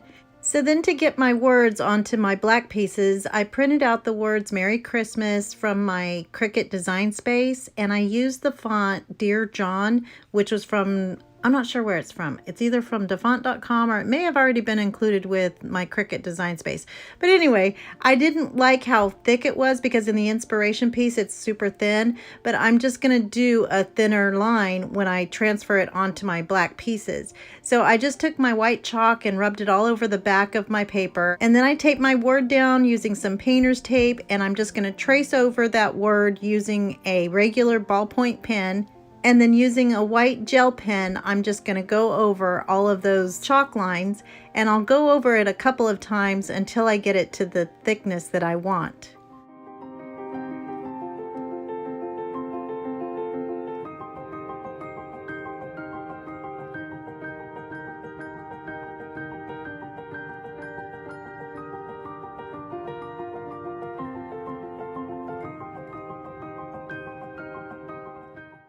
And here's a reminder of our inspiration piece. Now it is 16.5 inches tall and wide. Ours is only 11.5 inches and it's not very thick, but I think it's super cutie patootie. And we only paid $3. So I love how this turned out, and I hope you like it too.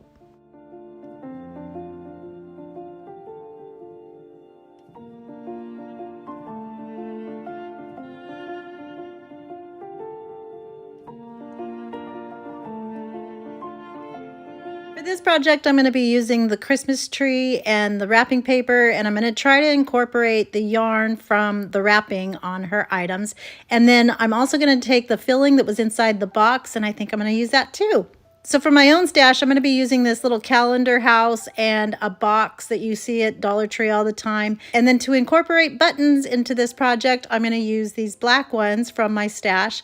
And because I recorded this a couple of weeks after I got my box, I totally forgot that the yarn that we're supposed to use with the buttons was supposed to be green or red. So I'm totally disqualified. I didn't do that. So I didn't even realize it until after I was editing my unboxing. So anyway, oh well, I'm sorry, Courtney. So the first thing I'm going to do is take my wrapping paper and I'm just going to trace my tree onto both pieces. I really worked out my fruit of patience in this because I got all of the little tape that Valerie put onto it to wrap my gifts. I got it all off of there so that I could make this project. So I cut out 2 trees because I'm going to cover the front and the back of my wooden tree. It's pretty messed up, but I decided I wanted that rustic and worn look anyway. So we're going to embrace those wrinkles, people. So I'm just going to crumple up my wrapping paper a little bit more so it looks intentional. And then to get it on there, I'm just going to use a foam brush and apply a pretty good coat of some Mod Podge because the wrapping paper is nice and thick. So I wanted to make sure it stayed down, especially on the edges. And then once I get it on there, I'm going to push those wrinkles into the paper so that you can still see them. And then once I get that all done on the front and back, I'm going to use my sanding sponge and distress all the edges of my tree. And for those little nooks and crannies, I just used a sweet little emery board that a friend sent to me in a Perky Prize, and just get those little corners all nice and sanded.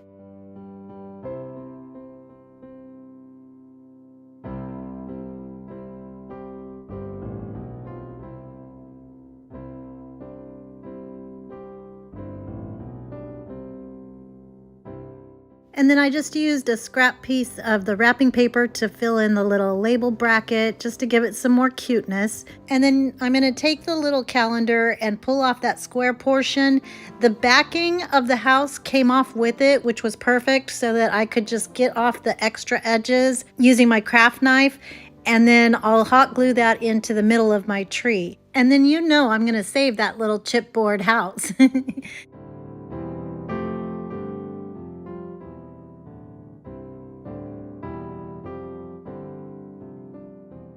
So now I'm going to take my box and hot glue a piece of styrofoam inside, and that's where I'm going to set my tree.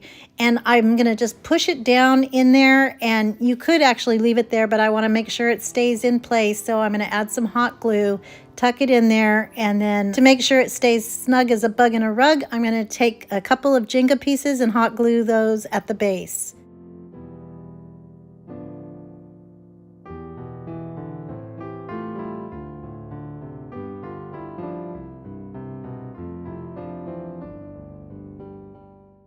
So I actually should have put these buttons on before I put it onto my box, but I'm gonna just stagger my buttons, make them little and big and whatever, and then once I figure out the placement, I'll hot glue those all down.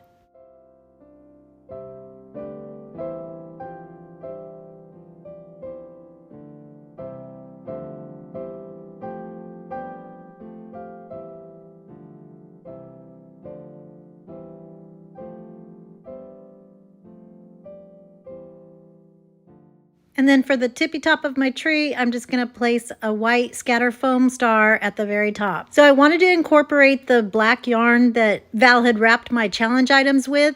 And remember, I forgot that it was supposed to be green or red. But anyway, I tied it around the box. And when I tied the bow, it kind of just reminded me of a spider. So I didn't like that. So I'm going to wrap the box around, and then I'm going to go back and make a bow at the end. And I'll show you that in a second.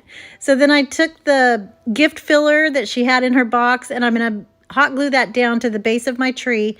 And then to make my little spider yarn stand up proper, I just put it on a perky little bow using some striped ribbon from Walmart. And I thought that would kind of make it stand up a little perkier and not look so much like a spider. And as I was doing this, my son-in-law stopped by and asked me what I was making. So I told him. Bows? Not hard.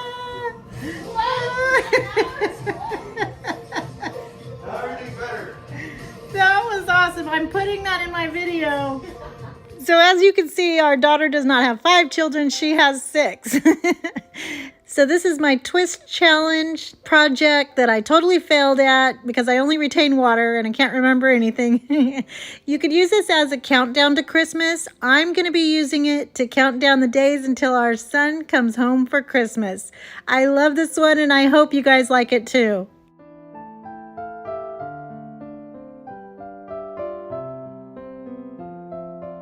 Next Dollar Tree DIY, I'm using 6 styrofoam cones and 2 black and white buffalo check placemats.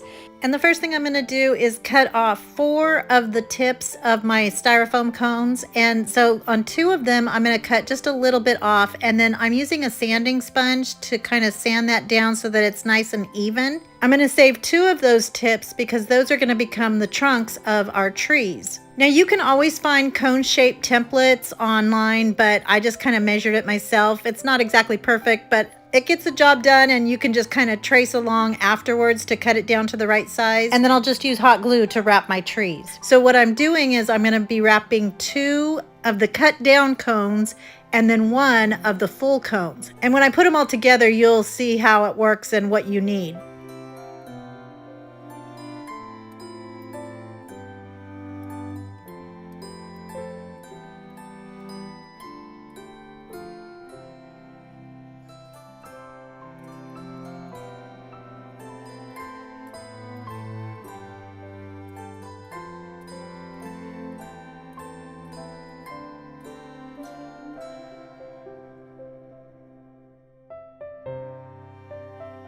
And then I'm going to paint 1 of my cut down cones in my black chalk paint. And then I'll paint 1 of the cut down trees in white and then 1 of the full trees in white. I think it's easier if you just look at it when I get them all put together.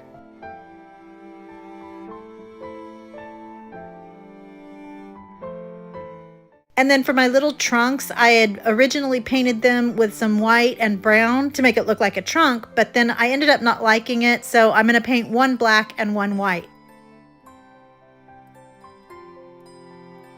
So then I took two Dollar Tree medallions and I'm going to paint these completely white, and those are going to be the bases of our trees so that they'll stand upright.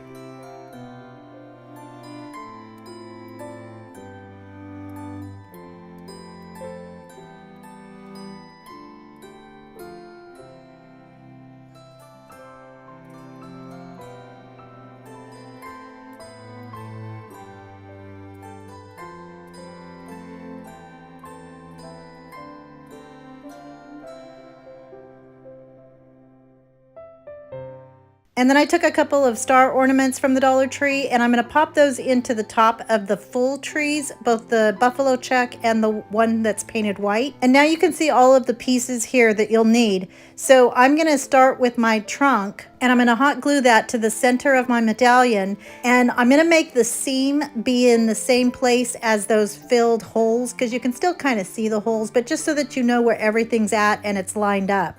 And then I'll put my white painted partial piece on top of my black trunk, and then my buffalo check partial piece on top of that, and then my full white painted piece on top of that. And you see I placed a dowel right into my tree trunk, and so all of my styrofoam tree parts are going to be stacked onto that wooden dowel. And I poked a pencil through that styrofoam so that they would be nice and straight and in the middle and not be all wonky. And then for my second tree, I'm going to use the white tree trunk, place my dowel, and then I'm going to stack a buffalo check partial piece, then my black partial piece, and then my full buffalo check piece.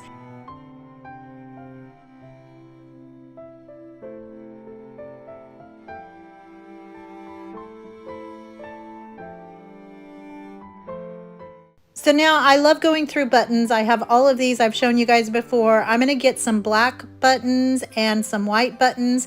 I'm always getting into this bin and I do some separating of colors as I'm going through there. I still have a long way to go to get them all organized, but it's very therapeutic, and once you start, it's kind of hard to stop.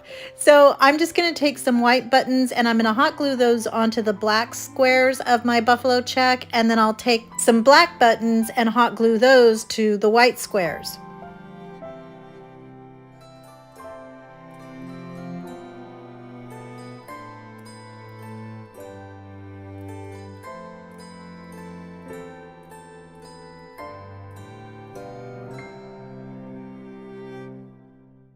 And here they are all done, and I think this is so pretty. I love the black and white color theme for Christmas. I know some people don't like to use black, but you can also do this in the red and black buffalo check placemats or whatever material you have on hand. I love how these turned out, and I hope you guys like them too. For this project, I'm going to be using 3 of these welcome signs, and I'm going to first take out the twine that's at the top for the hangers. I'm going to set those aside because I will be using those for either hanging them or, well, you'll see in a second. Anyway, I'm going to take off the front piece, the paper. Now, not always can you get the paper off, but I use my Cricut spatula, and usually if you just kind of be patient and go slow with it, it'll come right off. We're going to end up using the back, but just to make it a little bit cleaner, and I get paint on the back anyway. So, and then I also wanted to see if you could do this if you don't have a Cricut spatula. Not everybody does, I'm sure. So I just wanted to see if it would pull off just by pulling it and not using a tool. So I did do that and it did come off. So not all signs are like this, but you can kind of just roll it up at the ends and then it'll start coming apart. Anyway, once I got all 3 of my boards done, I'm going to paint it with my Waverly chalk paint in ink, which is just black. And I gave all 3 a really nice coat, and the coverage is really good. If any of the brown is showing through, that's okay too. You can't really see any on mine, but if it does come up, it doesn't matter because, you know, it looks like kind of rusticy looking. So I'm just going to paint those and get them dry. Now the brush that I used is a little bit rough, and so you can see some streaking in the black paint, but I think that just gives it a little more character. Now once they're all dry, I'm going to take some white chalk paint and add quite a bit of water to make it really runny. And I learned this method from my sweet friend Linda, who taught me how to speckle stuff the correct way.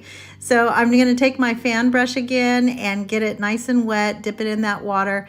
And I was a little too hard on the first hit, but I'm going to take a pen or any kind of stick or something and just start tapping it on there, and then it's going to speckle it all nicely. I wanted the larger kind of dots. This is going to be stars. I'm trying to make this look like a night sky, right? So I think it really does, but I'm going to try and get it on there, not exactly perfectly even, but you know, little constellations here and there and little areas that are more dense than others, just to make it look natural and like a starry night. And then to make it dry faster, I'm using my heat gun and getting the stars all nice and dry.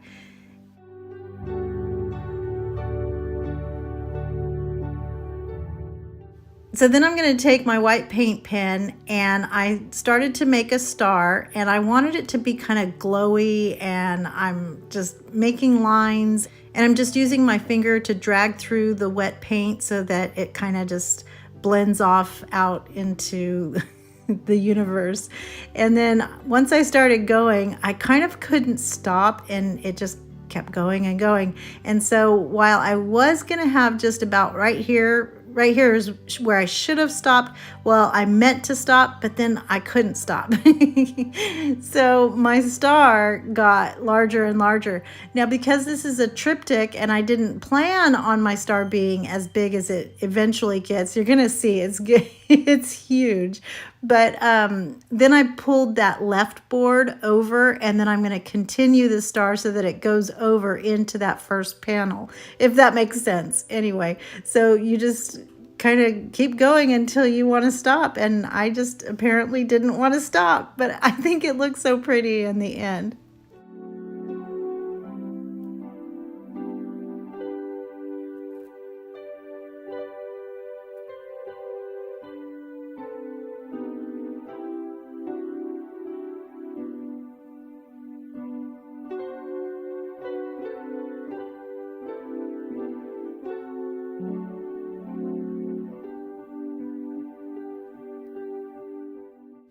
So here you see it's gotten pretty big, and I'm not even done with it, but I moved on to the words.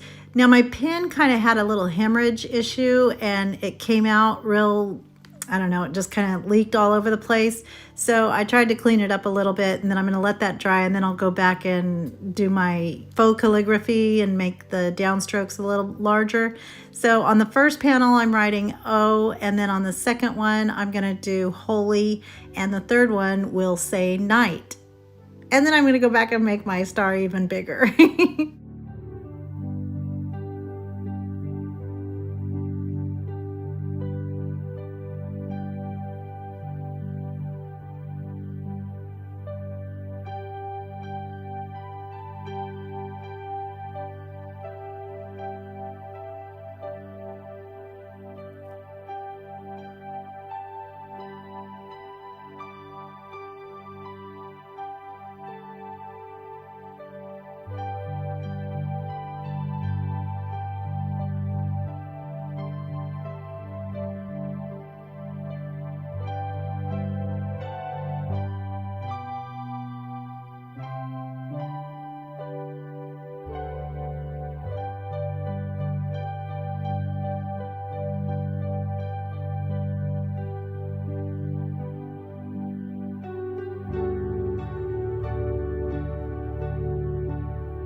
So here's my star. Now it was losing definition because I was out of control, and it looked more like a firecracker, I guess. So I took some silver glittery paint, and I'm just gonna make the main parts of it and try and have some more self-control just to give it a little glitzy glam and look like it's sparkling in there.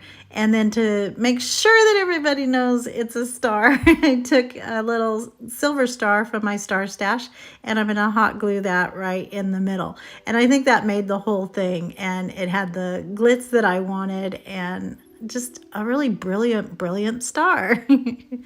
So then I'm gonna take my little twine pieces that we started with, that we took out, and I'm going to add some black and some white beads. Those are from Dollar Tree, and I'm just going to feed those on. And then you would use these for the hangers if you wanted to hang them, but when I set them on my table to be, you know, staged and show you guys the reveal, the little strings hung down, and I just thought that was super cute. So you don't have to use it as a hanger.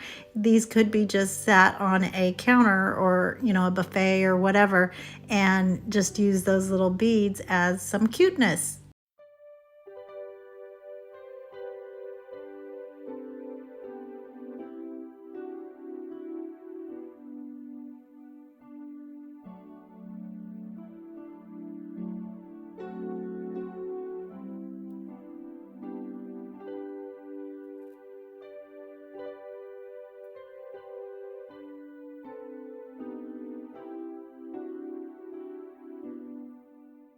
For this Dollar Tree DIY, I'm going to be using these 3 present ornaments in black and white and the items that you see here. And the hat box, I believe, is from Michael's, so it's a little bit bigger, but Dollar Tree does carry these round boxes, especially at Christmas time. And you might even find one with a matching design that you can just leave as is. I'm painting mine white because I'm going to be putting a message on it. So I'm using my chalk paint and painting the bottom and the lid. And then I want my gifts to be in a topsy-turvy style.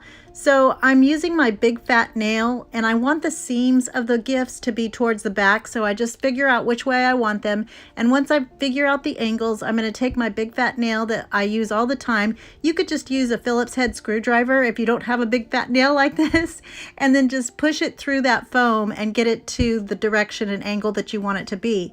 And then I took a Dollar Tree dowel, and I'm just going to poke that in there and cut a little bit of the fabric so that it goes through. And for the top one, you don't have to go through the top. You just go, you know, 3/4 of the way, just so that it's nice and stable. No glue needed or anything like that. So now I'm going to take some floral foam and cut it down to about the size of my hat box and just shove that in there and get it snug as a bug in a rug. And then I'm going to replace my lid.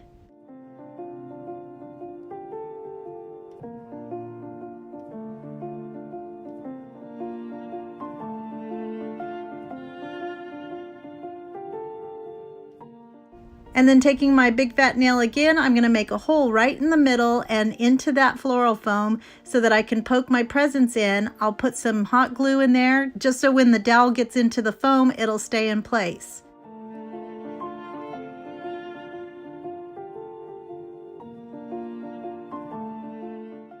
So now I'm taking some black and white flower sack striped ribbon, that's hard to say, and I'm just going to hot glue that right around the rim of the lid of my box.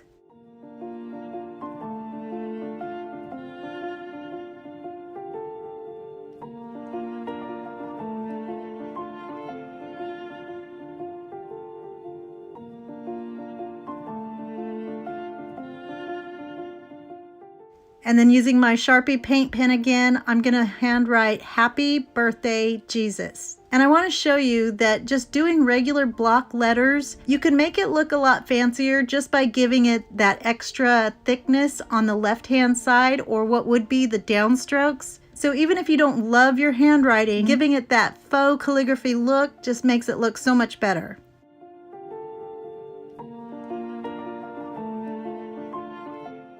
So then I took some greenery from some Dollar Tree Christmas picks and hot glued those onto the top of my box. And then using that same ribbon, I'm going to make a perky boat and just fold it over on top of itself, kind of in a zigzag pattern. And then in the middle, I'll make some little slits on each side and then use a chenille stem to attach that all together. And then I'll attach that to the middle of my 2 stems.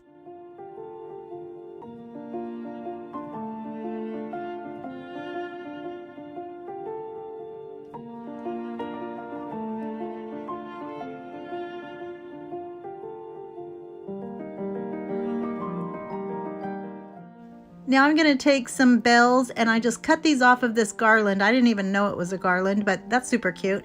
But I cut these off and I'm going to glue 3 of them kind of staggered and push it over to the right of my greenery. Pop that in place and this project is complete.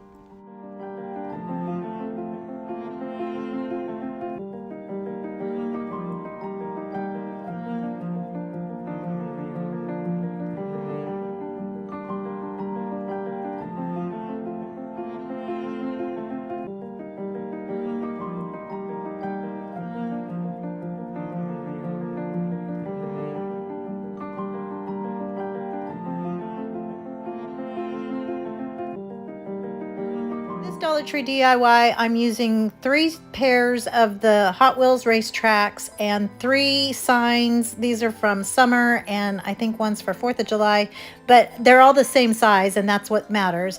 And then I'm going to use a package of these wooden dominoes. They're not really wood, but you know, the cardboard ones. Anyway, I'm also going to take some craft sticks from the Dollar Tree. I usually use the big ones from Walmart, but I'm out of those. So I'm also going to do a big boo-boo here. I meant to do this on the other side where the patterns are, and I'm going to realize it in just a second, and you'll see me kind of take a pause. Oh, dang. So I have to pull these off, and that kind of messes up the whole surface, but that's okay. When you guys see it at the end, it's not even going to matter. So I'm going to do this process on the back of my sign so that I didn't even have to pull up the paper, because the smooth backs were supposed to be the front of this project. So I'm going to glue these down really well with some permanent adhesive as well as some hot glue and put those on my craft sticks and get those seams jointed together. And then I'm going to take my Waverly chalk paint in white and give that a nice good coat. And I just pour it right out of my bottle for projects like this with big surfaces. And I'm not even covering up those holes or making sure that I have complete coverage, because I think that's always a pretty look when a little bit of the brown is peeking through.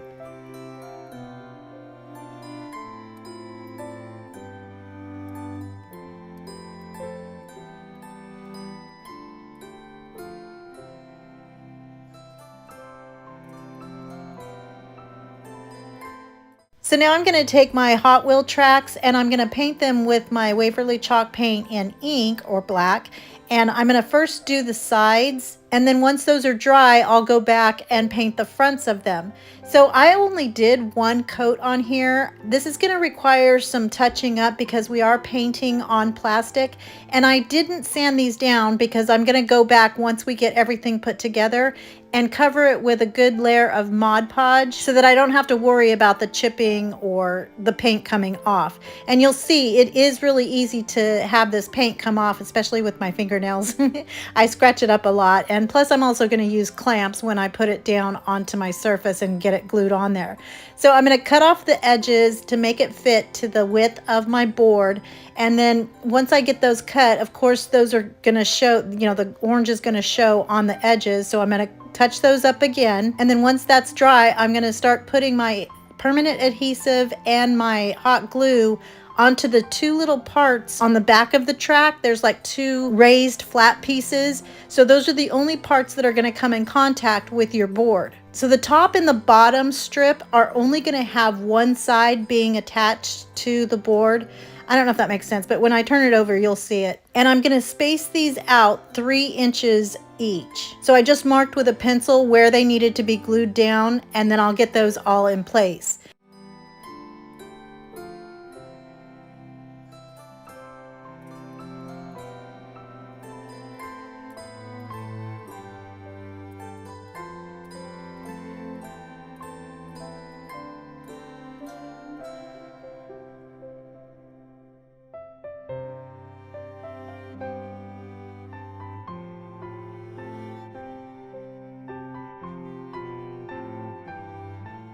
And then on the back, at the top and the bottom, where I told you that only one side was going to be attached to the wood, I'm going to take some more craft sticks and glue that to the outside edges of my tracks, and it'll attach to my board. Do you see what I'm doing here?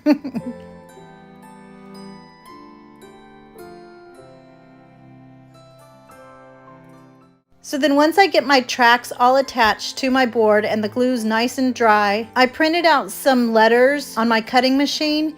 And while those are cutting, I'm going to go back and do the final touch-ups on my paint and then cover it with my Mod Podge. Now, I had to use the gloss finish of my Mod Podge because that was all I had, but I think you should use matte. Actually, it doesn't matter because it didn't turn out as badly as I thought it might, but I still wanted to get this project done. So once you see it, you'll see it's not terrible, but I would have preferred to have the matte finish. So anyway, I'm going to take my letters and I'll have the font that I used in the description box below. And I'm just going to transfer my letters onto each of my little tile bricks or dominoes. And of course, you can spell out anything you want. I'm using Isaiah 9:16. And this doesn't even have to be a Christmas project. This would work for all year round. But since this is a Christmas video, that's what we're doing. And on this particular font, the O's had little dots inside of them, but that was okay because I could just pull those out when I'm doing my weeding. And there will be some of the wider letters that you'll have to shrink down to make them fit onto your tiles. Or dominoes, darn it. And this does take a lot of time and patience because I did use quite a long scripture, but you can make this into any size that'll work for whatever you want to put. It could be something as simple as Merry Christmas, and then it won't take so long. But I just turned on the TV in my craft room and just worked away, exercising my fruit of patience and getting the job done.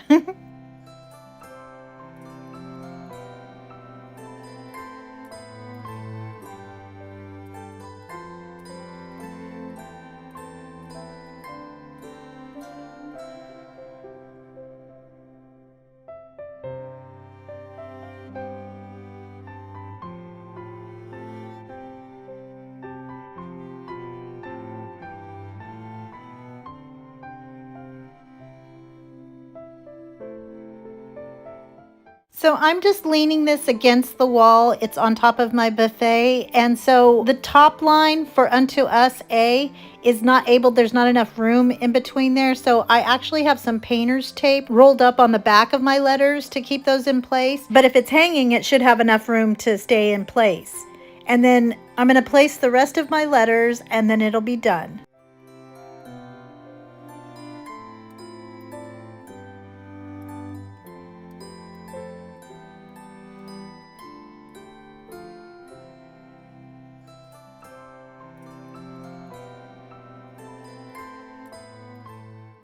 And here it is, all finished. I was so excited to do this project, even with all of my mistakes and the glossy Mod Podge finish. I don't know, what do you guys think? Is the gloss okay? I just knew I wanted it to be pretty industrial looking, and I think it totally is. You could even add some Christmas ribbon if you wanted to bring it more into the Christmas season. But anyway, I love how it turned out, and I hope you like it too.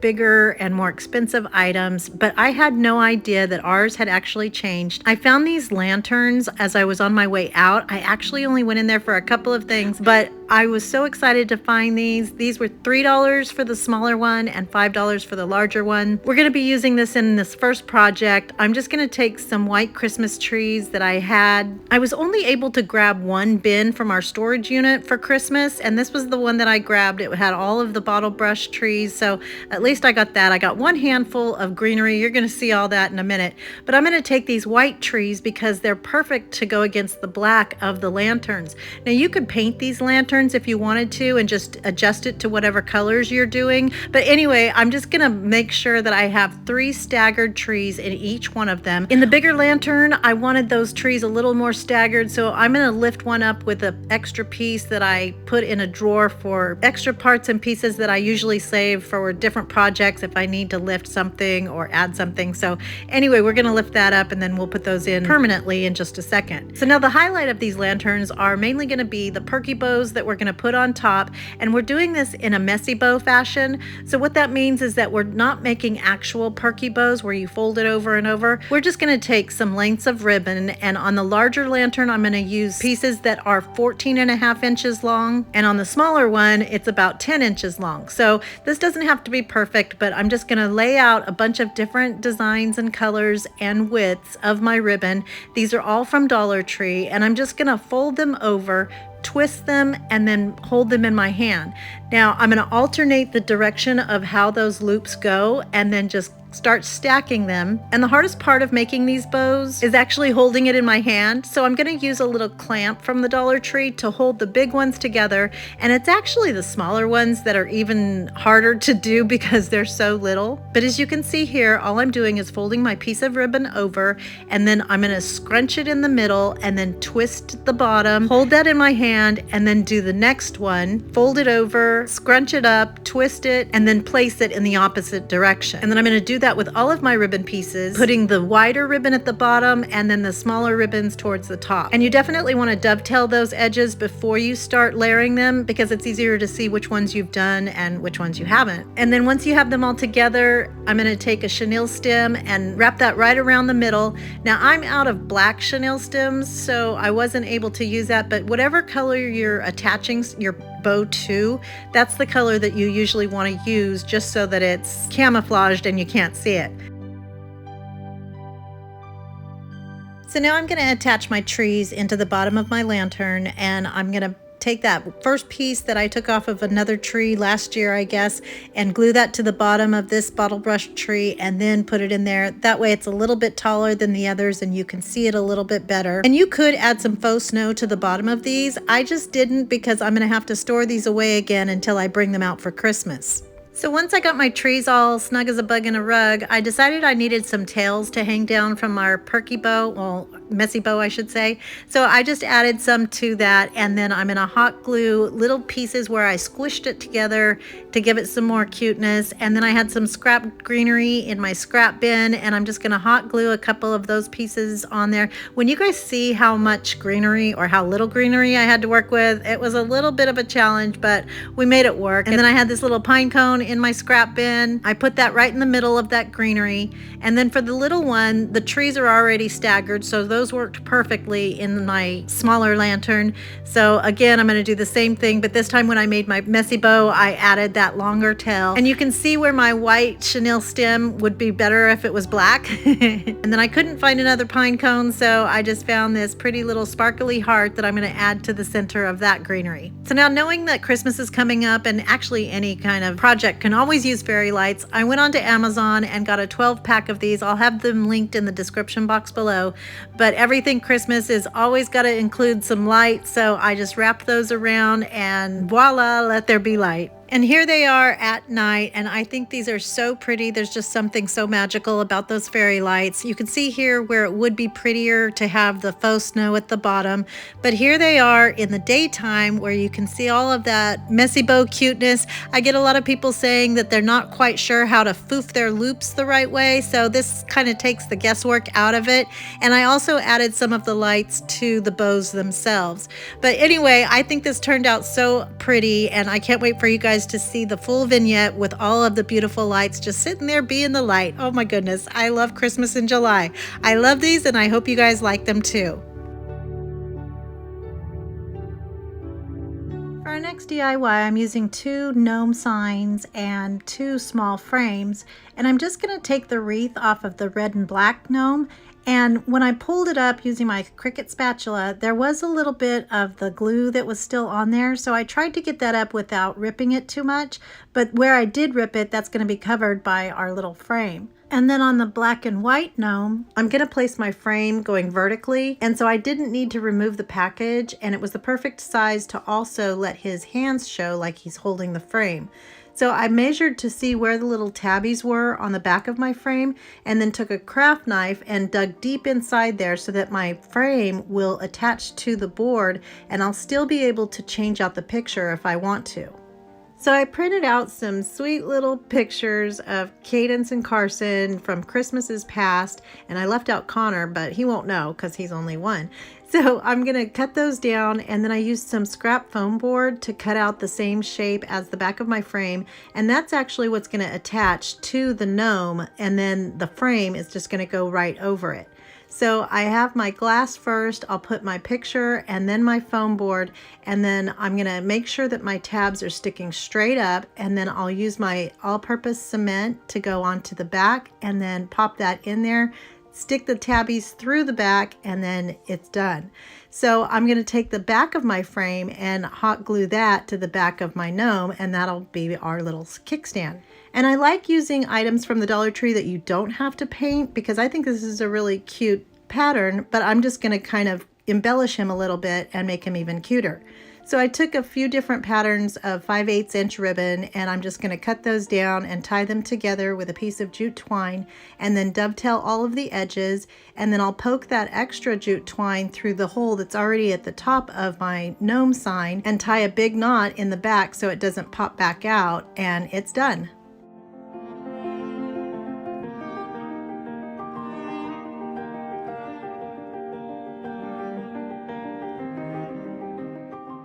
So I'm just going to do the same exact thing with the red and black buffalo check gnome, but I had to add some glitter because it wasn't completely full where I took the wreath off. So I wanted to show you here, I spilled my glitter, and I am still to this moment a little glitter fairy, because this is that super fine glitter and it just went everywhere. My craft room is still sparkling. Anyway, so I just covered up those areas and then placed my frame horizontally and then popped it into the gnome, and it's done. And here's how they turned out. And first of all, my grandbabies are pretty stinking adorable, I must say. But this is a great way to have a little bit of Christmas past in your current Christmas decorations. It was super quick and easy, and you can embellish as much or as little as you want.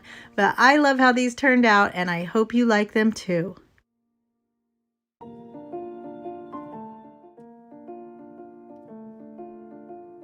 For this project, I'm using the little house that Kristen sent me in the black and white gingham, and I found this Home is Wherever I'm With You sign at the Dollar Tree. I actually was going to do a completely different project using this sign, but then when I read what it said, before I painted over it, I came up with this, and I don't know, it was just like kind of a last minute thing, but I love it so much. So I'm taking a sign from the Dollar Tree and using my Waverly chalk paint in ink and just painting that completely black. That's going to be our little stand. And I'll just set that aside to dry. And while that's drying, I'm going to take this ornament. This is the first year I've seen these at the Dollar Tree. I think it's so pretty, but I'm going to dismantle it and pull off the bell and cut off the ribbon because you couldn't even pull it off. It was so glued on there. So once I get that off, I'm going to add some flower sack striped ribbon from Walmart that a sweet viewer gifted to me.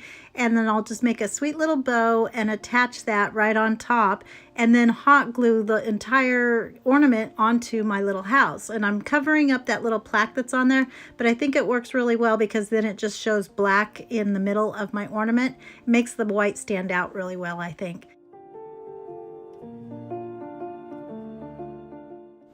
And then I took my sign and I'm going to attach the house to the side of the sign, but I made sure that the letters all still showed. And then I just want to make sure that it's completely level with the base. So I'm going to do that while it's standing up on that base. And then I'm going to attach both of those to the base so that it's all snug as a bug in a rug. And then I took some Dollar Tree greenery and I'm just going to cut off the little pieces and start gluing those down to the area that I left in front of the sign. Again, I don't want to cut off any of the words or cover that up, so I just want to make sure that those are laying down. And on the bottom ones, I cut off one side of the greenery so that it would lay flat and the glue would adhere to it. And then just go wild and start poking these here and there so that it's all nice and full. And I love these berries in this greenery. And everything has glitter, so we'll be all filled with glitter until probably February. And then I'm going to take a pine cone and pop that into the corner right where the house and the sign meet. And then I found some mini pine cones. I don't know where these are from. There was a little price tag on there that was handwritten, so I can't tell you where they were from. They were gifted to me by another sweet viewer. So I just popped those in here and there, added another pine cone, and it was done. And I think this is so pretty and perfect for Christmas. Home is Wherever I'm With You. I have it staged with my cake topper from our wedding, but secretly, this is more about my mom because she is home. I love it, and I hope you like it too. So now it's time to check out the toy aisle at the Dollar Tree, and I found these little cars or trucks, dirt movers in the toy section. These were $3, and I decided to pick up one of the dump trucks. Now I had to hide this so Connor wouldn't find it because it's a really cute toy and would be great for the sand, but I'm going to take the little pieces out. I'll set those aside for him, and then I took some gloss paint in the color Pepper, and this is good for plastic as well as other different materials. So I'm going to deconstruct it. I couldn't get it off myself, so I had to have Michael J pull off the tires for me, and then I'm going to push out the little hubcaps, and I'm going to paint those with some chrome paint. And so I just took some painter's tape and put it upside down on a paper plate, and then I'm going to have him paint these for me. And then the rest of the truck he was able to pull apart very easily, and we took those outside and he painted them, and I'm telling you, this looks like a professional paint job that you would see on a car. So once this was all dry, I'm going to take my car parts and put them all back together. And again, I couldn't get the tires on, so I had to have Michael J come and squeeze these for me, and I'm pretty strong too. I don't know why I was just such a wimp on this one. So you can see too that he did not paint the undercarriage, and that was like a little letdown. Gosh, Michael J, slacking on the job.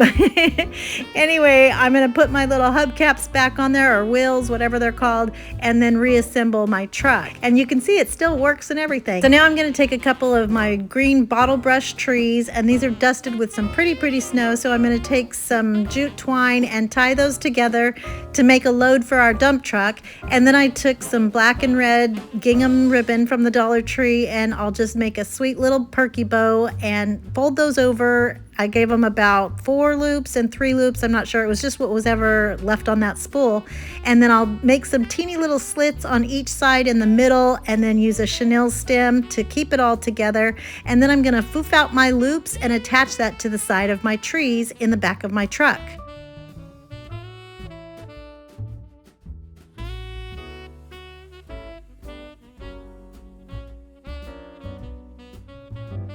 So again, I didn't have all of my items that I needed for Christmas crafting, but I had this tree that I'm going to just take a couple of the branches off and make that into a little round wreath for the front of our truck. And normally I would use one of those wired stems, you know, the greenery stems that they have at Christmas time. They're just all way packed far in the back of my storage unit, so I wasn't going to be able to get to those, but this is another way of using these little trees. So I just made a little circle, and then I'm going to cut that down a little bit, give it a bit of a haircut so that it's not all over the place. And then I'm going to take some little filler balls that I had, and I'm just going to take some red and white ones, and you know, the little ones that are in there, and hot glue those to my wreath in different places so that they look kind of like ornaments. And then I'm going to take and make a sweet little bow with that same black and red gingham ribbon and glue that to the top, and then take that whole wreath and glue it to the front grille of my truck.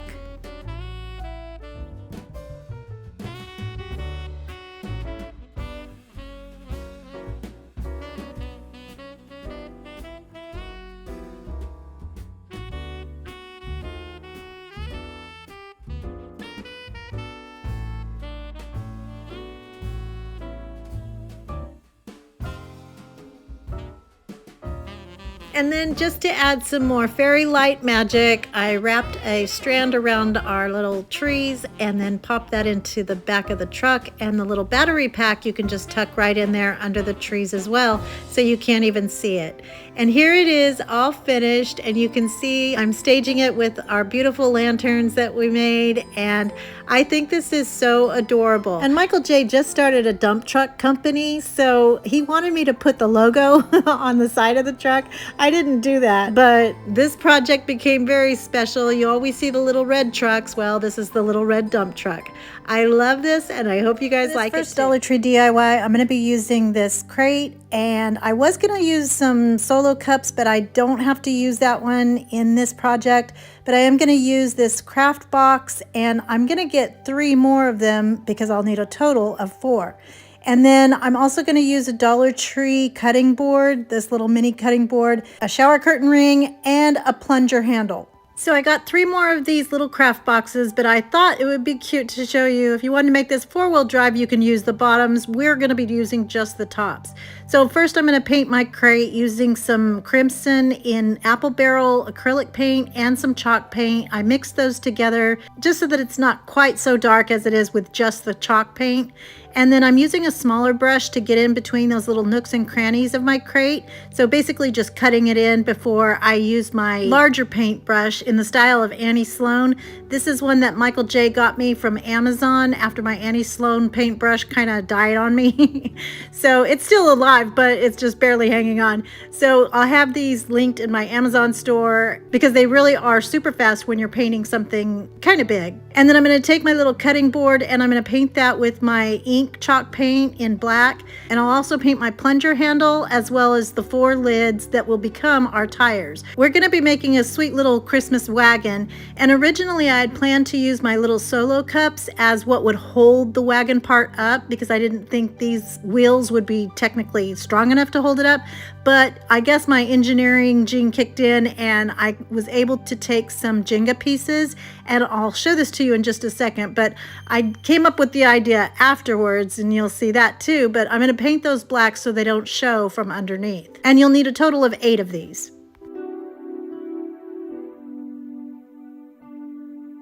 So here's where I originally had glued down my solo cups, and I was going to leave this out, but I know some of you always comment that you like to see my oopsies, and I would have had to have explained why you're going to see some glue gun rings when I take them off afterwards anyway. So now I'm going to take my Jenga pieces and I hot glued them on the top and bottom on the inside of my wheels, but originally I was just going to do the one, and that was why I needed the solo cups, but then I thought, well, I might as well do 2 and they'll be more secure and they hold up the crate just fine. So after my paint was dry, I'm going to use my sandpaper and I'm going to sand that all down to give it some rustic, old looking edges and just give it more of that farmhouse look.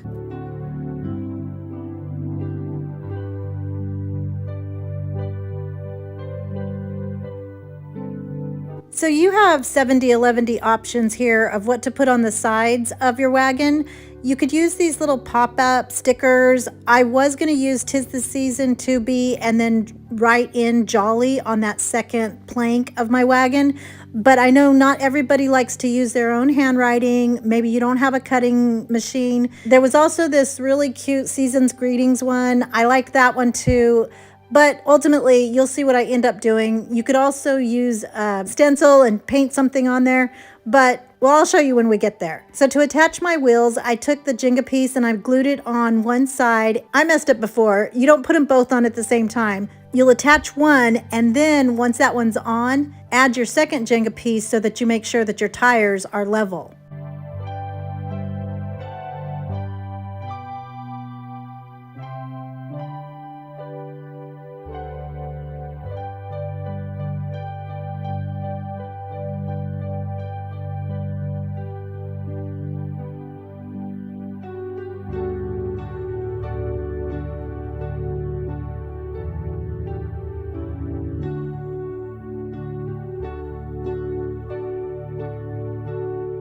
So I ended up using a couple of Dollar Tree Noel ornaments, and I marked the in-between, or like where the slats are spread apart, and made a mark so that I would know not to put any glue in there. That way it won't seep in through the inside.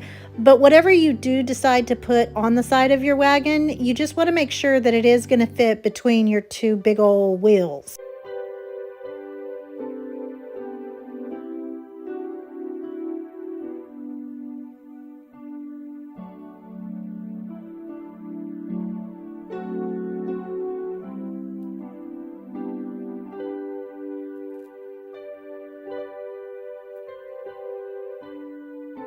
So now I'm going to take some hot glue and I'll attach my cutting board to the bottom side of my wagon. And this is going to kind of be like our hitch, where we're going to attach our plunger that will become our handle.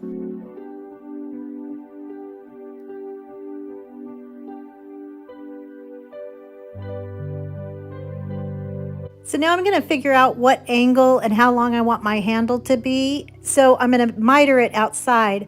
but you can rest it on that front edge of the wagon, and then that way there won't be a lot of weight on it. So if you're just using hot glue, that'll be real secure by leaning against that.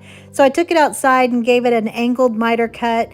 And then I'm going to take some Christmas greenery from the Dollar Tree, and this is just coming out of my scrap bin. I'm going to hot glue that to the front part of my wagon. You could do this on the back too. That would be really cute.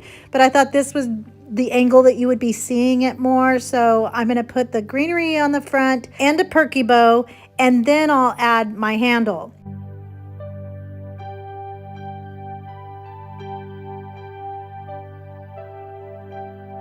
So to make my perky bow, I'm just going to use the fold over method, and I'm taking it and rolling it over about, actually I did 4 loops on one side and 5 on the other, or I forget what I did now, but it wasn't even because both of the tails were going the same direction. So I always get lost, and you can see here. But I had a viewer say that I needed to slow down on my bow making so that she didn't have to go searching for a bow making video. So that's what I'm doing here. After I rolled it over, however many times you want to make it, I'm going to make little snips with my scissors, going in a teeny tiny bit, but enough so that I can take my chenille stem and wrap it inside of those little snips, so that when I move my loops, they'll turn and twist and move however you want them, and you can get a nice perky bow where the loops will stay in whatever position you want them to be. Does that make sense? And then for the edges of my ribbon, I'm going to dovetail those by folding the ribbon in half and then cutting that at an angle.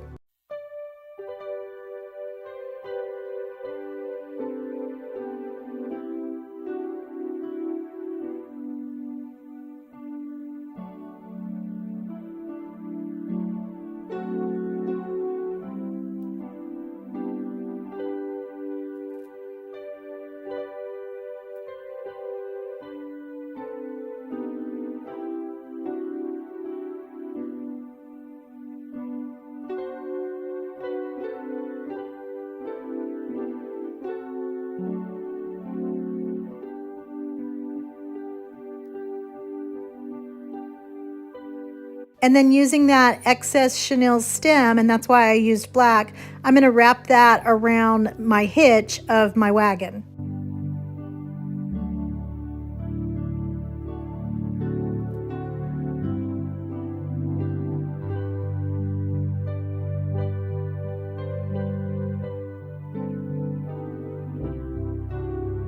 So now I'm going to attach my handle to the wagon, and I'm going to be using some permanent adhesive as well as some hot glue, but right here is where you would need to put either a screw or a nail or a brad, something if you wanted to make this a little more secure.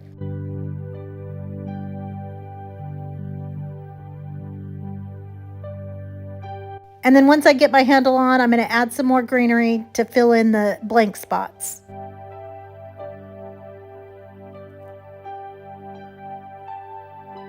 And then at the end of my handle, I needed to paint that. I forgot to paint it for some reason. And then I wrapped my shower ring with some jute twine. I actually had this before. And then you can take a flame from a lighter and just singe off all of those flyaways from that jute twine. And then we'll hot glue that to the end of our plunger handle. And then you can add whatever you want inside of your wagon. I'm using some Dollar Tree boxes in some black and red buffalo check, and I think they're super cute, but stack whatever you want. You can put greenery or trees. The possibilities are endless. But anyway, I love how this turned out, and I hope you guys like it too.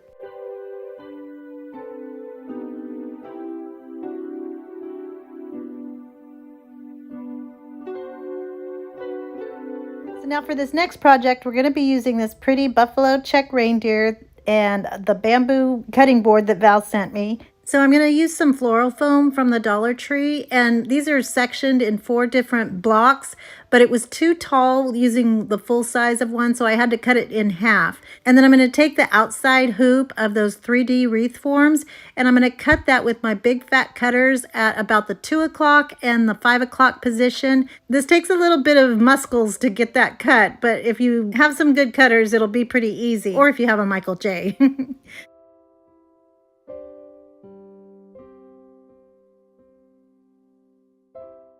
So then I'm going to glue that to my cutting board, but then I'm going to use some staples to staple it into the wood to keep it in place. And I have a piece of scrap wood underneath it just so I don't mess up my work surface.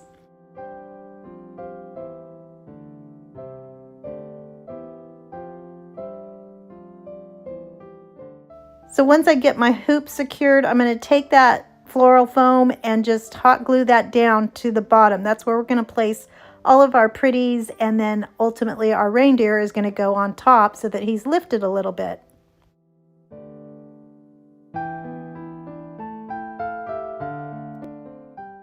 So then I took some pretty red ornaments, and these are like the middle size ones. I'm going to cut off that top part with my wire cutters, and then I took my hot pokey tool and I'm going to stick that all the way through and melt through to the other side so that I can feed these on to that wire hoop that we just attached to the cutting board. Now I'll have this heat wand linked in the description box below, but you can also use the tip of your hot glue gun. I've seen other people do that. And then to be able to feed my beads onto my wreath form, I took off the little round piece, but you can see there it's kind of getting weak because that's a seam. This ends up breaking, but I've already shown you how to do it. I'm just going to do it with a different hoop, and I'll show you that in a second. But all you're going to do is just feed on all of your ornaments, and I just staggered because this was all I had, so thankfully it worked. And you'll see what I have to do at the end. I went even smaller with the two little ones. I took a teeny tiny little one and just gobbed on a bunch of hot glue inside and around the top, and then just pressed it on to cover that wire. So you could already see that it was bouncing around, and it was a different seam that it actually broke on, but that's okay. We're going to pivot, and thank goodness I had these brass wreath rings. They only had one seam on it, so that's where I did my cutting. And thank goodness I also had another bamboo cutting board. I think I have a few of these. So I'm just going to do all those same steps and finish it up with the teeny tiny ball at the end.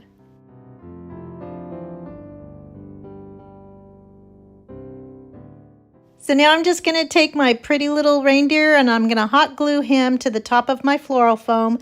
And then I'll take my Christmas greenery, whatever I have left. I'm really running low on this, you guys. But I'm going to cut down those little pieces and start poking those into the floral foam. And I'm using hot glue so that they stay nice and secure.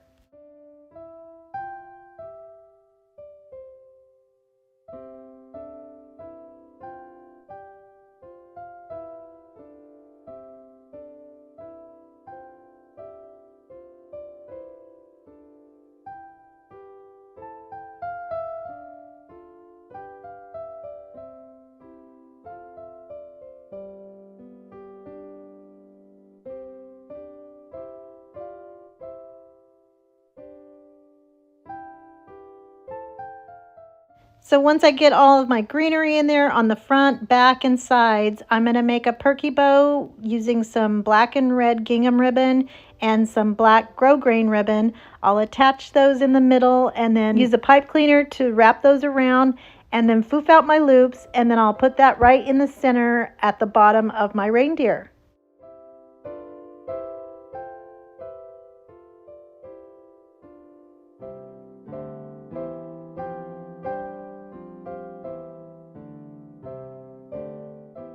And then right in the center, I'm going to take another little teeny tiny ornament and poke it right in the middle of my bow. And here it is all finished, and I think this is so pretty. I have a lot of people that ask me about centerpieces that they can do for church functions for Christmas, but this would be a really easy one once you use the right ring, of course. Anyway, I'm not using the black and red buffalo check this year, but my sister is, so I know she's going to love this on her table. I love it, and I hope you like it too. First project, I'm using 3 of these 4x11 signs from the Dollar Tree, and you can see the words on top of them are kind of laid over the actual frame. So I'm just going to take my Cricut spatula and get through the middle section there where they're separated, where they glued on that top part of the word, and then just kind of shimmy it off of there so that it comes apart. In a couple of parts, there was a lot more glue than I could really get through, so it kind of just separated, and then I had to go back with a little scraper and kind of scrape that off, and then I sanded all of it down so that it was nice and smooth. Now on this project, I kind of pivoted a couple of times, and I really wanted to use these words again in another project at some point because I like to save my scraps, so I'll just set those aside to use for another time. So to get those big chunky pieces off, I did use my utility knife, and it was super, super sharp. So make sure if you do use the one that you're gonna be pointing it away from you so that it doesn't end up stabbing you. Just be very, very careful. So I kind of pivoted a couple of times on this project, and the first thing I was gonna do, what I had in mind, was to paint my frames red, and then the insides I was gonna paint white. And I noticed that when I was using acrylic paint, and this was a Christmas color or like a bright red, a true red, it was kind of seeping into that wood, and it's not really wood either. It's kind of like a particle board something or other. So it was just seeping into it. And then I was going to use my chalk paint because I thought that would be a little bit better as far as coverage, but I really wanted that bright red color. So I tried to do the insides, and then I was gonna paint the outside, the frames, with my white chalk paint, which I thought would cover it pretty well. The problem here was when I painted this red, it was a piece of paper on top of the backing, so it started to kind of shrivel up and wrinkle across it. So I was just kind of 0 for 2 so far. But after it dried, I was able to cut that piece out and then just pull it right off of the backing, and then I could start all over. But being wet from the paint helped me be able to pull that all the way up.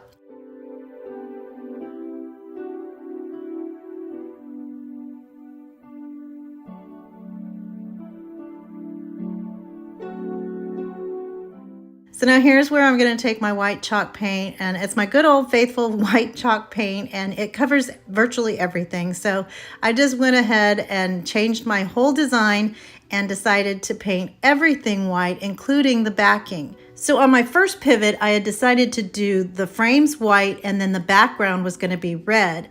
But then I decided I didn't want to have to mask everything and take more time than I had already spent trying to get this project done. So my first design was going to be a bright red frame with a white background, and then big black letters, the tall long letters, and have it say ho ho ho, one ho on each frame.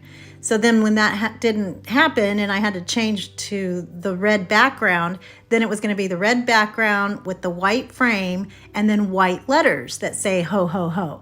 And then I just scratched the whole thing, painted it all white, and now we're going a completely different way. And I absolutely love how this turned out. So what I decided to do was paint the entire thing white, and then I took one of my Dollar Tree calendars and I folded it in thirds using a different month so that I could get the right proportions or cut my December page perfectly in thirds. So I just folded that over and then measured, made little tick marks on the top and bottom, and then I'm going to use my paper cutter to cut those 3 pieces apart.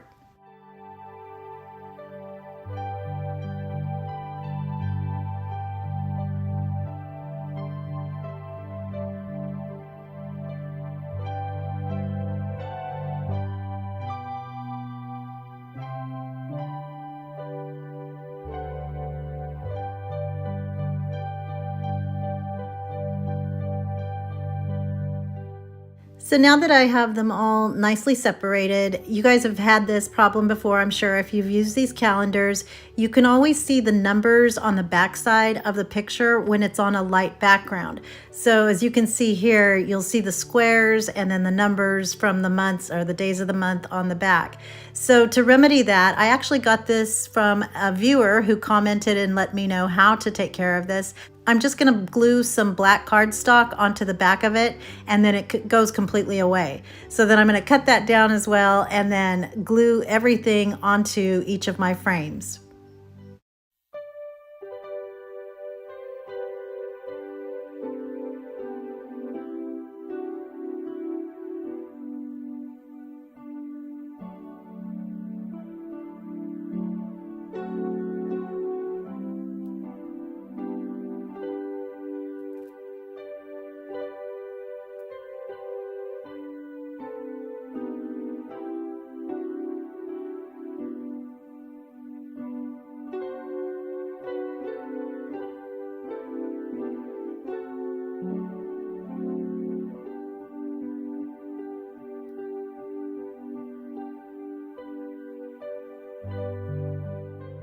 So now that my picture is all glued down and snug as a bug in a rug, I'm gonna take some of this sweet little ribbon from Walmart. It's got like a flower sack stripe on it, and I just made a sweet little bow to cover up the hole at the top of the middle part of the calendar and just hot glued it on there, and it was done.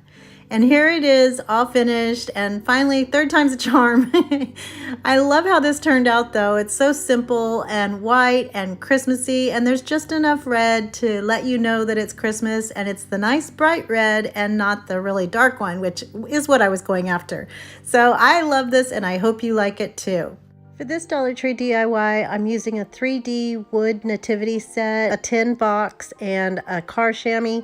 The first thing I did was get them to the direction or how I want them set up inside of my box, and then I'll paint them all black with my Waverly chalk paint. And I didn't paint the base because that's going to be hidden, and then I'm going to use my antique wax by Waverly to stain the manger portion.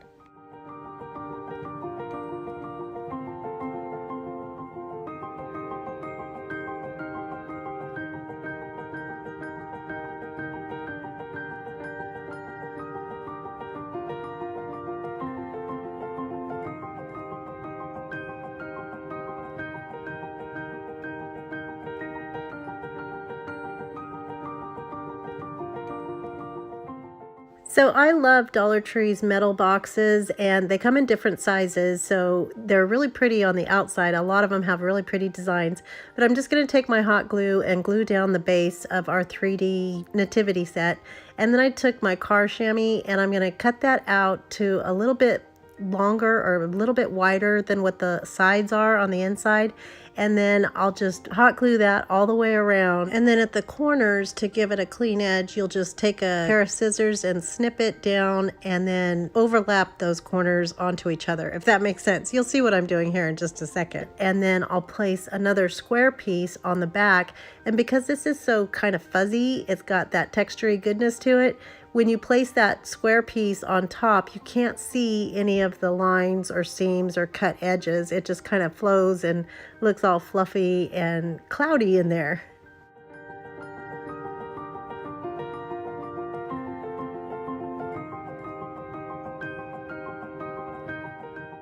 So now I'm going to take my utility knife and make sure you have a sharp blade, and then I'm just going to make slits where those slits are in the wood. So you can fill it in there and then just, go down those slits.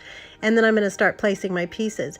Now, once I got it all done, I decided I wanted to add some lights to it. It's pretty as it is, and these can come in and out. You can play with them so the kids can play with them. But I decided that I wanted some lights, so in order to do that, I did want to hide the cord. So I took my trusty old big fat nail and put it on top of a piece of board and then just hammered through that, but it did have a sharp edge on the outside, and little fingers would not be good with that. So I just took that board and stuck it on the inside and then pounded those sharp edges down with my hammer. And then I'm going to feed my lights through there. This is that tubing stuff. I didn't even glue this. I just kind of let them float. So it just looks so heavenly. And the manger is what's really going to keep them inside. And then it just kind of conformed to the shape that I wanted. But it was done. And I love how this turned out. I love that I can just have it as a regular box with the decorative outside. But then the kids can be surprised. I surprised Connor with it the other day, and his eyes were so big. He loved it so much as it was. But then when I turned the light on, he was just mesmerized, and he loved it. I love it, and I hope you guys like it too.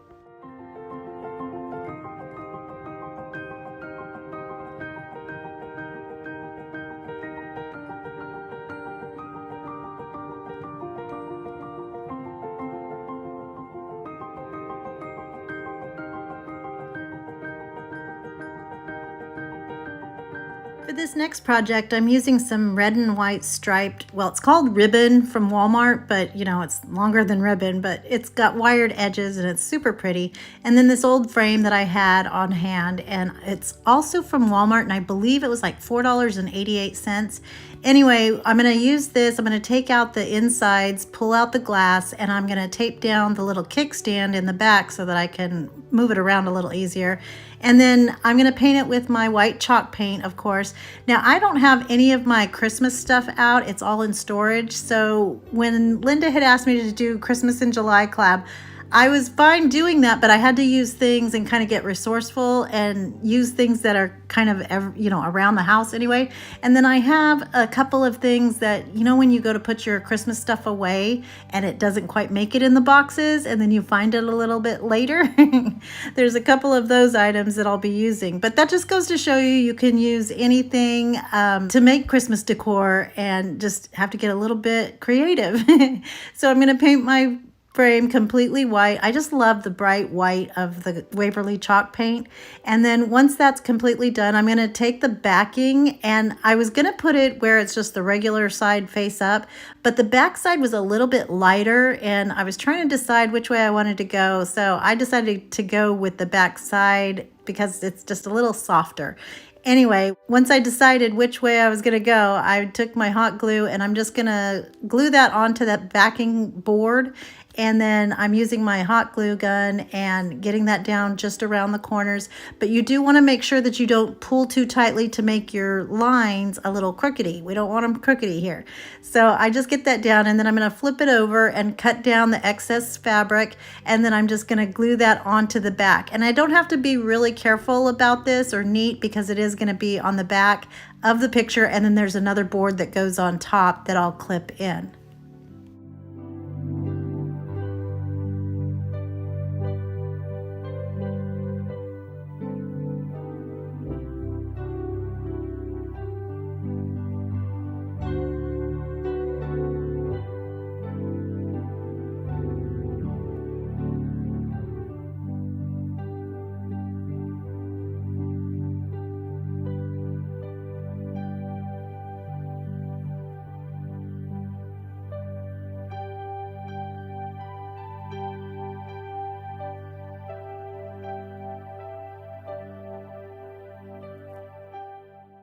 So some of you may know that I have a new crafting and filming studio that we're redoing, and part of that was organizing and going from my old craft room, which was real small, and moving it into my mom's old room. And okay, I didn't do the whole box, but it was so therapeutic going through and organizing everything. I'll have a video on the full transformation pretty soon. I have so much footage that I have to go through and edit, but I will get that out. So in keeping with that idea of trying to find things around the house to use for these Christmas projects, I did use some white buttons from my button stash, and I color coded a lot of them. I didn't, like I said, I didn't do the whole box yet, but you know, if I get bored, I can just start going through and separating them by color.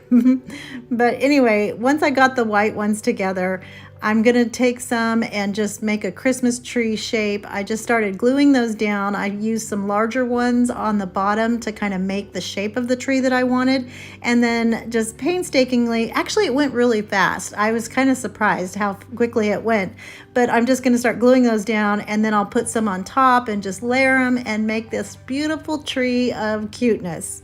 And I should probably mention that the reason why I have so many buttons is because both of my grandmas were seamstresses and they had a lot of buttons. So when they passed away, and then this is also including Michael J's grandmother, who had a lot of buttons in her stuff, somehow I ended up with everyone's buttons. I don't know why, but I do love buttons. So if you have some that are old, I think this is a perfect project to not really get rid of them, but put them in a way that you can display it and it has a special meaning. So I was also having a problem with the glue gun strings getting between my buttons. So I just took my Cricut tweezers and just pulled those all out. And then that way there's no icky glue gun strings showing. And then for the star at the top, I have a little star stash. And so I decided which one I was going to use. And then for the trunk, I'm going to use a sponge paintbrush handle, and I'm just going to cut that in half.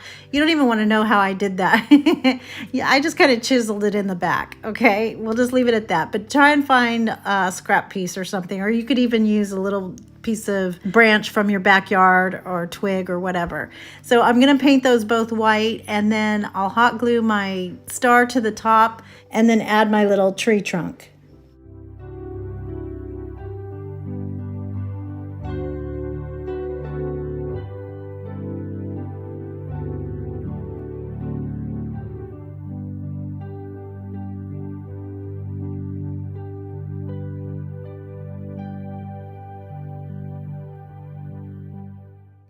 And then for a little bit more cuteness, I'm going to take a little bit of baking twine from the Dollar Tree. It's this real pretty mossy green color.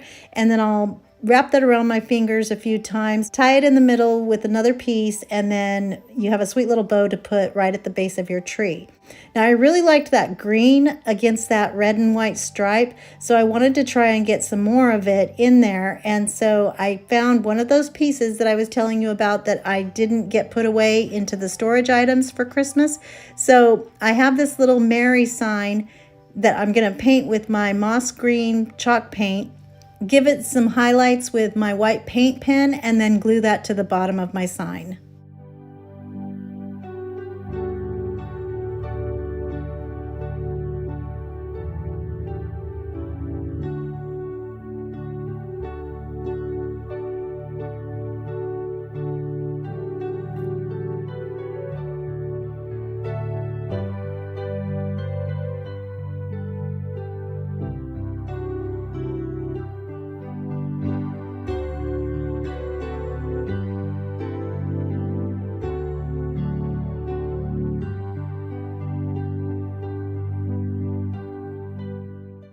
And here it is, all finished, and I think this turned out so pretty and soft and meaningful.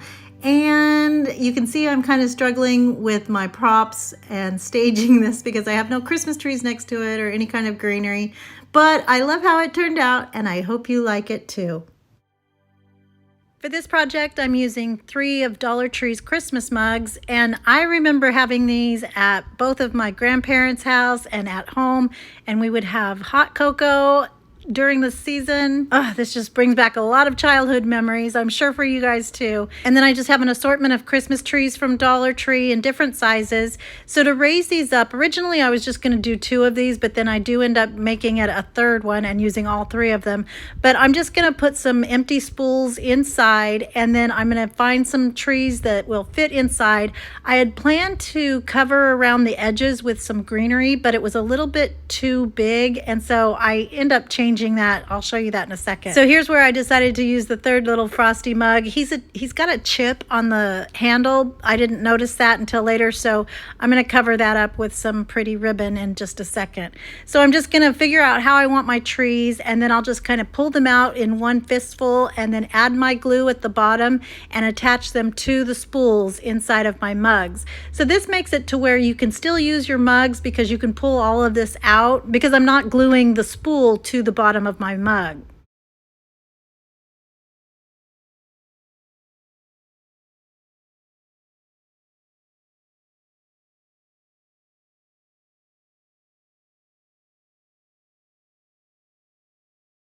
So instead of using that greenery, it just didn't look right. I decided to use some faux snow from the Dollar Tree, and I'm using Kindle's little baby spoon to get it in there. And then since I have 3 and I can always make the word joy, I took some of Dollar Tree's wooden letters and I'm gonna glue them to some wooden skewers, and then I'll paint those white. Now I didn't put a stick on the O because I'm gonna attach that directly to the tree in the middle, which is the big one.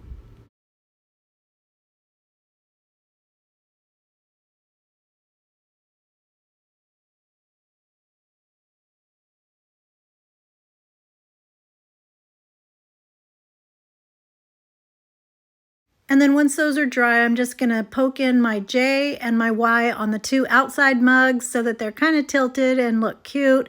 And then for the middle one, I'm just going to take some hot glue and put it on the back of my O and kind of push it in so that there's no drippies that'll get onto your tree, and then just mush it onto the front of it, and it should stay in place because the needles of the tree are kind of going into that glue on the back. And then to cover up that chip that was on my third mug, I'm going to use some red and white gingham ribbon just to give it some more cuteness and to cover it up, and then just give it a dovetail cut at an angle when you're folding over your ribbon, and then it's done.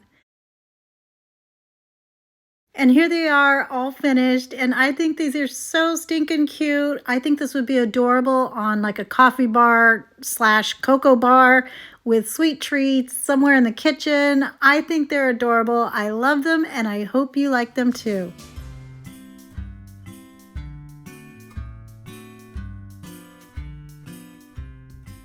So this could be one of my top 5 easiest DIYs of all time, but I'm using a Dollar Tree cardboard house box, and I'm going to cut out a square from the top of the roof, and then I'll add some greenery, some berries, and a sweet little bow to the front of the lid.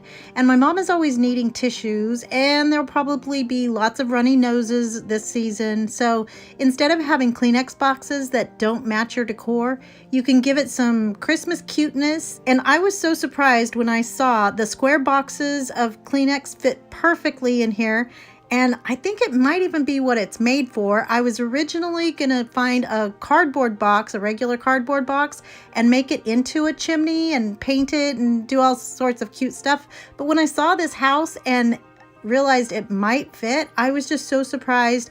It fits in there perfectly, and I think it looks like smoke coming out of the chimney. And these colors already matched our decor that we're doing this year in the reds and whites. But how cute would this be if you did the pink gingerbread house or just even the regular gingerbread house? I think it's so adorable. I love it. It's super functional, and I hope you like it too. Achoo. So I'm not sure if I should call this a DIY or a hack, but I just picked up a bunch of these window clings from the Dollar Tree and the 2 different sizes of their vases. They have so many different patterns and themes that you can use. And if you follow me on Instagram, you can see where the grandkids had fun with this project as well. So all I did was I took 2 of my clings, and you can put them on anything that's glass and it'll adhere and stay on there, but you can also take it back off. And this way it makes it a lot easier so you can get your placement. If something doesn't look right or the wording's too big, whatever, you can just take it off and try again. So I'm using these super pretty vintage looking ones and thought that they would be perfect on my little tray. This theme just reminds me of my childhood because when we had the little reindeer, they were new and not vintage. So, but I'm vintage too. And then I just popped in a Christmas tree. You can put a candle in here, whatever works with your theme, but I think it's so cute and super easy. I'll show you what my grandkids did with theirs, and then a little gingerbread house village at the end. I love these, and I hope you like them too.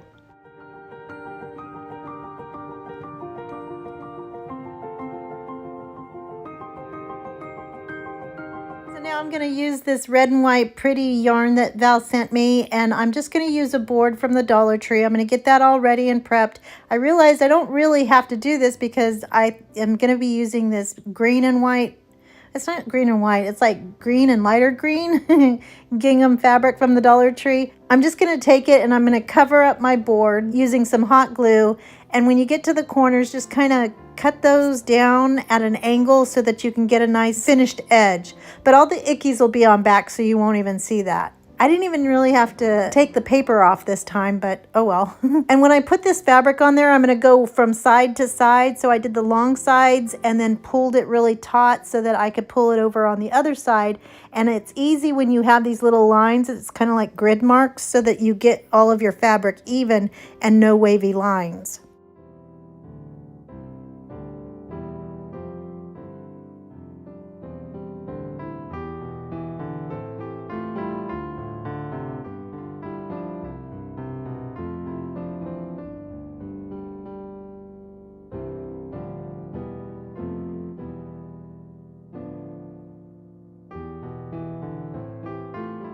So then I took a piece of binder paper and I'm just going to fold that in half and then make a triangle with it. And that's just going to be my template so that I have a nice shape of a tree.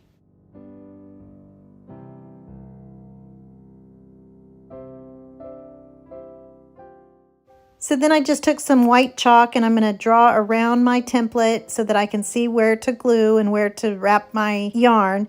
And this is just some clear glue that I had. I don't even know where I got it. I think somebody gifted it to me. But anyway, I'm just going to make a line at the very bottom and then put my yarn on top of it. And then when I get to the end, I'm going to wrap it around and then just keep going all the way up. But the lines will keep my shape going so that I don't get all wonky and have a wonky Christmas tree. But I love the white and the red. And then along with this green, this just gives me kind of like vintage vibes. And so I went with that. Well, and we're going to do more in just a second. So I'm going to go all the way up. I did it. I started out line by line, but then realized I could add a lot more glue, and since this isn't hot glue, I don't have to be so quick about it.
And here's what it looks like with just the yarn. And I love textury goodness, and I wanted to feel this all day long.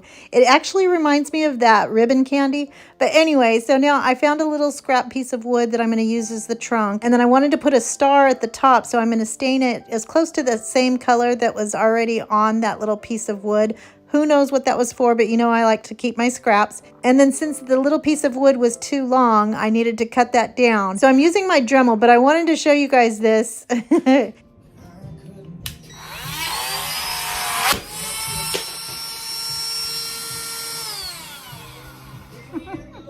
Make sure your blades are in tight, or your bits, or whatever these are called, before you turn them on.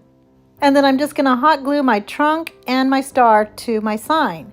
Now I was going to just be done with it and add a few Dollar Tree beads to the top on a piece of jute twine as the hanger, but I wasn't really happy with how it looked, so I did some more stuff, you know. So I'm going to take the little teeny weeny bells that Val sent me, and I'm going to give them a little rustiness by putting some cinnamon into some Mod Podge. And I'm just going to get those all rustied up. I just kind of poured them in there and started painting them. And then I'll take those out and let them dry. And those are going to become our ornaments. Now see, if I would have remembered that we were supposed to use red or green yarn and the buttons, I would have just put little buttons on this as the ornaments. But, you know, my brain. So I love how this turned out anyway. But it was done a whole bunch of times. And you could be done here. It's still pretty cutie patootie. But we're taking it up a notch, and then after I get my bells on as the ornaments, I still wanted a little bit more to it because I really liked the look of that green and red. I don't know, for some reason it just looked really old to me. So I'm going to go with that and try to capitalize on that vintage look. So I'm going to take these rulers from the Dollar Tree and I'm going to pull off the plastic parts, and those just come off by hand, super easy. And I'm going to paint them both with my white chalk paint, and I don't have to paint the whole thing, so I have a little bit to hang on to as I'm painting.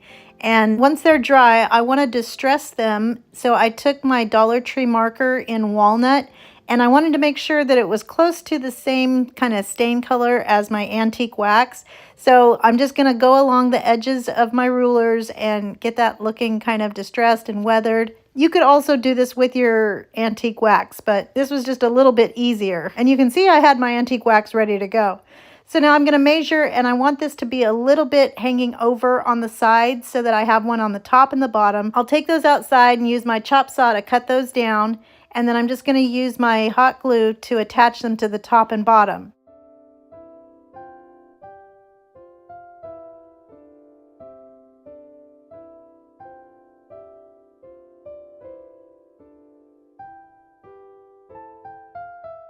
Then I took some wired jute from the Dollar Tree and I'm going to use that as the hanger. So I'll hot glue both sides onto the back, and then I just cut off a little piece of that plastic ruler to cover up where I hot glued my twine down to the back. That just gives it a little more security.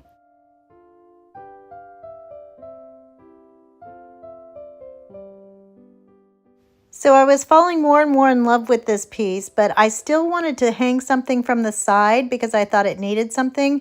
I had rustied up a couple of bells, but I felt like I wanted some fabric of some sort, but I didn't have anything. About 3 days later, I found this Dollar Tree fabric in my stash and realized the trees are the same little gingham that I covered my board in. So this is exactly what I needed. I was so excited to find this. So I'm just going to rip off a couple of strips and then turn that into a bow. I used some of the green gingham and I'm just going to fold that fabric over in a messy bow and then tie it with one of the green pieces. And then I'm going to tie those rusty bells to the middle of my bow and then attach it over into the corner. And it's done.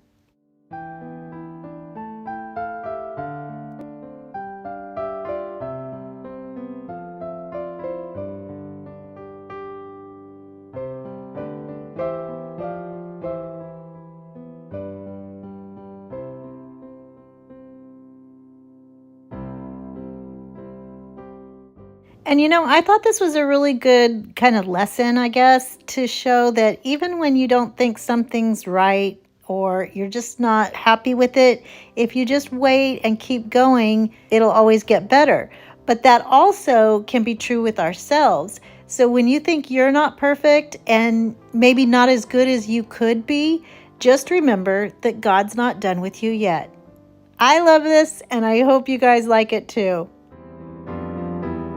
So Dollar Tree carries all kinds of different boxes, and I think the patterns and designs that they have are so pretty. Here's a bunch of different ones that I really like. For this project, I'm going to be using the ones that say Merry and Bright and 'Tis the Season with the little red truck and the sweet red barn. I'll be using the rest of them to wrap presents.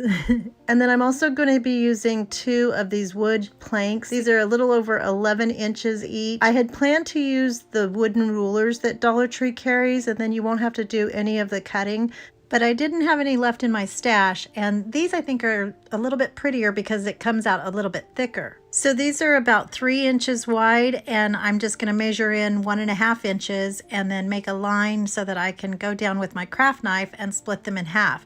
And I did it on both sides so that it made it a little bit easier to break apart. Or if you have a saw of some sort, that would make quick work of this, but I didn't have one handy, so I'm just going to cover up those holes with some spackle, and then using my crimson and Christmas red in acrylic paint, I'm going to mix those two together because the truck and the barn were a little bit brighter and the crimson's a little bit deeper. So I wanted these to match a little bit better. Now I'm going to take my box lids, and there's a little seam right in the corners that are already perforated. I just took my fingernail and broke those down, and then I'm going to glue around the rest of the box. But at the top, I'm going to glue down the sides so I leave myself with this flap. And then I'm going to take some jute twine and get it to the size and length that I want it to hang, make a knot, and then make that knot go under the flap of my box. And then I'll take some more hot glue and glue that down. So now my twine is trapped inside of that top flap.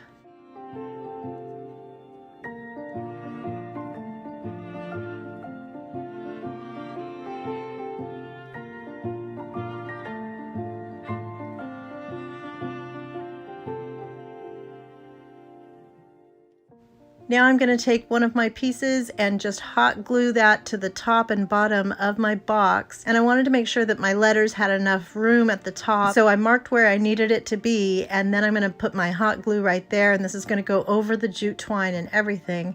And then I'll do the exact same thing at the bottom.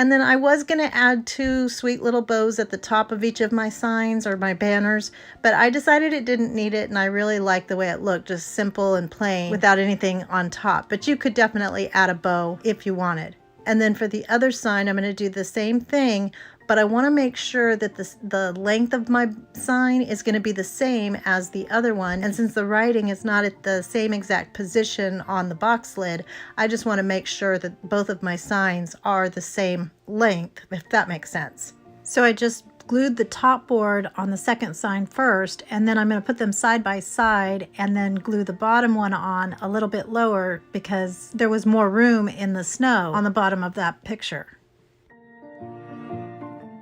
And here they are all finished, and I cannot even tell that they're box lids. I think they're so pretty and high-end looking, and then by leaving them folded up, the edges are perfect and clean and finished, and they're super substantial, so they're big enough to cover a pretty large wall.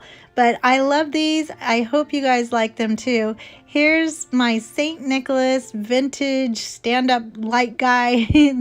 This has got to be about 60 years old. It was my grandparents, and so I love him too. For this project, I'm using 3 of these tags from the Dollar Tree. These are kind of like middle size. They're really cute like they are, but I'm going to take the tags off first, and I recommend getting a heat gun to do this. It makes it so much easier, and I've had a lot of viewers tell me to do that when I'm struggling with my tags. So as usual, to get the residual ickies off, I'm going to use my sandpaper, and then I'm using my celery green chalk paint by Waverly that you can pick up at, well, I don't even know if that Walmart still has it. I ordered mine online. But anyway, I had Michael J grab me a twig off of a branch of our tree out in the backyard. So I'm going to use that and paint it with some white. But I want a lot of the twigs still poking through so that you can tell what it is. And then I'm also going to use my white chalk paint to go along the edges of my green tags. So I'm going to flip this upside down so you can see me writing right side up, and I'm going to write on the first tag Christ, and on my eye I'm going to make that a little star, and then on the second one I'm going to write the Savior, and then on the third one I'm going to write is born. And I'm using my faux calligraphy and a white paint pen that I get from Walmart, and I wrote the main words first, and then I'll go back and add the over Savior and then is over born.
So now I'm going to take some Dollar Tree greenery, and I'm just going to clip off a couple of these sprigs and then attach them in the middle. I'll use a zip tie to put them together, and then I'm going to set that aside while I put my ribbons through my tags. And so I'm just going to feed it through the holes, and then once I get all 3 of those pieces of ribbon cut, then I'll tie a knot at the top of the tag, and then I'll tie those to my branches. I want them pretty even, but it doesn't matter if there's a little bit of variation.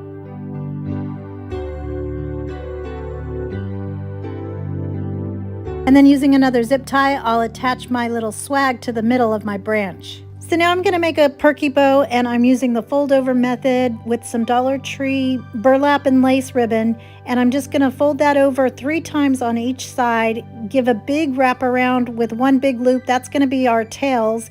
And then I'll take my scissors and make little slits on each side right in the middle, so that when I use my chenille stem, it'll go into those little cracks, and then I can move my tails around as I please. And you can see the tails right now are upside down. So because of those little snips, I'll be able to twist those around and the lace will be on the top. And then I'll foof out my loops and attach it to the middle of my greenery. And then I'm just going to take those tails and feed it through the greenery there, and then dovetail the edges.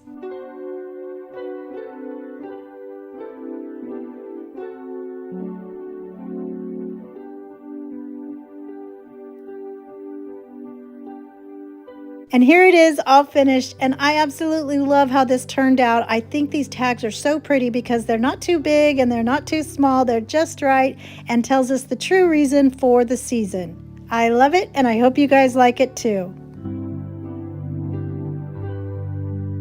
Next Dollar Tree DIY, I'm going to use 4 of these canvases, and I was really excited to find these. These are black and not just the regular white ones that you usually find. So I thought this would be perfect for this project. I'm going to take 4 of them, and you know, the frames themselves are not really level or perfectly cut, so they don't exactly go together perfectly, but that's okay. We're trying to make a rustic little window here. So the first thing I did was took some masking tape, and I'm going to tape them all on the back, and then I'll tape them again on the front. I just want these to be held together, and my masking tape is a little thinner than what the actual frames are inside the back part of the canvases, because those will become frames when we're done. So I just want these all to be together so that when I do my painting, I'll just go right over those masking tape lines where they're joined together, so that it looks like, you know, what would that be, a quadriptych? Because a triptych is 3. I don't know what a 4 is. Well, a window, you know, so it's going to look like it's all outside of the window. So I'm just going to take my chalk paint. I'm using white right here. I also use some mineral and some moss green. Again, there's really no way to explain how to do this. You kind of just have to watch what I'm doing. If your paint does get a little too dark in a place where you don't want it because it gets a little chunky, you can just add some water to it and kind of dilute it, and it smooths out and is a little more blended. And this is also a really good way to show that you don't have to always use Christmas products in order to do a Christmas project.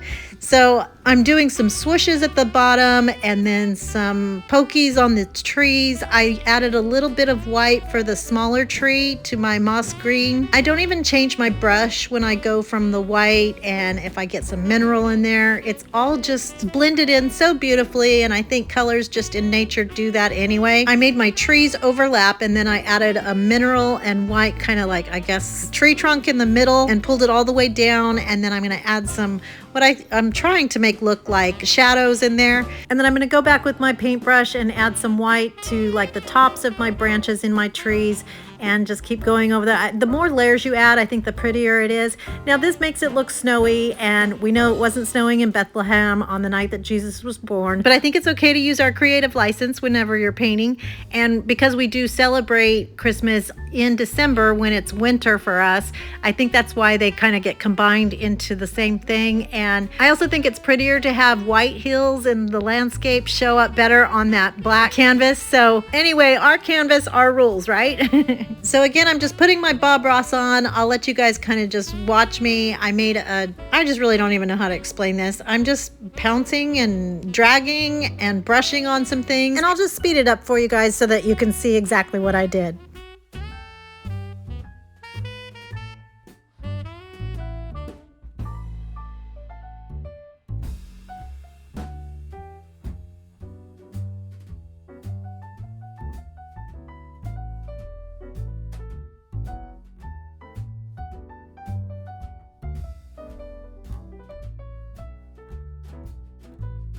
So once I got my trees all done, I'm going to take a flat edge paintbrush, and I'm just going to make some little squares to resemble the little houses in Bethlehem up on the hill and kind of far away. I'm going to take some black chalk paint, and at first I used a paintbrush, but then they started kind of looking like little ghosts, which is not going to work for this project. So I ended up using the back of my paintbrush to kind of have a little bit more control. I didn't have anything that was actually really square, and I didn't have any any paintbrushes that were good enough to do those little squares for the windows in my little buildings. And then just anywhere I saw fit, I would add like some shinies or some shadows. I don't know what I'm doing. But once I got my little town all done and my trees all done, I wanted to add stars, making use of these black canvases. And so again, using the back of my paintbrush, I'm just gonna dot on some little stars. I started thinking this was gonna look a little bit like snow, so I made sure to make my little dots super small. And you could also do the little splatter effect with this that my friend Linda at DIY by Design always does so beautifully, but I'm not very good at doing that, and she wasn't here to help me, so. But I think they look like stars. So now I'm going to take my white paint pen and I'm just going to write in "all is calm." And if you have a cutting machine, you could do this and cut the words out yourself. You could do the transfer method, and so if you don't like your handwriting, just print it out on your computer and then take a piece of chalk. Since the canvas is black, you would just rub white chalk on the back and then trace it onto the canvas and then just go over it with a white paint pen. And then I did my faux calligraphy, where you just go over and make a little bit thicker the downstrokes of your words. And then I'm gonna make the Star of Bethlehem over on the left side and then fill in my sky with some more stars. So now that my painting is completely dry, I'm going to take off that masking tape and pull my frames apart. And now I'm going to take off the canvases from the wooden frames that they're attached to. So to do that, I'm going to use a flathead screwdriver and my needle nose pliers. And you should probably try to get a screwdriver that's kind of sharp. You know, it's very flat at the end so that you can nudge your way under those staples just to lift it up a tiny bit. And then once it comes out a little bit, you can use your needle nose pliers to pull them on out. And then you see we're going to put it right on top of our paintings and staple them from the back.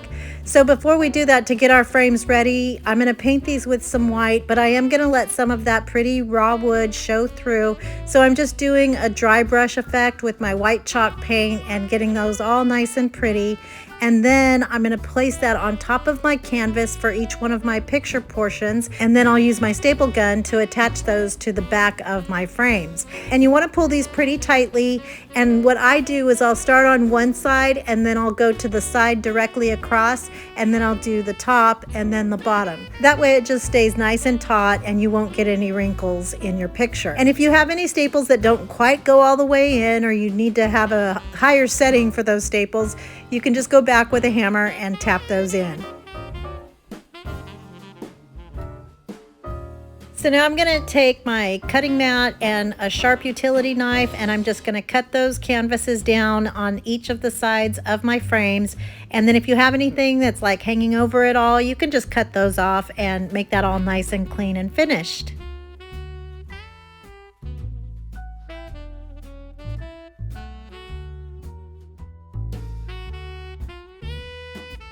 And then to make sure that my trees lined up, I'm going to put them on top of each other so that I can see that they do in fact go right on top of each other and they're not all cattywampus.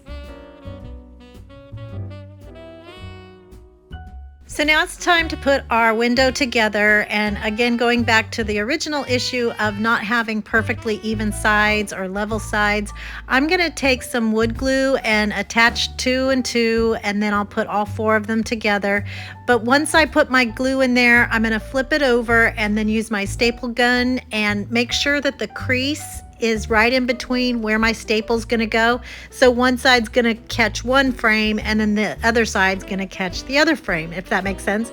So I'm gonna do that for the bottom 2 and then the top 2, and then I'll bring them both together to make one full window. Now the sides of these frames were pretty flat and came together really well, but I didn't want to put any hot glue in between there because then there would be another little gap, which we are going to take care of that gap in just a second. So again, to give it some more reinforcement, I'm going to take some craft sticks and glue them onto the back of my canvases, and that's going to keep it all nice and together. But then you see the gap here is pretty darn wide, so I'm going to take some spackling and fill that in with a popsicle stick and get it all nice and filled in.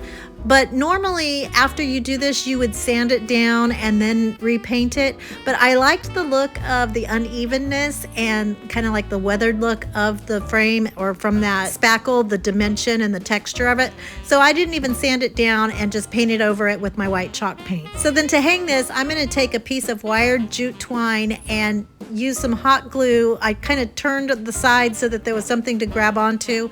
I'll put some hot glue down and then push that in place. And then I'm going to take my staple gun again and give it some additional reinforcement, and our masterpiece is done. And here it is all finished, and I think it looks like a window looking onto the little town of Bethlehem. Could you imagine being there that magical night? I don't know, I think I'm actually happier that I know more about it and have learned what the significance is of our Savior being born. I love this, and I hope you guys like it too. For this project, I'm using two 11x14 frames, an 11x14 canvas, some fairy twinkle lights, and some Jenga pieces. And the first thing I did was took out all of the insides of my frames. You have to be really careful with these frames because they're kind of like that foam material, so just be careful so you don't crack or break it. I'm going to use my needle nose pliers and pull out those little tabbies from the back. And then I'm going to take my Jenga pieces, and using some permanent adhesive, I'm going to start gluing those to the very edge of the back of my frame. So I'm making sure that they're flush, and I'm going to go all the way down on one side, and at the end I'm going to have a little bit of leftover. So I had Michael J take that outside and cut that. But if you have those little snips or whatever they're called, miter shears or whatever, use that and you can cut this down.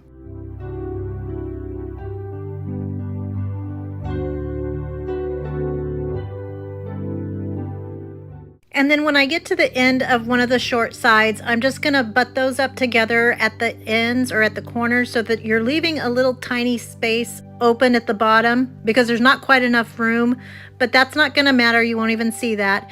And then at the other end, we're going to leave a little space open for our cord, and then finally finish that fourth side with more Jenga pieces.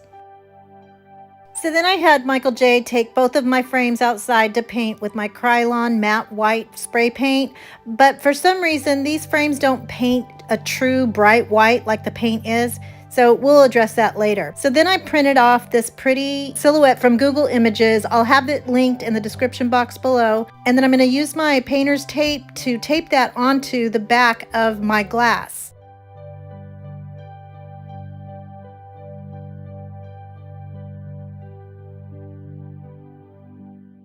Then I took my black chalk paint, and I'm just going to start tracing everywhere where it's black so that I get the silhouette of Mary and Joseph on their journey to Bethlehem. So we're doing a collaboration today with some sweet friends, and I'll get into that later, but we all chose a Christmas song to do as the theme of our video. So the song I chose is called Breath of Heaven by Amy Grant, and I'll have that song linked in the description box below. But it's such a good song and kind of gives you an idea of what Mary might have been feeling on her journey and going through this whole process, knowing she was carrying the Son of God. It's such a beautiful song. You guys have to listen to it. And I know there's a lot of projects that have to do with the Nativity, which is what Christmas is all about, but this was a little bit different, and I wanted to show this side of things and what Mary's feelings or perspective of things may have been. So that's why I chose this song. So getting this to be completely blacked out, it's going to take a whole lot of coats. So when you think you've already done enough and you put white paper under it, you'll see you haven't done enough, so you can go back and get those areas you missed. And then if there's any fine tuning you need to do, just use a needle or some kind of pokey tool so that you can get those little nooks and crannies. So now I'm going to take my canvas, and I wanted to do kind of a watercolor effect. Again, you know, I'm not the best painter, but I will say I think this turned out so good, and I'll tell you more about that later.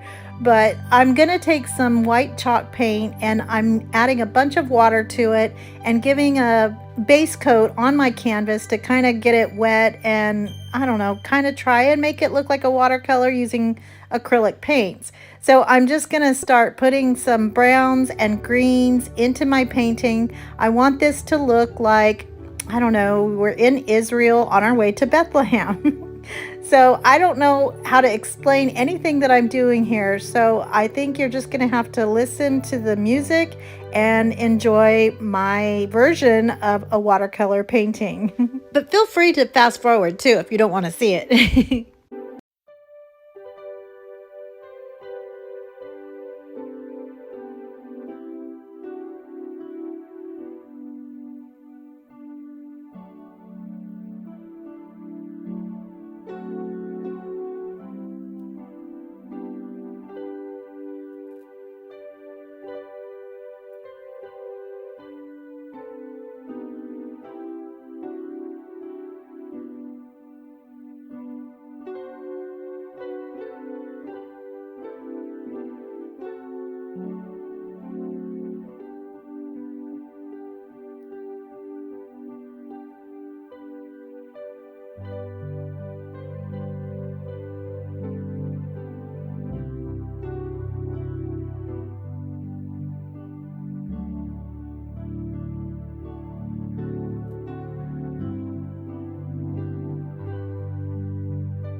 Okay, so I know it's not a Picasso and it's not a Bob Ross, but I think I did a pretty good job, you guys. I really love it in a non-boastful way.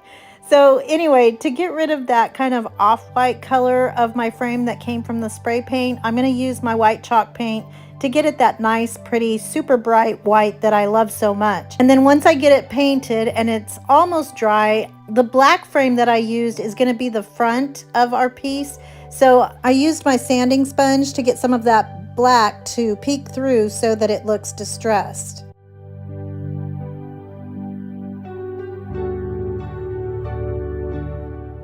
So now I'm going to take some permanent adhesive, and on my front piece, my front frame, I'm going to take my glass and I'm going to put it inside there with the paint towards the top, if that makes sense. So in the front, it's going to be the smooth part. And then I'm going to take some hot glue and my fairy lights, and I'm just going to hot glue that into the teeny tiny little crevice of my frame so that you can't see it from the front. You'll just be able to see that beautiful glow once this is all put together. And I'm going to start on the side where we left that little gap for our cord, and that's where the battery pack is going to come out.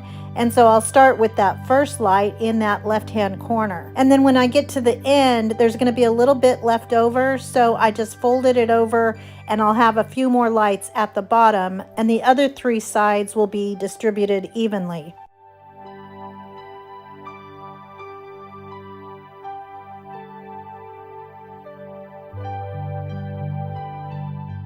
And then once I get it all done, my lights are in, I'm going to make sure that I didn't leave any fingerprints or strings from my hot glue, and then that's ready to be put onto our other piece. So for our other piece, I'm going to take that same adhesive glue and I'm going to put my canvas inside and make sure that's stuck down really well. And then I'll put some more adhesive on top of my Jenga blocks and then close it all up with my top frame. So in my original design, I had planned to cut out some vinyl letters for the top of my frame there on the glass, but I didn't want to cover up my work of art once I was done with it, and I was so happy with it. So I decided to just leave it off, and I'll show you what it looks like without the words, just the way it is as I have it done here. But there's so many beautiful lyrics to this song, and some of the ones I was thinking of putting at the top was "Breath of Heaven, Hold Me Together," because that's like the chorus of the song. And then there were other parts of the verses like, "I have traveled many moonless nights, cold and weary, with a babe inside." And then another one was, "Do you wonder as you watch my face if a wiser one should have had my place?"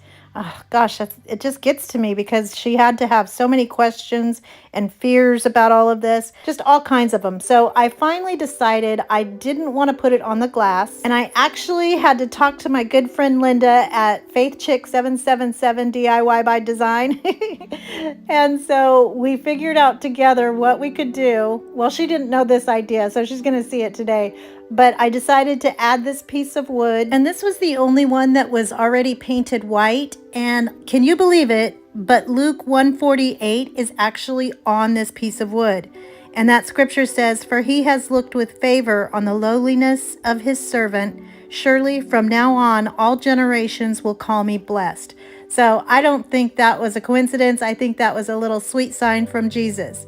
So the verse we ended up deciding on, and this is what Linda helped me with because I just could not decide. It says, "Holy Father, you have come and chosen me now to carry your son." I just think that's so beautiful. And so I'm just going to attach this piece of wood. I didn't paint over the bottom because that's a little sweet sign I can show everyone who sees this piece. And I'll just attach it with some permanent adhesive and some hot glue, and then it's done.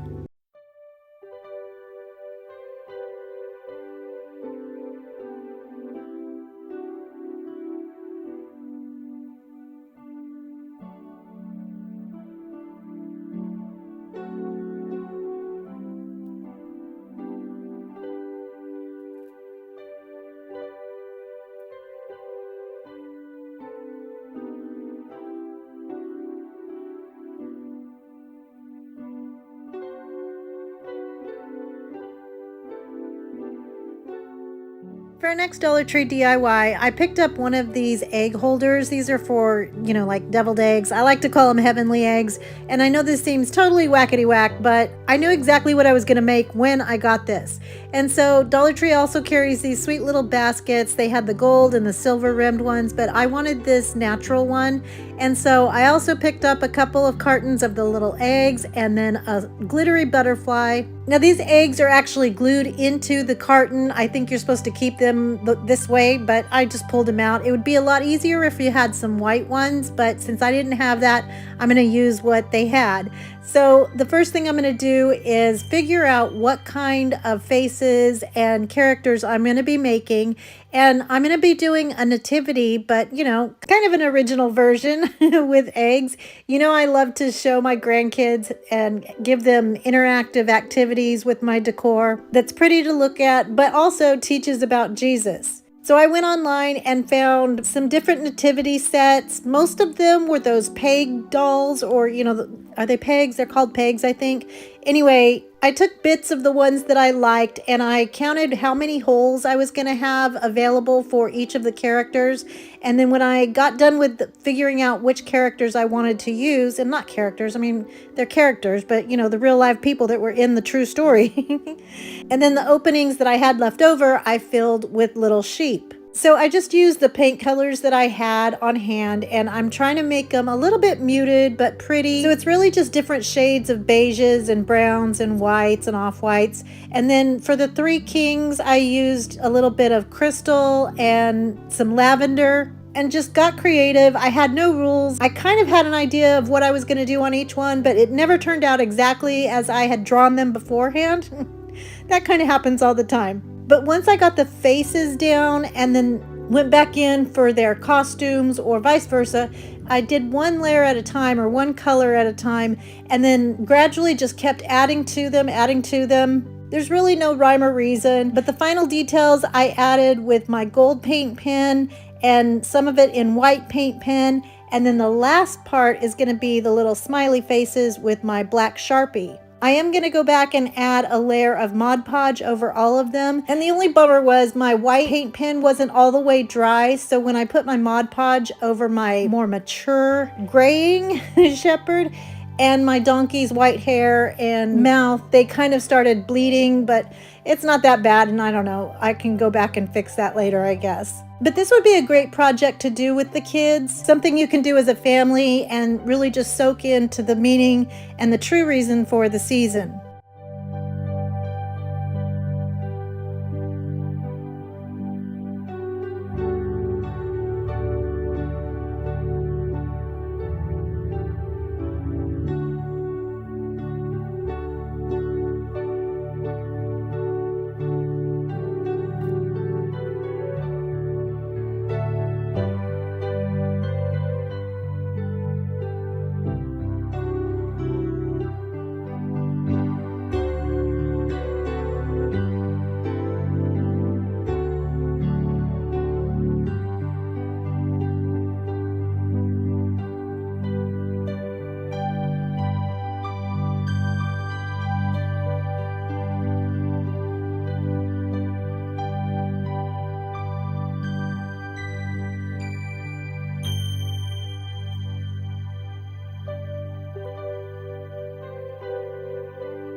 And then for my angel, I took this butterfly and it kind of gave me the heebie-jeebies when I took it apart. So I edited that part out for you guys.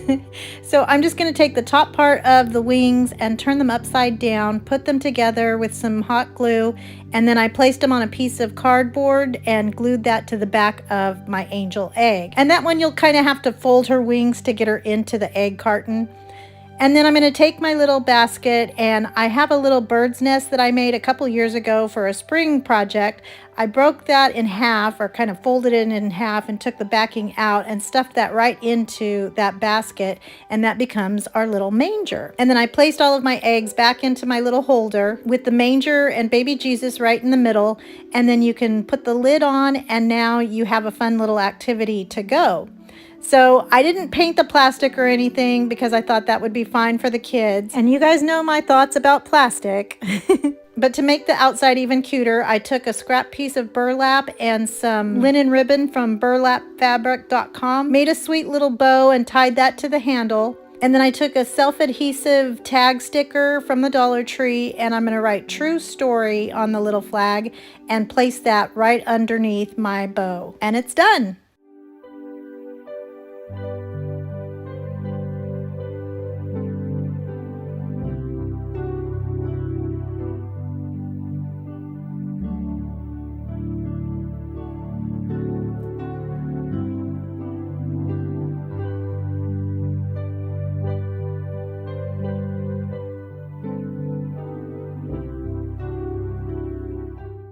And here it is all finished in its mobile form. And here it is with the lid taken off. I just think these are so pretty. It was definitely a labor of love. There's my little smeared shepherd, but I think he just had a bad hair day. But this is something you can do while you're watching TV or listening to Christmas music like I was. Anyway, I love how this turned out, and I hope you guys like it too.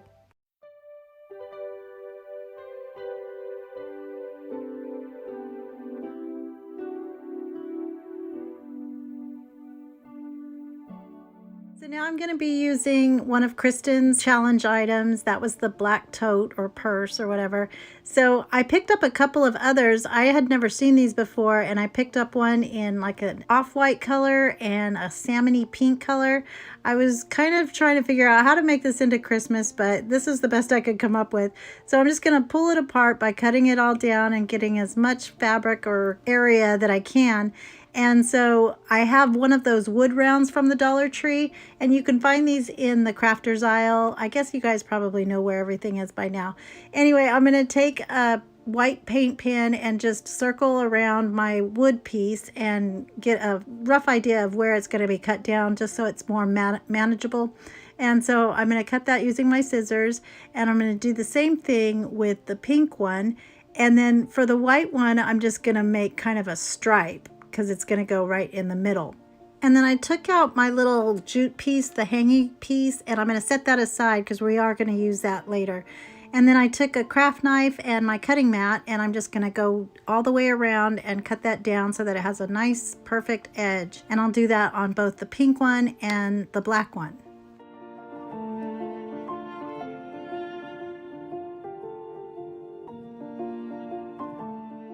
So once I got all of my pieces cut out, I'm going to take my little mini iron, and I got this at Walmart, and I believe it was $9.99, and it works so well, but it gets really hot, and it does have steam. So I'm just going to press these. They were a little wrinkled, so I got it out perfectly.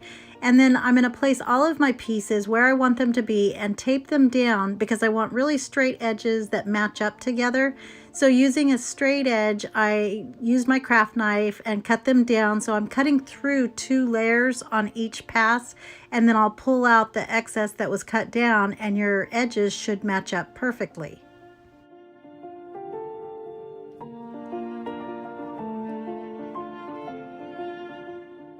So now for my jute twine hanger, I'm going to push on some beads, and I did these in a different pattern. I did like a big one, and then 2 medium ones, and then a big one, and then a small one in black, and then just repeated that pattern. I was going to have the ends of this jute twine sandwich in between my wood and my fabric, but I changed my mind at the last minute because it did leave a little bump. It would have been covered. I figured I would just make a hole through that pleather and stick it through that. But either way, it's going to be covered with greenery anyway. So then I'm just going to attach these using some glue, and I did get my holes lopsided, but I'll address that in a minute. So I just used some liquid glue that my friend Bryn gave me, and I'm going to get that all attached. And you could use white glue, I'm sure, for this, or Mod Podge, or anything that you want just to get it stuck down.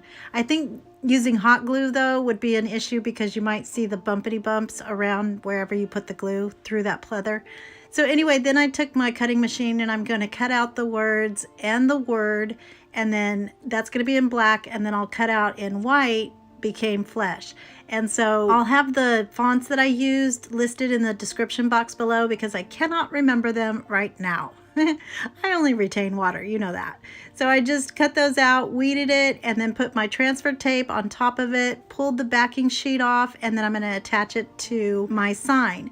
And so I'm putting the and the word part on the off-white section on the little stripe, and then I'll put the became flesh at the bottom towards the right. So it's kind of offset and cute.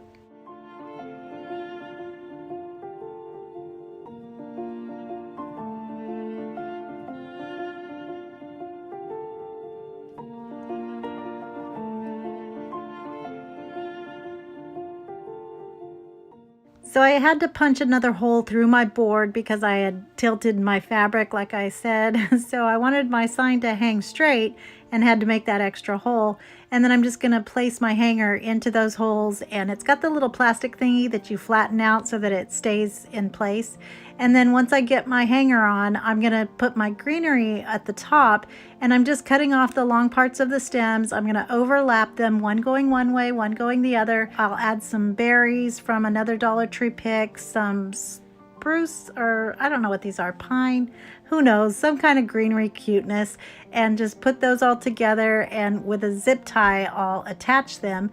And then using some more of that linen ribbon from burlapfabric.com, I'm just going to make a sweet little bow. Well, it's not even really a sweet little bow. It's actually a little bit bigger.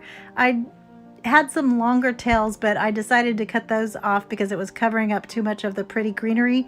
But I'm just going to attach that with a chenille stem and then put another piece of fabric over it, attach that to the greenery, and then using that extra chenille stem, I'm going to make another hole at the top using my crocodile and stick that chenille stem in through that hole and attach it there. So when I was doing this and I was using my crocodile, my mom was sitting here watching me in the room, and she saw it and she was just so amazed that I was able to cut a hole into my wood, so she wanted to see it. We try to spend as much time as possible together these days because you never know, what day is going to be the last.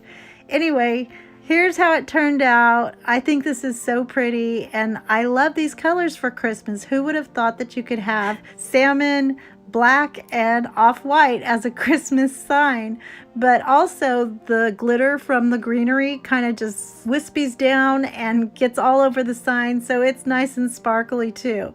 I love how this turned out, and I hope you like it too. I'm trying to include as many Advent wreath ideas as possible in each of my videos, and here's a couple that I just did. I had a sweet viewer send me some of the wood tone chargers from Dollar Tree, so I just gave it a dry brush effect with my white chalk paint and then put my candles on top. These are from Dollar Tree and they have the purple and pink, so you can pick those up. Also, you can use a regular plate from the Dollar Tree and just set it on top of these and then add your greenery and all of the pretties if you want. But another way you can use this is to turn your plate upside down, give it an enamelware look by using your upholstery pin from the Dollar Tree and just go along those lines of the plate. And as careful as I always try to be, I end up going out of the lines or messing up, kind of slipping with my pin. So wait until the end when you get to those mistakes and use them as opportunities to make those little chippy marks that you see in authentic enamelware. And then in my regular cursive writing, I'm just going to write the 4 words that associate with each of the candles or each of the weeks of the 4 weeks of Advent. So for the first week, we have hope And then the second week, you can use either love or faith. I've seen it both ways. The third week is joy, and then the fourth week is peace. And then you can just decorate your candles with some ribbon or add some more greenery. But this is the super easy way to get your Advent wreath ready and out by November 27th, which is the beginning of Advent. And once you have it done, this project is complete.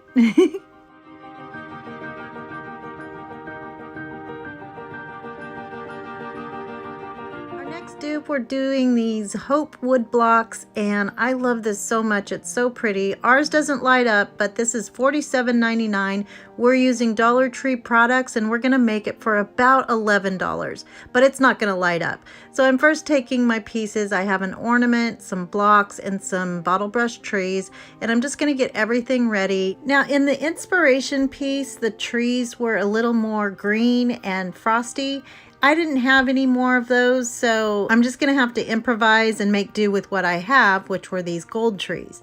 So I also kind of ran out of E's in my wooden letters, so just a little tip, if you take an L and an F, you can piece those together to make an E, because there's usually only one E in a package. I don't know why they do that.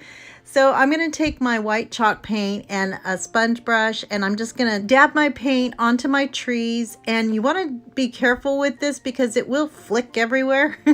Everything's polka dotted when I paint these trees. So I'm just going to do that on both the large ones and the smaller ones. And I think there's like a phantom shopper that goes before me in all of the Dollar Trees. So the trees that were available aren't the prettiest, and this gold is a little bit in your face. So we're just going to tone that down a bit. So now I'm going to take my church ornament, and it's a little bit too big at the base. It's a hard plastic, but if you have some good scissors, you can cut that down. And then I'll take some more of my white chalk paint and paint my church so that it knocks down that shine. But I also want some of that taupey color poking through and a little bit of sparkle too, because we just have to have that at Christmas. So I'll just make sure that I don't cover everything up. And then to keep my letters in place so that I could paint them white also, I put them on the back of some painter's tape on a paper plate or styrofoam plate. And I was going to paint my snowflake, but I decided to just leave it the way it was. And now for my blocks, I'm using my Waverly Wax in Antique, and I'm just painting it on there and then rubbing it off with a paper towel. And there's always ugly sides that don't take the wax very well, and it looks more painted rather than a stain. So just make sure you put those at the top and bottom so they don't show. So I was trying to figure out how to get this bark-like finish on these blocks. So I took my foam brush and just made little notches with my finger, just pulled off some of that. And then I'm going to take my mineral chalk paint and start in the middle and just kind of get some variations in there to semi-look like wood. It's obviously not exactly the same as the inspiration piece, but it does give that little rustic, woodsy feeling. But it's still pretty cute. So because my snowflake is an ornament, I decided if you can't beat them, join them. So I went ahead, not in real life though, you guys. Oh, I should have edited that out. Well, I'm going to make holes all through my snowflakes instead of spackling it because I wanted to keep that same finish. Yeah, no. Only in the case of holes in your snowflakes do you join them. So now I'm going to start putting everything together, and I first decided which sides I liked best and wanted showing for my blocks, and then I'm going to hot glue my snowflake on the first block and then my letters onto the rest.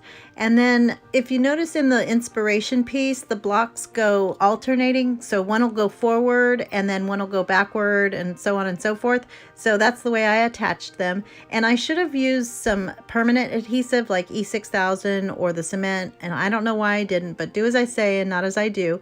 And then I'm going to put my trees on top and start gluing those down. They're a little bit cozy, so if you just kind of mush them together, then they'll fit onto these blocks. You could also use the drawers, you know, the little blocks that have the drawers inside. They're bigger, so I didn't use them in this project. But the inspiration piece, theirs are 3 inches wide and ours are 2¼ inches wide, which makes the whole project 3½ inches shorter than the inspiration piece. But ours is a whole inch taller than theirs. So I think it works out perfectly. So here again is the inspiration piece for $47.99, and here's how ours turned out for about $11 if you count the letters. But I think this is so pretty, and I'm not decorating in gold this year in any of my rooms, but my sister is, so she's gonna get this one. I love how pretty this is. I love how soft the trees look with that snowy coverage. It's just so pretty, and it reminds us of the hope that we have in Jesus. I love it, and I hope you like it too. Val sent me this little house, but I thought he could use some friends. So I got 11 of them, and I'm going to put this project together.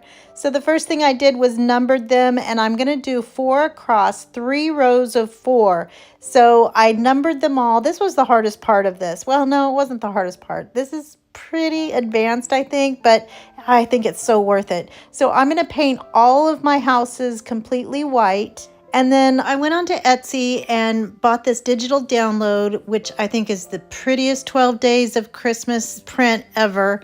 And this is from Graceful Ginger Design. I will have that linked in the description box below. So because these are offset, all of the pictures, it's meant to be, you know, blown up and made into a picture or framed or whatever. But because the images were offset, you couldn't do a full square around all of them. So I had to kind of get creative. I'm going to blow this up and do a bunch of different copies so that they'll fit on each of my houses. And I'm going to rip around the images so that I can get into those little nooks and crannies. And I thought that would be cute anyway with that frayed edge and just give it some more interest. So you have to be kind of mindful about which images are going to fit onto which houses. So for example, some of the images like 7 swans a swimming is longer or more horizontal. So I use that one on a longer house. And then there's taller ones and fatter ones. So you just have to correspond it with a house that it's going to fit onto. And then to place those onto the houses, I'm just going to use some Mod Podge and get that on there. I'm not going to go over the top of it because I don't want my ink to smear.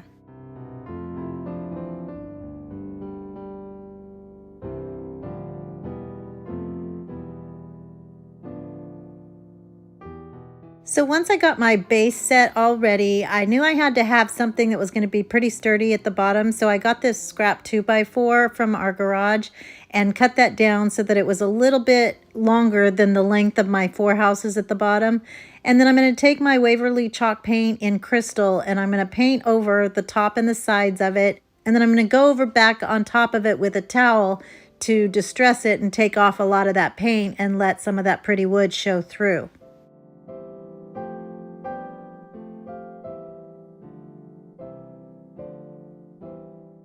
And then once the paint was almost dry, I'm going to go back in with my sanding block and give it some more distressing. And I just love the look of wood under paint. So now it's time to put my houses onto my block, and I'm just going to mark where they need to go. And then I use some all-purpose adhesive for permanent hold, and then I'm going to use my glue gun to get my houses to stay in place while that permanent adhesive dries. And for my first row of houses, I want the backs to be flush so that when I put my second row of houses on, it'll be from the front, but it'll be on the back of these flat houses. Does that make sense? You'll see what I mean in just a second. But I need to first set them up to see exactly where my pieces of paper, the images need to go on the houses so that you can see everything and the words will show.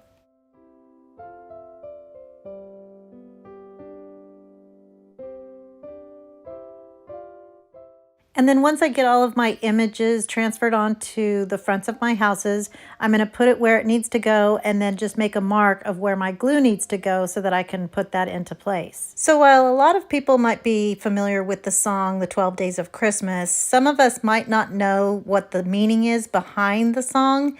And so this was actually a song that was used to hide the meanings of Christianity when it was not okay to worship. So in order to teach about the faith, this song helps us to remember certain things that are important to Christianity. So each of the gifts that are given during those 12 days has a meaning behind it. So We start with a partridge in a pear tree, and that means Jesus Christ. And first of all, when you talk about my true love gave to me, my true love is God. So then you have the 2 turtle doves, and that's the Old and New Testament. Then the 3 French hens is the 3 virtues of the faith, and that's faith, hope, and charity. And then the 4th day of Christmas is the 4 calling birds. Those represent the Gospels and the evangelists, which are Matthew, Mark, Luke, and John. And then the 5 golden rings represent the first 5 books of the Bible, which is also called the Pentateuch. And then the 6 geese a-laying represents the 6 days of creation. The 7 swans a-swimming represent the gifts of the Holy Spirit or the sacraments. The 8 maids a-milking are the Beatitudes. The 9 dancers dancing are the 9 fruits of the Holy Spirit. 10 lords a-leaping are the 10 commandments. 11 pipers piping are the 11 faithful apostles. And the 12 drummers drumming are the 12 points of doctrine in the Apostles' Creed. And the 12 days of Christmas start on Christmas Day, and then 12 days later on January 6th is when we celebrate Epiphany. Now, every time you hear this song, which I'll also have linked down below, you'll think of all of the beauty of our faith and Christianity, which is the whole reason for this season. And then I cut out the title where it says the 12 days of Christmas, and I'm going to put that on the front of my 2x4 using some Mod Podge. And I did tear the ends of my cutout so that it would match the rest of my images. So I found these holly picks at Walmart, and I think these are so pretty. They're soft and sagey and not the super bright green that you usually see the holly picks in. So I'm just going to cut a couple of these off and then add some Dollar Tree greenery that you see me use so often. I'm telling you, I'm running low on all of my greenery. I haven't been to Dollar Tree in a minute, so I'm going to have to stock up again. And I used one of Dollar Tree's star ornaments, and this has actually got 2 sides to it, so I'm just going to pull it apart and glue a dowel to it, and then glue that on the back of my houses so that the star is over like my little town of Bethlehem. So you guys know I like to make some of my projects interactive if I can teach my kids or my grandkids something about Jesus. So I found these little teeny sacks in some card making supplies that I had on hand. And I'm just going to cut down some cardstock and put all of those meanings of the 12 days of Christmas inside of those little bags. And then I'm going to have these on the back of my houses. So I just wrote them all out. And then like for the Beatitudes or the Gospels or the Pentateuch, anything that has a list of something, I'm going to put that on the back of the card so that not only are they going to know that the 3 French hens are the 3 virtues of the church, they'll know what those 3 virtues are and so forth. And then I'm going to take some Dollar Tree ribbon and I'm just going to hot glue that to the top of these little cards on the front and the back so that they have something to pull out in order to get those cards. And then I'll take those little bags and glue those to their corresponding house. And of course, I'm going to paint the back this time because they will be seeing it. Somebody will be seeing it, but you can see how easy it is to just pull these out and push it back in. And I think this is just so fun. And here it is all finished. And I am absolutely in love with this. I love these colors. I don't have them in any of my rooms. So this is going to my daughter's house for Christmas. And I have already shown her. She loves it. The kids haven't seen it yet, but I know they're going to love it. And I think they might know some of these already. Anyway, I love it and I hope you like it too.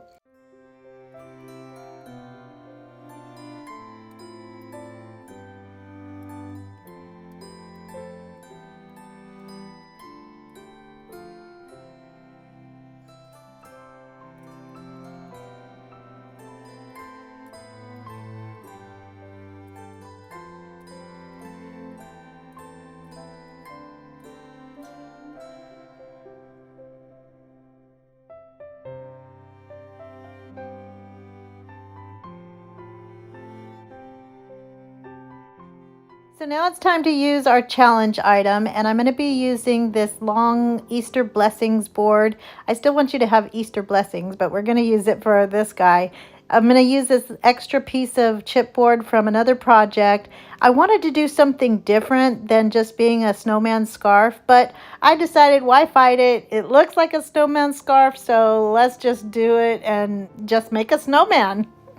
So I put my scarf on him, and then I'm going to put my chipboard piece. That's going to be the rim of his hat. So I wanted to try and get the right proportions because this is a long board, and you know, he's going to be a chunky, but it's going to look like he's on a diet. So I'm just going to sketch out where I want his body and his head to be. And then I'm going to take my black chalk paint and make his little hat. I just kind of made him little curvies at the end so that it looked like a little top hat. And then I used my white chalk paint to start making his head and then his body. And then a third, I don't know, what would that be? His third part. I don't know. Anyway, I want to make those circles not perfect, but I also kind of don't want them to be smooth at the edges. That way, if there's a little bit of paint on there, it makes it look more snowy and realistic. I don't know. You guys know I don't paint right. I'm just going by my own rules. There really are no rules when you're painting though, right? Because it's art. It's art. I can call it art and get away with any of my silly mistakes. So I'm just going to go all the way down. I did leave a little bit of the brown peeking through because you know I love that rustic look. And then once I get it all painted, I'm going to go back in with some shadowing, and I'm trying to make it look like the snowball that's above is casting a shadow on the snowball that's below. I don't know what I'm doing, you guys. You could just watch and listen to the music.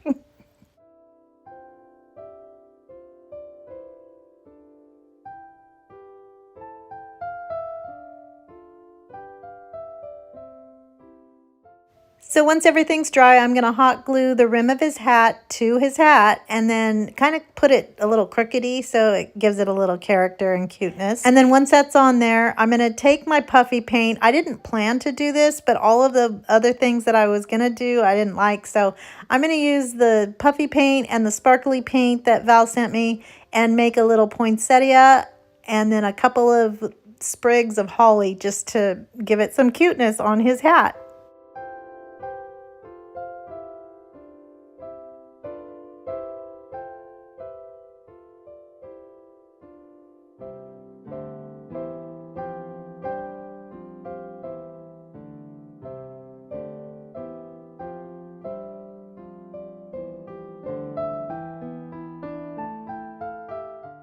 So now I'm going to add his little scarf so that I can know exactly where to put his face.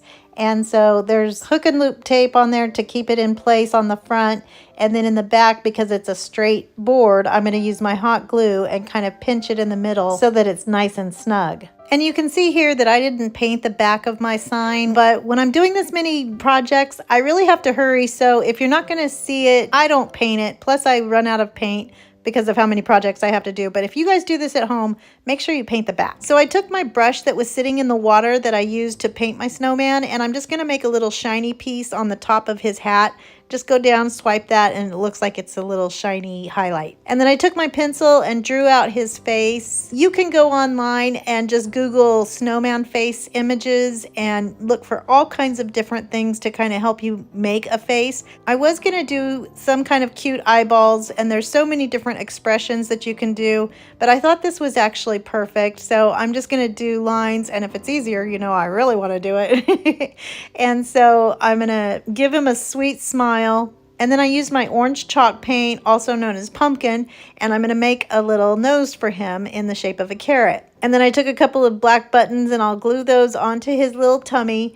And then I wanted to give him some rosy cheeks, as every snowman should have. So I took a sponge dauber and then my Stampin' Up! Stamp pad and just popped that onto where his little lines are in his smile.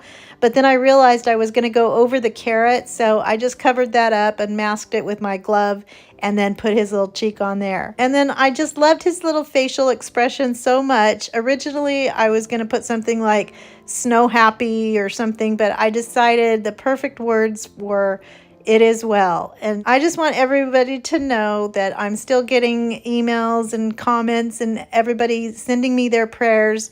And it's been a huge encouragement, and I'm feeling so good. Well, now I am really feeling so good and getting stronger. And I know that those are from your prayers. So I want to say thank you to everybody and let you know that it is well.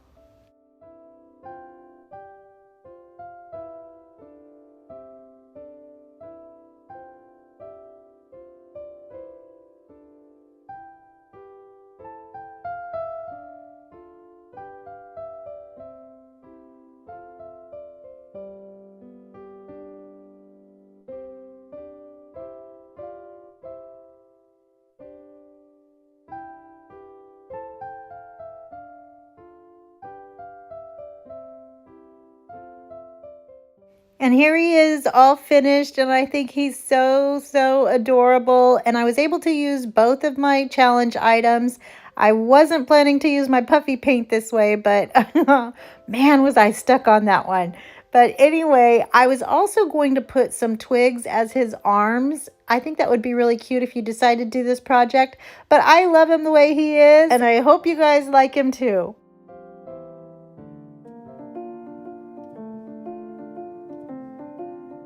Are you guys ready to see our finished decorated area? I'm not all the way done, but this is the look from our front door. I am really excited how it turned out. You can see I'm panning over to the right. This is my hot mess area. This is where I want to make kind of a vintage area. And so it's also my Etsy shop, and it's where I do the reveals. So there's props and things that I have to kind of put in the corner. We also have our gifts that I've gotten, some shipments and things, so I just stuff those in the corner. But this is our table setting. My sweet friend Kathy sent me these dishes. I think these are the Pioneer Woman dishes, Christmas edition. I'm not sure, but anyway, I love them. And then I have this cute little sign that my mom made for our oldest son a long time ago when he was little, because he didn't have a place to sit one year, so she made sure that every year he had his own seat. So we've kept that for, well, he's 35 now, so quite a while. And then you'll see some different DIYs from Dollar Tree and some trash to treasures or thrifted things. So last year I had 3 trees kind of in a grove. There was the big one and then the 2 side smaller ones. But this year I decided to put these in an arch that we have. I should have panned up a little higher. You'll see it in a second. So I also did a tree skirt DIY with some U-Haul boxes. I got one of them done, and you'll see that in a second too, but I didn't get the second one done, so that's still on my to-do list. And then I have this sofa table that Michael J got from an auction or something. It's really heavy duty, and I love it because it's more area to merchandise and put some pretties up there. This is my 4th Christmas that I've been doing YouTube, so I'm sure you'll recognize some of the projects that we've made in years past and some from this year too. But just take a look around. Welcome to our home. Enjoy the music. Ask me questions in the comments below if you have any. Remember the reason for the season. I hope everyone has a blessed day, and remember to always be the light. Bye.